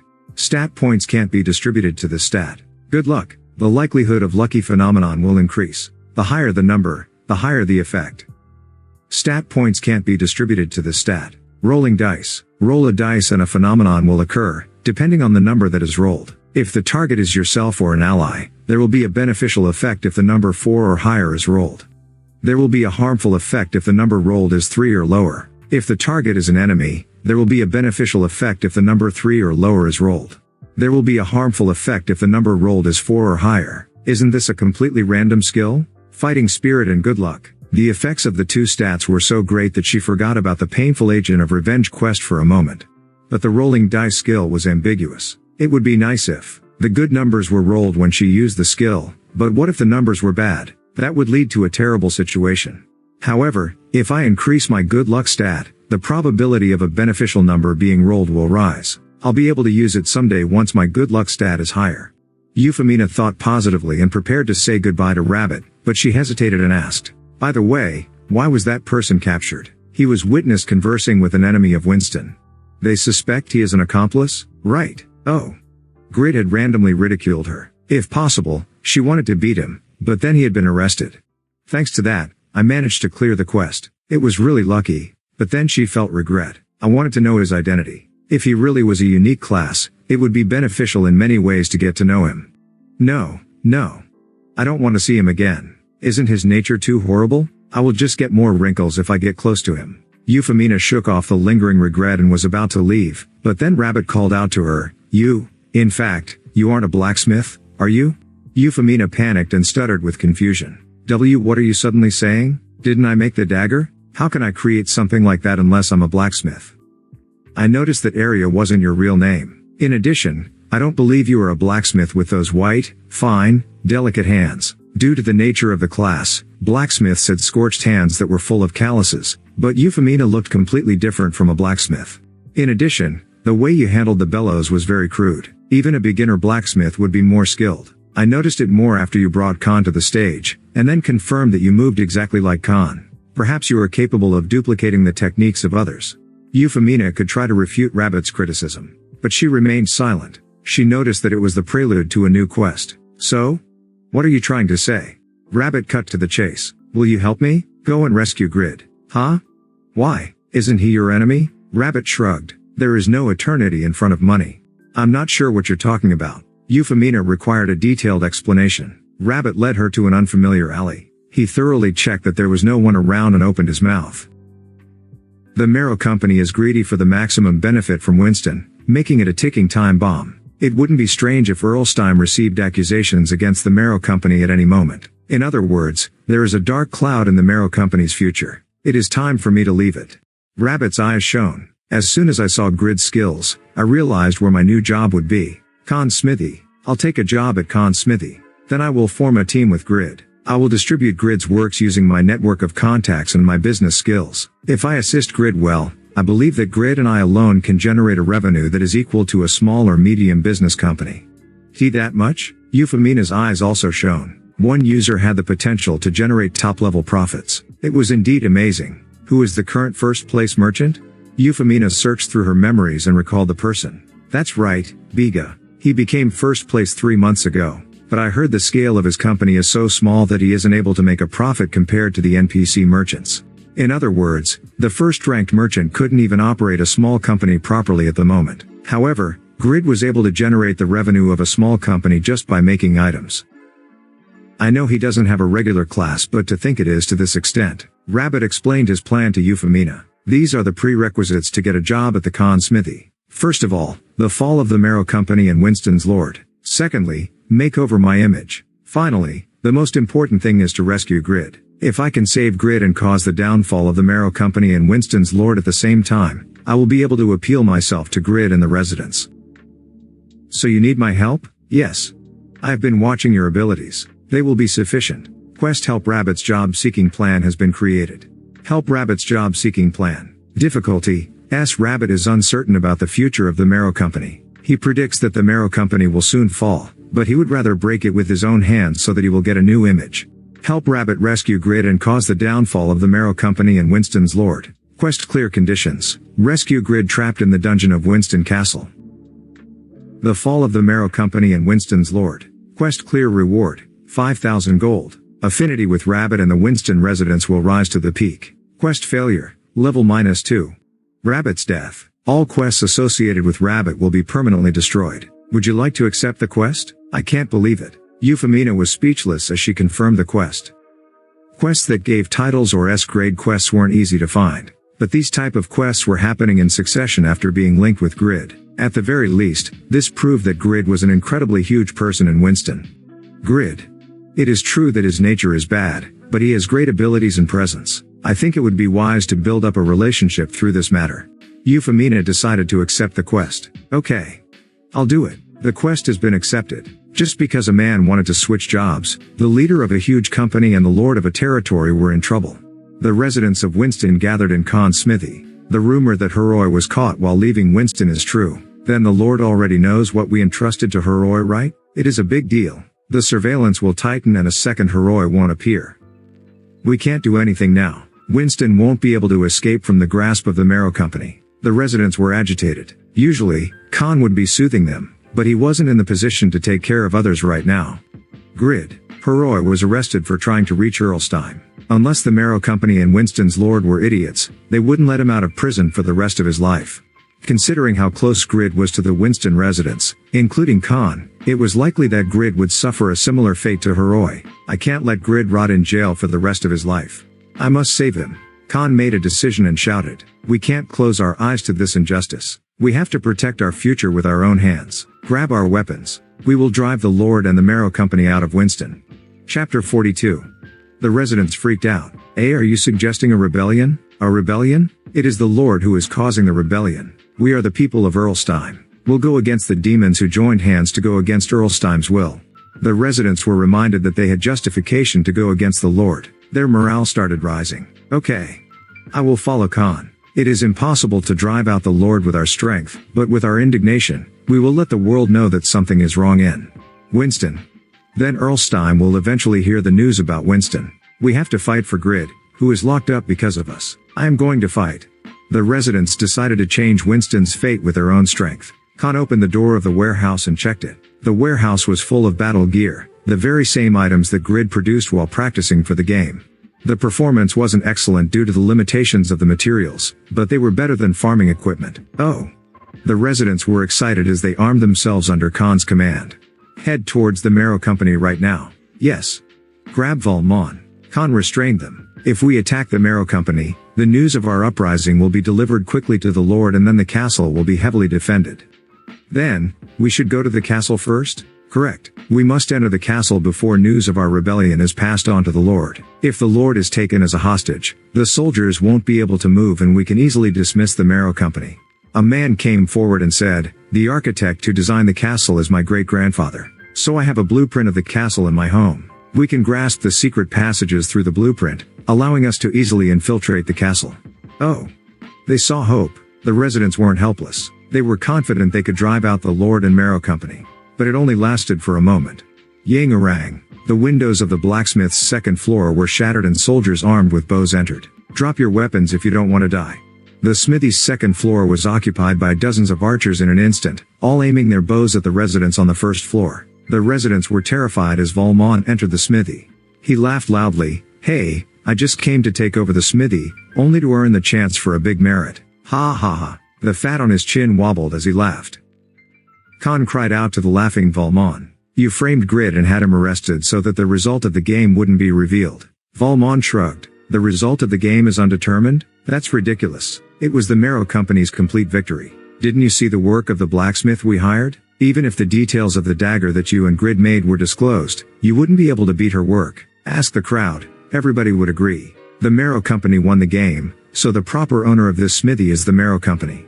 You definitely noticed that Grid's work was much better than your blacksmith's, so you hastily arrested Grid in fear of being defeated in the game. Valmont ridiculed him. "If you want to blame someone, shouldn't you blame the eyes of the public? Anyway, throw away your weapon if you don't want to be immediately executed for causing a rebellion." Who would listen to the commands of a merchant? Oh, is it a problem that I'm a merchant? Then follow the command of Sir Philipson, not me. Sir Philipson, those people are armed, so doesn't that constitute as a rebellion? You should pacify them. Philipson, standing next to Valmont, nodded. He waved his hand and the soldiers occupying the second floor pulled back their bows. "Surrender all your weapons. And Khan, I will arrest you as the ringleader of the rebellion." The residents were furious. "Dirty bastard. Are you a knight? Valmont's dog. I don't have to listen to your commands." Philipson glanced at the soldiers on the second floor. Arrows poured down. Puwak. Quack. Hike. One of the residents fell down after hit by an arrow. Khan shook at the sight. "Vicious bastards. The next attack will aim at your heads. Drop your weapons if you don't want to die." Even though they were all holding weapons, ordinary people didn't have a chance against trained soldiers. If they fought, they would just die a meaningless death. Oh.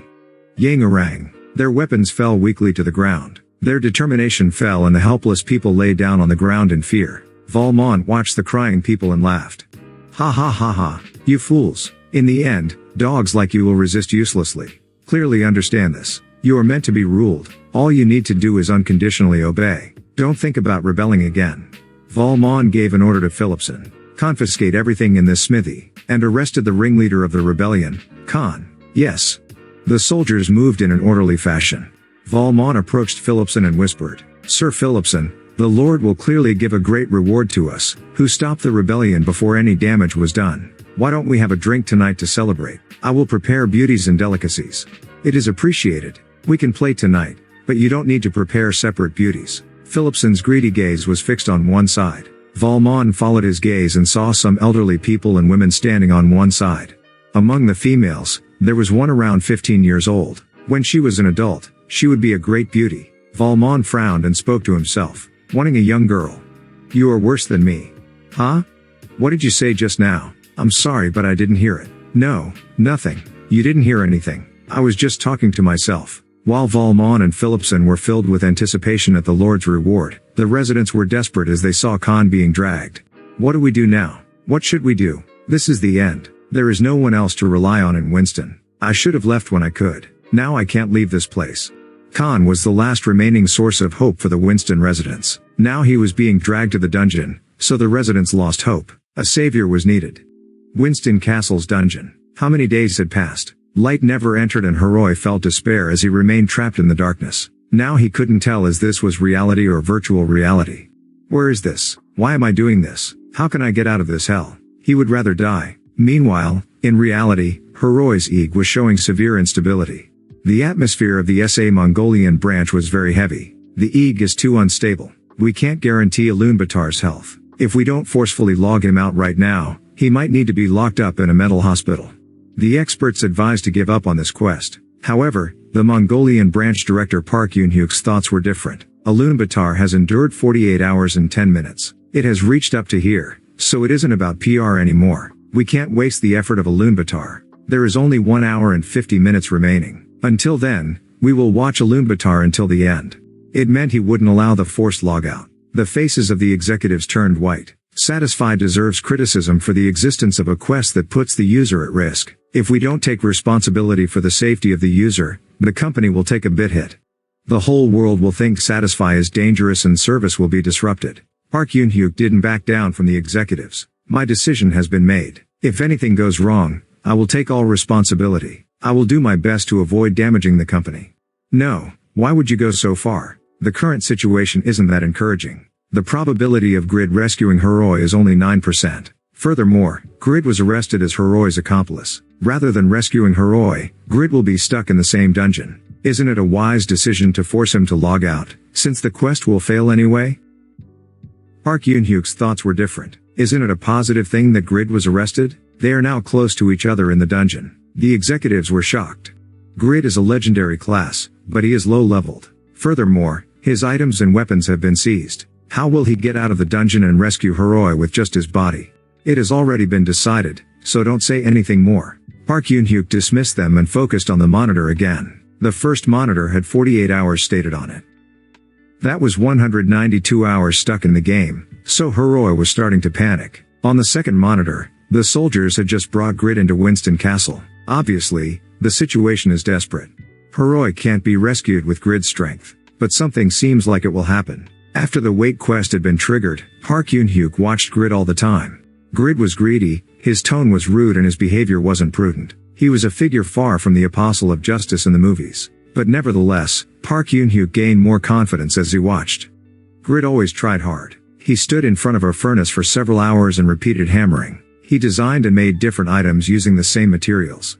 He moved his body and mind without any rest. He grumbled all day, but his actions were totally different. Then he produced an amazing work in the item production game. A user created the first. Even if Grid had the fraudulent legendary blacksmith's craftsmanship skill, it was still too much to produce such an item so quickly. He might not have talent, but his spirit is exceptional. It would be nice to believe in him. Heroes in movies never gave up, no matter what hardships they suffered. And the hero should win in the end. Perhaps Grid deserved to be a hero too, Park Yoon-hyuk thought. Chapter 43. These damn F-curs. I was arrested before the quest succeeded and dragged to Winston Castle. It had already been an hour since I was trapped in an interrogation room. Several people witnessed you talking to Heroi in front of Khan's smithy. Did you already know that Heroi was planning to contact Erlstein? So what if I knew? It was a resident of Winston who entrusted Heroi to contact Erlstein. Since you are close to the residents, don't you know who that person is? So what if I know? Then aren't you one of them? No? Are you stupid? I made a much better dagger than that girl called Erina. In other words, the quest to make an item was going to end with my victory and I would have earned 600 gold. However, due to this unreasonable arrest, the quest had failed. Thanks to these bastards, my 720,001 had flown away. I don't think you know what position you're in. If you continue to be so carefree, you will regret it. I talked back to the knight who was trying to intimidate me. Shut up, you rotten bastard. Are you a comedian now? I want you to lose your heads immediately. I have no connection with Heroi, so let me out right now. I knew that I could be tortured and locked up in prison, or killed. But I was the incarnation of anger after losing my 720,001. How many bowls of mackerel is 720,001? I was so angry that I spat curses at the knights. You ridiculous jerk. I will remember all of this. Ugly. One day I will return to squeeze 600 gold out of you, so release me now. Look at this guy. He keeps talking nonsense. The youngest knight pulled out his sword. I flinched, but soon changed my attitude. Kill me, you motherfucker. This rascal isn't scared until the end. The knight couldn't stand it anymore and rushed forward. I closed my eyes and accepted death. Why? In this situation, it was better to die. If I die, I will be resurrected in the square. I can't stay stuck here. It is better to die and resurrect, even if it means losing experience. I was concerned about Khan. In the worst case scenario, I wasn't the presumed winner, so the Marrow Company would obtain the smithy. If so, Khan would die. The class quest I received would naturally be destroyed. Kill me quickly, you son of a BTCH. I couldn't log out here. I had to die, resurrect and meet Khan. Then a quick-witted middle-aged knight came forward and stopped the hasty young knight. Hey Leo, calm down. Aren't you aware of it? He has an immortal body. Killing him will just release him into the field. Damn it, this plan failed. I kept provoking the young knight, hoping he would lose his temper. Hey, you aren't going to kill me? You can't kill me? Are you scared? What type of knight are you? You pathetic bastard, can't you eat chili? You will die a bachelor. If you die, you will become a ghost who peeps at girls taking a bath. Ugh, why you? The young knight called Leo's hand shook as he held his sword. It wouldn't be strange if he stabbed me right away. But Leo refrained from attacking me. He bit his lip so hard that blood emerged. It would work if I insulted him a bit more. This. Oof. I tried to provoke Leo further, but somebody shut me up. These rotten, lousy bastards. I glared at the middle-aged knight who gagged me. You have no intention of admitting to the crime you are accused of. You also have no intention of telling us who commissioned Heroi? Oof. If you want me to answer, then take off the gag. The middle-aged knight nodded as he interpreted my answer. You really won't answer? If so, I have no choice but to imprison you. But if you tell me who commissioned Heroi, you might be treated differently. I didn't want to get stuck in prison. The imprisonment wouldn't just last a few days. Until I was released, I would continue to be imprisoned, no matter how much I disconnected and reconnected. I can tell them, if Khan gets arrested, I can find a way to rescue him. Khan was invaluable to me and satisfy in reality, since he was a precious friend. He might be an NPC, but he was a friend. But a friend was just a friend. No matter how important a friend was, my life was more important. I decided to give Khan up. Oof. I will tell you who commissioned Heroi. So release me. The middle-aged knight nodded as he interpreted my answer. What a great guy. You have no intention of selling out your friend, even when you will be locked up in prison? You might be weak, but your sense of justice is admirable. Oof. Oh up. What was he saying? I will tell you who commissioned Heroi if you release this gag. The middle-aged knight nodded as he arbitrarily interpreted my reply and ordered the soldiers.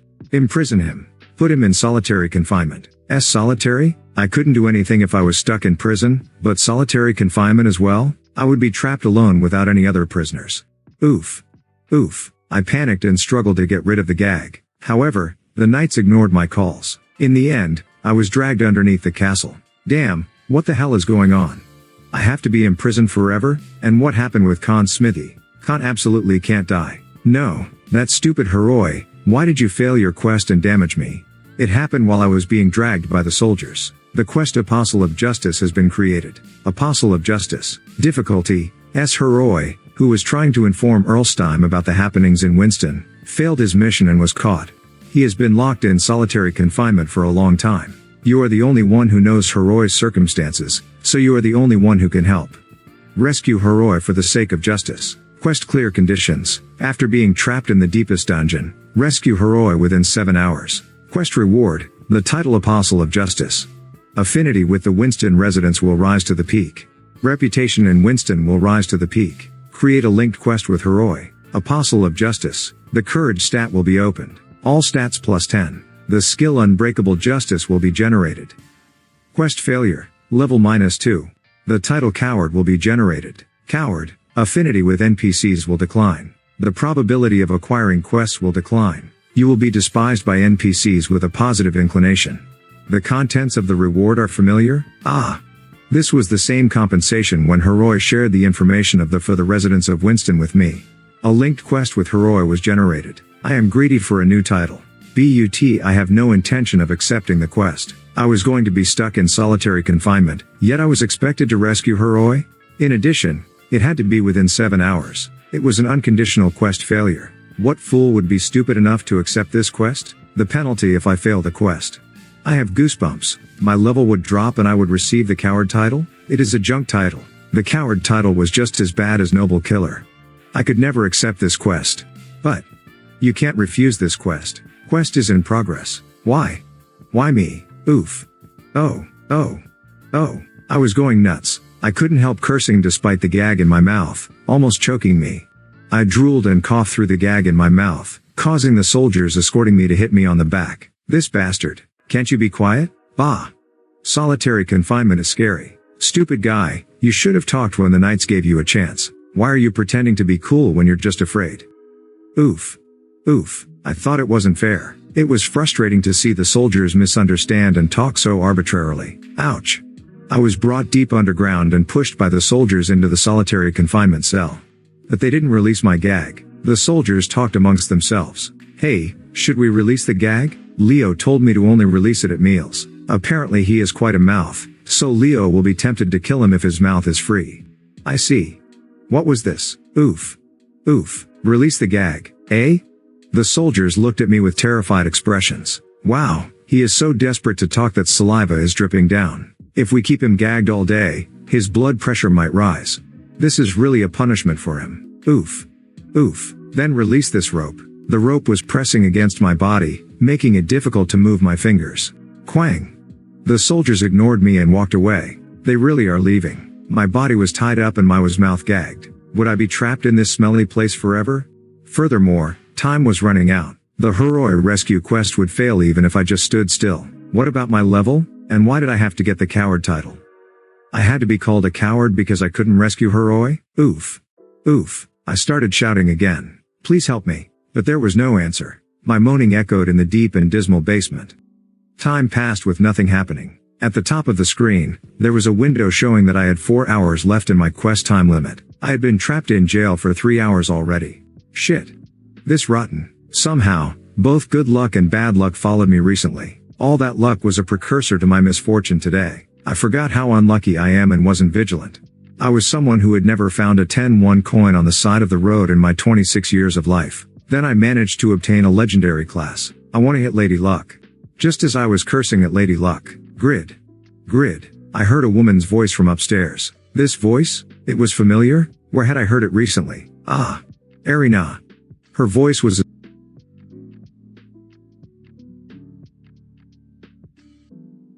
as pretty as her face. This damn unfair world. Why was one person born with so many advantages? No, now wasn't the time to lament at the world.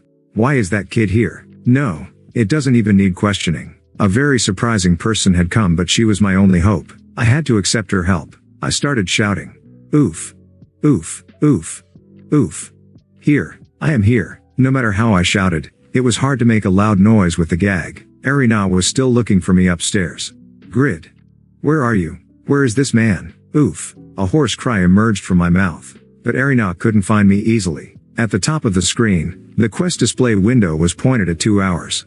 In the next 2 hours, I had to escape and rescue Heroi. What could I do? Damn it. I don't know. I had to do something. Oof. Grid. Ah, finally. Erina, who came downstairs, barely heard my voice and ran. Ah. That unlucky girl seemed like an angel at this moment. My appreciation towards Erina rose significantly as she confirmed the situation through the bars and said, I'll save you. Not just that. I'll give you this dagger. Oof. Erina held a sheath made of a minotaur horn. It was the dagger I made when I competed with her. Chapter 44. Erina's personality was as angelic as her looks, a really good girl. As I was feeling thrilled, she spoke. I have a condition instead. Indeed, it was rare for a girl to be pretty and have a good heart. Oof.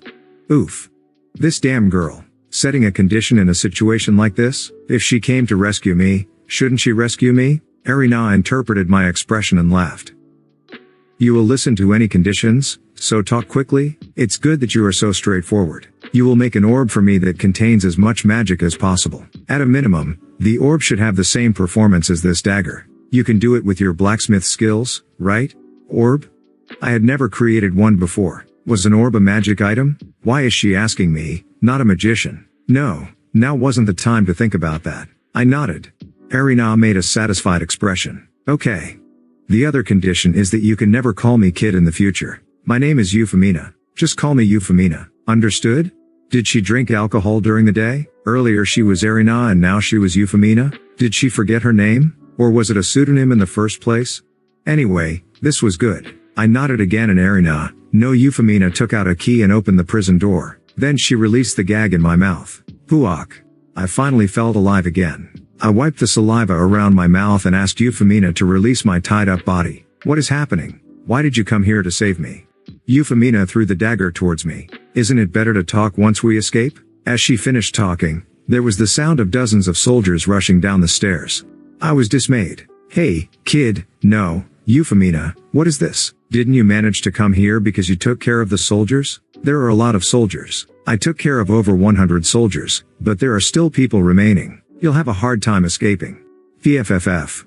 I let out a laugh at Euphemina's ridiculous words. Euphemina glared at me. Why are you laughing? I'm laughing because you said you took care of over 100 soldiers. How can a blacksmith fight so well? Yes? You should bluff more moderately. I'm not a blacksmith. Eh? Euphemina faced me. Her deep blue eyes were as beautiful as any jewel. Although, she was still a kid. Well, if she ate a lot of rice and her breasts grew bigger, then I might be attracted. Where are you looking? Euphemina covered her breasts and asked with a frown. I'm not interested in small breasts, so don't worry about it. You aren't a blacksmith? What do you mean?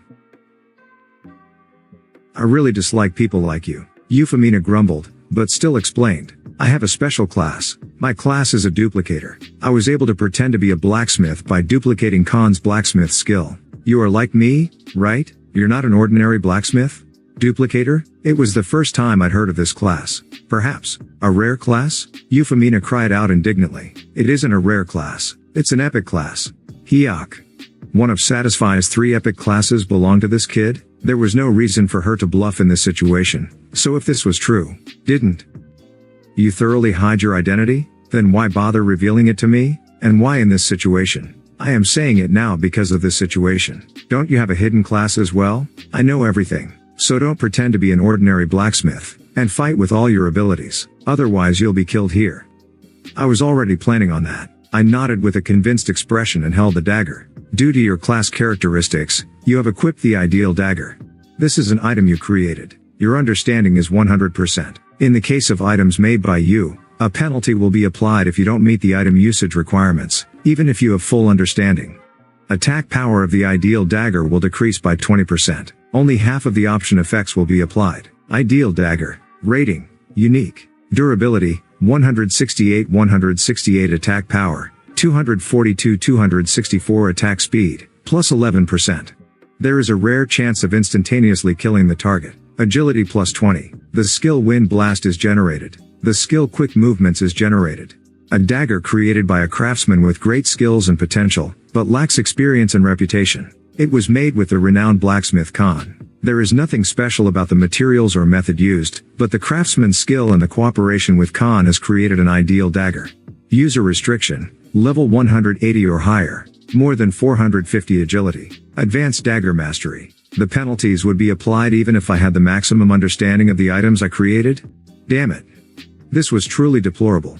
But the penalty of a unique item is only 20%? Still, this is nice. Euphemina was astonished as she saw me equip the dagger.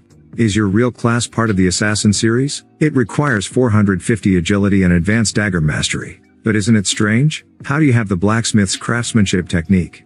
I noticed when she told me to produce the orb, but Euphemina must have seen the information about this dagger. However, she wasn't greedy and returned it to me.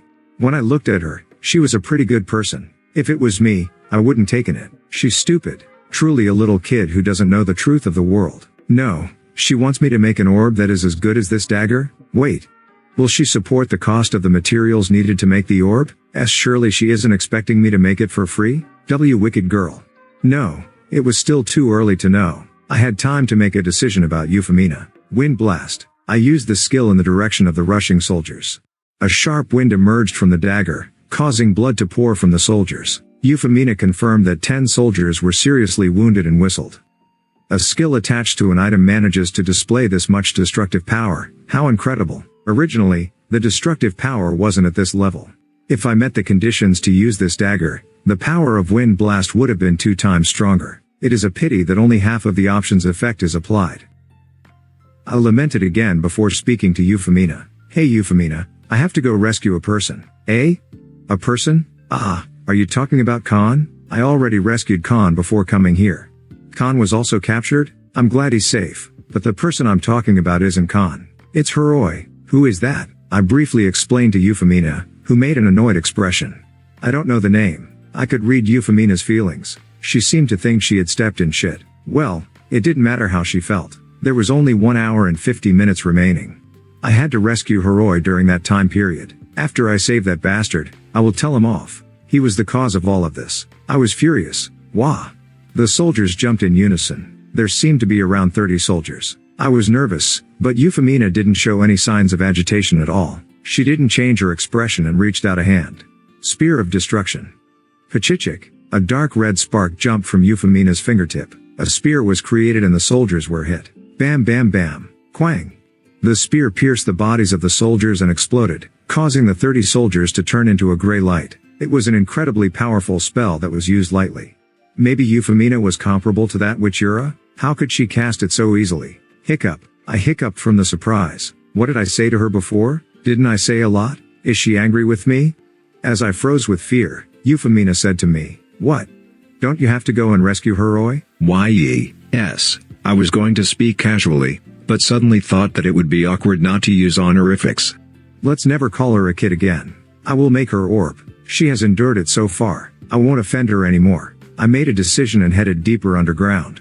Chapter 45. Winston Castle's Dungeon. I was trapped in a solitary room on the 3rd underground floor, but was rescued by Euphemina and was now looking for Heroi. Damn. I've looked everywhere, but I can't find him. Where is that bastard Heroi trapped? I don't think he is on this floor. Maybe we should go down further? What? The 3rd floor isn't the end? According to information I received, there are 4 floors. I have to go down to the 4th floor. The time limit for rescuing Heroi was 1 hour and 10 minutes. I was becoming more and more irritated. If I exceeded the time limit and failed to rescue Heroi, I would receive a really big penalty. I had to find and rescue Heroi as quickly as possible. But Winston Castle's dungeon was very large and the corridors were as complex as a maze, making it difficult to find the way. I decided to follow Euphemina's opinion, but it wasn't easy to find the stairs heading down to the 4th floor. Hey, you. Are you sure that the 4th floor really exists? The 3rd floor isn't the end? Maybe Heroi is on the 2nd or 1st floor. I swept through the 1st and 2nd floors while looking for you, but I didn't see a prisoner called Heroi, and the 4th floor really does exist. I received the information from a trustworthy person. Ah. But I can't see the way down to the 4th floor. Stop whining. I'm annoyed. Yes, sorry. Time continued to pass while we wandered around. Before I knew it, there were only 50 minutes remaining. Meanwhile, the pursuit of the soldiers didn't stop and there were traps installed in the corridors. But I'm glad. The traps are so obvious that I don't need to worry about falling for them. This prison was made of rocks. The floors, the walls and the ceiling, everything was made of rocks. In addition, it was underground, so sunlight couldn't reach it. In other words, it was a space where blades of grass couldn't grow. But funnily enough, I saw places on the floor where flowers and grass were growing. In addition, there was fruit and bread hanging from the ceiling. There were also high-quality items that didn't match the prison space hanging on the walls. It was clearly an unnatural sight. They are all traps. Even a person with the intelligence of an elementary school student would be able to notice such ridiculous traps. I think you should bow, otherwise you might die. Eh? I listened to Euphemia's voice and hurriedly bowed down. At the same time, sharp arrows flew over my back. I checked the arrows stuck in the wall and cried out, H-Heok. What is this all of a sudden? I was almost hit. As I was wiping at my sweat and sighing with relief, Euphemina pushed me in the back. Due to that, I lost my balance and fell down, while a spear shot up where I was just standing. If Euphemina hadn't pushed me, I would have been skewered by that spear. I got goosebumps. Hick. Hiak. What the hell is this? I'm sorry, I accidentally activated a trap. Euphemina giggled while walking. There were several colorful flowers in her hands. This was crazy. Isn't it strange for flowers to grow in this place? It's obviously a trap. So why did you pick the flowers? Eh? How can you fall for the trap, you dumb girl? I almost didn't make it. And why would you pick flowers in this situation in the first place? Damn it. Useless person. If I died because of you, I would make you take responsibility. Don't do anything unnecessary and just find the way. That was what I wanted to yell at her, but I didn't. Patient, be patient. I barely suppressed my anger. Euphemina had great skills compared to her fragile appearance. Her combat skills were equivalent to Blood Witch Yura. In addition, she had an epic class that only 3 people had. I didn't dare mess with such a great person. Most of all, her strength was needed to rescue Heroi. I couldn't afford to rescue him with just my strength. No matter how wrong she was, I needed to continue flattering her. Be careful. I can't use defensive magic like you. Yes, I'm sorry. Euphemina apologized to me in an insincere manner. I was once again infuriated. This woman, how can you act so shameless despite almost killing someone? Kneel down and apologize right now, was what I wanted to yell. Patience. Kuo. Huh? I felt a new sense of anxiety. Euphemia was staring at the bananas hanging from the ceiling. Surely she isn't planning to pluck such a suspicious thing to eat? It can't be. She isn't a monkey. At that moment, Euphemia jumped lightly and grabbed a banana. No, why? Crack. Immediately after Euphemina grabbed a banana hanging from the ceiling. The floor where I was standing started crumbling. Kiak. I barely escaped from danger by rolling my body to the side, and finally couldn't resist yelling at Euphemina. What are you doing now? Why are you eating bananas in this situation? Euphemina answered with the banana in her mouth. Chew. Gulp. I just wanted to eat a banana because there was a banana in front of me. Look, it's just plain common sense. It's odd that bananas are hanging in this dungeon. It's clearly a trap. Isn't it strange for it to be a trap? The bananas could be hanging for patrolling soldiers to eat when they're hungry. Euphemina sighed. You poor person. You live by looking at the world from a very negative perspective. I bet you don't have any friends to confide in. I was sure of it. Euphemina was clearly very angry. So she deliberately triggered the traps. I can understand. Euphemina had come to rescue me because of a quest that would benefit her. But rescuing Heroi had nothing to do with her. Her current actions were complaining that she didn't like rescuing a person unrelated to her quest. That's why she purposely triggered the traps. She has a temper. Indeed, it was rare for a beauty to have a good nature. Most beauties were sheltered like princesses. But Young is pretty and has a good nature. My heart felt cleansed as I was reminded of my ideal love. Young. I want to see you. Over here. Those people are here. You dare disturb my contemplation? I was drawing a beautiful picture of Young in my mind when I heard a noise from both ends of the corridor and soldiers quickly arrived. There were around 50 people. I sighed. How come they keep coming endlessly? This is bothersome. Euphemina snorted. Bah, aren't I the one dealing with them anyway? Won't you just be watching or running away? Don't you think it is disgraceful to complain when you aren't doing anything? I can't understand it when you have that weapon. You should be fighting. Fighting? Me? I can't do that. I had the unique rated dagger that Euphemina returned to me. Obviously, this dagger's attack power could easily handle the attacking soldiers. But I couldn't enter battle. Why? It was simple. I don't have any armor. The clothes that I was wearing had absolutely no defense. I couldn't fight against soldiers with no defense.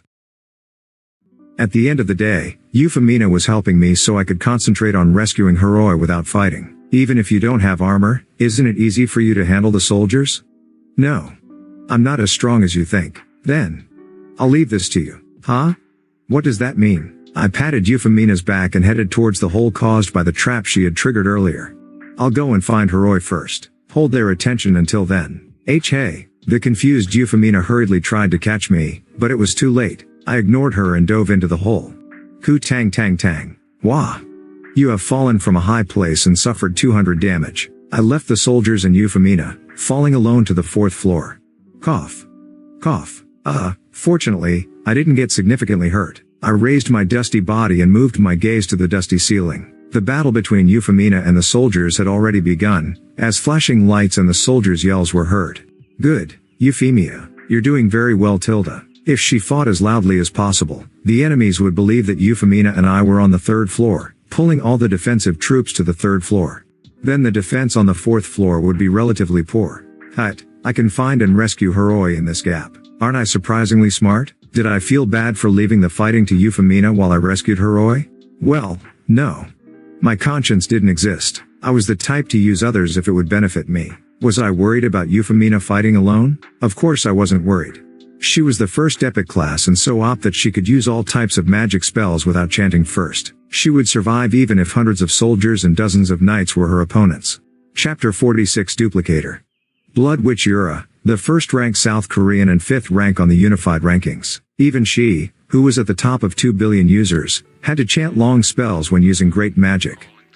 But Euphemina, who said she was a duplicator, could use powerful magic equivalent to Yura without needing to chant. Duplicator, it seems to be a magician-type class that duplicates the skills of others. It is an epic class, but isn't this too much of a scam? It completely destroys the balance. What were the disadvantages of a magician class? While the versatility of magic that could be used for various purposes was certainly an advantage, the magician's strong attack power and high damage were their biggest advantages over others. The strongest warrior could sweep away dozens of enemies with swords and spears, but the highest attack spell of a magician could destroy an army in one blow.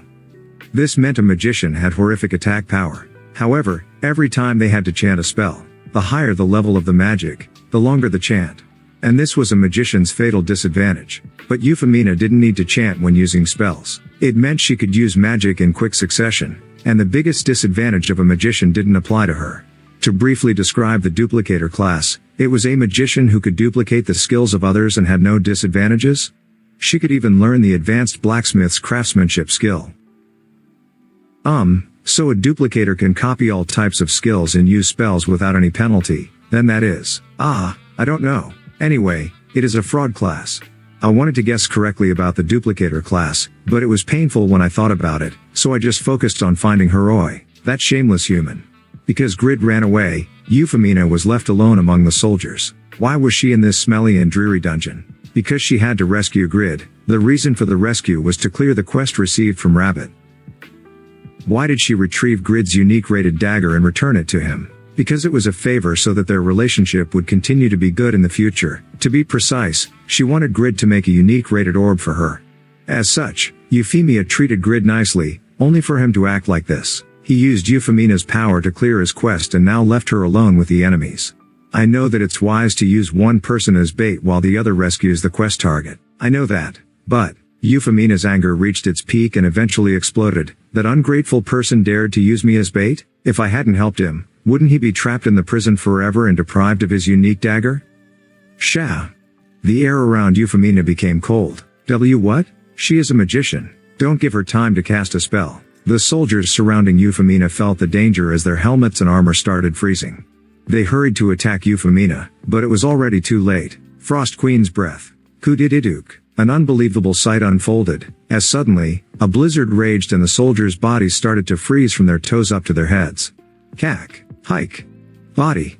My body is becoming stiff. See cold. Cold. The soldiers couldn't run away because their feet were freezing. They were frozen in place and suffered from terrible pain. After a while, more than 50 ice statues with expressions of fear were created. Euphemina trembled among the statues. Grid. If you hadn't promised to make an orb, I would kill you. Of the dozens of spells she duplicated in preparation to take care of Piero, there were only 11 left. On the other hand, the number of enemies didn't show signs of diminishing. Soldiers constantly came and went, as if they were products of a factory. In particular, she was concerned about the existence of the knights. She hadn't encountered one knight yet. It meant that all 5 of the Winston Lord's knights were alive somewhere in the castle. Was it possible to deal with all 5 knights and the tsunami of soldiers with only 11 spells? It was impossible. NPC knights had a minimum level of 180. No matter how good Euphemina was, she couldn't deal with all of them. Euphemina felt regret. She was blinded by the rewards and the thought of friendship with Grid when she accepted Rabbit's quest. But the water had already been spilled. She couldn't give up the quest now. Aren't there supposed to be 2 of them? That's right. I heard that she broke Grid out and they are acting together. Grid went a different way. He is after Heroi. He fell to the 4th floor to rescue Heroi. Separate half the troops right now. Half will face that woman while the other half will head to the 4th floor. The soldiers quickly confirmed that Euphemina was alone. Then they moved to chase Grid in an orderly fashion. She felt it from the beginning, but the northern soldiers were very skilled. Even the low-level soldiers were good at coping with this situation. It was proof that they trained hard. Even though they were weak, they weren't easy targets. So Euphemina did her best. Demon King's Tale. No, using fire magic here is nothing more than suicide. Sword of Light. Kwashikichik. A brightly shining, white sword appeared in the air. Euphemina aimed the sword towards the separate group of soldiers pursuing Grid. Sekyokok. The Sword of Light swept through the bodies of the soldiers, leaving a bloodbath in its wake. After that, Euphemina used a spell to deal with the rest of the soldiers. Now she only had 9 spells remaining. Euphemina wanted to preserve her power, but more soldiers were coming. It is serious. In the worst case, I might need to use rolling dice. Rolling dice was a skill that gave a random effect to the target. If she was lucky, it would be something that could change the situation into a positive one. But if she was unlikely, it could make things worse. Therefore, she wanted to refrain from using it until her good luck stat was higher, but it seemed she would have to make an unavoidable choice. The first thing to do was take care of the knights, while Grid rescued Heroi. The problem is that he is an untrustworthy man. An ominous chill went down Euphemia's spine. She thought that Grid might run away and leave her alone. Can I trust a garbage person like that? If he has a minimum of conscience. She tried to think positively, but... Wah! That bastard won't have a conscience. What should I do? Euphemia wanted to cry. If possible, she wanted to go back in time and refuse Rabbit's quest. The deepest solitary place on the 4th floor. He had reached his limit, so he could no longer even smell the horrible rotten water puddles. He couldn't hear or see anything. In this narrow space where only darkness existed, Heroi was unable to remember where he was, why he was here, and even who he was. 50 hours in real time, 200 hours in Satisfy, he was trapped in that darkness alone. Huo, Kwa. Terrible screams echoed underground. Grid heard the sound. Heroi? It was a familiar but also unfamiliar voice. Grid was able to notice that the screams coming from the end of the corridor was from Heroi. Okay, here I come. This damn bastard. I will make sure you pay me back for all this suffering. Once this quest was cleared, he wanted to hit Heroi 200 times. Grid ran in the direction of the screams. But his legs soon stopped moving. I've been waiting. It was Leo, the young knight who was insulted by Grid in the interrogation room. He blocked Grid's path. What? Bachelor Ghost? Why are you here? Grid had predicted that most knights and soldiers would be on the 3rd floor or blocking the exit. Therefore, he was confused about why a knight was on the 4th floor. Who is the Bachelor Ghost? Leo turned red with anger and explained. Weren't you allied with Heroi? I expected that you wouldn't escape alone. I knew you would rescue Heroi, so I came here to wait for you. Ah, damn. I only shared a few words with Heroi. Anyway, the NPCs are using their head. Grid looked around, but he couldn't see anyone other than Leo. Leo looked at him and ridiculed. Ha! Did you think I would come with soldiers? Don't be too confident. Why do I need to bring soldiers to kill a lowly person like you? My strength alone is enough to rip you apart. Grid. You will pay the price for insulting me. Leo had an extremely pleased expression on his face. This meant he had a deep grudge against Grid. Grid was forced to blame his actions a few hours ago. I made him crazy with anger. If I knew this, I wouldn't have been so rude. Once again, Grid realized that he shouldn't curse people. But regrets always came too late. Leo's blue cloak flapped as he rushed forward. Grid used a skill. Blacksmith's Rage. Quick movements. Blacksmith's Rage has been activated. Your attack power and attack speed will increase significantly for 20 seconds. Quick movements has been activated. Your agility and evasion rate will increase significantly for 1 minute. Chapter 47 Pahad. Leo narrowed the distance towards Grid with quick movements. Grid wanted to step back, but Leo was already in front of him. What? Leo aimed a flashy blow towards the panicked Grid. Kang. Grid raised his dagger and barely managed to defend against Leo's attack.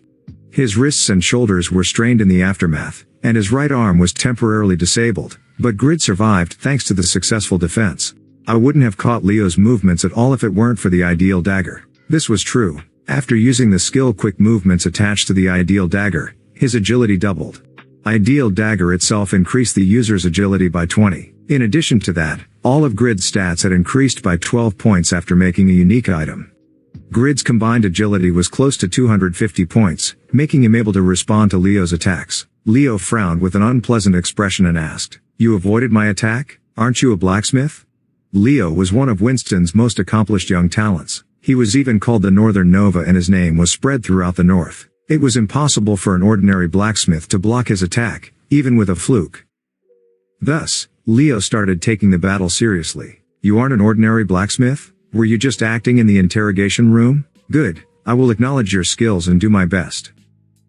Haruk. Red flames emerged from Leo's longsword. It was a magic sword equipped with a fire attribute. Grid, who had been hoping there was a slight chance of victory, felt despair again. A magic sword. Why is a strong person using something like that? This is a foul. The time limit for rescuing Heroi was 25 minutes. Could he defeat a knight equipped with a magic sword? It was impossible. He would be killed in a minute. Grid was completely lost. I have to run away. At this rate, I will die a dog's death and fail the quest. Running away is the only option. But how can I run? Grid could not outrun the knight. The physical abilities of a knight transcended him. It might be possible if he had a skill that gave the target an abnormal condition, but Grid was a blacksmith and didn't have such useful skills. In the end, Grid was destined to be killed here by Leo. But at that moment, something happened that no one could predict. There was suddenly a huge explosion in the spot where Leo was standing. Qua qua qua quang. Wah! Grid fell as flat as possible in order to avoid being affected by the aftermath of the explosion. However, the explosion was so big that it was impossible for his body to not be damaged. You have suffered 17,300 damage. A legend doesn't die easily. You can resist all attacks for 5 seconds with a minimum of health. He had 1 health point remaining. After a moment, the explosion stopped. Ugh! What happened all of a sudden? Grid rose from his spot and drank a potion to replenish his health before looking at the collapsed Leo. Cough. Cough. Leo coughed up blood. He was in a miserable condition. Leo's silver majestic armor was in pieces and his body was covered in burns. It was a miracle that he was even breathing. What on earth happened? When Leo exploded, Grid thought that Euphemina had appeared. He believed it was Euphemia's magic that hit Leo. However, there were no signs of Euphemina at all, and there were still only 2 people here, Grid and Leo. Grid was stunned by the situation and immediately confirmed the status of Leo's sword. Leo's sword had completely shattered. This meant it received the most damage from the explosion. It was as if the explosion began from Leo's sword. It can't be, Grid thought rapidly. This was underground. There was no wind because there was no ventilation and the ceiling collapsed due to Euphemina triggering the trap, filling the air with dust. What would happen if a fire started in this enclosed space? Grid was reminded of the dust explosion that his chemistry teacher taught him in high school. Dust explosion was a phenomenon where dust was concentrated in the air and exploded after receiving heat and pressure. In the past, there were insufficient dust explosion prevention methods and this phenomenon frequently occurred in coal mines, mills and other areas. Ha! What? It's like that? PFFF.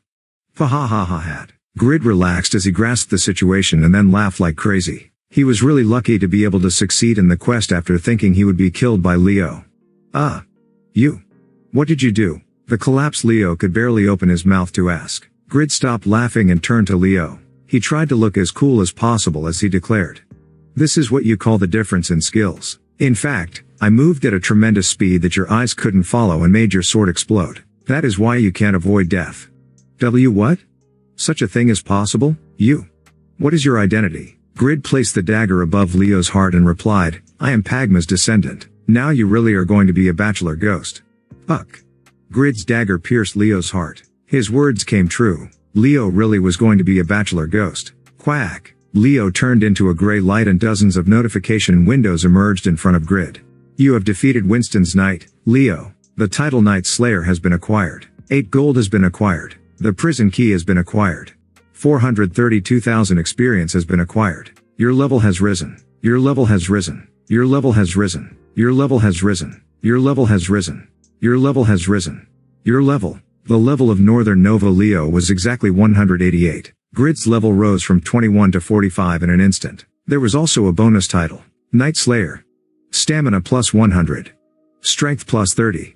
Oh. Knight Slayer was the easiest title to obtain because it was received after killing a knight. However, it was necessary to be skilled to take down a knight. So it wasn't a title that could be obtained unless the person had a high level. Yet Grid, who was level 21, killed a knight and acquired the Knight Slayer title.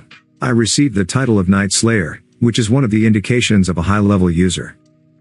He never dreamed of getting the Knight Slayer title, even in his days as a warrior. Grid enjoyed the thrill as he started running. Then he reached the end where Heroi's voice had been heard. Heroi, I'm here. Ching.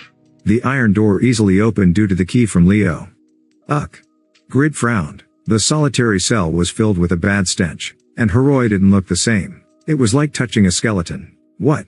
You are Heroi, right? Why do you look so different? What have you been doing in the meantime? Grid originally planned to hit Heroi's cheeks 200 times, but Heroi's condition was so bad that he didn't dare. It wasn't because of his conscience. Won't he die immediately if he is slapped? I don't want to be stigmatized as a criminal and player killer. You? Hiroi slowly opened his eyes in the darkness. Then he looked at Grid. At that moment, Hiroi was able to recall who he was, where he was and what type of quest he was completing. You are my savior. Thank you. Thank you. Then a notification window flashed in front of Grid. Quest success. Title: Apostle of Justice has been acquired. The courage stat has opened. All stats have increased by 10. The skill Unbreakable Justice has been generated. Your reputation in Winston has reached the peak. In the future, the Winston residents will show you the best hospitality. Affinity with the Winston residents has risen to the maximum. In the future, the Winston residents will share things with you. Hiroi also had notification windows appear in front of him. Quest success. The second-class Apostle of Justice's partner has been acquired. The courage stat has opened. When you are with the Apostle of Justice, all stats will increase by 20%. The skill Unbreakable Justice has been generated. The skill Sacrifice for Justice has been generated. Title: One Who Overcomes Hardships has been acquired. Indomitable stat has opened. The skill Strong Will has been generated. Congratulations. You are the first to obtain a second class in Satisfy. If you wish, your achievements will last for a long time in Satisfy. Ah! Tears poured from Hiroi's eyes. He was thrilled at receiving these rewards after the hellish ordeal. Hiroi used all his strength and barely raised his body. Then he fell to his knees in front of Grid. Grid, I didn't know it when we met, but we clearly have a destined relationship. My savior, Grid, I Alunbada, descendant of the Blue Wolf, will follow you for the rest of your life as the Apostle of Justice's partner. What is this? Grid didn't know the details and just thought Hiroi was crazy. But Hiroi was sincere. Hiroi dismissed Grid when they met a few days ago, but now he was convinced that Grid was his destiny. He vowed to repay the favor to Grid. Thus, the relationship between the two men began in earnest. Chapter 48. Duplicator, a person who analyzed the skills of others, duplicated them and then could use the skills with no conditions. Duplicators could enjoy all types of benefits depending on the skills they duplicated. It could be anything they wanted. It could be called the most effective of all classes in Satisfy. They were also a specialist in combat. Depending on the skill combination, it was possible to take on a boss raid alone, become the strongest assassin, or even fight alone against an army. A duplicator was the closest class to being called the strongest. However, a duplicator also had fatal disadvantages. Firstly, it could only duplicate a skill 3 times a day. Secondly, the duplicated skill only had a single use. Thirdly, she only 9 basic skills, none of which were combat skills. Fourthly, the basic physical abilities of a magician were poor. In other words, it meant Euphemina was the strongest when she duplicated a lot of skills, but the weakest when she had few skills. And right now, Euphemina was in her weakest mode. It's ruined, said Euphemina, her complexion pale. Grid headed to the 4th floor, leaving her alone on the 3rd floor. While she had defeated hundreds of soldiers that kept appearing, she had used most of her skills in exchange. To be precise, there were 3 fire magic spells left. However, it wasn't possible to use them because fire magic was likely to cause an explosion. In such a situation, 4 knights appeared as if they had been waiting and surrounded her. I'm screwed. There were no signs of Grid coming back. There was a massive explosion on the 4th floor, so maybe the worst had happened and Grid died. If he survived and rescued Hiroi, can I guarantee that he will come back here to rescue me? Maybe Grid had already escaped alone from the prison? The knights aimed their swords at Euphemina, who stood idly like her soul had escaped. You are a ridiculously strong woman who killed more than 500 soldiers alone. Do you have the title of Great Magician? Fortunately, the knights didn't dare attack Euphemina. She had killed hundreds of soldiers, so it was natural for the knights to be afraid of her. However, the pointless confrontation didn't last long. Now the only troops left in the castle are the Lord's bodyguards. Since there are no forces left to block the exit, Grid might escape while we are tied up here. Is there even a chance? Didn't Leo go down to the 4th floor? Leo has probably already caught up and will happily kill Grid. The Lord's comfort is at stake. We have to consider and guard against the worst possibility. Yes. Then let's hurry. It isn't honorable, but I am afraid we will have to fight 4 against 1. The 4 knights made a decision and rushed at Euphemina at the same time. Now Euphemina was forced to make a decision. I can't be still. Euphemina took out a gold dice. It was the rolling dice skill that she got for winning the item-making game against Grid.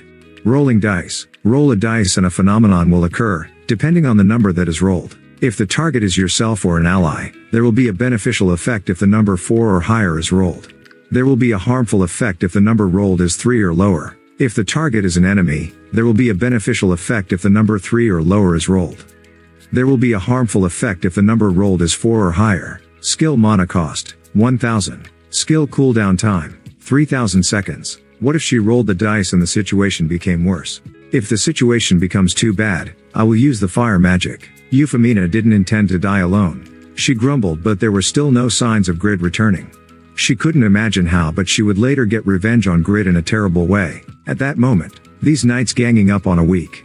No, this woman isn't weak, but still, there is no difference between being gangsters. Gee, Grid? Euphemina and the knights gazed in the direction of the voice. Grid and Heroi were standing next to each other. Ah! Euphemia's face brightened at Grid's emergence. She thought that Grid was human trash without any loyalty, but he actually wasn't the worst person. He came back as promised. Really pretty. Euphemia's smile was as beautiful as a flower in full bloom, so Grid's heart couldn't help pounding. Let's not be deceived by outward appearances. She just has a beautiful outside that is covering the dirty inside. So don't run wild, my damn heart. The knights struggled to maintain their composure as they stared at Grid. How is that guy here? Leo, who was called Northern Nova, was killed by a person like you. I don't know who the Northern Nova is, but that young brat called Leo was easy to handle. 1 against 1. 1 against 1. I killed him. Who would? You. The faces of the knights distorted after hearing that their colleague was killed. Grid didn't feel fear as he faced them. It was because he believed in something. Yes, you are angry, so what are you going to do? Do you think any of you can touch me? Ugh. The knights flinched. Listening to this, wasn't Grid good enough to destroy Leo? They were briefly off guard because Grid looked like trash, but he wasn't easy to deal with. Euphemina felt admiration as she watched the knights stepping back from Grid, making the knights back off with just a few words. How high is his level? Monsters and NPCs tended to shrink back from opponents more than 30 levels higher than them. Therefore, Euphemina misunderstood and thought that Grid's level was much higher than the knights. Meanwhile, Grid kept talking while approaching the knights. Hey guys, if you don't want to die a dog like death like Leo, get out of the way. This is your only chance to get away. This guy. A knight was filled with anger and tried to rush forward. But the other knights stopped him. Don't fall for his provocation. I know your skills, but you shouldn't face him alone. It is probably a trap. Aren't you overreacting? Think about it calmly. That bastard's class is a blacksmith. Blacksmiths can't be that strong. But Leo hasn't come back. I can't tell if he is a good actor or not, but he is clearly someone to be wary of. Kuo. The knights were tense because they were thinking too much, while Grid continued walking forward. The knights backed away with every step Grid took. Heroi was thrilled when he witnessed the tremendous sight of Grid overwhelming the 4 knights alone. Truly amazing. Grid's outward appearance might seem insignificant, but he is actually a tremendous high-level user who made the knights tremble in fear. The other day I saw him in the smithy and treated him as a comedian. I am ashamed of my eyes. From Euphemina, to Heroi, to the knights. At a time when all of them were greatly mistaken about Grid, Grid was smiling with satisfaction. With Euphemia's skills, can't she get rid of these knights at any time? That's right. In fact, the reason Grid was so confident right now was because there was the existence called Euphemina. Grid had no doubts that Euphemina could handle all of them. Thump, thump. Grid kept moving forward, while the knights backing up became increasingly anxious. Then they reached the stairs leading up to the 2nd floor. At this point, the knights made up their minds. What are we doing? We are honorable knights, so why are we scared of a person who escaped from jail? This is the shame of a lifetime. This might cause harm to the Lord. I have to defend this place, for the Lord. He isn't a simple blacksmith if he managed to kill Leo. It is a matter of pride now. I won't back up anymore. Leo was alone, but there are 4 of us. We can't lose. The knights decided to no longer back off. This caused Grid to stop moving as well. What? Do you want to fight? Won't you regret this? The knights gripped their swords and yelled. We will fight. I can't tolerate letting a criminal like you escape. I'm not a criminal. Crazy bastards. Grid became really irritated. In the first place, wasn't he unfairly framed? Originally, he should have won the prize for winning the blacksmith game. Then he was taken to prison and unfairly suffered. Grid angrily shouted. Euphemina, show these guys. Use your magic. Take it away. Euphemina made a surprised expression. Right now. It is a little. Can't you handle it directly? What? It is impossible. Stop joking. Can't you beat them with your skills? What are you saying? You should be the one fighting, not me. No. Why are you refusing to fight now? Grid explained to Euphemina. I can't win against them. Don't lie. You were able to get rid of the Northern Nova by yourself. No, that isn't. Somehow, the conversation was strange. The faces of Grid and Euphemina gradually stiffened, while the knights completely lost their hesitation and attacked. Damn it. It was like a teleportation move. The knight Rupert used his patented dash skill and immediately reached Grid's side, aiming a sword at him. Grid was completely caught off guard and it seemed like he would be pierced by the sword. Just before Rupert's sword hit Grid, Heroi pushed him to the side and was stabbed instead. Everyone thought that Heroi would die. Heroi was already in a bad condition and he wasn't wearing any armor. At that moment, a strange thing happened. What is this? Erg! Rupert was astonished. This was because his sword, which should have pierced Heroi's abdomen, was blocked by it. It was like stabbing at steel. His wrist was broken. On the other hand, Heroi was fine. The person who attacked was injured, while the person who was attacked was fine. Euphemina asked with confusion. What is with that guy? Why can't the knight's sword pierce him? Grid couldn't reply. Well, I don't know. Why are you answering so half-heartedly? Why are you running around to save someone you don't know? Stop joking around and just tell me the truth for once. No. I really don't know. High-level martial artists had a defense skill called impenetrable skin. But even impenetrable skin wasn't able to block the sword of a knight with just the body. It was clear that Heroi had some defensive ability that went beyond impenetrable skin. Heroi spoke during the silence. I will tie up their feet. You two should use this gap to run away.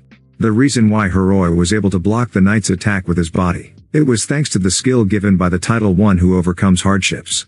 Strong will. Resists any attack for 10 seconds after using the skill. Skill mana cost, 200. Skill cooldown time, 9,000 seconds. The waiting time to reuse it was around 1.5 hours, but its performance was clearly great.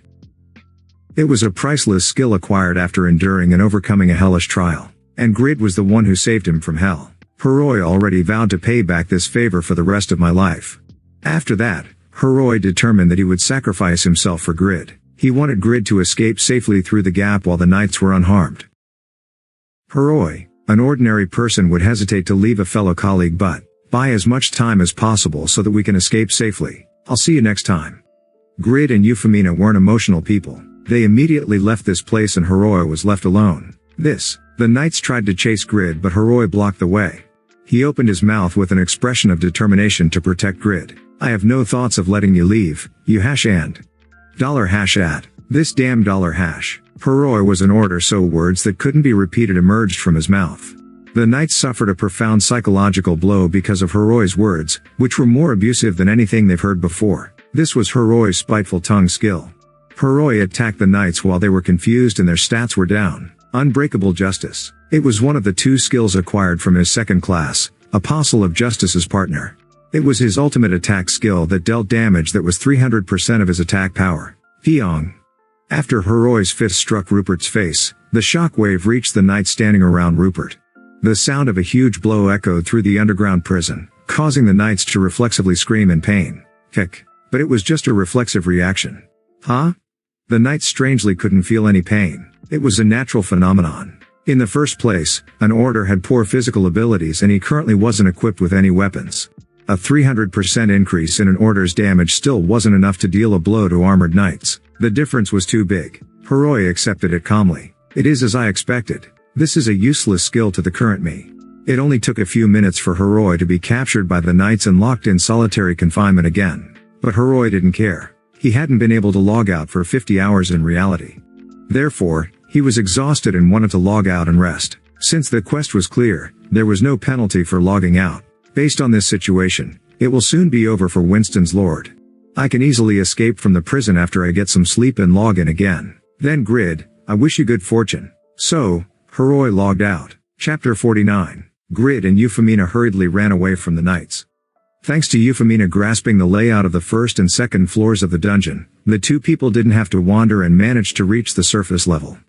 Brilliant sunshine. Blue sky. A green lawn. Grid was excited by the bright and brilliant landscape that was unlike the dark dungeon where all sides were blocked. Ha ha ha hat. We escaped the castle. The dungeon entrance that Grid and Euphemina escaped from was located between towers erected on the east-facing wall.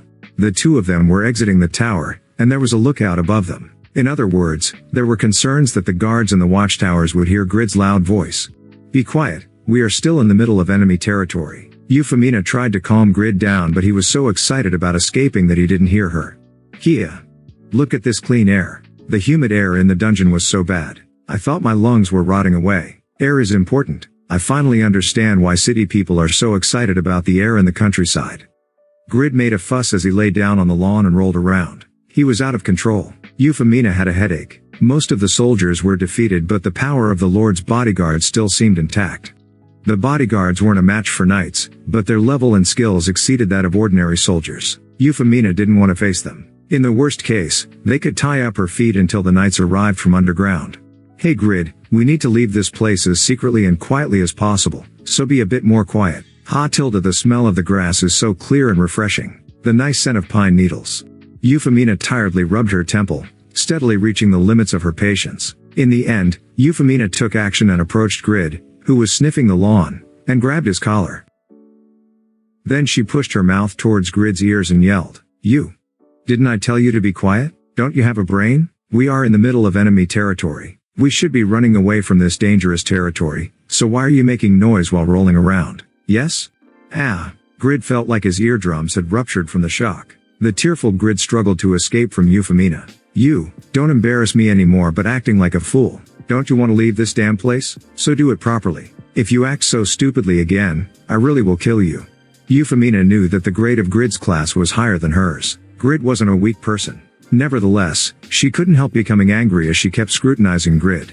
Grid was really afraid that he would be killed by Euphemina when he suddenly turned his attention to one side. Then he gently spoke to Euphemina. "There. Are they enemies?" An ominous feeling. Euphemina slowly turned in the direction that Grid pointed. Then she was frustrated. 16 bodyguards armed with full plate armor appeared in a systematic formation.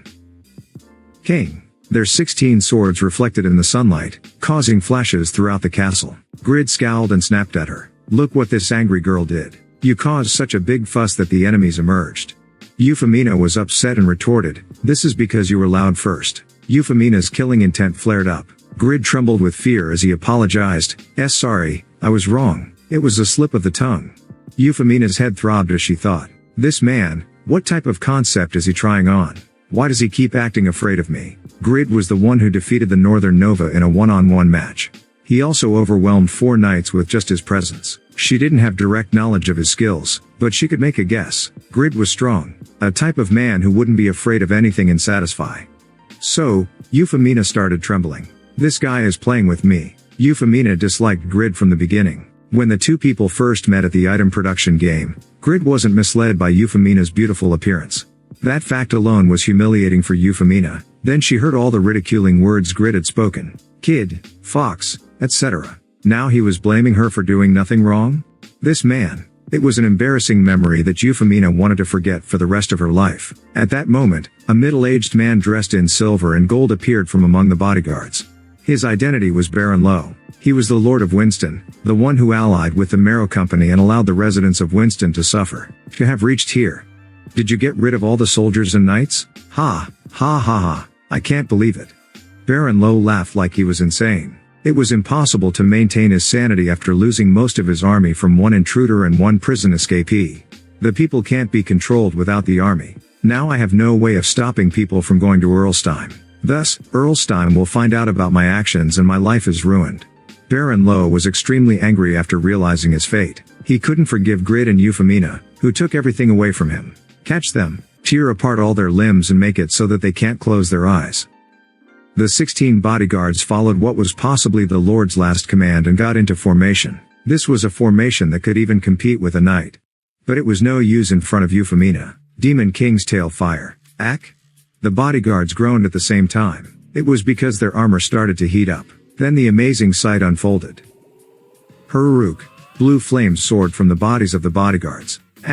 What is this? Quack. The terrible screams and painful struggle only lasted a short time. It didn't take long for the bodyguards to be turned to ashes. Wow. This is ridiculous. A magic that annihilated 16 of the bodyguards. Grid and Baron Lowe couldn't believe it, despite witnessing the scene with their own 2 eyes. As their faces paled with horror, Euphemina gave a refreshing smile. By taking care of the bodyguards, she had managed to relieve some of the stress that reached the limit due to Grid. Indeed, the Lord's guards are very strong. Their experience is pretty good. Grid and Baron Lowe felt a similar sentiment as they looked at her. I need to avoid this evil girl. Demon. She is a demon. After that, Baron Lowe was captured by Euphemina. He was tied up and dragged away like a dog caught by a dog catcher. Grid vowed yet again.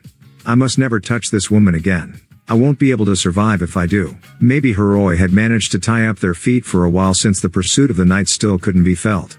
Euphemina hurried and they managed to safely escape the castle. Then they met an unexpected person outside the castle. It was the second highest ranked person in the Marrow Company, Rabbit. He was standing with 10 people as if he had been waiting for them. Color returned to the face of the Lord. Oh. Aren't you Rabbit? You heard the news and came to rescue me. Grid became tense. This. Are they soldiers from the Marrow Company? As Grid inwardly shouted, Euphemina strode forward towards Rabbit. She looked at Rabbit's subordinates and asked.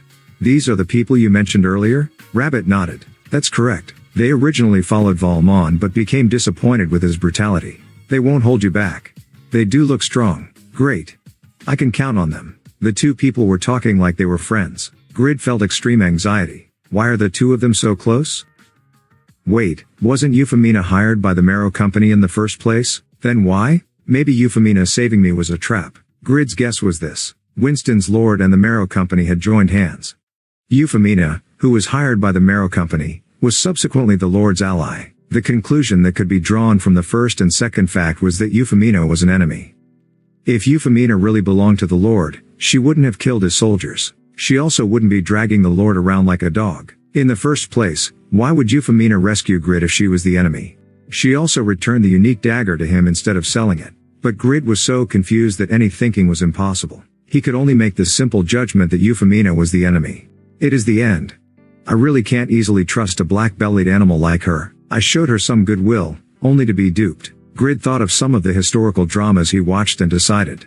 I won't obediently let her kill me. I wanted to be more careful about my stat distribution, but it can't be helped. Status window. Name. Grid. Level. 45. 3,400 238,000.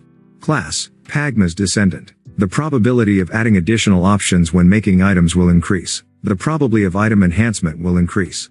All equipment items can be worn unconditionally. However, there is a penalty depending on the rating of the item. Title. One who became a legend. Abnormal conditions don't work well on you.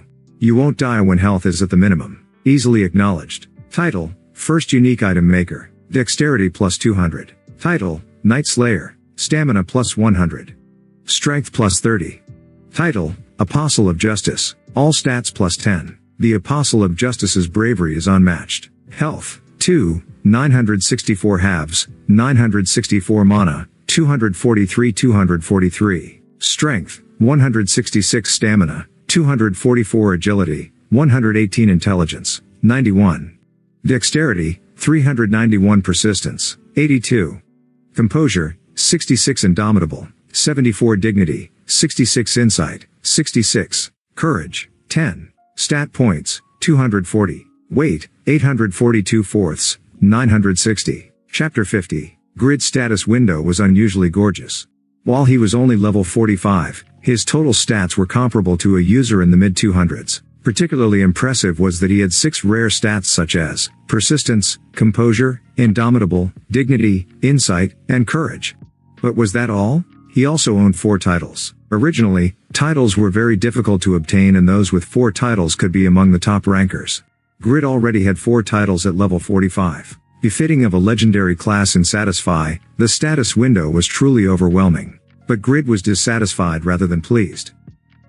I hammered day and night, trained my stats and succeeded in ridiculously difficult quests, but this is it? Didn't I fight one-on-one against a knight at level 21? But the result is too bad compared to my hard work. Damn it. By now, all my stats should be around 300 points. What type of legendary class is this? Damn it. Euphemina has an epic class but she is so OP she can use all types of magic with no chanting. Ah. I'm unhappy. Grid was paying attention to Euphemina and Rabbit while grumbling.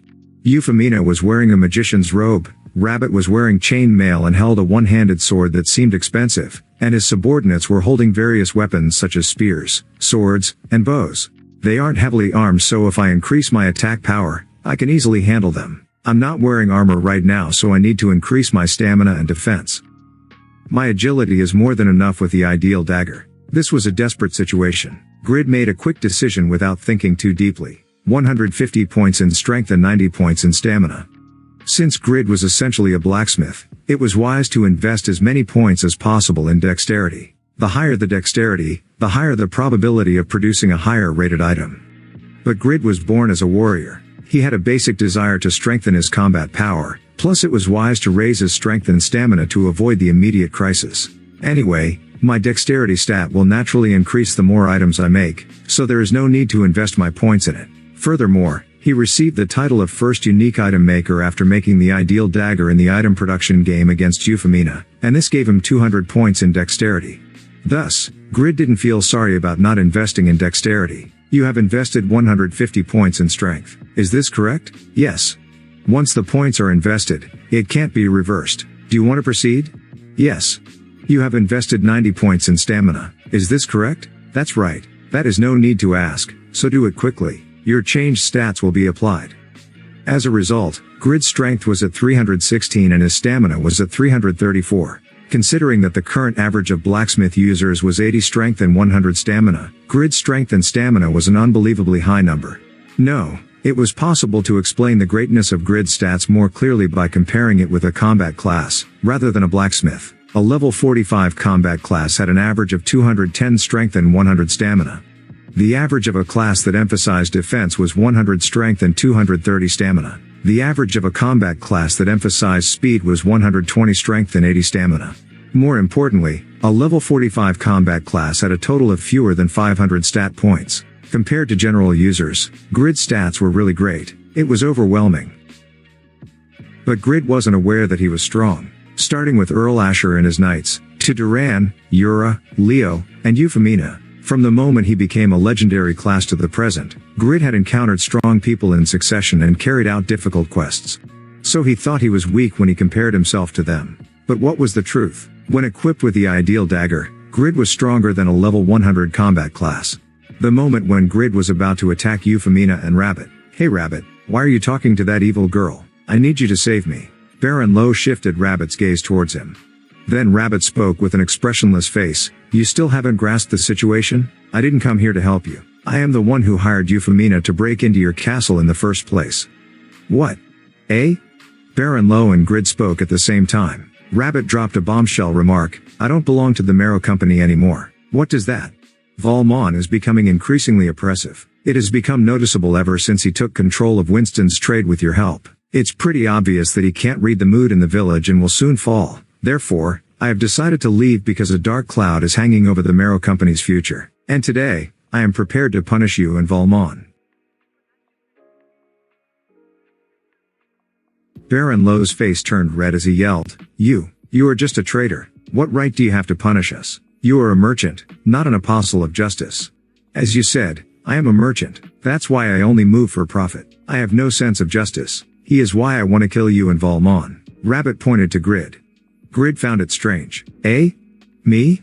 Rabbit bowed to Grid, who looked dumbfounded. I'm glad you are safe, Grid. It was correct to leave this to Euphemina. What is this? Why did you betray the Marrow Company? Rabbit smiled and explained, I saw your blacksmithing and realized a new future. New future? Grid, you know it yourself, but your potential is excellent. It is clear that your work will one day be traded among people at high prices. You will make a big amount of money. However, it is hard to do business with the power of an individual. There will obviously be limitations to the amount of money that can be earned. So I would like to work with you. I will help you use all the experience I've accumulated as a merchant, as well as the network I've built. I will make it so that a lot of people can use your work, from the Eternal Kingdom to other kingdoms.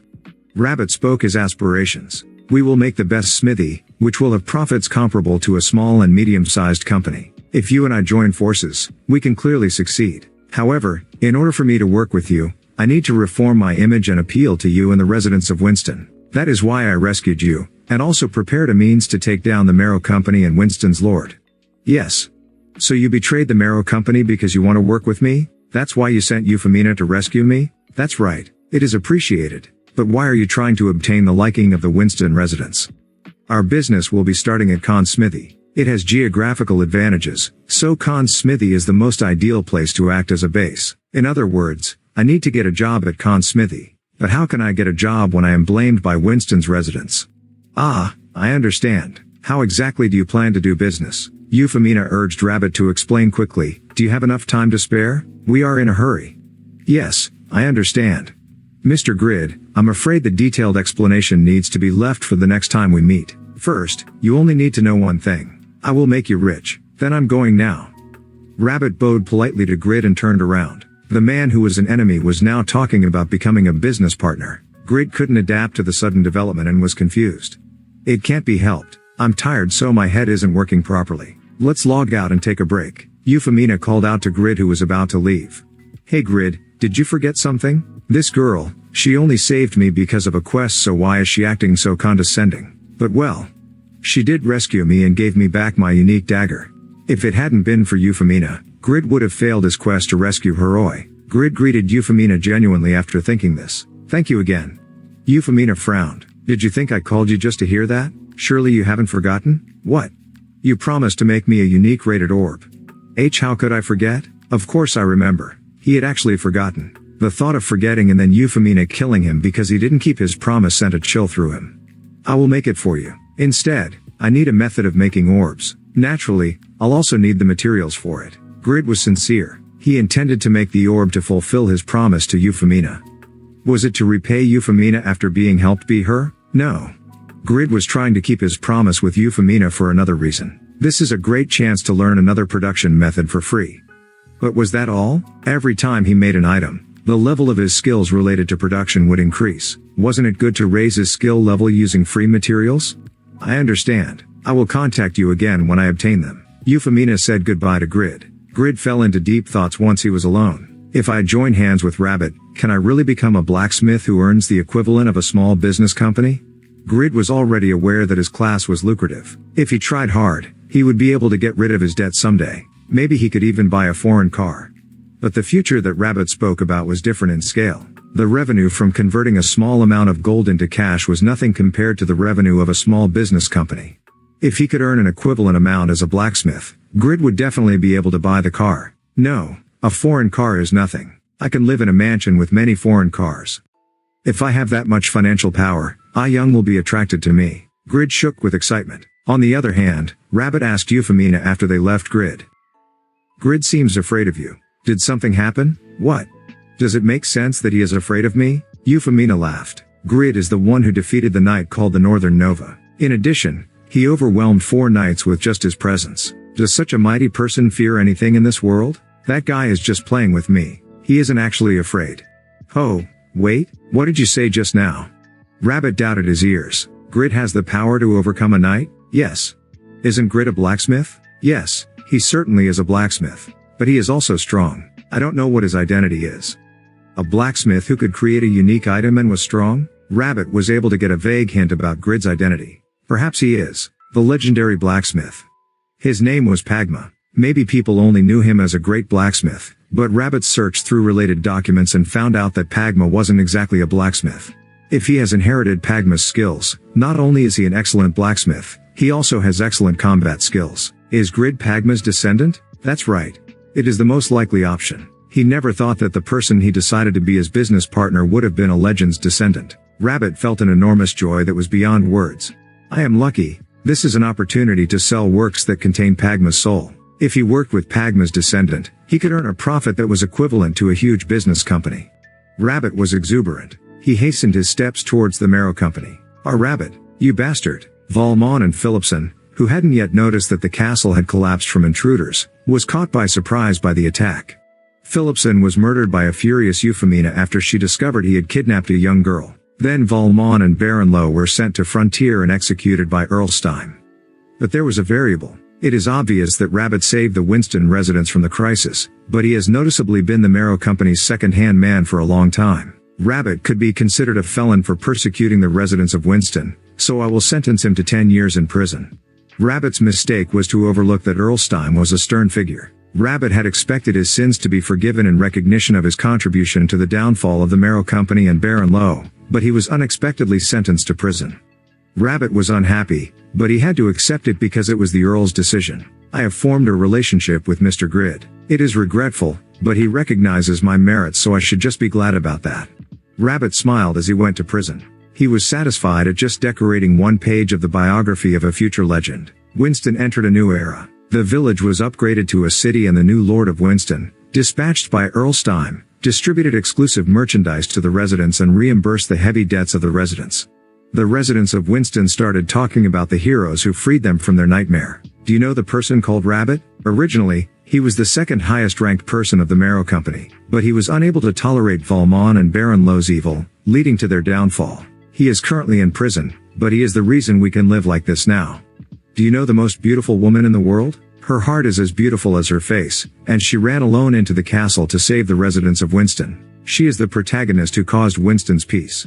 There was a young blacksmith. The young man with a strong sense of justice fought valiantly to protect the residents of Winston from the Marrow Company and Baron Lowe. He tried to protect Khan's smithy and jumped into the dungeon to rescue the man who was arrested for trying to get to Earlstein. I am over 80 years old this year and that man is young enough to be my grandchild, but I respect him regardless of his age. Such a just and courageous person is indeed rare. Rabbit, the Beauty and the Young Blacksmith. The travelers who came to Winston were exposed to stories of the three people from the residents. This was evidence that the three people's reputation had reached its peak in Winston. Irene, Winston's new lady, showed great interest in the Beauty and the Young Blacksmith. Anyway, their merits should be recognized. I would like to meet them as soon as possible.